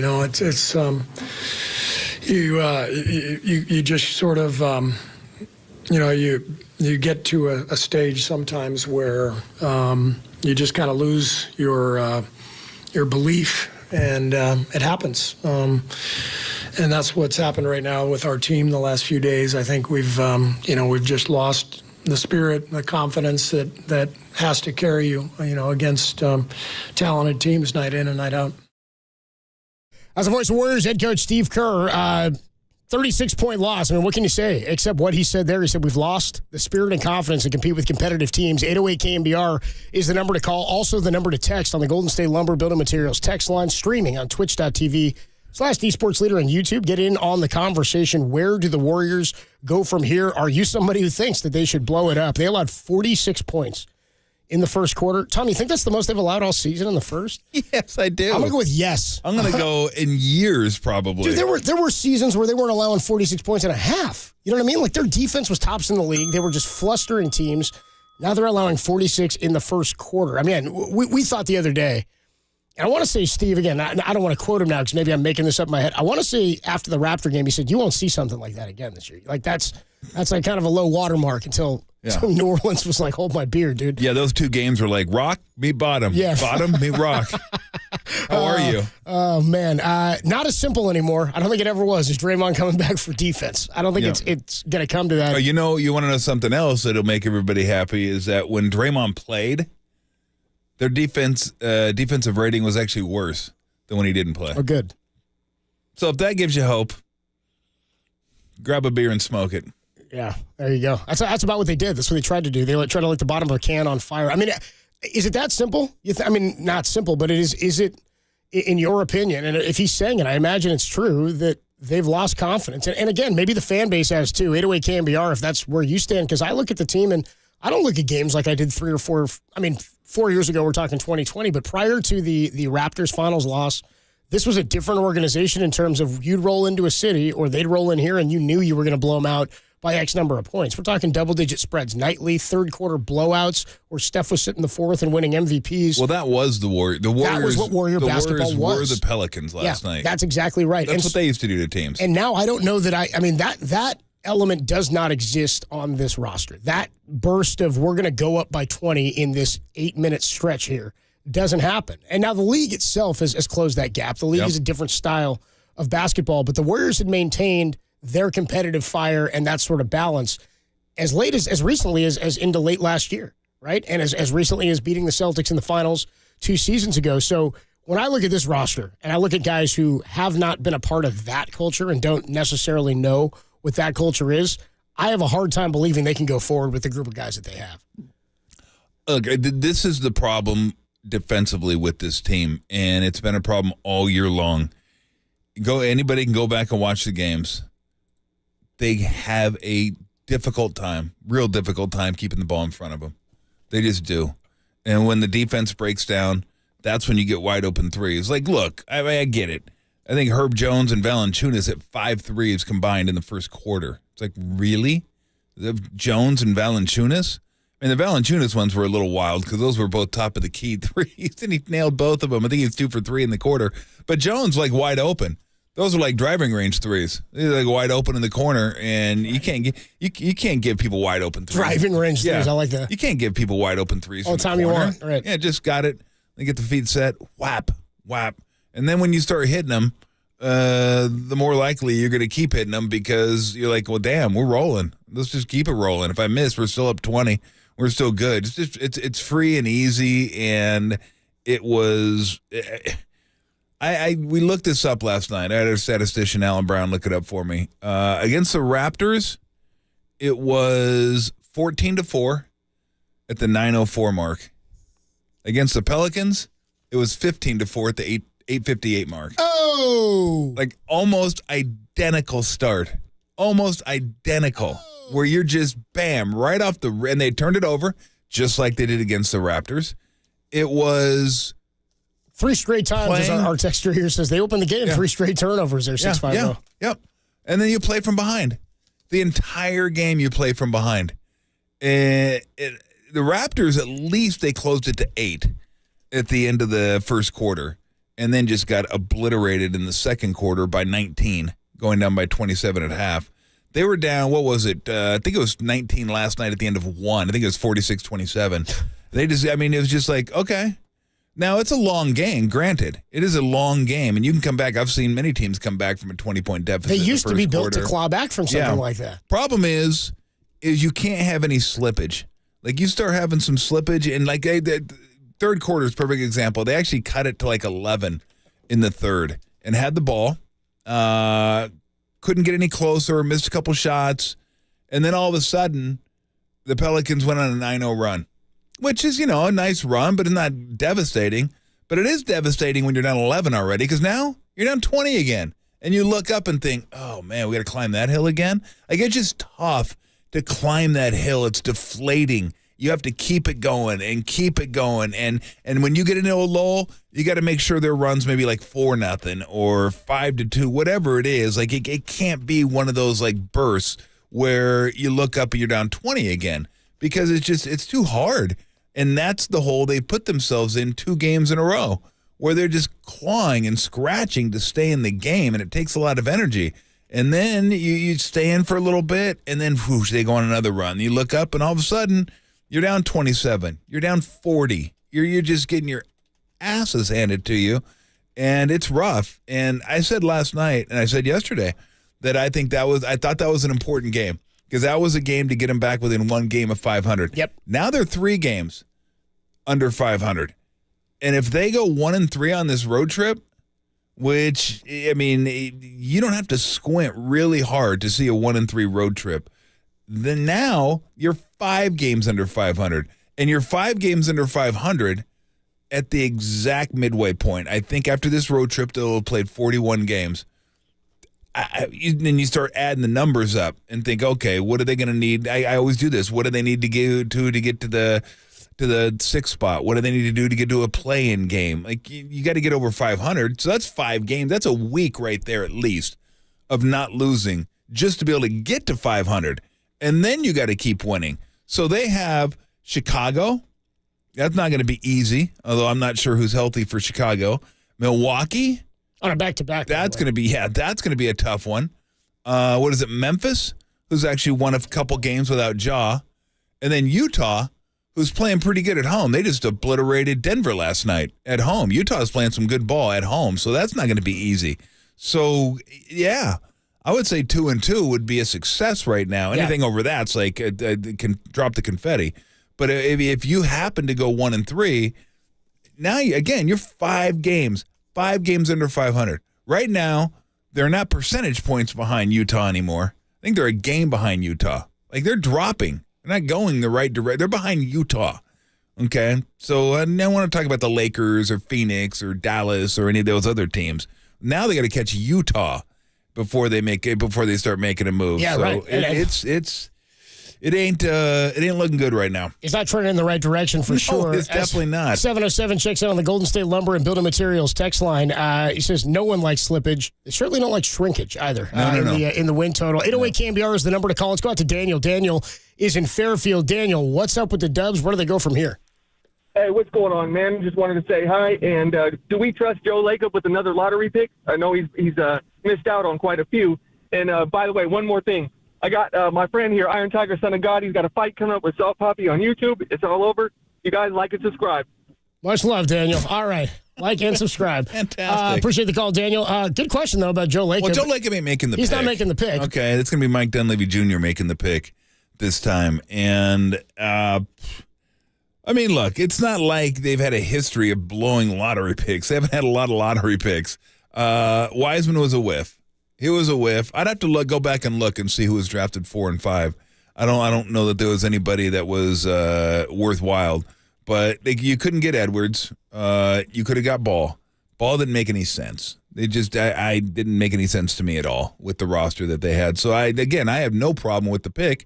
It just didn't work out. It didn't work out. Kuminga Patrick still, Williams, Isaac Okoro went 4, 5, 6. Agwangu, Onyeka. I can never say his last name. Onyeka Okwangu from the Hawks. Oh yeah. Killian Hayes from the Pistons. Obi Toppin to the Knicks. Denny Avdija to the Wizards at 9. Jalen Smith. It's not a deep draft. Tyrese Halliburton was great to the Kings at 12. Yeah, that would have been awesome. Cole but Anthony again, at 15 was as a point guard. Again, I mean, you weren't drafting guards back then. Yeah, you weren't going to draft guards that high in the draft. Tyrese Maxey went 21. Okay, another point that'd have been great, but that's not. You're not picking there. You're not picking second. So there you go. I mean, to your point, there's just there wasn't. It wasn't like they completely whiffed. Like, oh my gosh, we completely whiffed on this one. Yeah, I mean, if you want to look ahead and go, well, we could have had Clay playing 3 and then LaMelo playing. It just, I have no problem with the pick. Again, Kuminga is up in the air, and Moody is what Moody is, and that's fine. I think Moody's fine for a 14th pick.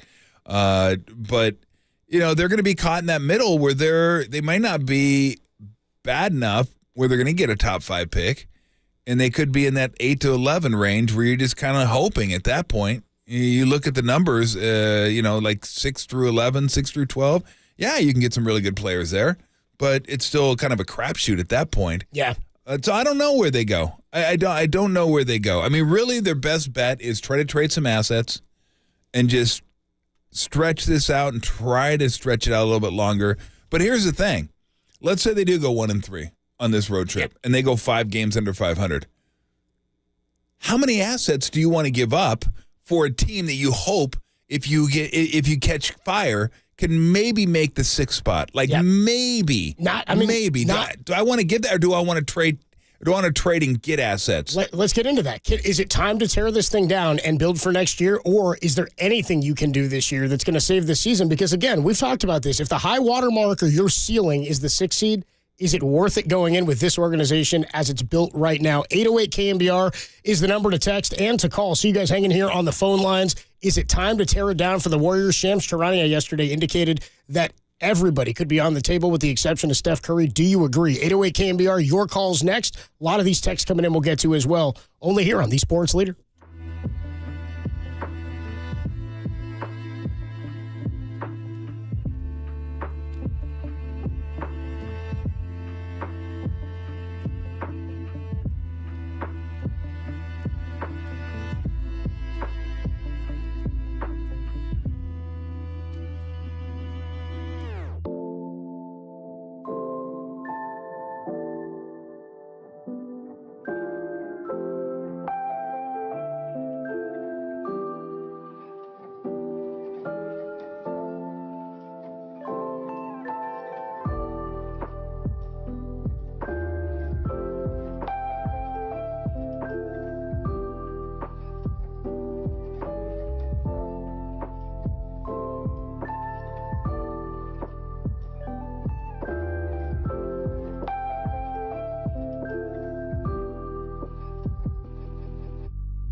Listen to the sports leader anywhere, anytime. Download the all-new KNBR app. Now, Tolbert and Copes continue live from the KNBR Casino Matrix Studio. Casino Matrix Progressive Jackpots are here. Where are you? Just drop in. Please play responsibly. 1-800-GAMBLER. We have a standard. It's pretty evident that if things stay the same, that's a definition of insanity, right? Keep doing the same thing, expecting a different result. So as players and what we can do, we have to control our effort, our focus, competitiveness, control the things that we can on the court. Like every NBA season, every organization, that stuff works itself out, and you can't allow yourself to get distracted by that, because whether you're at the top of the standings or at the bottom, there's always rumors swirling, there's always conversations, and it's just a part of the business. And until anything happens, you can't get caught up in it because it rob you of your opportunity to play good basketball. And that's kind of where we're at. And this is what the fan base is feeling like. 707 here on the Golden State Lumber Building Materials text line checks right in, just says party's over, trade Curry. I'm with you that I think the party may be coming to an end. Nothing worse, by the way, than hanging at a party when you realize, oh, dude, this thing is over. It's over. You're like, dude, I've been here for maybe 40 minutes too long. I got to get the hell out of here. And as Antonio or a beer festival, sure. You want to get out of there before the final hour, definitely. But yesterday, Antonio Daniels, who was on with us, played in the NBA for a long time, and he said, name me a dynasty that doesn't end the way the Warriors are playing right now. And it may go on for 20 years the way the Spurs did, but it inevitably will come to an end. This is what Shams Charania had to say. Steph Curry last night, of course, on the trade deadline, and how it doesn't matter if you're at the top or the bottom, you're going to hear rumors. Shams Charania then says, kind of what our texter is saying there, everybody could be on the table. Except Steph. Yep. There you go. The mindset in Golden State right now is everyone but Steph Curry is on the table. That's their mindset. Now, realistically, there's an asterisk, right? Like Klay Thompson, would they want to keep him long-term and keep him in Golden State? I think that's been their hope. They have not been able to reach a contract extension with him. We've talked about it. And Draymond Green just got back from an extension. Those have been their three core guys in the front office. They're big fans of Jonathan Kuminga, big fans of Brandon Podziemski. They're big fans of Trace Jackson-Davis. But Wiggins and everyone else on that roster except Steph Curry has to be in play for this team. 2 blowout losses in a row. They haven't even been close in these games. And so they're going to be looking to make moves. You want to make moves. You want to be aggressive. But they also don't want, from what I'm told, they don't want to take long-term money back. You don't want to take another massive contract back. So you think about a guy like Zach LaVine. Can't do it. Who's making 3 years. He's got almost $140 million after this season. And honestly, hanging over all this is Steve Kerr's contract status as well. He's expiring contract. There's no sign of a new deal as of right now for him either. Wow. And so this Warriors team, they're teetering right now. As we're just under a month until the trade deadline, I think they will be active. Everyone but Steph Curry has to be in play. I mean, I don't disagree really with any of that. Everybody's got to be in play. The question is just how much can you get in return? Let's go out to the phone lines here. 808 KNBR is the number to call. Scarecrow's in Sacramento. Scarecrow, what do they do with guys like Klay and Draymond? You're on the Sports Leader. I think realistically, you said it, dynasties end.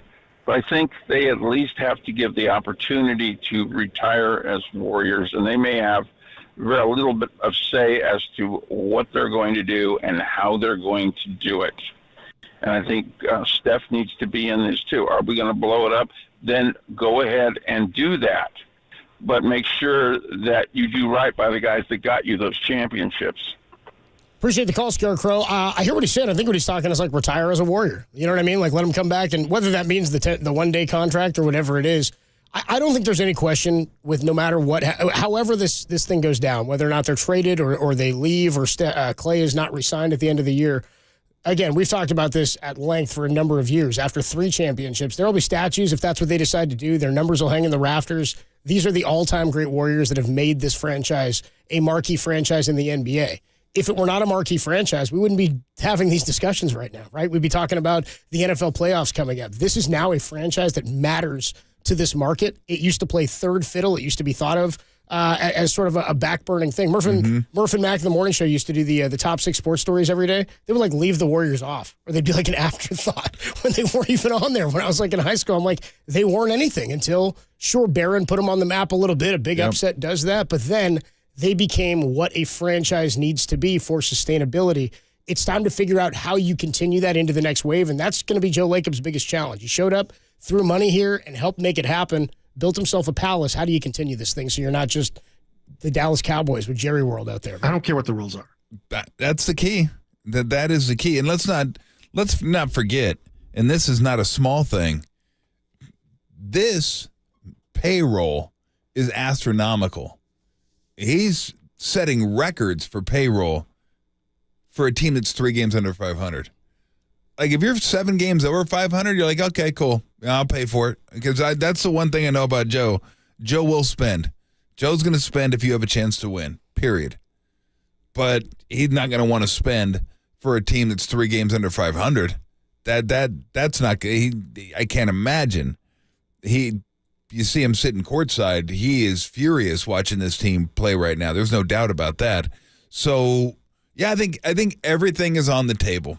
Look, the dream was all 3 of those guys retire as Warriors and the young guys kind of pick it up and carry the mantle. That way this team could be competitive. They could still battle for championships as the older guys are kind of slipping. And then, at some point they retire and replace them, but they get to stay here and compete for championships. I mean, that's obviously, living in utopia. That's your perfect ending. It ain't happening. It's not happening. So again, I don't think they want to get rid of any of them. They're not getting rid of Steph. You got to give people a reason to come to the arena.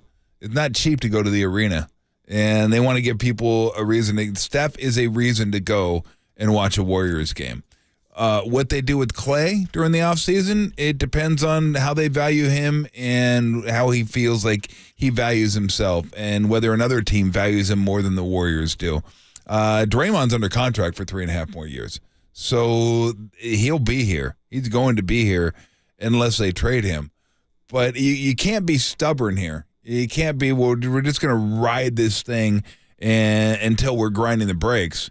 I mean, you could, but it's not. It's already proving that it's not going to end well, and it will get worse as time goes on. So I'm not. And then Steve, what's Steve going to end up doing? Does Steve? I think Steve wants to be here. Yep. I think they want him here. Yep.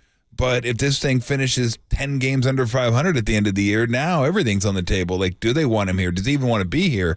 Does he want a new challenge? Does he want to see this thing kind of back to where it's at, kind of do what, Pop is doing, where he had a great run and Pop's was much longer, but I don't think Pop ever thought about leaving to go and coach a winner. I think he felt like the success he had for the Spurs, he wanted to leave them in good hands. Like, he never wanted to, leave them and just say, out. Thanks for having me. Really appreciate it. I think he felt like he owed it to the organization. And, look, he loves coaching too. But I think when he leaves, he wants to feel like, whoever takes over this organization and this coach is going to have a good chance at winning championships. And I think Steve absolutely would be up for the challenge of coaching young guys, yeah. And I think he loves coaching. Yeah. He got dinged a little bit because of what he said about having more fun after all the championships when he won 15 games that year, and people were like, what are you talking about? Why are you talking about more fun? But people don't understand. It wasn't more fun because you're losing all the time. He was coaching. He's coaching the game. It's more fun because you're coaching, and it's more fun because you don't have to deal with the drama. Sure. I mean, it's a different stress. Realize that it is a job, and you have to come to work today, and you have to deal with 15 other people. And if there are other people that you want to be around, and they all want to be around each other, and everyone's having a great time, the vibe is great, then yeah, it's awesome. And then if you win on top of that, it's the best. But when you're winning and you don't really, sometimes you're like, I'm not looking forward to going to work today. Because I'm not looking forward to him bitching at him and him being upset with him, and now I got to deal with this and this guy's place on the team, and they just, it gets to a point where it's like this isn't fun. He loves winning. He loves winning. Sometimes you get to strategize the game, and it's a little bit different. Sometimes he's getting to work on game, and he told us this week, it's last week, a lot of coaching, and most of it is managing personalities and managing people. And when he's coaching the game and getting to do that and help guys get better, rather than rev the engine high because you've got to be pedal to the metal. When they're chasing 73 wins, he had some back issue. I mean, there was a lot going on. I can understand why getting back to basics was a little bit more fun. We're going to talk to Bobby Marks, by the way, 250. Let's get to one or two more calls here. Ben is in Burlingame. Ben, is it time to tear it down? You're on the Sports Leader. Yeah, guys, what's up? Yeah, from my viewpoint, being at the game last night, brutal to watch. But I think with this ownership, I think we're pretty confident they're going to be just fine. They're not going to be in a situation like where the Bulls are as soon as MJ retired, or even the Lakers. Remember after Kobe and Gasol won that last title where they were just god-awful. I think with Joe Lacob and this management in place, we're good. And we got some valuable parts. Obviously, with Draymond re-signing his contract, he's going to be here. To me, I think Clay and his agent got to recognize you're not the same player. I think he's better off this offseason re-signing here as a sixth man instead of going to some god-awful team and getting a much bigger payday where you're going to finish away in irrelevancy. And to me, Wiggins and Kuminga are the two guys. I think you put Siakam on this team with a guy like Curry. I still think they can challenge out of the West. And Tom, I wanted to get your perspective on a guy like Dejounte Murray. I think he's a lot better than Levine, much younger, and he's fairly reasonable price, and he can play perfectly next to Curry. And I think with this ownership, you look at the model Miami has, where after LeBron left, they still really didn't drop off. They develop and they find these players, and they pick up trade parts. So do you think they can model that option like the Heat do? Thanks for the time. All right, man. Thanks, Appreciate man. it. Good call, man. Yeah, DeJounte Murray's a name that's been out there, and maybe the Heat model is a good one. That's a good way to think about it. Now, again, you've got Pat Riley at the helm there, too, as the president.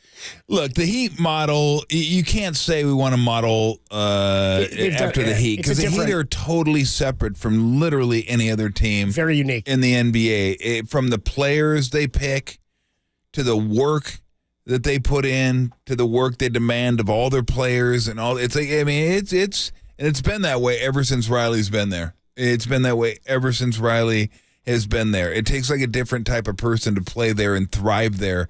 And it's just a grind mentality, grind and work mentality. I don't know if that's the mentality that the Warrior organization has. I know Steve has a tremendous amount of respect for Spoelstra, vice versa, but they're different guys. I think they go about it much differently. But yeah, you're going to have to find some of those guys, and the Heat do a great job, as good as any team, finding those guys and turning them into players who can be not only viable players, but players you can count on to go out there and get the job done. They got their stars. I mean, they got Butler and Adebayo, and then I guess Hero would be their three guys. And then after that, they just kind of fill in the pieces, a little bit here, a little bit there. But it's a specific type of player. I don't know that works for any other team but the Heat. It sounds great in theory, but it's got to be a whole organizational structure, and it's got to be ingrained. And it's been ingrained there since Riley's been there since, mid-'90s. So it's been a long time that, the Heat culture is kind of taken to form, and now it is what it is. We know exactly what it is. Yeah, I mean, I like Murray too. I don't know the avenue to get him, but I like him. The Warriors were a team that was ahead of the curve in wings, playing small, and having defenders who could guard multiple positions. Yep. Remember, they used to switch everything. It switched everything, and everybody could guard everybody. Yeah, they had a bunch of wings, and then it really started with Draymond being able to play 5 and Harrison Barnes being able to play 4. And teams could not take advantage of that. They could not figure out. They couldn't figure it out. And then when everybody's personnel changed to being able to match that, now the Warriors are the team that's like too small, not long enough. Every time they play, they don't look athletic. No. They look like they're on the short end of the stick when it comes to athleticism.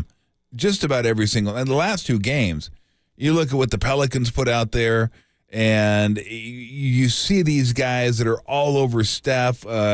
You got Jones, you got Murphy, you got Ingram, you got Daniels. I mean, they just got these long athletic dudes, and the Warriors just have a hard time matching up. And then the Raptors, same thing. They got a bunch of long athletic dudes, and you're watching them going, man, they look overmatched. Like they look overmatched some nights. But it didn't matter before because they actually had length, but their skill just overwhelmed people. Yeah. They just don't have that skill anymore. So while everyone else was adjusting to what the Warriors were doing, in 15, 16, 17, 18, right? So everybody else is adjusting, and everybody else is kind of building rosters like that. Well, the Warriors are getting older during that time, and they're not as athletic, and they don't have as many wings, and you don't have as much cash to spend because you're paying Steph, you're overpaying these guys. You're paying Clay, and you're paying Draymond and all that. So, again, not surprising. Like I said, it is the natural life cycle of like a dynasty. This is like what happens. No one should be surprised by this. It's always shocking, but no one should be surprised by this at all. This is how dynasties come to an end. Bobby Marks, ESPN Front Office Insider, is going to join us when we come on back. We got plenty of more time all day long. Want to get to your thoughts on this situation. Gary St. Jean, 3:30. Mark Spears, 3:50. And also, we will catch up a little bit later with Ray Ratto at 4:50. Our guy Christian Leone checks in, just says, Tom, that sweater and that lean you got rocking is pimp. Check it out, YouTube and twitch.tv/thesportsleader, where somebody else said, why is Tom dressed like Jason Kelsey? That came in on the text line. Bobby Marks joins us next, only here on The Sports Leader. Yeah, I'm with it.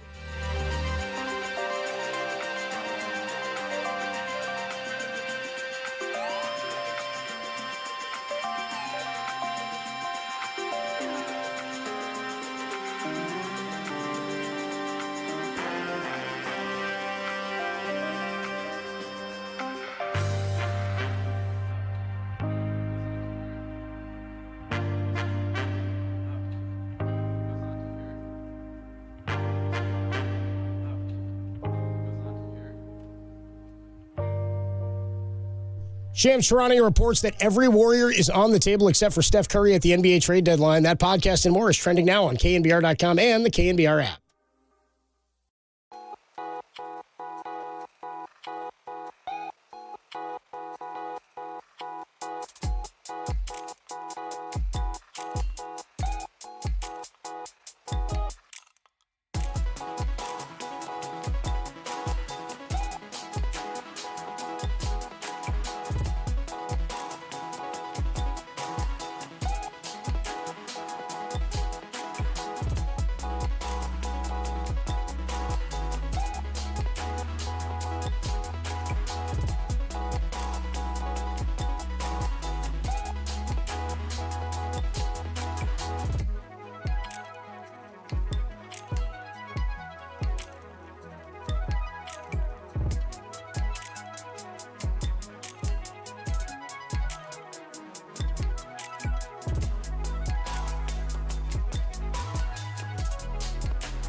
They're Tolbert and Copes, or Tom Tolbert and Adam Copeland if you want to be formal about it. Got Google Nest? If so, listen to the sports leader at home. This is KNBR 104.5 and 680.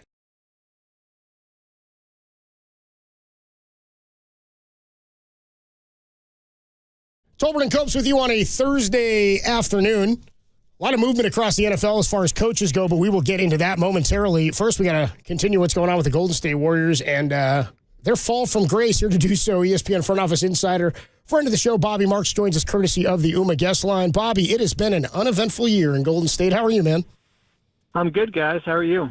We're doing okay. We're parsing through this thing, and I said it's sort of funny that, you know, I grew up here in the Bay Area. Tom, of course, played for the Warriors, and my whole childhood, like when I was in I think it was in 6th grade, they won 19 games. Right, they had like Mark Jackson, the center on the team. Mookie Blaylock was hanging around, and we thought maybe we had something cooking with Gilbert and Mike Dunleavy and Troy Murphy. We were just hopeful every year, hoping something was going to happen. And now it's sort of funny to be in this situation where the sky is falling for a team that is a marquee franchise in the NBA. It speaks to how far they've come. It also speaks to what may be the end of a dynasty here. What are you seeing from where the Warriors stand in the Western Conference and across the NBA as far as talent goes? Yeah, I mean, I think certainly the last two games are, troubling.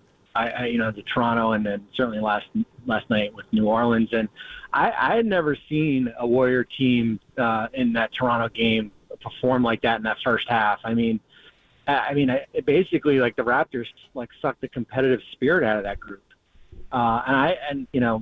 Certainly in the last 7 or 8 years, I've never seen a team in Golden State have a glass jaw like they did. That was the concerning thing with me. But on the other end, they still kind of bring the fear in you. Listen, if they ever got to the playoffs and they're in the 1-8 matchup, a lot of people would still be picking Golden State here. But man, like the last night, letting go of the rope, the competitive spirit, it's disheartening. And we could throw trade scenarios around all we want, but it's not going to fix anything unless it's fixed within that locker room. Well, if a lot of people are picking them in a 1-8, I would say a lot of people need to have their heads examined. because this team is not the team that won the championship a couple years ago.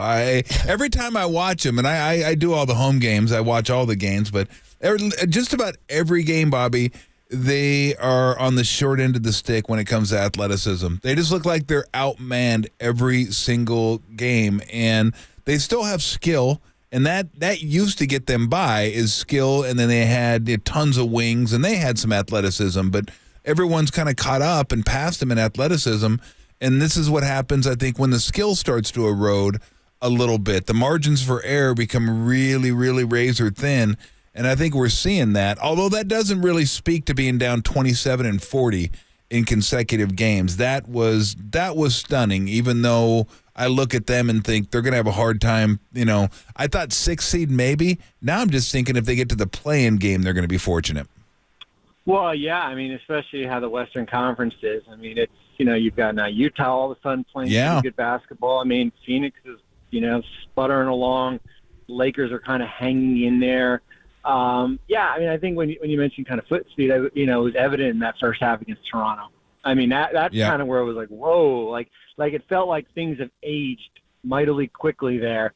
And, when you're not making shots, what else can you do, right? Hey, when these guys are making shots, right, you saw in that, I guess it was that third quarter or early in the fourth quarter in that Denver game, right? You're making shots. Yep. You're extending the lead there. But when things dry up a little bit, all of a sudden Denver comes back, and then that's a big reason why.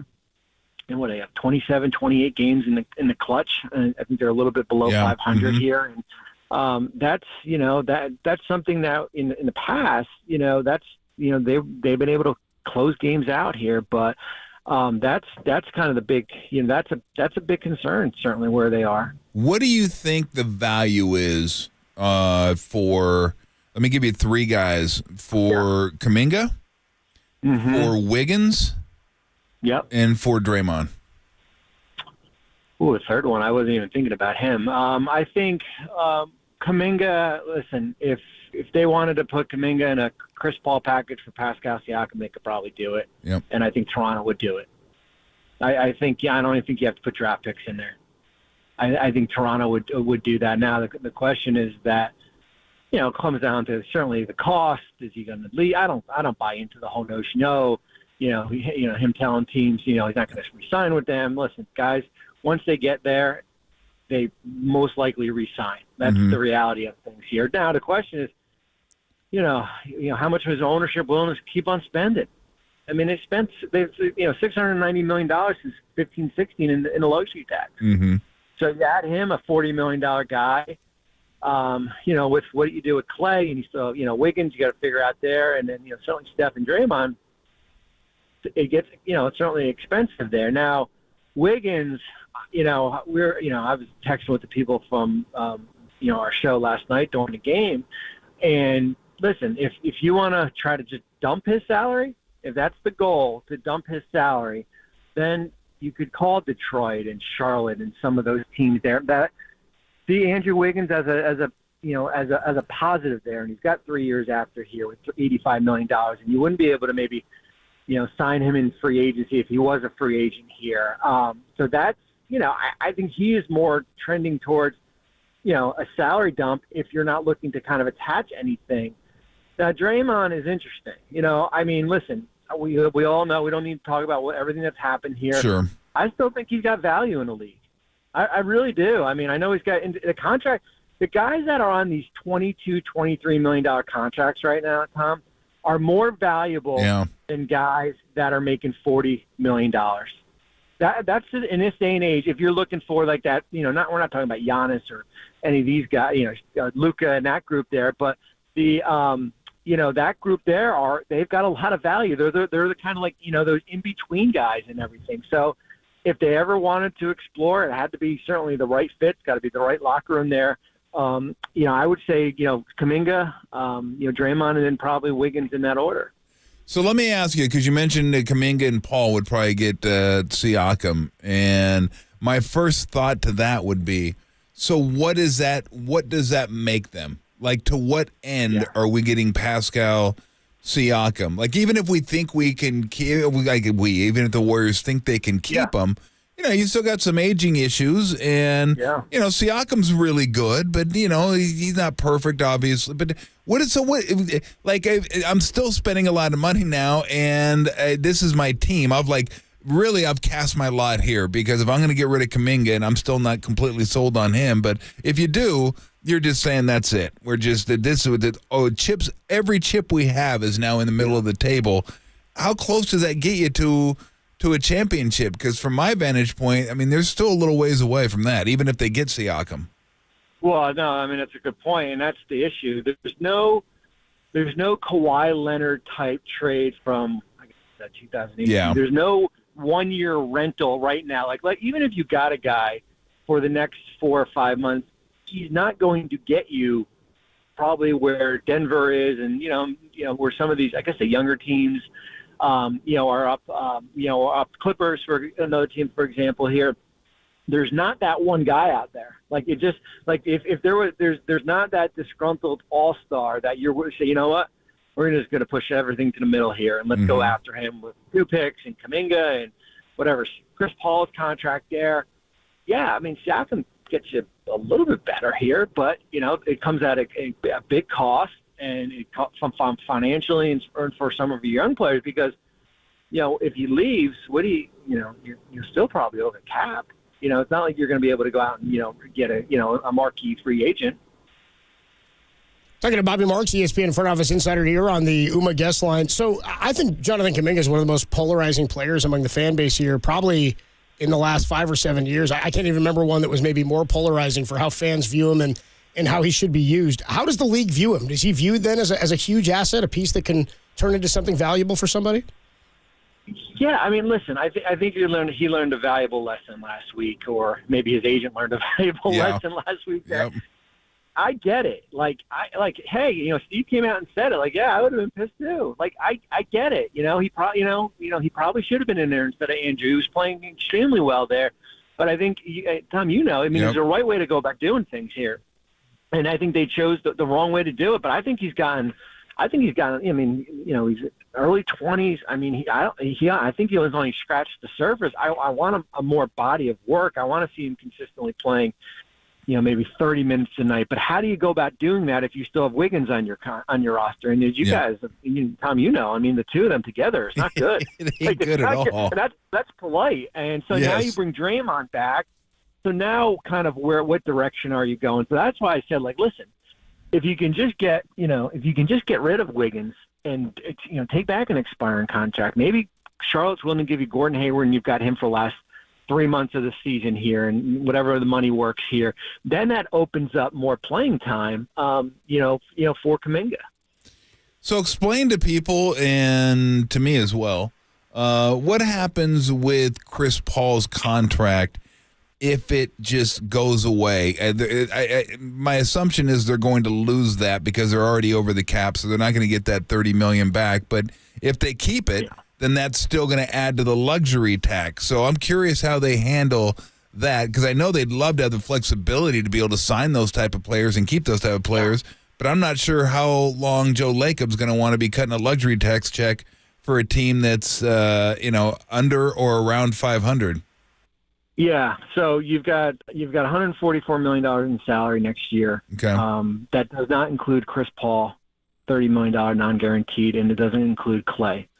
And the luxury tax $172. Okay. All right, so we do the math, and they'll exceed it if Paul's on the roster and you re-sign Clay. This apron, which everyone's talking about, the second apron, which is right around 190. It's got a lot of teeth. It's going to have a lot of teeth next year. I mean, whether you can't trade, you can't put cash in a deal, you can't aggregate, you can't combine contracts to trade. So if Chris Paul's on the roster and you wanted to add his salary with another player, you wouldn't be able to do it. You can't take back more money in a trade. Your draft pick in 2032 gets frozen. There's a lot of different rules here that prohibit it. Now, here's the hard part. Chris Paul you get into the offseason and Chris Paul's on your contract, on your books, and he's got that $30 million non-guaranteed contract for next year. Mm-hmm. For trade purposes, it counts as zero because there's nothing guaranteed. So it's similar to the position he was in Phoenix when they made the Bradley Beal trade. Like, you can't go out and trade that $30 million contract for a $30 million guy unless you guarantee that full amount there. So that's why you're in a little bit of a window here as far as what you want to do. With Chris, he's injured. Yeah. There's still value just because the acquiring team, there's no financial obligation past this season. Just to kind of jump around the NBA a little bit, teams that may be looking to add players. I mean, it doesn't matter what player it is. The Lakers always jump up there, and I'm like, gee, what are they going to give away? Crypto.com seats? I mean, what do they have? Do they have anything anymore? It's like they've given everything away they can. What teams are best positioned to jump into kind of the buyer's market, where they're well positioned, whether it's player contracts other teams want or flexibility, stuff like that? Well, I mean, I think certainly New York is still really well positioned. I mean, I think from the East, they probably have a little bit of everything as far as if they want to go out and buy. If there's somebody out there, that Fournier contract, which is a team option for next year, it's at $18 million. They still have 8 firsts that they can put in a deal. They've got some, Quentin Grimes is still there, so they're positioned really well. Where even if they don't have to do anything at all, they've played really good basketball since the Anunoby trade, so they're positioned well. I'm interested with Oklahoma City. I mean, we all know what the draft picks they have. They've got basically 21 seconds and 14 or 15 firsts. And if you're Sam Presti, is there a big out there that gives you a little bit more protection with Holmgren when you get into the playoffs? Because from a rebounding standpoint, they're kind of in the bottom there here. Or do you want to just say, you know what, let's get to the playoffs. Let's look what this roster can do. We'll evaluate in the offseason. Indiana's a wild card for me. If Halliburton was going to be out for the season, I would say probably not. But, man, they're the only team sitting with cap space still. They've got a bunch of draft picks. They got that Buddy Hield expiring contract, some young players, Mathurin, Jarris Walker. They're interesting. They're one of those teams in the East that's like at that 21 and 16 mark. The funny thing is, I was just thinking about this because the Thunder have all the Clippers draft picks, the Pelicans have all the Lakers draft picks, and they have like all these draft swaps. They're not even going to need to use them. They're going to have better records than those teams anyway, so they're not even going to need the draft swap. Although I guess they would. They'll take the Lakers pick because the Lakers will be worse than they are, and the Clippers and Thunder will be really close, although they'll be worse. Speaking of that, is there any talk, because this is one thing I'd like to see change in the NBA when it comes to trades. No more swap. I'm tired of the swaps, and I'm really tired of the protections. Like, can we just say we're trading a first or we're not trading a first? Because the protections it really messes everything up, and it messes everybody's off season up because they don't know exactly when they're going to be giving away that first round pick, and you can't give away the next one because you might not give away I'm just tired of the protections. The swaps, okay, I still like to get rid of those, but can we get rid of the damn protections, please? Listen, if we had the swap rule in when I was with the Nets, I'd still be working in the NBA. So I'm all for it, right? I'm all for putting that rule in place and stuff like that. Very good. Yeah, I mean, the draft in itself, what can be traded, what can't be traded. You can only trade first in a 7-year period. You can't trade back-to-back years.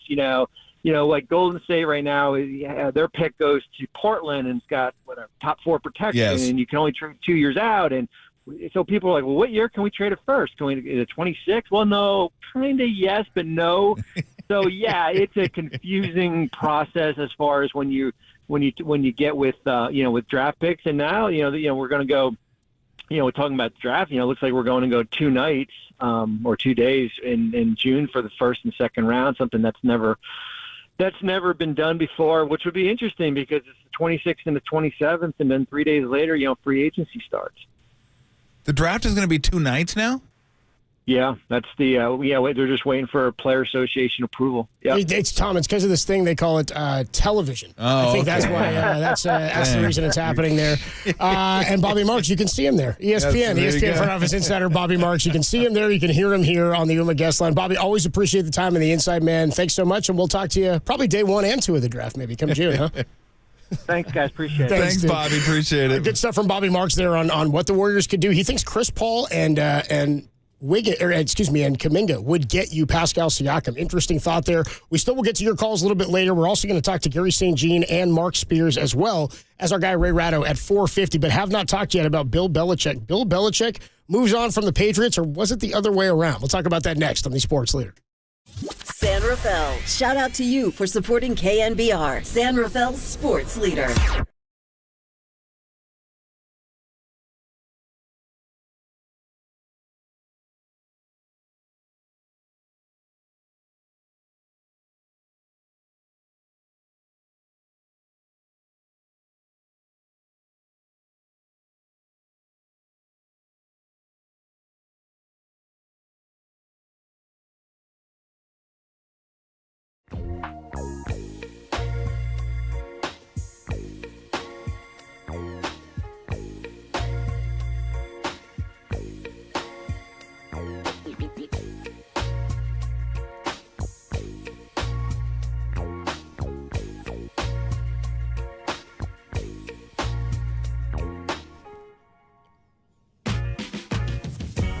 Some positive news from the 49ers. Eric Armstead finally returned to practice today after missing the last 5 games with a foot injury. That story and more trending now on KNBR.com and the KNBR app.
Catch KNBR at your crib on your Amazon Echo smart speaker. Now back to Tolbert and Copes on KNBR 104.5 and 680. The sports leader.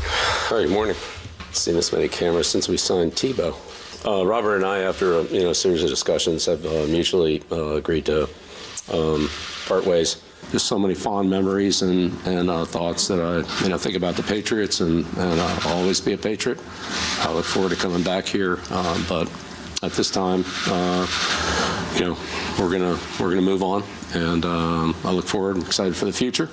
But always very, very appreciative of the opportunity here, the support here, and what you've done for me. Thank you. Oh no, it's so exciting. There he was, Bill Belichick, in his farewell to the New England Patriots. As he and the Patriots split ways today. There's an article on ESPN that's titled "How a Gulf Formed Between Belichick and Kraft." I do think that at some point it soured, and I don't know when it happened. If it happened with the what was his name? I always want to say Alex Gonzalez, but I don't believe that was his name. Alex Guerrero, is that his name? The guy who was the trainer, the TB12 guy. The TB12 guy, Alex Guerrero. Yeah. He was Tom's personal guy, and there was always that sort of triangle between Kraft and Brady and Belichick. Of Belichick's in charge of the team, but at some point the quarterback was almost bigger than the team itself, right? He put the Patriots on the map alongside Belichick, and I don't know that there was a rift between those two guys per se, but certainly the way Tom Brady had control over his part of the locker room and the organization, and that's just not how Bill Belichick ever operated things, and it's why they had success for 24 seasons, or most of 24 seasons and 6 championships. He says he's going to move on. It's funny, you mentioned to me right as we went to break time, you said it's crazy. In the last, 3 days, we've had Saban, Belichick, 2 days. Saban, Belichick, and Pete Carroll all either call it a career or leave the teams that they are most famous for having coached with. And this is the one guy I think might not be done. I think I heard a stat today that between college and NFL, so college championship games and NFL championship games, in the last 48 of them, those 3 coaches have participated in 22 of them, which is insane to think about how many times they've been in. I mean, what, Carroll 2, 9 for Belichick, and then I guess, 10 or so for Saban, all the championships, and he lost in the championship a couple times. I mean, just insane. It really is insane. And Saban got to do something, as Ray Ratto points out in his article in The Defector, we'll talk to him about it when he comes on at 4:50, that he got to do something they didn't get to do. He got to walk out without being shown the door. See ya. You said Belichick. No, Saban. Oh, Saban, right. Because he said, I'm leaving on my own. I'm deciding this is it. I'm done. I'm done. I've had it. They weren't ready for him to go. No. And that's pretty impressive to have the success he's had and also be able to leave when you want to leave and say, Asta, out. And neither of those two guys got to do that. No, it was very cordial. There's no doubt about it. But I think Belichick will coach again next year. I think he'll be on the sidelines. I bet you Carroll would if he was at somebody asked him. I think he would. I think he's probably going to end up staying, but I bet you he would. If somebody came to him with a contract offer, I bet you he'd coach again. See, one of those teams, though, to me, it would have to be, it's interesting because when Bruce Arians went to the Bucs and when Tom Brady went to the Bucs, we knew that they had some tools, but I don't think I thought, maybe even I, one of the biggest Brady fans ever, maybe even I underestimated his ability when he got to Tampa, paired with a guy like Bruce Arians, where one of the brilliant air raid offense play caller and a guy who's one of the smartest and greatest passers of all time, and 2 big receivers. Why wouldn't it work if you got a defense that was operating at the level that it was? But I don't think nobody anticipated it was going to happen that fast. He went there, they host a Super Bowl in Tampa, and he wins it against Patrick Mahomes. Like, no, I'm still here. And the Patriots had their own, I think they made the playoffs with Mac Jones that first year, didn't they? They did, and they got bounced in the first round. And they weren't very good, but they'd played okay. He looked all right before he just completely fell apart. That said, I don't know what organization. I mean, again, you look at teams, and I would say if he goes to San Diego, excuse me, I did what you did. How about that? I just did it. It's easy. I just did it. It's dude. easy. San Diego Superchargers. San Diego. And it means a. We won't go down that path. I don't think that's what it means. Yes. Anyway, I think he'd have to go to a team that is closer to ready to win offensively, being that he's a defensive head coach, which is why, to me, Los Angeles and the Chargers look like a place that I don't know that he cares. You talked yesterday about a place with a great fan base and a great opportunity and an owner that you'd have to deal with. And what, we talked Carolina being the worst job because it's maybe the worst team, worst quarterback situation, whether or not Bryce Young can play at this level. They have the number 7 pick, and you got to deal with Tepper. I don't know that that's a good gig at all. Who wants to do that? It's a bad combo. But if you know that you're Belichick, you're like, I got 3 to 5 anyway. I can handle Spanos. Maybe he looks at it differently. And he doesn't care about a fan base. He doesn't give a damn. He just wants to go out and win.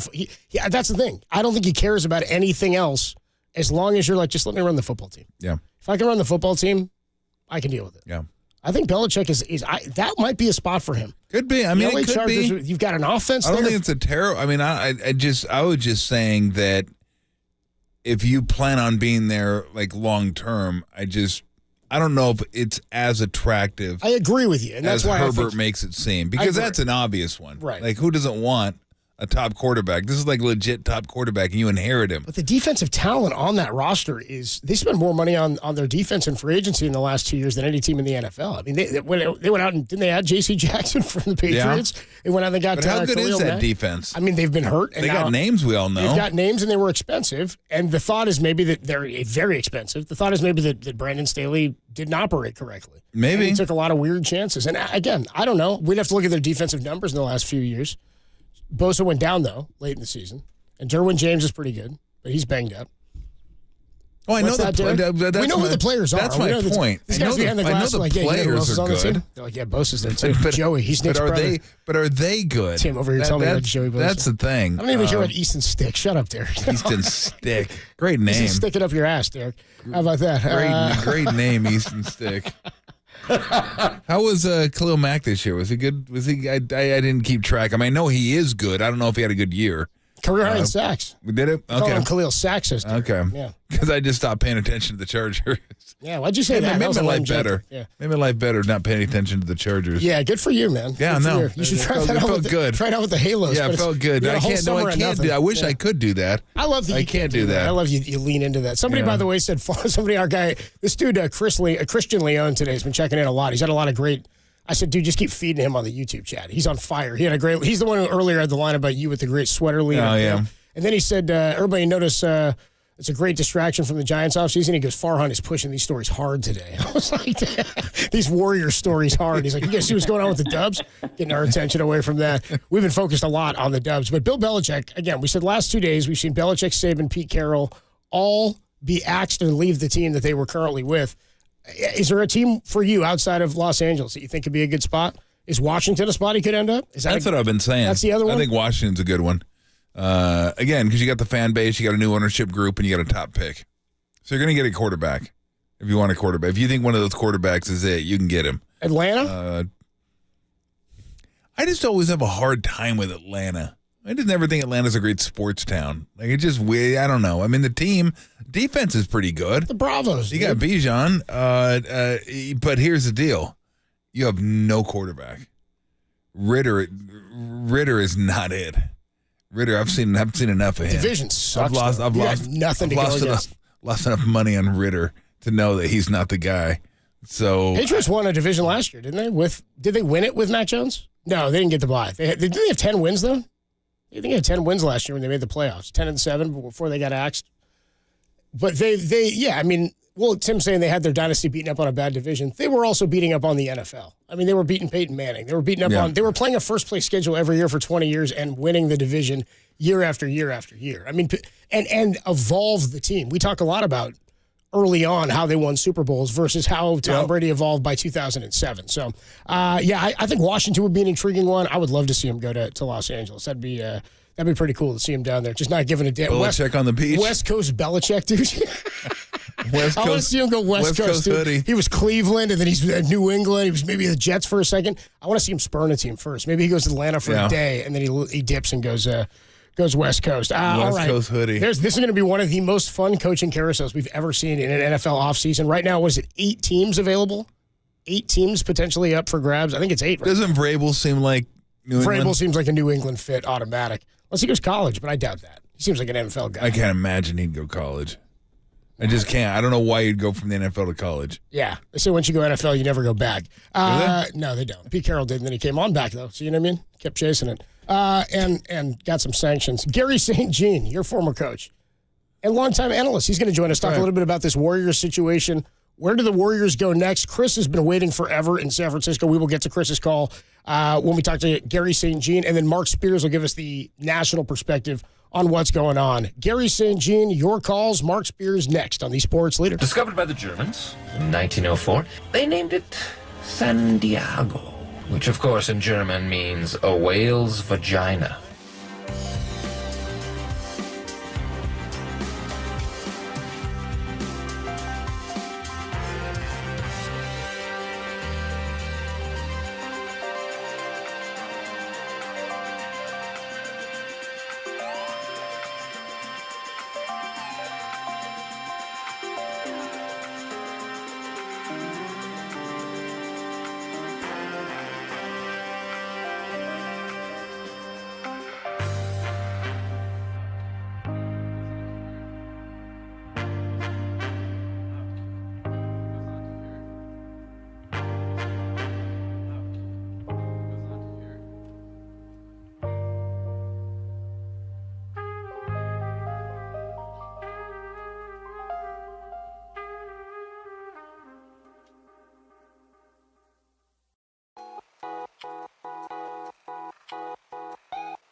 Listen to the Sports Leader anywhere, anytime. Download the all-new KNBR app. Now, Tolbert and Copes continue live from the KNBR Casino Matrix Studio. Casino Matrix Progressive Jackpots are here. Where are you? Just drop in. Please play responsibly. 1-800-GAMBLER.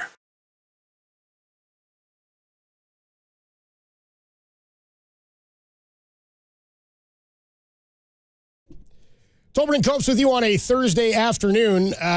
We're doing well. Warriors not so hot after a 36-point loss to the Pelicans after a disastrous loss to the Toronto Raptors last week. Here to talk about it, former NBA coach, former coach of Tom Tolbert right here. Why don't you bring him in, Tom? What's up, Coach? Well, Tom, you bring me in on a wonderful Warrior Day. Thanks a lot. Really quick. It is Gary St. Jean. It is Gary St. Jean, my former coach, former coach of the Warriors, former coach of the Kings. Did Warriors pre and post for many years. Yeah, it's a rough one right now. It's rough out there, Coach. Yeah, it is. You can take it a lot of different ways, but when you get a homestand like this and it kind of goes south on you, and your defense is really struggling, and you don't know who's playing night to night, and the quality of play has gone down on both ends of the floor.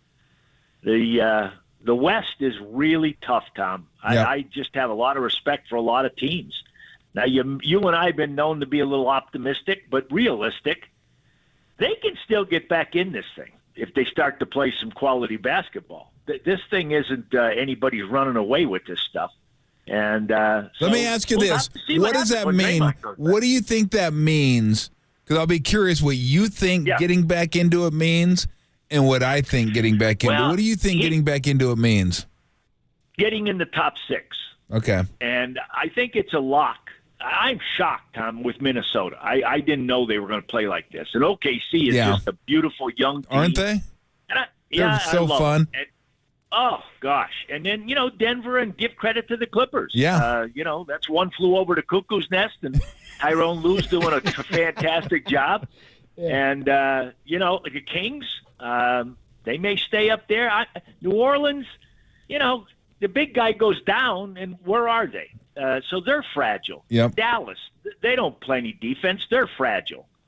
Phoenix, my son's down there, but I got to be honest with you. They've had 5 games where those 3 guys have played together. Yep. I think the Lakers could fall apart if one of those 2 gets a big injury. So can you get back up in the top 6? Yes. Is it going to be easy? No. But it's got to start with the play at the defensive end, which has really come apart. Yeah. And here's the problem I have with that. And I don't know that there's any easy answer for this because this has been a problem that's plagued them all year. They can't keep the ball in front of them. They just don't. They don't have the defenders anymore that can keep the ball in front of them. So when all these teams are shooting threes, they're shooting wide open threes because they break the defense down. You got to come over and help, and then they just pitch it out. And either he has a 3 or he gets the defense on a string and he drives and pitches it to another guy who has a 3. Yeah. And I don't know that there's an answer. Draymond will help. There is no doubt about that. But if you can't keep the ball in front of you, then, you're just basically hoping they miss shots. Well, here's the deal. When do you go up and put pressure on the ball? When you believe in the guys behind you. And, it isn't there. The communication, the quick rotations. Yep. Look, we've said for years, this is the greatest shooter in the history of the game. But Steph's not a lockdown defender, but he works at it. I applaud him. I agree. He played like a guy like you played with, Mully. Yep. Same thing. Now, Chris Paul, is he a good defender? No, not in my book. And I look at Clay, and he's lost a step. Mm-hmm. So where am I going? The next guy who hasn't been doing it, who was the second best player on the team when they won the championship 2 years ago, I think he's back in Minnesota. Yeah. No. And I think he has the potential to be a terrific two-way player. I'm talking about Wiggins. Yep. And, hey, we're not cutting to the chase here. Listen, he's got to play at a high level for this team to get going. So what do you see moving forward with this team? Because we know how Joe Lacob operates. He wants to win. He doesn't mind spending, sure. but it's got to give him an avenue to winning. And if he has an avenue to winning, it's almost like he'll spend whatever. But I'm trying to, we're sitting here talking about a team that they thought may be able to be in a championship mix. We're speaking of light years. We're light years away from that right now. That's not going to happen. So what's the avenue to get back? Do you need to trade? Do you need to? Obviously they could hit a few draft picks that would help. But here's the way I look at it, Coach. I look at this as kind of the natural life cycle of a dynasty. We're like, you know what? You got it. Exactly. Right? You want to hang on to your guys. I get it. You want them to retire here and play here. I totally get it. They deserve it. Fans like it. But this is part of the pain you're going to have to go through. It just is.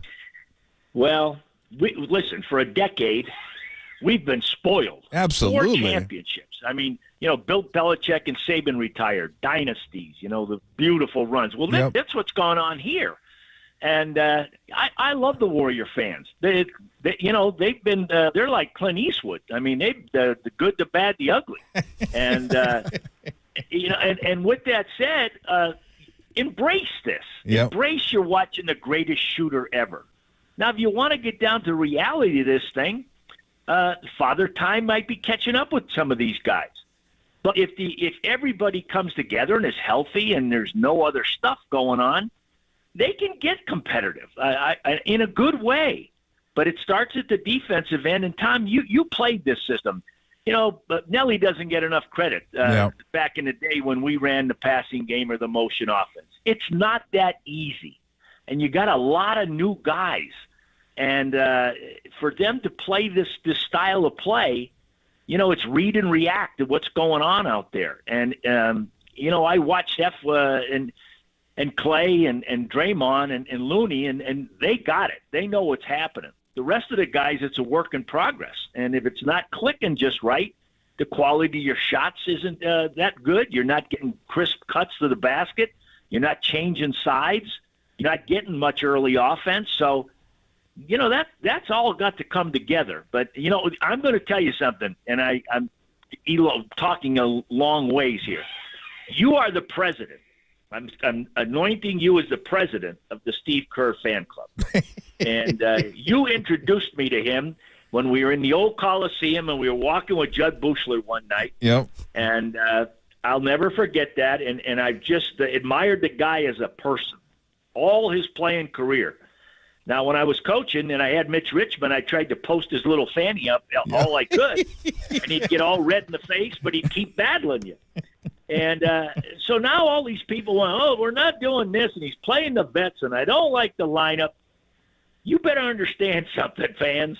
That's one of the top 4 or 5 coaches in the league, and I'll take that till the heck freezes over. I mean, he's a fantastic coach, and it goes with nothing better example in the way the Klay Thompson situation has arisen. The way he embraced him, talked about the game of life, and enjoying playing the game.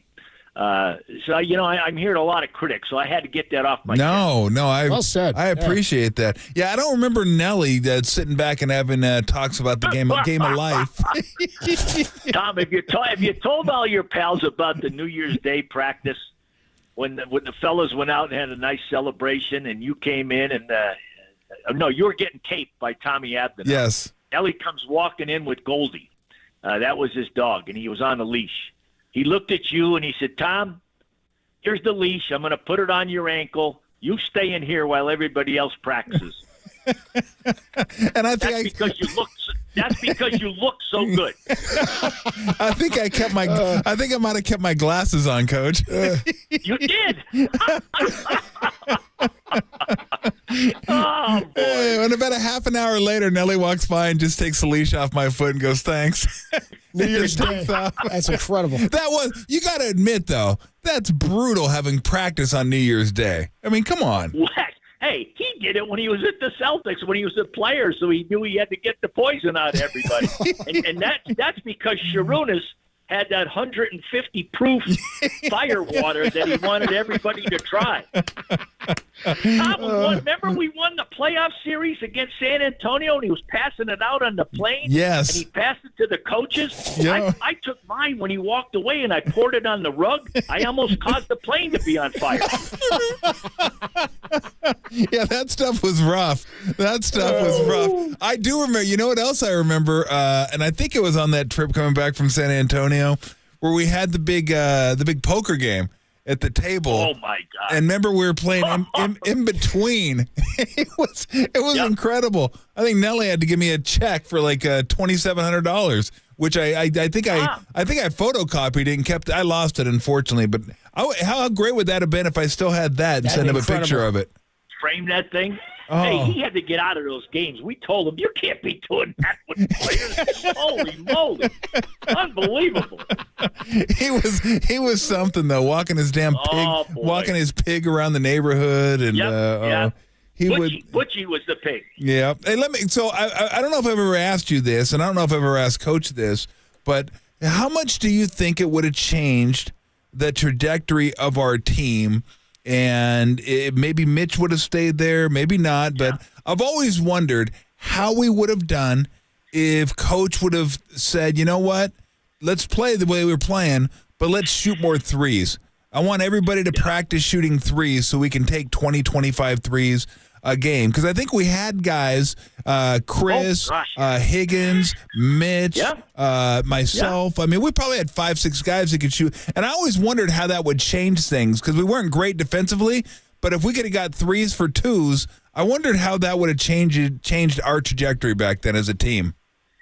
Oh, Tom, that's a beautiful dream because we could have done it. And, I remember in Denver walking Mitch to the elevator after he was told he was traded. Oh, did you? Tears in his eyes. I had tears. And, you played with a group of guys. We didn't win the championship, but you talk about a chemistry and a culture. You guys worked hard, but you played the right way. You shared the ball. You banged. You played bigger guys. You put your bodies on people. You made the effort defensively because you got in the open floor, and you made beautiful, sweet music. We had 1 year we had 4 or 5 50-quarter games. Yep. And that's filling it up when you don't shoot a lot of threes. So I'm with you. That you look back, and I'm so old now. I remember that Chris Ford made the first 3. That's right. I think in 1980. I was with Nelly in Milwaukee then. Yeah, it's revolutionized the game. There's no doubt about it. But we could have done that, and we were. If Mitch had stayed, I think I don't know if we would have beaten the Lakers, but we would have been knocking on their door every year. No, I don't think there's any doubt about that. Just a little bit of here, a little bit of there, and it would have been. It certainly would have been interesting. So let's get back to this year's team real quick. What do you do here? Do you just kind of do you write it out and say, let's see if we can add around the edges and kind of see where we're at? Because, I get it. You want to keep all the guys on the team. They've earned that. Yep. They've won 4 championships. But, we know Joe, and Joe's always looking to the next best thing. How do you go about keeping this thing sustainable where maybe not this year, next year, but, you're starting to compete for championships again in a couple years? Tom, I'll be honest with you, it's really, really hard. Yeah. And, I'll use Nelly again. He said, I coached my best when I coached by the seat of my pants, meaning the feel of the game. Mm-hmm. And if you feel like the vets are struggling, they're a step slow or whatever, you got to go to these young guys. And what's happened here, you got a deep roster, which is great, and you got a lot of parity. So then you got a lot of debate as to who you're going to play. Well, when you and I were in it, there was no such thing as analytics. Yeah. We didn't know what groups were the best together and all that kind of thing. But I think it's got to start with the defensive end. Now, there's not great rim protection. We know that. Mm-hmm. But this team, the core of it, defended at a super high level. And, would average 8 block shots a night. And you'd say, some of these guys can't jump over a telephone book. And so it can be done. But it's got to be everybody committing the thing, and to let this thing it can get competitive this year. But you're going to have these older guys, and Tom, with today's salary cap structure, boy, it's hard, and so you're going to have to come down a little bit. And then you're going to have to make great draft choices. Mike Dunleavy Jr., who I think the world of, we drafted him years ago. Very bright guy, quality guy. They're in a tough position, and but you know what? The team's been in a tough position before, and look where it got to.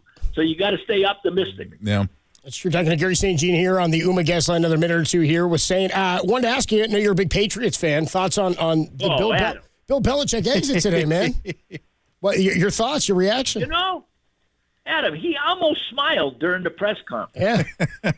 and that shocked me. But you know what I loved? I loved listening to Teddy Bruschi. I loved listening to Damian Woody and read Tom Brady's comments. He comes across as, we're moving on to Cincinnati.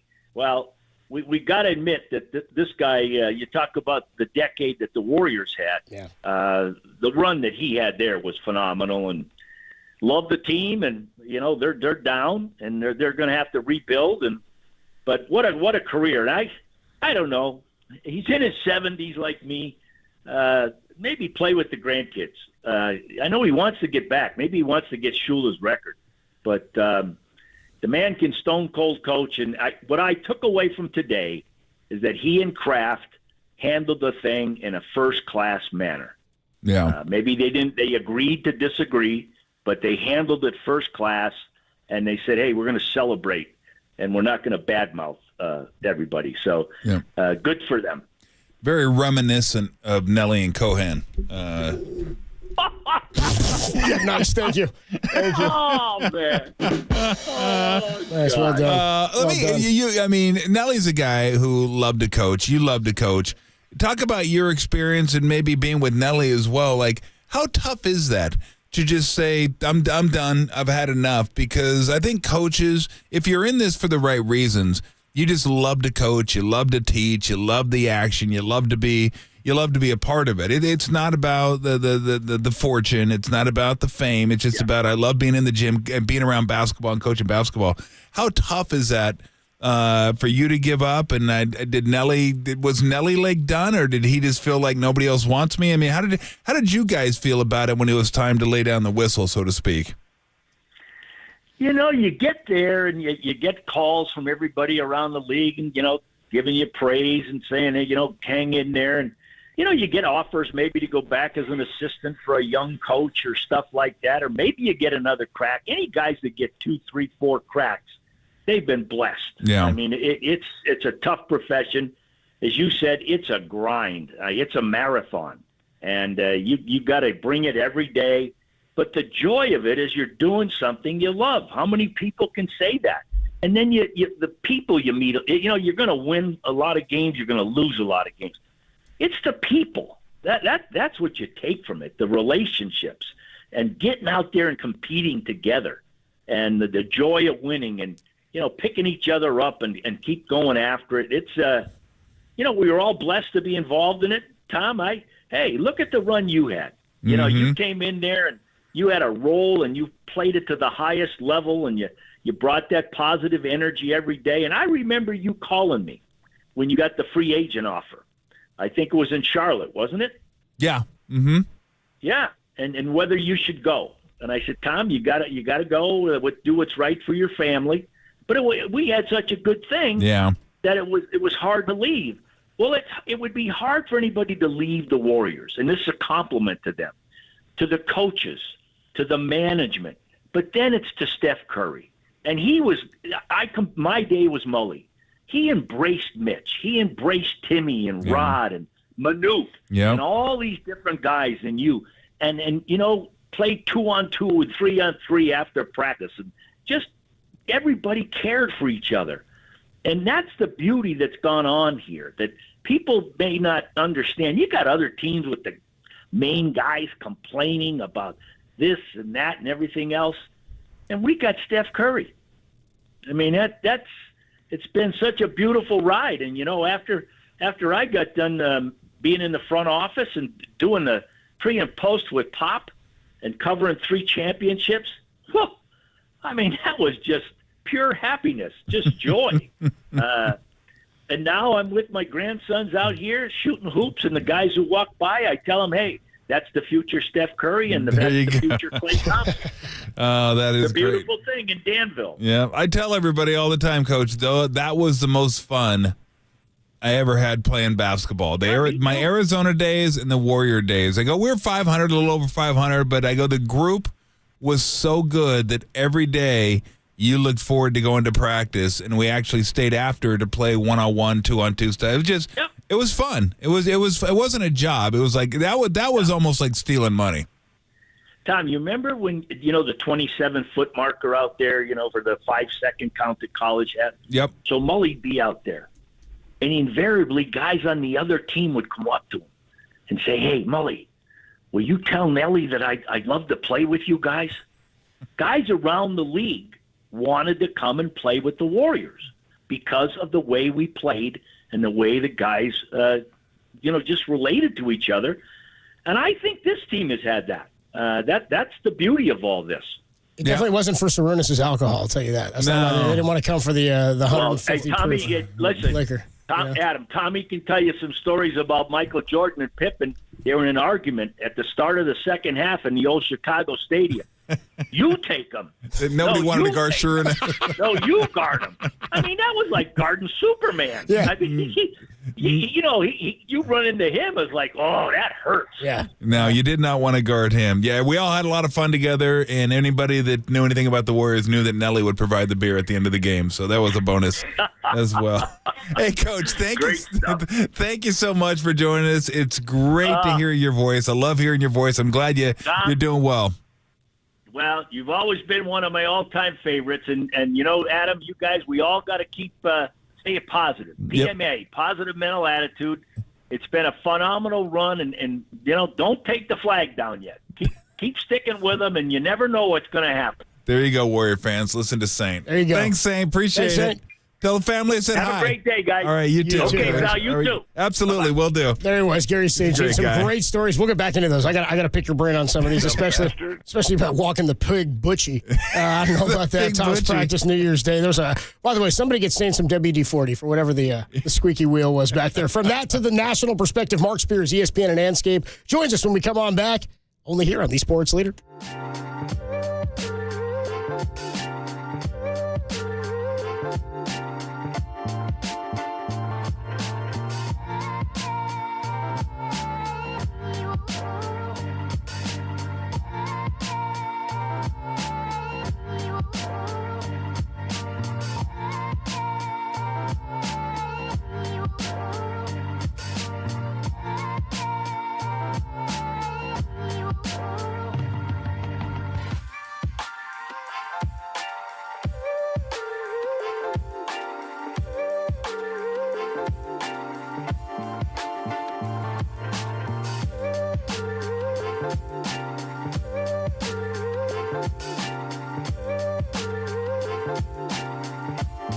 The Athletics' Tim Kawakami joined Lund and JD today to discuss the Warriors' loss last night and where they go next. That podcast and more trending now on KNBR.com and the KNBR app. Hey, everybody. Mr. T here for Daisy Dips. It's weekend. We got 5 football games. 6 if you want to count Monday. Got a lot of snacking. Really, you got wings, you got chips, you got whatever, pizza, whatever you have for snacks, you're going to be ready to go this weekend, aren't you? Well, I'm going to help you. So now, instead of getting and if you want to do this, that's totally cool. You're going to get the Daisy Sour Cream and the little flavor package. You can do those as well. Or you just crack them open. French onion, ranch dip, you're good to go. You got the chips. You don't got to do anything. They're not that mixing's all that taxing. Like, I got to put the flavor packs in? That's rough. Not that rough. But this is easier. You just crack it open, and everyone is ready to go. So think about it. Games this weekend. All the playoff games this weekend. All the fellas coming over, watching the games. You want to be ready for snacking. That's why you're going to get out the Daisy Dips. French onion and ranch dip. You're a Daisy if you do. You're a Daisy if you do.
Dub Nation, time for Mark Spears to put down the pen and pick up the mic. Here's the senior NBA writer for Anscape.com with Tolbert and Copes on KNBR 104.5 and 6.8 and KNBR.com, the sports leader.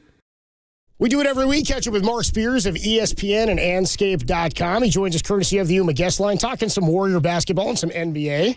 What's going on, Mark? How are you today, man? Man, as the world turns with the Warriors, huh? Yeah, dude. I mean, I think we've had 2 or 3 texters. I know our guy John Nadali checks in always on the YouTube chat.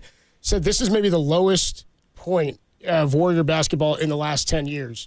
Because even in the 2020 season when they won 15 games, we knew there was hope, right? We knew that wasn't a legitimate, like Clay was out for some time. KD had just left. Steph missed virtually the entirety of the season. They had Eric Pascal out there was playing like 80 games. You know what I mean? Like it was a much different roster. I think that COVID year was pretty terrible. The COVID year wasn't good. Sure. I'd say universally, though, but we all kind of stood in that together. We all kind of stood in that together. It wasn't so much the I was in the bubble. Yeah. I was there. The Warriors weren't there. So that says a lot. Like, and there was like 16 teams. No, was it like 22 teams there, and the Warriors couldn't be one of them? That's the 15 window, wasn't it? Bad. That's the 2020 season. That's what I'm talking about. So that was a low point, but also I think Warrior fans felt like if Clay comes back, there's still hope for this team. Steph missed almost the entire year. They were going to get a pretty high draft pick. There was more hope. Right now it feels like the end of a dynasty, I think, is how the fan base feels. I ain't going to go that hard yet, man. I mean, a month ago, the Clippers were awful, right? They were the worst team in the league, and what did they do? Why did they do that? And there's still a lot of basketball to be played. There's deals to be made. There's health to be gained. Draymond's coming back. Yeah, yesterday was awful. I mean, I did grow up in the Bay, so that, you know, time between, like, championship in the mid-'70s to, like, 2009 was extremely awful. Yeah, I remember Thunder. I mean, that's I was saying earlier. My formative years were like, you know, hoping that the Warriors would get an All-Star. You know what I mean? Post Sprewell. I think the people here are pretty spoiled, right? Like that they're like so upset that a team's under 200, 2 games under 500 or 3, whatever. It's just wait a second, slow down, take a deep breath. It just was a bad stretch, but I'm not going to throw in the towel just yet. Talking to Mark Spears here on the Yuma guest line. Okay, so we had Bobby Marks on earlier, and he said he thought a deal of Kuminga and CP3 to Toronto would get you Pascal Siakam. What are you hearing on the Siakam front? I told Tom I'm fascinated and impressed with his handling of the trade rumors around him. Somebody asked him the other day. It might have been Sam Amick who wrote this. Said he talked to him after a game, or it might have been the Warrior game, how he's handling the rumors. And Siakam said, "Well, I'm living up to or I'm doing what I need to do." And so it's expected. When you're helping a good team do what you're supposed to do, it's expected that my name would be out there. Do you think that that's on par for what you're hearing for what he could be moved for? And do you expect a trade like that to go down? Yeah, I think last year when you look at the Raptors, they had Fred VanVleet, right? And, Masai Ujiri gets beat up because he didn't trade Fred, who a year ago, like Pascal now, was in the final year of his deal. So I heard that there wasn't anything on the table that Toronto really was excited about, which basically tells me they're not just going to force it just to force it. So they decided to roll the dice and see if they could sign him in the off season, and they didn't. And it ended up, I guess, biting them because they didn't make a deal. I do believe in this case that there is interest for Pascal Siakam, which if the Warriors have interest in him, they have to be worried. I mean, concerned about or know about. I mean, I guess the Kings are interested, although he may not be as interested. I hear that the Pacers are interested, which makes me wonder if Masai is curious about Ben Mathurin. Also, like their newcomer R.J. Barrett is a Toronto native.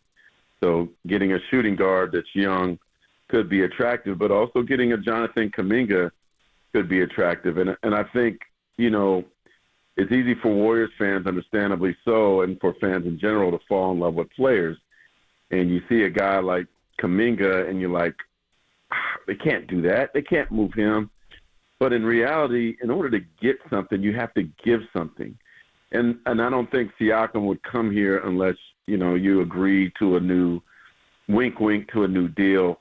So Chris Paul's money, that $30 million, is going to be connected probably to any big deal unless they were able to make a deal that includes Wiggins. Toronto sounds interesting, but him and R.J. Barrett play the same position. And the GM told me yesterday he didn't think Wiggins had any value right now, which was a really interesting thing to hear throughout the league. So I ultimately think whether it's DeJounte Murray or it's Pascal Siakam, either way, the Warriors need a solid number 2 scorer, somebody to take some heat off of Steph. And they're going to have to give up something to get something. So I would not be surprised if a deal is made that includes Kuminga. So, I mean, I guess it's not that bad is relative, right? Depends on how bad you think bad is. But yeah, what do you mean by you don't think it's that bad? Like, you think they can get you think they can get you think they're a champ? You think they can compete for a title? You think they can get first round home court? Like, what do you think? Meaning that, like, I still think they could figure out and become a playoff team. Oh, okay. I got to see. I'll buy that.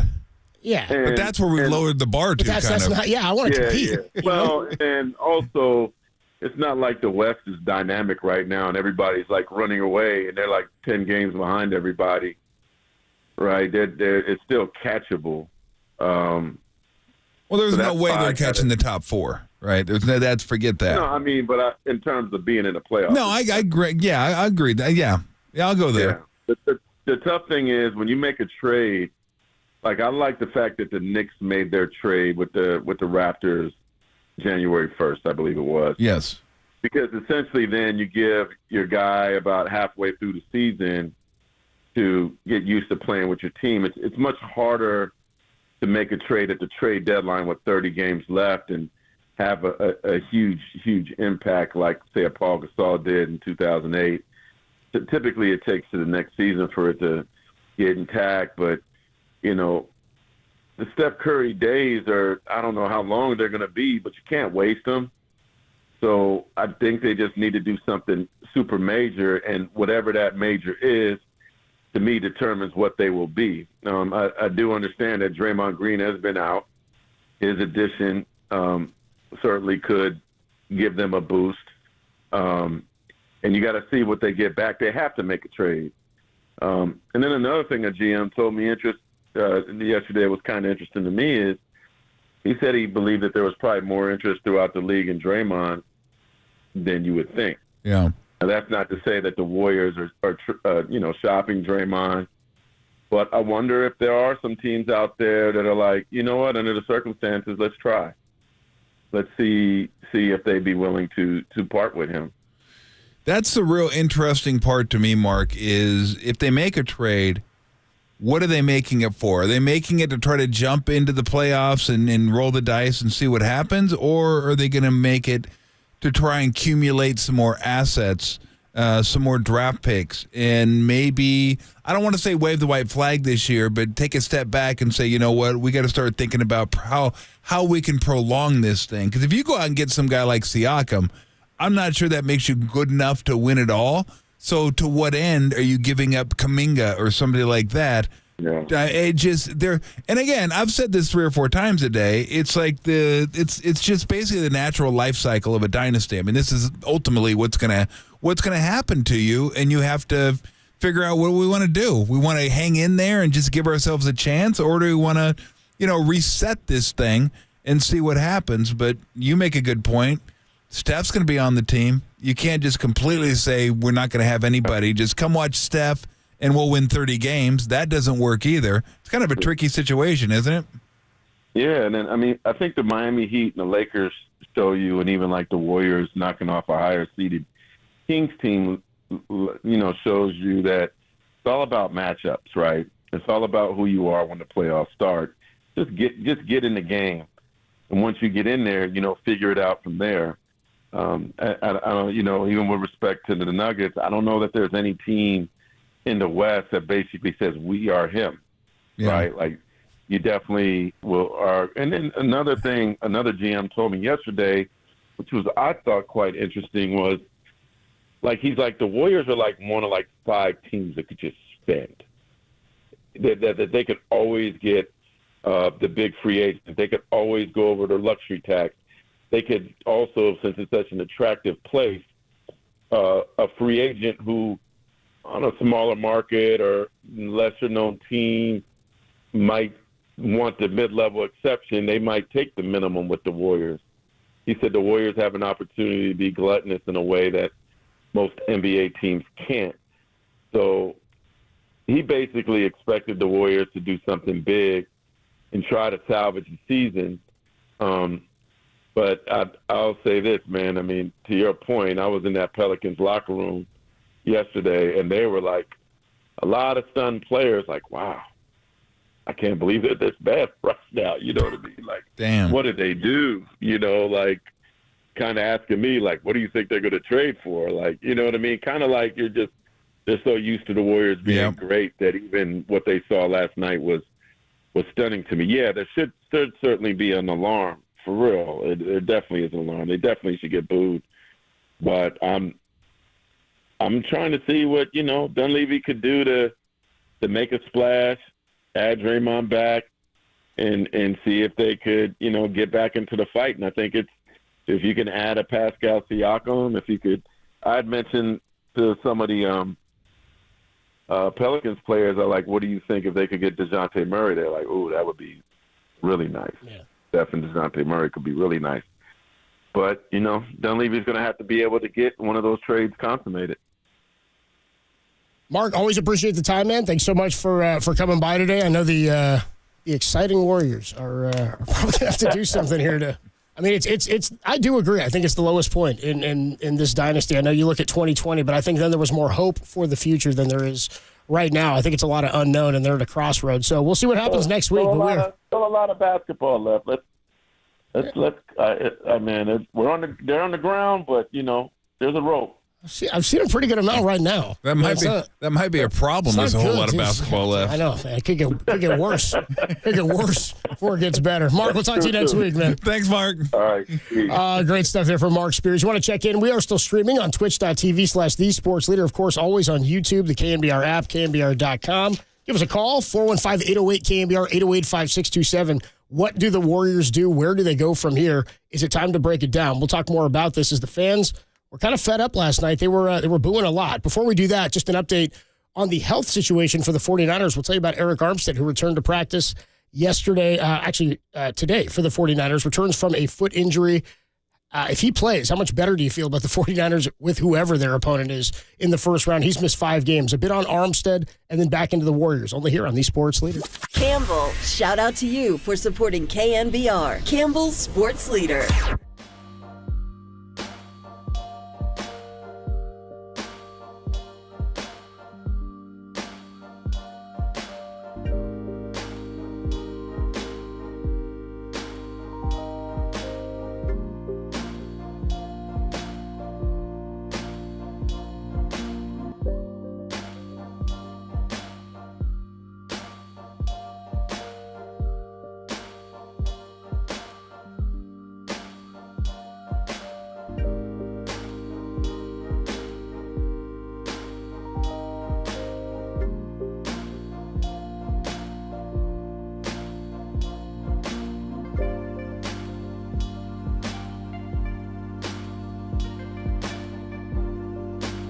The Warriors followed up their embarrassing loss to the Raptors with an even more embarrassing 36-point loss to the New Orleans Pelicans. More on that story trending now on the Sports Leader and KNBR.com.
Play KNBR at your pad on your Apple HomePod. Tolbert and Copes now continue on KNBR 104.5 and 680, the sports leader.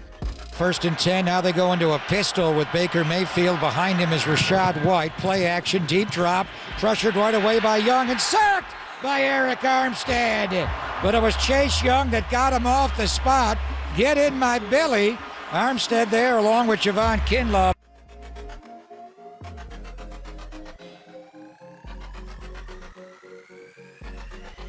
Tolbert and Copes with you on a Thursday evening. There it was. Pop on the call for an Eric Armstead sack of Baker Mayfield. I haven't seen it. Might have been that game. His last game against the Buccaneers there. That's sort of the forgotten games. There's a couple games every year where you're like, I was there. I watched the whole game beginning to end. Vaguely remember it. It was a lot of short passing game, I think, from the Bucs. That's all I remember about that game. And there you go, an Eric Armstead sack, apparently. Anyway, he's back with the 49ers, rejoined him at practice. That was legitimately a concern that I had going into the postseason because you're playing better teams. You're playing better quality teams, regardless of what we think about the NFC. Niners, couple of weeks off here. There's always going to be questions about the rest versus rest until you come out and you play, right? Well, Eric Armstead, since he's been out, the Niners, and I don't forget, some of this time they were missing Javon Kinlaw. He was out for a game as well. They were giving up over 5 yards a carry without Eric Armstead this year when he's been out. So this is huge that he's back. Now, plantar fascia, that's stuff that I don't know how much you know about it. John Lund was talking about it with Tim Ryan, and they were discussing how it's something that it sounds terrible with your foot. It's like a thing that has to tear and then reheal, or you have surgery, they tear it for you and they reheal it. I popped mine. Did you? You've been through this. So what's the healing process? What's the pain? I mean, he's just been out for 5 weeks. Well, we have audio. Of course you have audio of it. Yeah, there we go. Thank you. It felt like a rubber band on the bottom of my foot. Just snapped. And it's the weirdest feeling. It wasn't super painful, but then you had to have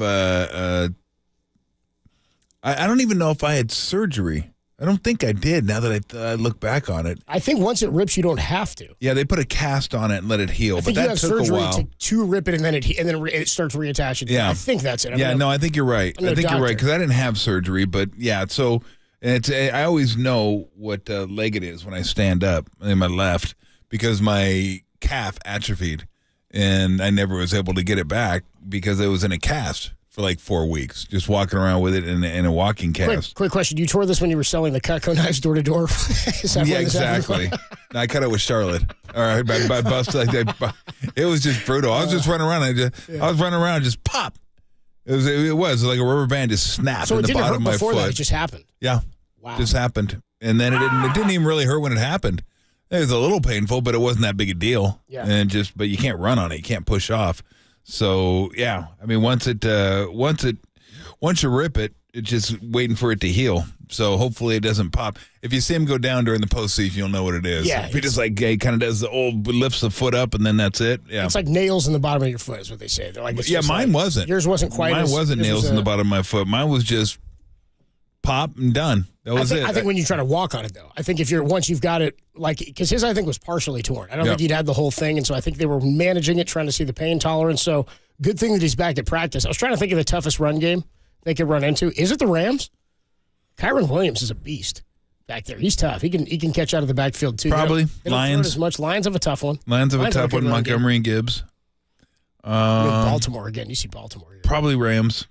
Oh, yeah, Super Bowl. I mean, of all the opponents in general, but of course, I'm just thinking Super Bowl, but I'm thinking Chiefs in the NFC. Yeah. Chiefs got a pretty good run game. Pacheco's been all right. Yeah. By the way, this week, that game's going to be a whole lot of run. I did my pregame Chiefs. There's a whole lot of run. They're going I think game kickoff time's like 2 degrees projected.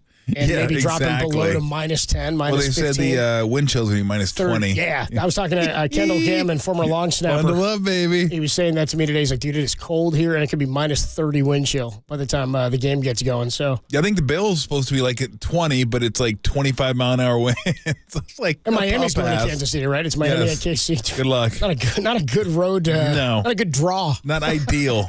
Not ideal not for them. A good draw this time of year. And who knows if Mostert will be playing, Waddle will be playing. They're missing all their edge rushers, so that's That's going to be a tough one for the Dolphins. That one's going to sting, dude. That's one that's going to hurt. So, big sting. Eric Armstead returns to the 49ers. Big deal for them, as again, they've been given a 5 yards a carry more than that with him out of the lineup. So good to have the middle plugged up again if Armstead is in fact out there. And another week to get ready for whoever their opponent is. We'll have a lot of, if not all of, the Super Wildcard Weekend across our KNBR family of networks. We'll get you that schedule tomorrow when we dive deeper into the games and get you some picks. And Harmony coming back for a super double banger. She's going to pick every game this weekend. Is she? Yes, she is. When we come on back, 808 KNBR. Thank you, Harmony. When we come on back, let's get back into the Warriors situation. Fans for the second game in a row booing the Warriors at halftime. Steve Kerr said he thought they deserved it the first time. Clay then had a bit more attitude, kind of the Clay we were seeing earlier this year. And a little bit of last year. Just it really did rub me the wrong way. Klay Thompson a little bit salty after the Warriors lose by 36. He's salty. How about us, man? This is what the Warrior fans are feeling like, man. We are fed up. 808 KNBR. Is it time to tear this thing down? And are the big three a part of that at all in your mind? 808 KNBR. We got some sound for you next on the Sports Leader. Knock off the booing.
Listen to the Sports Leader anywhere, anytime. Download the all-new KNBR app. Now, Tolbert and Copes continue live from the KNBR Casino Matrix Studio. Casino Matrix Progressive Jackpots are here. Where are you? Just drop in. Please play responsibly. 1-800-GAMBLER.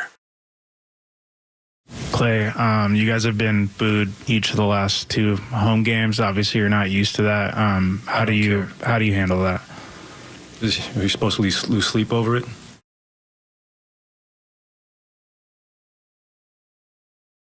I don't know, man. Not the greatest answer. I don't know, man. Are you supposed to lose sleep over it? No, not the greatest. It's not my favorite answer from Klay Thompson, and he's had a lot of my not favorite answers. Are you supposed to lose sleep over it?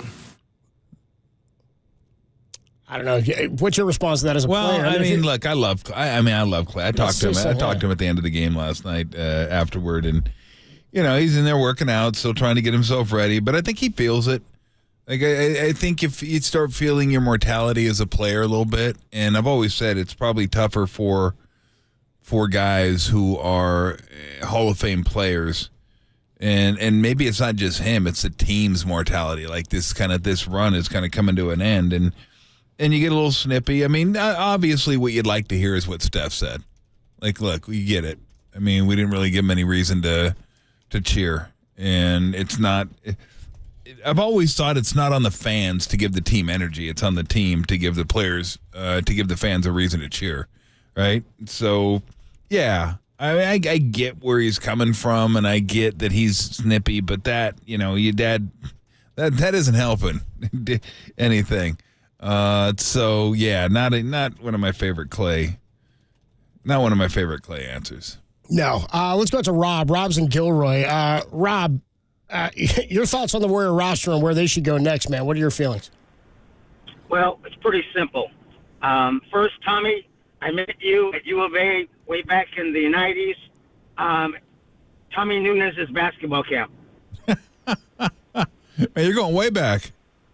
Yeah, I used to referee in the West Coast Conference, but I met you there, and I got to tell you, Dave Libby was one of my teachers, and your screens were awful. I think it's because you had big feet. My screens were awful? Yeah, they were bad. What are you talking about? I said good screens. No, yeah, you took people's heads off without being stationary. Were you just making stuff up as you go? No, I was there. I saw it. But I was glad the Warriors got you. You're killing me. You're killing me. What you got, Rob? What do you think about you think I'm the only person that plays basketball that has big feet? Well, you're 6'8". Yeah, well, I know. Who is it when it comes to playing hoops? Everyone's 6'8". I wasn't. I was only 5'6". What position did you play? I was a guard, but I was a referee. No, okay, yeah. My point exactly. my point exactly. Those who can't do a ref, right, Robert? Right? Yeah, exactly. Here's my point. Yeah. I think Dunleavy, don't blow it up just yet. Dunleavy, Lakeup, and the board of directors need to sit down and ask themselves a real simple question. Okay, we're going to move Kuminga. How do we move him, and what's the value in moving him? We exchange all our draft picks and Kuminga to a team. The team is going to be Phoenix. We're going to get KD back and do the same thing back with them, and then the money will come at the very end. The exchanging of contractual money, but that would be the deal that they throw on the table initially. Appreciate the call, Robert. Thanks so much, Robert. I get what he's saying. They've got to figure out that ain't happening. Yeah, KD ain't coming back. No, there. that's not the move. But and you can't, whether it's KD or not, you can't give up your future. No, right? I mean, you have to have some future. You've got to build, right? You have to have some picks. You have to have assets. They can't keep chasing their own tail. If you're in a strong position, that's fine, and you want to add. I've always said the best time to add is when you're the best team. Then you go out and add to make yourself even stronger. I don't like adding when I'm down and I'm chasing. It's like chasing money. I don't mind doubling my bets when I'm up, but I don't want to double my bets when I'm down. And that's what that feels like. It feels like the Warriors are down and they're starting to double their bets like Chase instead of saying, you know what, this is house money. Let's go ahead and add on. Let's make ourselves even better than we are now. Yeah. So I'm actually about pulling back a little bit right now, unless, they could change my mind in the next month possibly. But I don't want to. I'm with you. I don't want to make a big move. I don't want to make a big move to get to 7th or 6th. Because I think people, when they say that, they're thinking, well, if they could just get in, they have a chance. And I'm like, well, no. What have you seen? You got to show me something. What have they shown you that gives you any indication, even if they get in the playoffs, they're going to have a chance at the big prize? Other than the fact we've seen them do it before, and they used to be really good. They used to be the best team in basketball. What have they shown you? Well, here's the question. Could you make a move that makes you one of the best teams in basketball in the second half? That's the question. If you got Pascal Siakam, in which case I'm in. Because I understand what we're saying about if 6 is the high water mark. I'm talking about this roster. I'm saying if you think this team can improve to get to a spot with Draymond and get healthy where they're getting to 6, this team ain't winning a championship. However, if you make enough moves, and maybe it's 2 moves, maybe it's 2 trades that get you 2 or 3 players in return, one of them Siakam, and you can do something that gets you to 6 or 7. However, I think 6 is where you got to get to.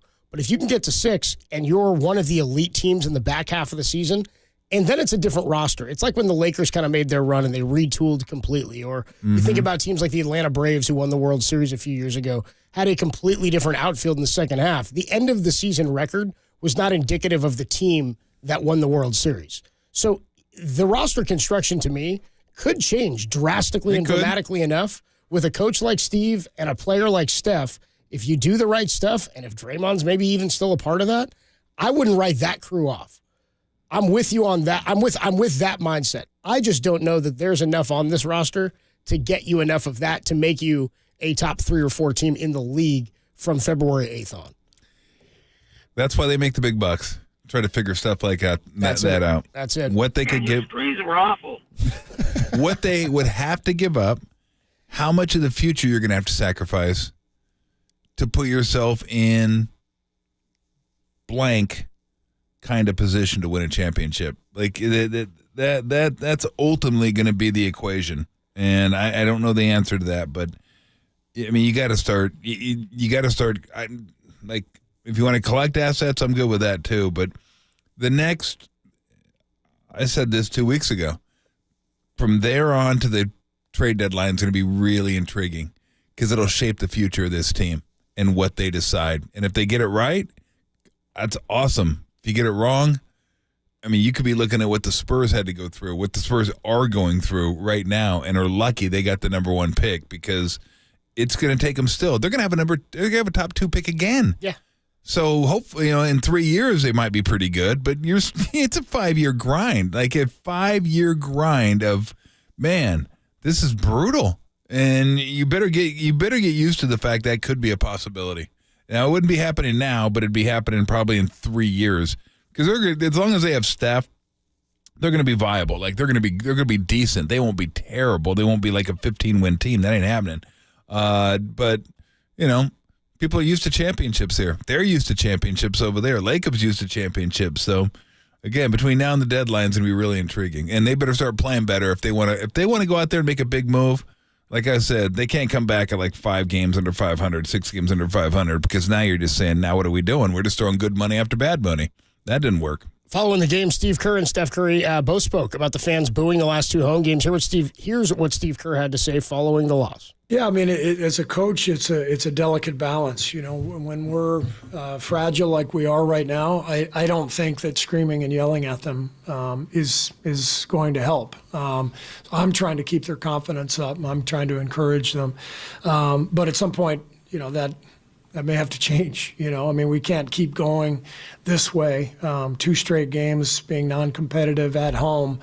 We have to find some fight, and so. We may have to resort to some different tactics, but more than anything, we've got to be connected defensively to give ourselves a chance.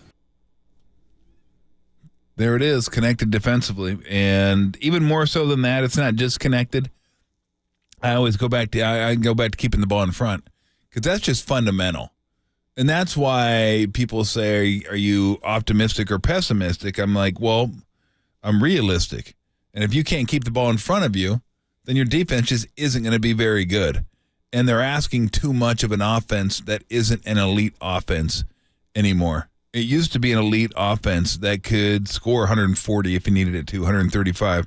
It's just not that offense. It's still a good offense, but they used to be able to pair that with a really good defense. Now the defense, I'll look it up here, but I'd be surprised if their defensive efficiency was in the top 15. I'd say it's probably closer to 20 than it is 15, or is top 10. It just and you just they're not good enough offensively. Let's see, scoring. You go ahead and look that up real quick. Defensive efficiency. Hit this text line here. Golden State Lumber and Building Materials text line 415-808-KNBR. 808-5627 is the number to call in to text. 23. There you go. That's their defensive efficiency. 23. Right behind Utah. Oh, good. Yep. Good. See them next week, right? Yep. On the road trip. Just shouting out this 503 texter who has texted 4 times today, all funny, all in different day parts today for KNBR. Hit the morning show at 8:20, the afternoon show 1:45. Hit our show twice today. Here we go. 503 texter. That's up in Oregon, by the way. Just streaming the leader over on KNBR.com or the app or Twitch and YouTube. Says betting on CP3 to stay healthy is about as solid as betting on the under on Brebbia's opens this year at 40. Solid way to start the day. Then the 503 comes back, says, in 2 more seasons, Warrior fans are going to be buying Franco Finn jerseys. Then 503 comes back, says, this team is cooked. Time to package Red Panda, the Gap Band, and the Thunder and those dogs that catch frisbees at halftime. Only thing we need is Franco Finn. We don't need any more entertainment value. So I don't know what kind of value we're getting for Panda, but I'd like to hold on to Red Panda. If this is the talent, if we're going to stick with this roster, I think we need to keep all the entertainment value. I think Red Panda retired, didn't she? Really? I think she did. Did she call it a career? I think she called it a career. Derek said, hold on, I'm going to check on that. I'll have to look that up. I thought Red Panda retired. Well, Derek checks on that. Why don't we hear what Steph Curry had to say? Dogs are great, though. The dog, the little Chihuahua, though, that bounces on the basketball. Oh, dude. He's the best. Yeah. I love that dog. I always feel like I should be getting more out of that. I love that dog. That's all right. That dog's great. I'm like, okay. I'm like, what else can you do? Oh, you're standing on it? Oh, okay. Oh, you're walking. Now the ball's rolling? He takes it, he dunks a little ball and everything. Come on. Come on, it's a Chihuahua. He's having a good time He's not out doing there. it on a real hoop. Yeah, Hit me with a real hoop. You want to impress me. I saw Air Bud win championships at the middle school level. Little balls are click-clocking back and forth. I missed the hardwood. What were those guys called? Love that little guy. The weekend with the heavyweights or whatever they're called, the weekend warriors, those guys. Dude, those guys were out there. They were working. How about quick change? Quick change is good, dude. Quick change. Quick change. Quick change. It's like a defunct superhero almost. Exactly. Quick change. So what Steph Curry had to say about the crowd booing last night. Here's number 30's reaction. I don't even know what to say about it because I don't want to be prisoners of the moment and understand, we're obviously struggling. There's nothing to really cheer about, so obviously the cheering is booing. Might as well. I don't take it any certain type of way. Honestly, I'm booing myself, booing our team in my head because of the way we're playing. So, it is what it is. Fans are going to react the way that they want. It's our job to, give them something to cheer about. Knock off the booing. How about Steph saying that? But then Knock Clay, off the booing. Steph's like, I'll be booing too. And then Clay's like, well, am I supposed to lose sleep over that? That was tough. 2 different tags. 2 different tags there. I mean, who knows? It does feel like maybe everybody is available despite all they've done in the past. I mean, do you feel like fans always have the right to boo? They bought the ticket, they sat there, they watched it. Can they boo? Yeah. Is that their right? Yeah, just as long as you don't curse too much. That gets me because there are kids around. And I understand it's a sporting event. There are going to be people that curse occasionally. But the guy that just is over the top with the cursing and that gets I'm talking to me. booing, fans being upset at the booing's product. fine. Yeah. Booing's fine. No throwing, nothing like that. You paid for your ticket. Again, there are probably 2 different kinds of fans, and I'd be curious which one our listeners are. There's a fan that is always going to be optimistic, always going to be positive, and feels like they're there to cheer on the team. Even if they're not playing well, you keep cheering them on, giving them motivation, and try to inspire them to play better. Like, I'm here for the fan, and I'm here for the team, and I'm here to keep pumping them up and keep cheering. I'm on the side. I'm on their team. I'm on their side always. I'm always pro team. There's the other fan that says, look, entertain me. I'm a fan. I love it. But if you guys are playing like crap, I'm going to let you know. I'm going to boo you. And I'm neither, to be honest. I'm kind of in the middle somewhere. I don't think I'd cheer. I don't think I'd boo. I just kind of go to watch. But I get it. I mean, it was probably a little shocking to them because that isn't really a West Coast thing. That's a Philly thing. That's a New York thing. That's a Boston thing where they're just like, they have no problem booing you off the court. You play like crap, you will get booed. They booed Santa. Period. They booed Santa in Philly. Period. They're so mad. They're so mad at the football team. They booed. They threw snowballs at Santa They don't Claus. do that. When's the last time you went to a Giant game? Heard them booing the Giants. Well, I got a good riff if you want to go there. Go ahead. There's got to be enough people to boo, right? I'm just saying. Let's go out to the phone lines here. Patrick's in San Francisco. Patrick, you're on the Sports Leader. Hey guys, I'm just not a fan of booing your own team. Frankly, I'm not a fan of booing anybody, but that's neither here nor there. But you don't boo your own team. Thanks, Patrick. Appreciate the call, man. Well, that's basically what. I was going to ask him why. Why? No, it's okay. I was just going to ask him why he felt that way. I'm sorry, Patrick. But again, that's part of that one group where they just you don't boo, you cheer. I've never booed the Giants. I've never booed. Like I said that, I was joking a minute ago, but I've never booed the Giants. And to that point, I don't know that I can remember. I mean, I'm sure there have been, and I'm sure there have been smatterings of things, but I get more frustrated a lot of times as Giants fans when we applaud like the 4-inning, 3-run outing. I'm like, why are we standing up for the pitcher leaving here? This is supposed to be a reserve for a great moment leaving the mound. I get more frustrated with the love sometimes than with the being upset. But I'm with you. Like I was at a game in New York one time at Shea Stadium in 2006 in July of 2006. Jose Lima gave up a grand slam to Dontrelle Willis in the game. Oh yeah. There was maybe 25,000 people there, if that, dude. Maybe it was like a Tuesday night. I have never heard a stadium that empty boo that loud at their own guy. Really? I was like, dude, he gave up like 5 runs, but he gave up a grand slam to the pitch, and they're pissed. The Mets fans, the David Wright and Jose Reyes Mets fans, Willie Randolph's Mets. Yeah, you get back to the Northeast, man. They're not playing around back there. Dude. They're not playing around. And I think the reason you heard boos the last couple nights wasn't that they lost. It was how they lost. It was how it happened. 27 at half, down 40. Like they just like, they're just like, are you kidding me? Like, how about some effort out there? And I think that is where, in my opinion, it's justified to boo. I think it's okay to boo. You paid $100 for a ticket. You boo if you want to. But my opinion is, if you're not giving effort, if you miss shots, whatever, that happens. I wouldn't boo for that. It's like, what are you going to do? But if you're not getting back on defense, you're not rotating on defense, you're not running the lanes if you're not giving the effort stuff, that's the least you could do. I just paid $100+ here. You going to give effort? You going to give me some effort? If you're not going to give me effort, then I'm going to let you know how dissatisfied I am in you not giving that effort. Like, I wouldn't boo results as much as I would just boo effort. Just give me the effort. That's fine. That's all you can guarantee. Can't guarantee shots go in. You can't guarantee you can stop somebody else from scoring. But you can guarantee you can go to the boards. You can guarantee you can block out. You can guarantee you can run the court. You can guarantee those things. If you're not doing those things and you're getting run off the court, damn right it's okay to boo. Yeah. Absolutely. Yeah. I'm 4-5 says I booed Kapler for not leaving Logan Webb in the game. I can remember that. I can see stuff like that, but that's different than booing your team. That's more of a decision on the manager. Yeah. I've seen that stuff happen, but booing your team off the court or off the field is a little bit of a different thing. We will get back into this. More of your calls coming up at 5:30. Still have a sound soiree and a soup du jour coming your way. That's, of course, after we talk to our very joyful friend, who I'm sure is going to have a lot of great things to say. Absolutely. Not only about this, but about the Aaron Rodgers situation over at ESPN. Our guy, Ray Ratto. Don't start with me, you low-grade, slack-jawed Irish boob. Well, it sounded personal. As a man of some Irish descent. Excuse me? What? No, that's not what I said. I didn't say anything about that. Ray Ratto. The joyful, cheerful Ray Ratto joins us next on the Sports Leader. I'm Ray Ratto, and this is a minute about a serious shut up.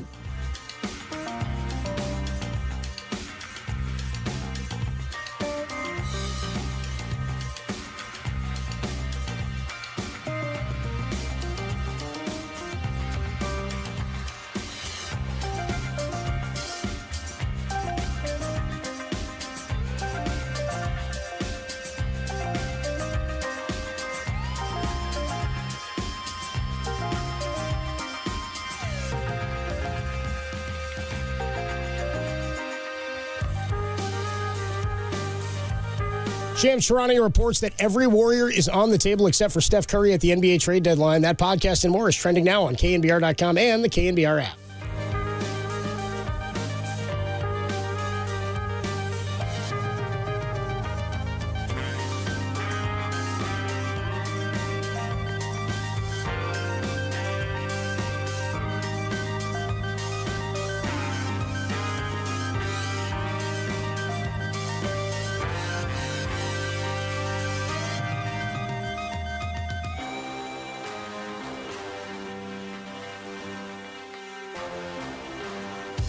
Hey, what's going on, everybody? Adam Copeland back here. My good friend Steve Moskowitz is hanging out on the line. Steve, tax season is right around the corner. I thought this was ending. What is going on with the ERC? ERC, this is where the federal government is rewarding employers who employed people during 2020 and 21 by giving away. That's right, giving away. It's not a loan. It's a grant. So it's a gift. giving away up to $26,000 for every employee an employer had during 2020 and 21 if it qualifies. How do you qualify? There's two different ways. Shockingly, a lot of CPAs, and I've discovered this by talking to them and clients and professional associations, are only doing the math the easy way. And then if you didn't have this certain drop in gross revenue, saying, oh, that's it, no ERC for you. Wrong. There's another way, facts and circumstances way, but it requires analysis. CPAs don't like to do that. Now, you remember, before I was a tax attorney, I was a CPA. I know. That's what we do as attorneys, legal analysis. We're happy to take the time, effort, and energy to do this for you. And think of us like a medical doctor where you're going for a second opinion. Our second opinion is free, but also watch out. The ERC is getting ready to end. It'll be a crying shame if you're entitled to hundreds of thousands of dollars and you missed out because you waited too long. You got to find out before it ends. Give Steve Moskowitz a call, 1-888-TAX-DEALER. Find him at MoskowitzLLP.com.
Listen to the sports leader anywhere, anytime. Download the all-new KNBR app. Now, Tolbert and Copes continue live from the KNBR Casino Matrix Studio. Casino Matrix Progressive Jackpots are here. Where are you? Just drop in. Please play responsibly. 1-800-GAMBLER.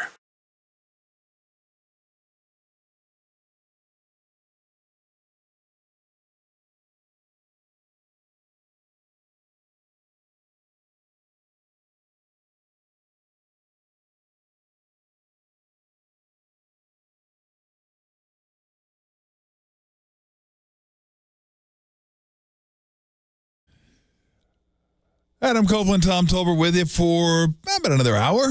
Ray Ratto is going to be joining us, hopefully, shortly.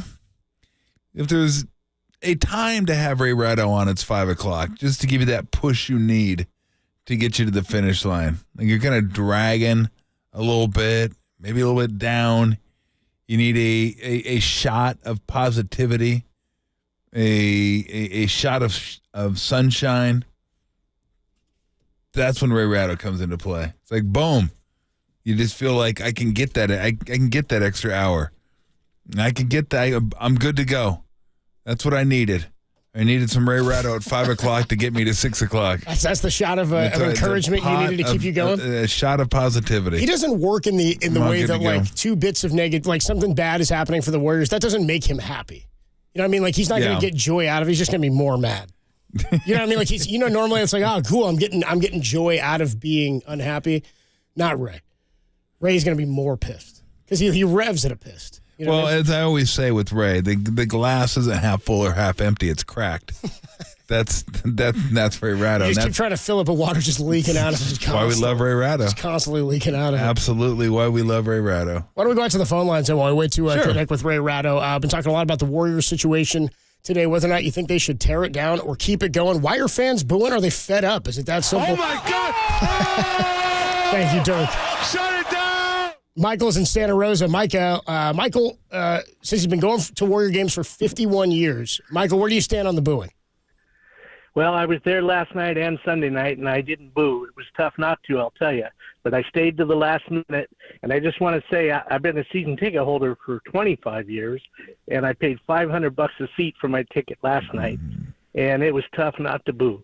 But I didn't, and I stayed to the last minute. I love them, but, man, it was tough to take. That's a fan right there. You stayed to the last minute. I salute you. That's incredible.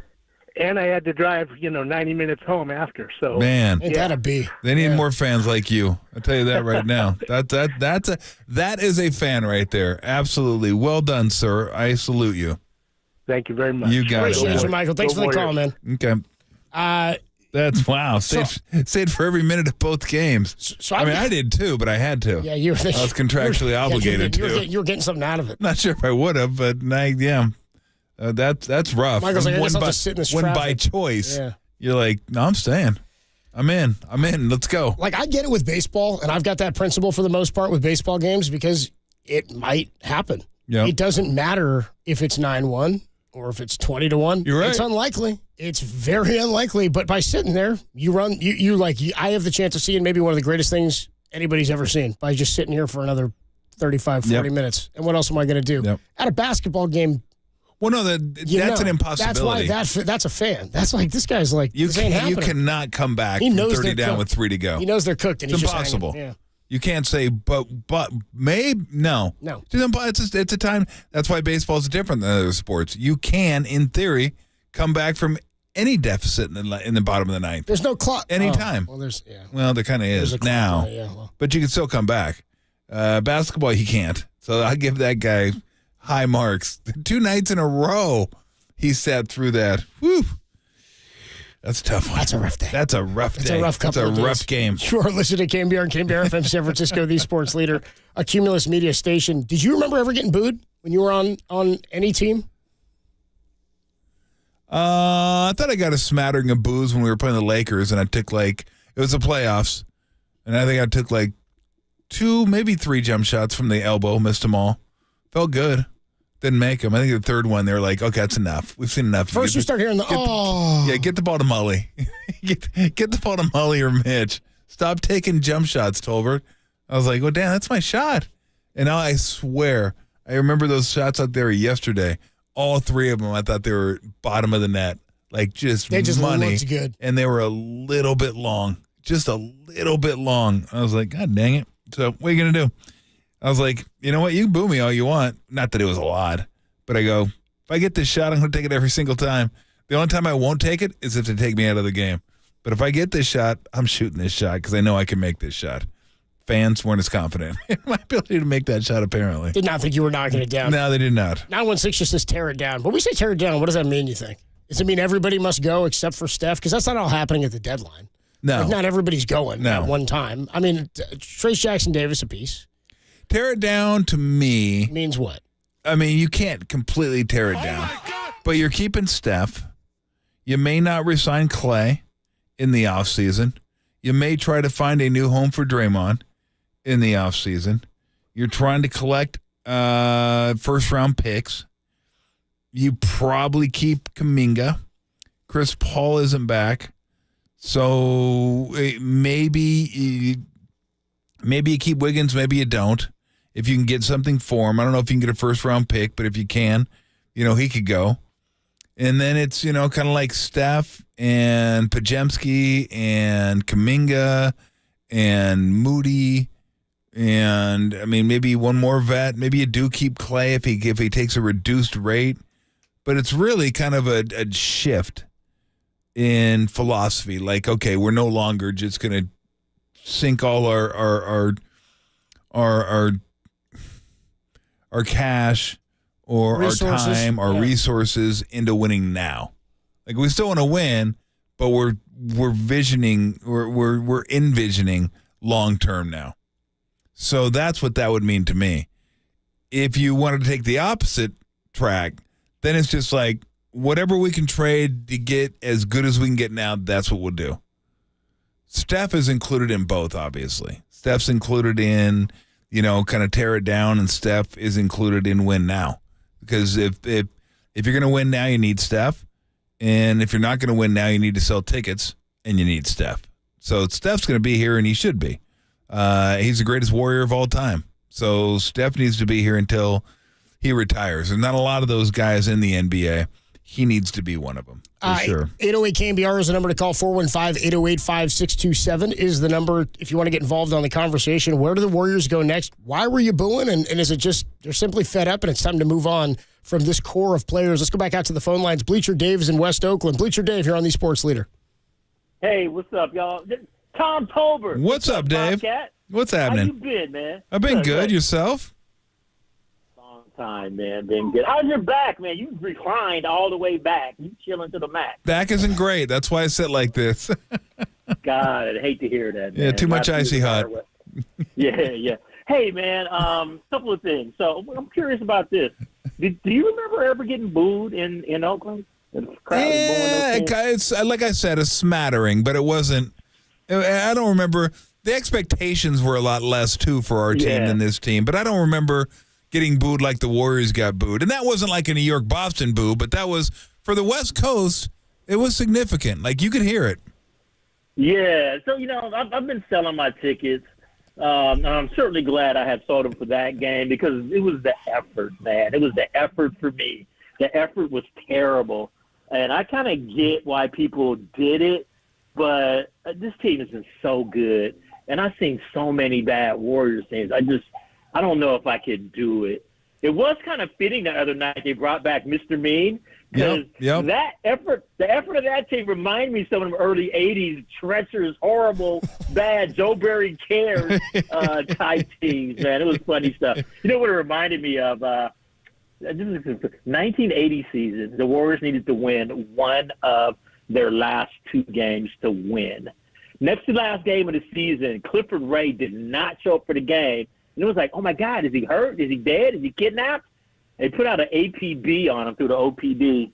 Cliff called him. Johan called him from Hawaii and was like, yeah, I retired. They lost both of those last two games and missed the playoffs. I was like, I hope this is not where this is headed. No, I don't think that's where this is headed. So what are we going to do here, man? I don't know. I wish I knew. I wish I knew. Like I said, there's not a lot of easy answers for this one, Dave. Yeah, there's no easy answers. I don't think you can you got to give Steph the best shot that you can, but you can't just be settled with, we're going to get a play-in or a sixth seed and then just be terrible for the next 5 years. Because, as a season ticket holder, one of many people who are invested in this team long-term, we don't want to go back to those 20-win days of 20 years ago. Yeah. So, God bless the people who've got to make these decisions. They got to make the big money. But I see a lot of people all up in arms. Like, I can't see how we can get Siakam. And I'm listening to people today go, oh, Jared Allen, let's trade Wiggins for Jared Allen. Why would Cleveland do that? I just don't get it. Fundamentally, I don't know what's wrong with Wiggs. I've seen too many Warriors players go somewhere else and be all-stars and get better. I got to believe that dude is going to rebound next year. But it's just toxic. And the thing that I'm most concerned about is the locker room. They're not together, and I'm not sure what's going to happen with Kerr with no contract for next season. Yeah. Any way you slice it, we're a lot better than we used to be, and I'm with them all the way. Come on, baby. Got it, Dave. And let's wave them high. Good call, Bleacher Dave. Good hearing from you, Dave. Talk to you soon, man. Now, it just, again, I say it's like a Rubik's Cube, but there is no combination to get all the colors to line up. Yeah. There's like that combination doesn't exist right now. The question is, does it exist? Does it exist with a trade? Does it exist with free agency during the offseason? Maybe there's someone out there you can get without giving up assets. And I like Siakam, but one, you got to know you can resign him. And if you resign him, again, to what end? What does that get? Where does that put you? If you get Siakam this year and you have Siakam going forward, where does that put you? It's going to put you way, way, way, way over the salary cap. If they could win a championship, Joe would be fine with that. But if it gets you sixth or fifth, they're not going to be fine with that. So again, it's going to be really interesting the next month, and I don't have a good answer for you. The good answer, my glib answer, is sticking a 2015 DVD and enjoy that team. Enjoy the beginning of the dynasty where you knew, we're going to be here for a while. Dude, this is incredible. Yeah. You know? Well, my buddy has a great line. My buddy used to say that to us, and like when more and more music was like, I remember when I'm not a huge Kanye guy, big when I was in high school and college, and not as much recently. But one of my buddies has been a fan for a long time, and like in the last few years, he goes like, "Dude, I miss some of Kanye's old stuff, man." Our other buddy goes, "Bro, if you want old Kanye, listen to old Kanye. It's not the same thing anymore." That's what you're saying. It's not the same team. So if you're looking for the same level of success, that was a once in a generation type of hit. It just ain't happening. Yep, you got an incredible 5-year. And I would also recommend not listening to new Kanye. I would also follow up with that. I would also say maybe just don't listen to what he says. No, Derek, just because you're a big supporter of him, which weird. I mean, you and him and DeSantis, that's your whole thing. Just keep that away from me and what we're doing on air here. All right, Ray Ratto going to join us at 5:30. 5:30 for Ray Ratto. Somebody checks in. How about this? An Aussie number. It has a little Australian flag next to it too. It says it's 9 a.m. here. Just started work in Australia. And I got to listen to Ray Ratto. Now I'm depressed. Oh, dude, thank you so much for tuning in from a little transcontinental call. How about Bye, this? Dad. How about we bring up your day in Australia? We'll start you off right with a little sound soiree. Let's get you a sound soiree. Bill Belichick calls it a career in New England today. We got Pete Carroll's final words up in Seattle. He's going to remain as an advisor, and we'll get into some other sound before we catch up with Ray Ratto at 5:30. Tolbert and Copes, only here on the Sports Leader. San Jose, shout out to you for supporting KNBR, San Jose's sports leader. Tolbert called for his third substitution. Here's Brian Williams replacing Tom Tolbert. Tolbert leads with 4 points.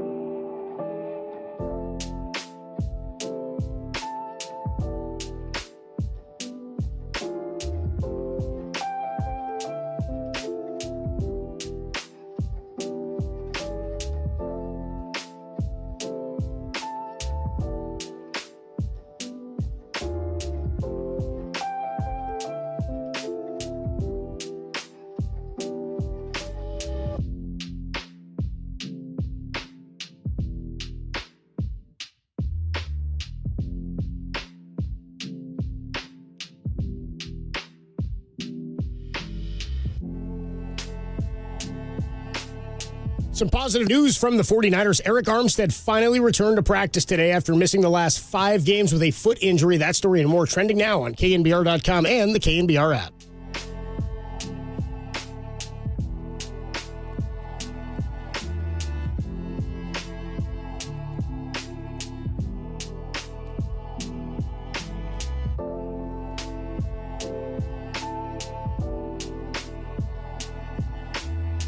Hey, everybody, Mr. T here for Daisy Dips. It's weekend. We got 5 football games. 6 if you want to count Monday. Got a lot of snacking. Really, you got wings, you got chips, you got whatever, pizza, whatever you have for snacks, you're going to be ready to go this weekend, aren't you? Well, I'm going to help you. So now, instead of getting and if you want to do this, that's totally cool. You want to get the Daisy Sour Cream and the little flavor package, you can do those as well. Or you just crack them open. French onion, ranch dip, you're good to go. You got the chips, you don't got to do anything. They're not that mixing's all that taxing. Like, oh, I got to put the flavor packs in? That's rough. Not that rough. But this is easier. You just crack it open, and everyone is ready to go. So think about it. Games this weekend. All the playoff games this weekend. All the fellas coming over, watching the games. You want to be ready for snacking. That's why you're going to get out the Daisy Dips. French onion and ranch dip. You're a daisy if you do. You're a daisy if you do.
This is Tolbert & Cope's Sound Soiree. No, I've whipped up this nasty little soiree.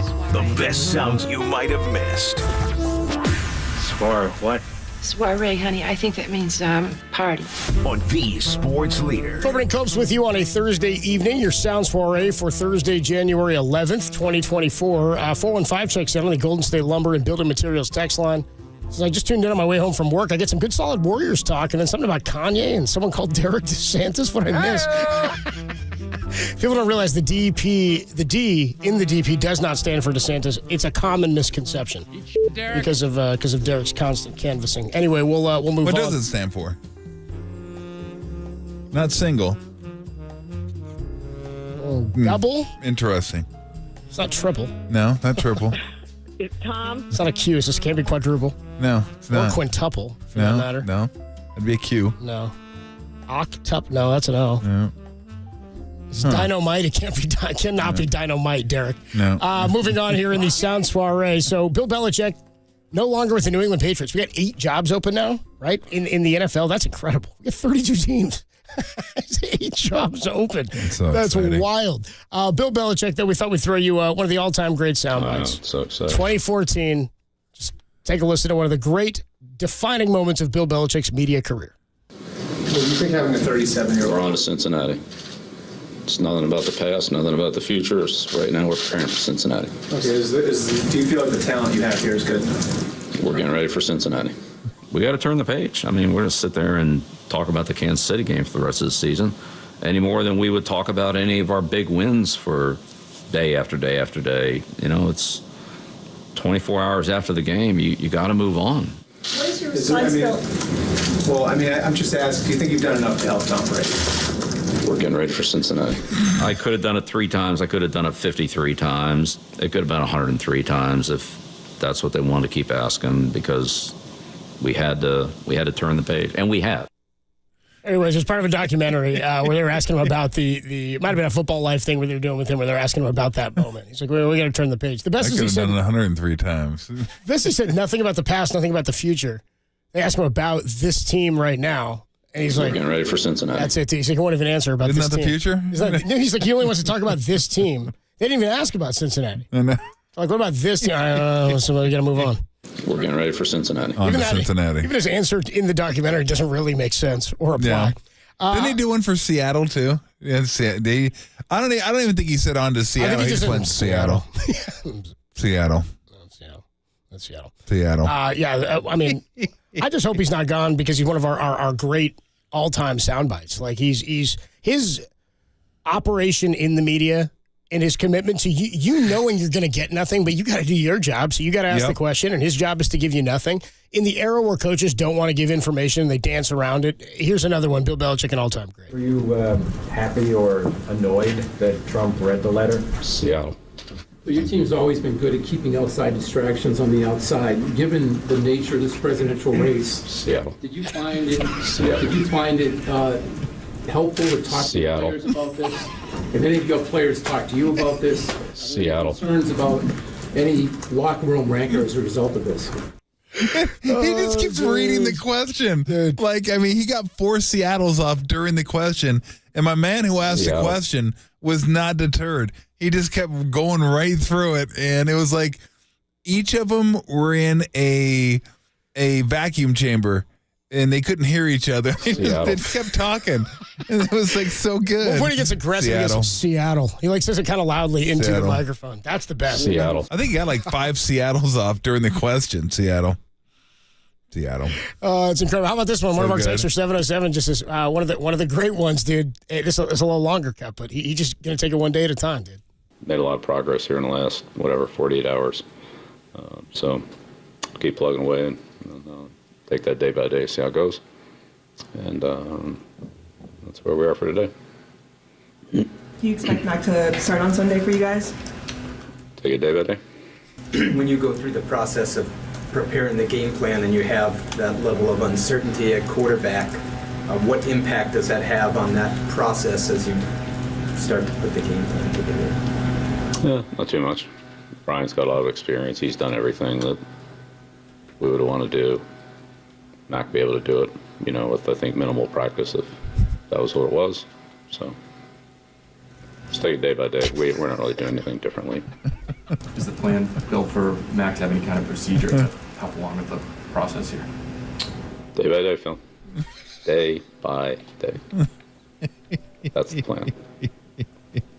Day by day. I got 6 of them there. How does he get that? There's another minute of it, too. We'll wait on the minute. Let's get to some other sound wasn't here. Wasn't that a line in Meet the Fockers? Day by day. By day. By day. I think it's when he's faking the prayer, right? By day. By day. By day. He like opens the eye from the eyes being closed. Like, what's he saying? Moving on here in the Sound Soiree. Another head coach retired yesterday. Didn't retire. Parted ways, I guess, with his team from that position. Pete Carroll not going to remain with the organization. But, Tom, you had a statement earlier saying you think if another team wanted him, he would want to take it. We'll see what happens. Here's Pete Carroll, his last words in his opening statement. That's it for now. And I'm freaking jacked. I'm fired up. I'm not tired. I'm not worn down. You guys tried your best. You didn't wear me out. It's the end of the season. I'm supposed to be, go lay on a cot somewhere. I ain't feeling like that. And, there's what's coming. I don't know. I got no idea. And I really don't care right now. But I do. I'm excited about it because there's a lot to learn. There's a lot to study. There's some great discoveries that are going to come our way. And as my all-time mentor, Bud Grant, said, not in so many words, there's rivers to wade, there's waves to catch, and there's mountains to hike. And it wasn't exactly how Bud said it, but I get it. And that's some cool stuff that we're going to do here. And I look forward to all that. So with that, go. What do you got? Didn't you get the feeling the first 10 seconds of that was letting everybody out there know? I'm available. Hey, I'm ready to go. I'm jacked up. That's what he said. Fired up. I'm energetic. I'm ready. I'm jacked. Yeah, don't look at my age. I'm telling you how I'm feeling. To me, that was almost like, hey, anybody needs a coach out there and you're worried about my age, don't. I still got plenty of energy. Yeah, you said that earlier, and that soundbite even more so, I think, makes me think that. Now, Nick Saban retires, and a lot of people have been saying, well, it's just because he's sick and tired of having to deal with this transfer portal and all the NIL stuff. Yep. I mean, I think it was a bit of a surprise, but he's got nothing to prove. But, again, he stepped down on his own accord. Here's Nick Saban talking about why he retired. Well, I don't think there's any good time, especially when you're a coach, because once you're a coach, you think you're going to be a coach forever.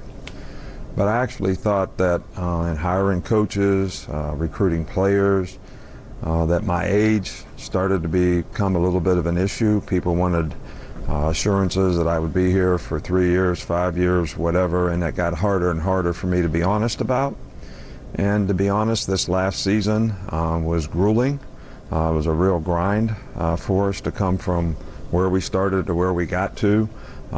Took a little more out of me than usual, and when people mentioned the health issue, it was really just the grind of, can you do this the way you want to do it? Can you do it the way you've always done it and be able to sustain it and do it for the entire season?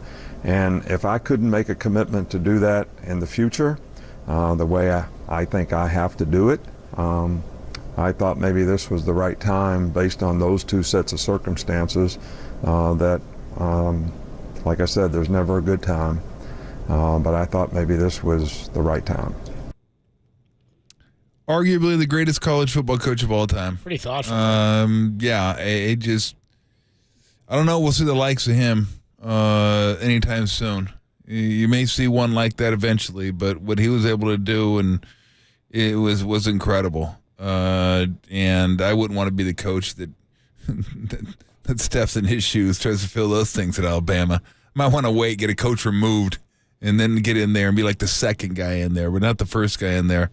Hell, they're still chasing John Wooden at UCLA. I mean, it's like, give me a break.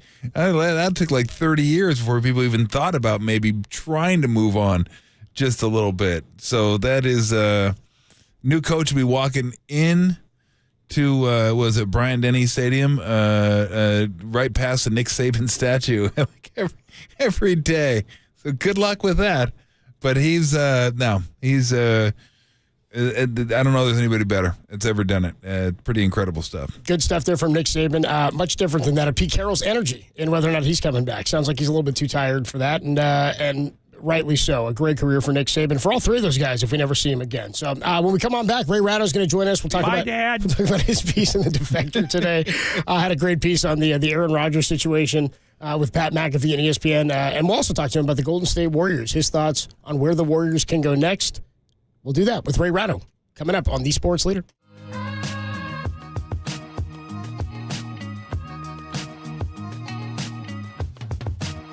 Hey, what's going on, everybody? Adam Copeland here for Underdog Fantasy. It's the best place to play fantasy sports, even if your fantasy season has come to an end. You can still be playing fantasy sports with Underdog Fantasy, especially with their Pick'em game. It's a fantasy game, but you can win real money. Here's what you got to do. First, sign up at UnderdogFantasy.com or download the Underdog Fantasy app. Use promo code KNBR when you sign up, and they'll double your first deposit up to $100. Plus, you'll get a special pick of higher than a half a total yards to use with your first Pick'em entry. Pick'em entry is where you pick between 2 or 5 players. They give you a series of stats. You pick whether or not they'll go higher or lower than those players' stats during the NFL playoffs. And if your picks hit, you can win 100 times your money throughout the NFL playoffs. It's legal in California, as I said, and a lot of fun to play along throughout the NFL postseason. Again, download Underdog Fantasy in the App Store or go to UnderdogFantasy.com. Use promo code KNBR to sign up, and your first deposit of $10 up to $100 will be doubled, plus you'll get that special pick. You must be 18 or older and present in a state where Underdog Fantasy operates. Terms apply. Concerned with your play, call 1-800-GAMBLER or visit www.ncpgambling.org.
Oh, God. This is hideous. You look like a bag of melted caramels.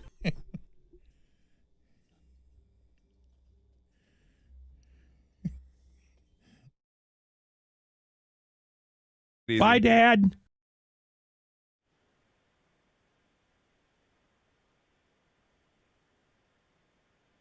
Excuse me? I felt it only appropriate to give Ray his own walk-up song, like a WWE walk-up song. And I don't know why. This one just seemed to jump out. It just jumped out at me, is what it did. Hopefully it jumped out at Ray as well. Ray Ratto joins us. You can catch all his stuff on the Defector. And I don't need to give him any introduction. Everybody knows Ray from around these parts, working with me for years. Hello, Ray. Somebody needs to fall down a well. I figured you'd enjoy that. Oh, yeah, it was. I figured. And I know who it was. They will be visited. It will be visited. What would be an appropriate intro? Oh, that? In your mind, though, Ray? Just dead silence. Here's a local vagrant. And then just get to it. Well, let's get to the Warriors first. I want to get your thoughts on what's going on there and really where to go from here, because as I've been saying, I don't know that there's any good answers here. And I said this is what the life cycle of a dynasty kind of looks like. It doesn't look great. You can't make it last forever. The Spurs, it's amazing they made it last as long as they did. But even the Lakers and Celtics, they had rough spots between times where they were competing for championships. Like, where do you go if you're the Warriors? I mean, what do you try to accomplish? Do you gather assets and just try to hold on to, something for the next 2 or 3 years before you can rebuild? Do you push all your chips on the table and get rid of your assets and just hope for the best for the next 2 or 3 years? Like, what do you see from this team? And where, I guess, where do they go is the biggest question. Well, if they want to be the Spurs, they find out where the next Stephen Curry is and figure out a way to draft him, because the thing that the Spurs did was replace David Robinson with Tim Duncan and then double down on that and, replace their fringe guys before with guys like, Kawhi Leonard. You've got to be extraordinarily lucky, and I think the Spurs are such an outlier that they are really not a comparison point. I mean, I think the comparison point the Warriors would want to look at was how to figure out how to succeed Bill Russell, and they managed to do that with Dave Cowens type. And even then, it's not just a talent thing that the Warriors have, it seems to me. It's a philosophical thing. With the championship they won in 22, they had guys who were fully committed to defense, if nothing else. And they had not just defensive specialists, but they still had guys who could do all the other things that Steve Kerr needs doing. Now it seems to me from outside that they have guys who didn't buy in and aren't going to buy in, or who would like to buy in, but it's something they don't do well, so they're afraid to try it. So I think, blowing it up would probably be considered a disservice to Stephen Curry, because blowing it up suggests to me that they're willing to be bad for a couple of years. And at the tail end of his career, I don't know if that's something he wants. Yeah. But it's clear that the room is not aligned with Kerr and with the veterans in general. And I don't know how you get that to change, because the other thing that's working against the Warriors is that the first two parts of the new generation they were trying to create have gone to other places and floundered. So if you're a GM of another team and somebody offers you, say, Moses Moody, I think there's going to be a part of you thinking, well, if I'm trading for this guy, I've seen what Wiseman was and I've seen what Poole is, what am I getting? And I think that makes it harder to move a guy like that. So I think they're what we in the medical community call screwed. Well, the problem is it's hard to square trying to stay competitive for a championship with your veterans, and your veterans are declining. I mean, it is what it is. I mean, I don't know what happened to Wiggins. That one's a mystery to me, but it's understandable that Clay is heading down, that his production's heading down. I mean, he had 2 major surgeries, and he's getting a little bit older. He's still a good player, no doubt, but not a foundational piece that you probably win a championship with. Even Draymond's really good, but he's not as good as he once was, and that's how hard it is. I mean, these guys get older, the league catches up to you, and while they're catching up to you, you're getting older. And if you don't hit your draft picks, which they didn't with Wiseman, the Poole was, I mean, you could say they hit with that one. 28, helped him win a championship, and then let him go to Washington. Kuminga, we don't know yet. And Moody's been perfectly fine for a 14th overall pick, but the 2 and the 7 were really the ones that they thought would kind of keep this thing going, and it hasn't done that yet. And if you don't hit those 2, then you kind of are where you're at right now, which is not a great place to be. Well, but you touched on it right at the start of that, which is what happened to Wiggins. Yeah, because he was going to be part of that transition. Yes, to the next generation. And his fall off has been precipitous. So all of a sudden, that, okay, the draft choices haven't turned out that well, but, we can paper over some of those holes with Wiggins. And Wiggins is in, I don't want to say a disaster, but he can see disaster from where he's standing, which means now you've got Curry, and then you've got a huge gap, and then you've got the aging, members of the dynasty, and then you've got another gap. Mm-hmm. So all of a sudden you don't have like a big three anymore, or a three and a couple of useful, 4 and 5s. You've got one guy, and then you've got a chasm. And, giving up 140 to New Orleans, a team that, is okay but not tremendous. I mean, that should not happen, and it shouldn't even come close to happening when you're at home, because that's the other thing. It looks like they don't care where they are, and they don't acquire sort of mental strength from anywhere. It's just, it's one more thing we got to do. When can we get to April and I could stop looking at this? I mean, that's how you finish 13th. Yeah. Now Wiggins is racing Wile E. Coyote to the bottom of the chasm right now. Oh, yeah. Who and holding those little signs in his hand. Yes. Help. Yikes. As he hangs over the cliff before he falls, right? Yeah. Let's get to something that you wrote about, because you wrote about. Oh, no. Yes. You love talking about Pat McAfee and Aaron Rodgers. I know you do.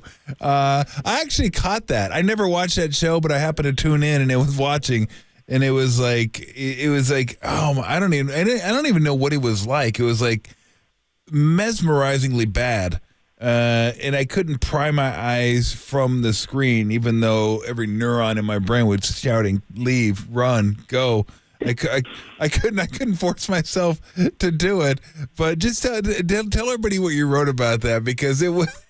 I loved your last line, though. They were trying to get the last word in an argument nobody wants to hear, which is basically perfect, because everybody's like, "Stop, we're done. Cares? Keep moving on." Yet they want to get the last word. But just give us your thoughts on that whole thing and the kind of the mess that's going on with ESPN. Like, well, I'm sure they're looking at like, how do we handle this? What do we do with this? It's actually kind of funny from the outside, to be honest with you. Oh, it's hilarious. But, the thing that they wanted Pat McAfee to do and be is the not ESPN kind of host, because the rest of their lineup is pretty staid and pretty, it's the same show over and over again. And so they thought McAfee would break that up, and because I think they recognize that their lineup, from 6 a.m. to the first game of the afternoon is pretty homogenous. So they bring in McAfee, and they sort of let him know, we're giving you this money so you'll be different from us. And, he takes a gamble with Rodgers. And Rodgers is now in such a weird headspace that he really, he doesn't wear a helmet as much as he does a tinfoil hat. And he's still tilting at things that are now 3 and 4 years old, so he becomes dated. Now he's the same old story. And it just never changed, and the problem with, if you're going to be the different guy, you either have to keep being different, which means, more and more flirting with the weird end, or you have to sort of retreat and become just another talking head. And that's not what ESPN was banking on. And I think to that end, Rodgers really did McAfee a disservice, because he hung him out to dry with, railing against a disease that is now 4 years old, yelling at Anthony Fauci, even though Fauci retired a year ago. How many times do you want to litigate the Korean War? I mean, you stop it. And, and because Rodgers had his own deal, which is look at me being the smartest contrarian in the world, that's got a real short shelf life too. And so McAfee's put in this weird corner, and ESPN wants to bail on the whole thing, but you're still into McAfee for another, $70 million? And, that's when the suits get involved, and the suits at ESPN are always behind you like 7%, because they can't wait to get rid of you and find somebody else. And McAfee was a chance that looks like it's not going to end up paying off, because there were just too many mistakes made early on.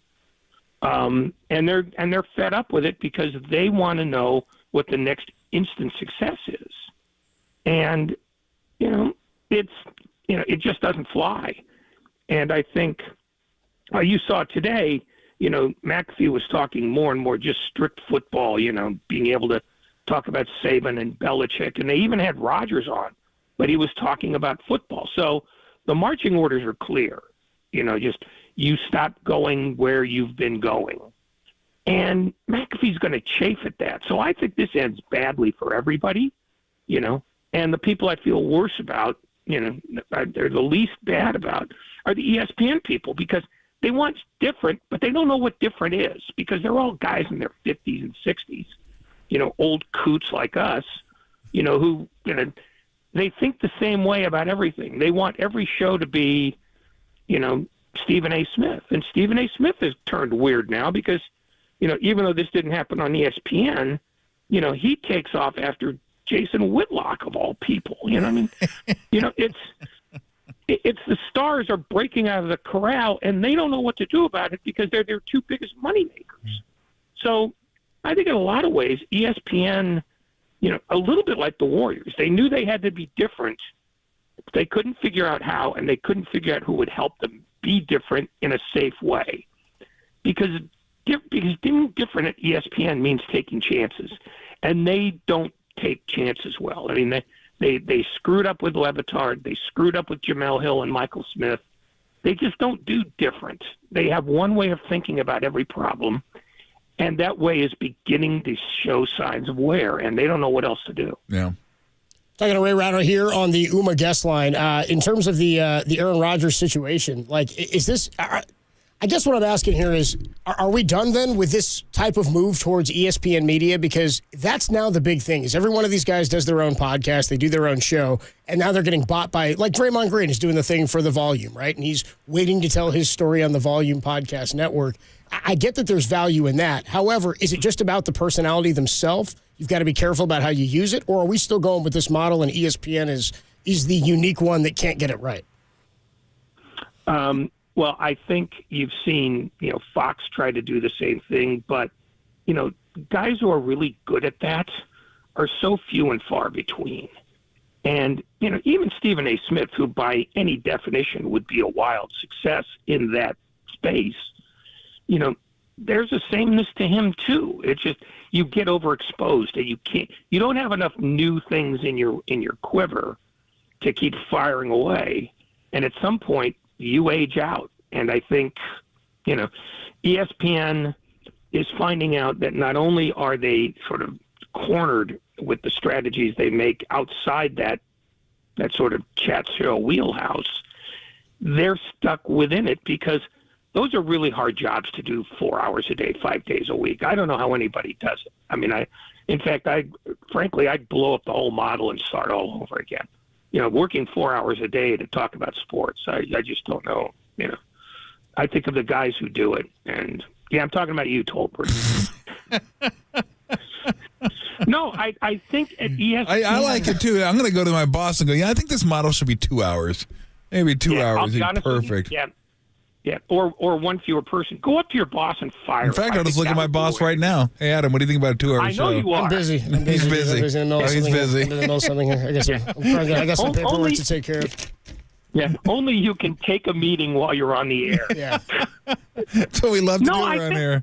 Yeah. No, I think ESPN is stuck with an aging out model, and they don't have anything to replace it with because when you're not showing a game, that's a lot of air you got to fill. And to do that with somebody who can bring that, 5 days a week without sounding the same on TV with the same cast of characters. I mean, how much can you listen to Kendrick Perkins? Just start wandering into traffic. I've had my fill. I got an answer for you if you'd like it. I've had my fill. Yeah. 4 minutes. Yeah, I mean, it's spread out over a year. In 15-second bites, Oh God, it's August 17th. I got to put in 4 minutes. I'm due again. Yeah, I'm due. I like it. It's like community service. I logged 15 seconds today. Give me credit. Give me credit. Yeah. I mean, the closest they've ever come to finding something that would endure that was out of their wheelhouse was Levitard, because he was giving them an extraordinary amount of content but with a bunch of different people and going places that ESPN wasn't comfortable going. And they ended up, cutting his throat. And so now he's got DraftKings money and he's putting out even more content than ever, and is doing very well. But where's the next Levitard? They don't have it, and they don't know how to find it. They were given a gift by that guy because that guy wanted to embrace all that stuff. And they panicked when he started to go, a little bit out of the template. They didn't like the fact that he would do an interview with a zookeeper 15 minutes a week. So they got scratchy about that. I just don't think ESPN knows the problem they have or how to fix it, because they know they can't be what they used to be, but they don't know what they should be as an alternative. So I don't know how they fix it. I mean, they got really lucky for a long time when you had to have ESPN on your cable package. Now that you don't have to, they don't know how to pivot except to buy every game in North America, and that's becoming a more expensive process. Before I let you go, give us your thoughts on the Niners heading into the playoffs. Just kind of your thoughts on the team, and is this? I mean, this feels like a Super Bowl or bust year, doesn't it? Like it's. I know. I always like to say, look, there's two seasons, postseason and regular season, and you can enjoy one without letting the other one dictate your enjoyment level of the other one. But this one just kind of feels they've been there. Kyle's been there to the Super Bowl, to the championship. Doesn't this kind of feel like, hey, it's time to get it done? And if you don't, it feels like a failure year. It depends on how they don't get it done. If they don't get it done because Purdy gets hurt, that's or true. McCaffrey gets hurt, then it's a different argument. Then you can just say, man, we're unlucky. But if they don't do it with these guys, there are some explanations that need to be handled. Because I think there's only one team in football that I think could beat them straight up, and that's Baltimore, who already did it. Yep. I don't look at Dallas and say, yeah, they're better than San Francisco. And I don't look at Buffalo or Kansas City or Detroit or anybody else who, if you're bringing your whole roster there, I don't think there's anybody that's better than they are and more efficient than they are. So I think if they're healthy and they don't win, they either ran into Baltimore a second time, because I do believe Baltimore's a better team, or Kyle Shanahan's going to be facing, an interview process where, he's got to either give up the general manager thing or figure out another way to delegate because the template didn't work. And the only thing that makes me think that even that assessment might be wrong is I don't know if Jed York wants to do another coaching search in his lifetime. I think he would sell pieces of the team to Shanahan before he had to do another one of those. So that might be the only thing that I think would, mitigate against, you didn't win the Super Bowl again, because I don't think Jed York wants to go through another one of those. I mean, the Chip Kelly experience was a nightmare. The Jim Tomsula experience was a nightmare. The tail end of the Harbaugh experience was awful. But Shanahan has been the home run that every other owner in football would love to have. So even at that, I think they could lose the Super Bowl and still be sort of, fans might not like it, but they don't really have a sensible alternative. Where if they got, if they were healthy and they got blown out in the Super Bowl, maybe Jed has to swallow hard and do something drastic anyway, which I know he doesn't want to do. Real quick, have you seen the Iron Claw movie? No, but that's on my list because I remember those days, and I remember how preposterously dysfunctional that whole storyline was. The Von Erichs. The unlimited supply of kids you had just sitting in the shed. One goes down, oh, look, I found land. He was here behind the rake. An unlimited supply of kids sitting in the shed is a great way to phrase it, dude. That's where'd this kid where'd Carrie come from? I don't even know. I had one named Carrie. Yeah, it's the one thing. I think it was one of the things, because I started to watch a little bit of wrestling when I was that age. And then all of a sudden I realized, oh my God, there's like a factory of these guys. How do you do that? That can't possibly be, you know. And it was. I mean, we have somebody on staff at Defector, Lawrence Thiessen, who, knows and pays attention to wrestling and did a piece on it. And the amount of, incredulity you have to swallow that, it was so over the top weird. And I think it's a movie I have to watch, even though I'm not a big movie guy. That's a pie fight I want to be part of. I gotta check that one out. I mean, I love wrestling. I didn't get a chance to watch that. Like, that was Texas championship wrestling, so they didn't show that on TV a lot. We got the WWF, but I knew of the Von Erichs. There were, not to interrupt, but we also got some of that AWA on ESPN, Dusty Rhodes, and the independent stations around. They couldn't get WWE because it was more expensive. But they would take Memphis wrestling or they would take Texas wrestling. So you saw a lot of that nonsense, and it's staggering. It's kind of like watching the Panthers backwards. That's something we all need. That's something we all need. No question. Yeah, because at least if I watch the Panthers backwards, I'll know I didn't cover from the beginning of the game, and I won't have to suffer 3 hours of football. The Panthers, and you won't. Yeah. Well, you say what you want to say. I don't want to lose. And the great thing about the Panthers is they didn't even have the worst record against the spread this year. No, you want to know the best thing about the Panthers is? I can't lose any more money on them this year. Were you betting those pigs? Yes. Yes, there was good value, apparently.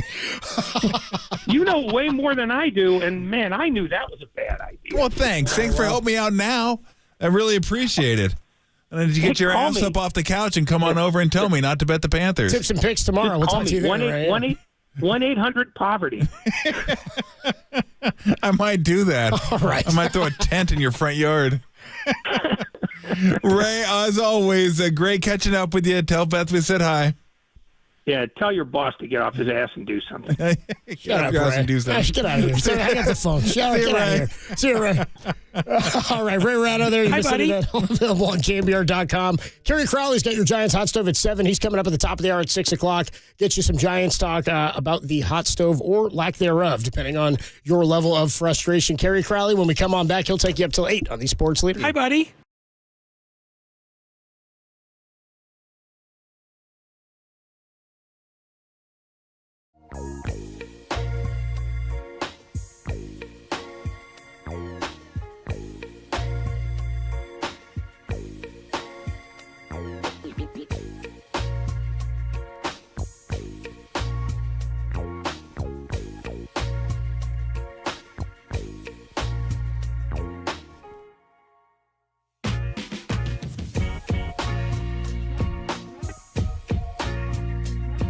The Athletics' Tim Kawakami joined Lund and JD today to discuss the Warriors' loss last night and where they go next. That podcast and more trending now on KNBR.com and the KNBR app.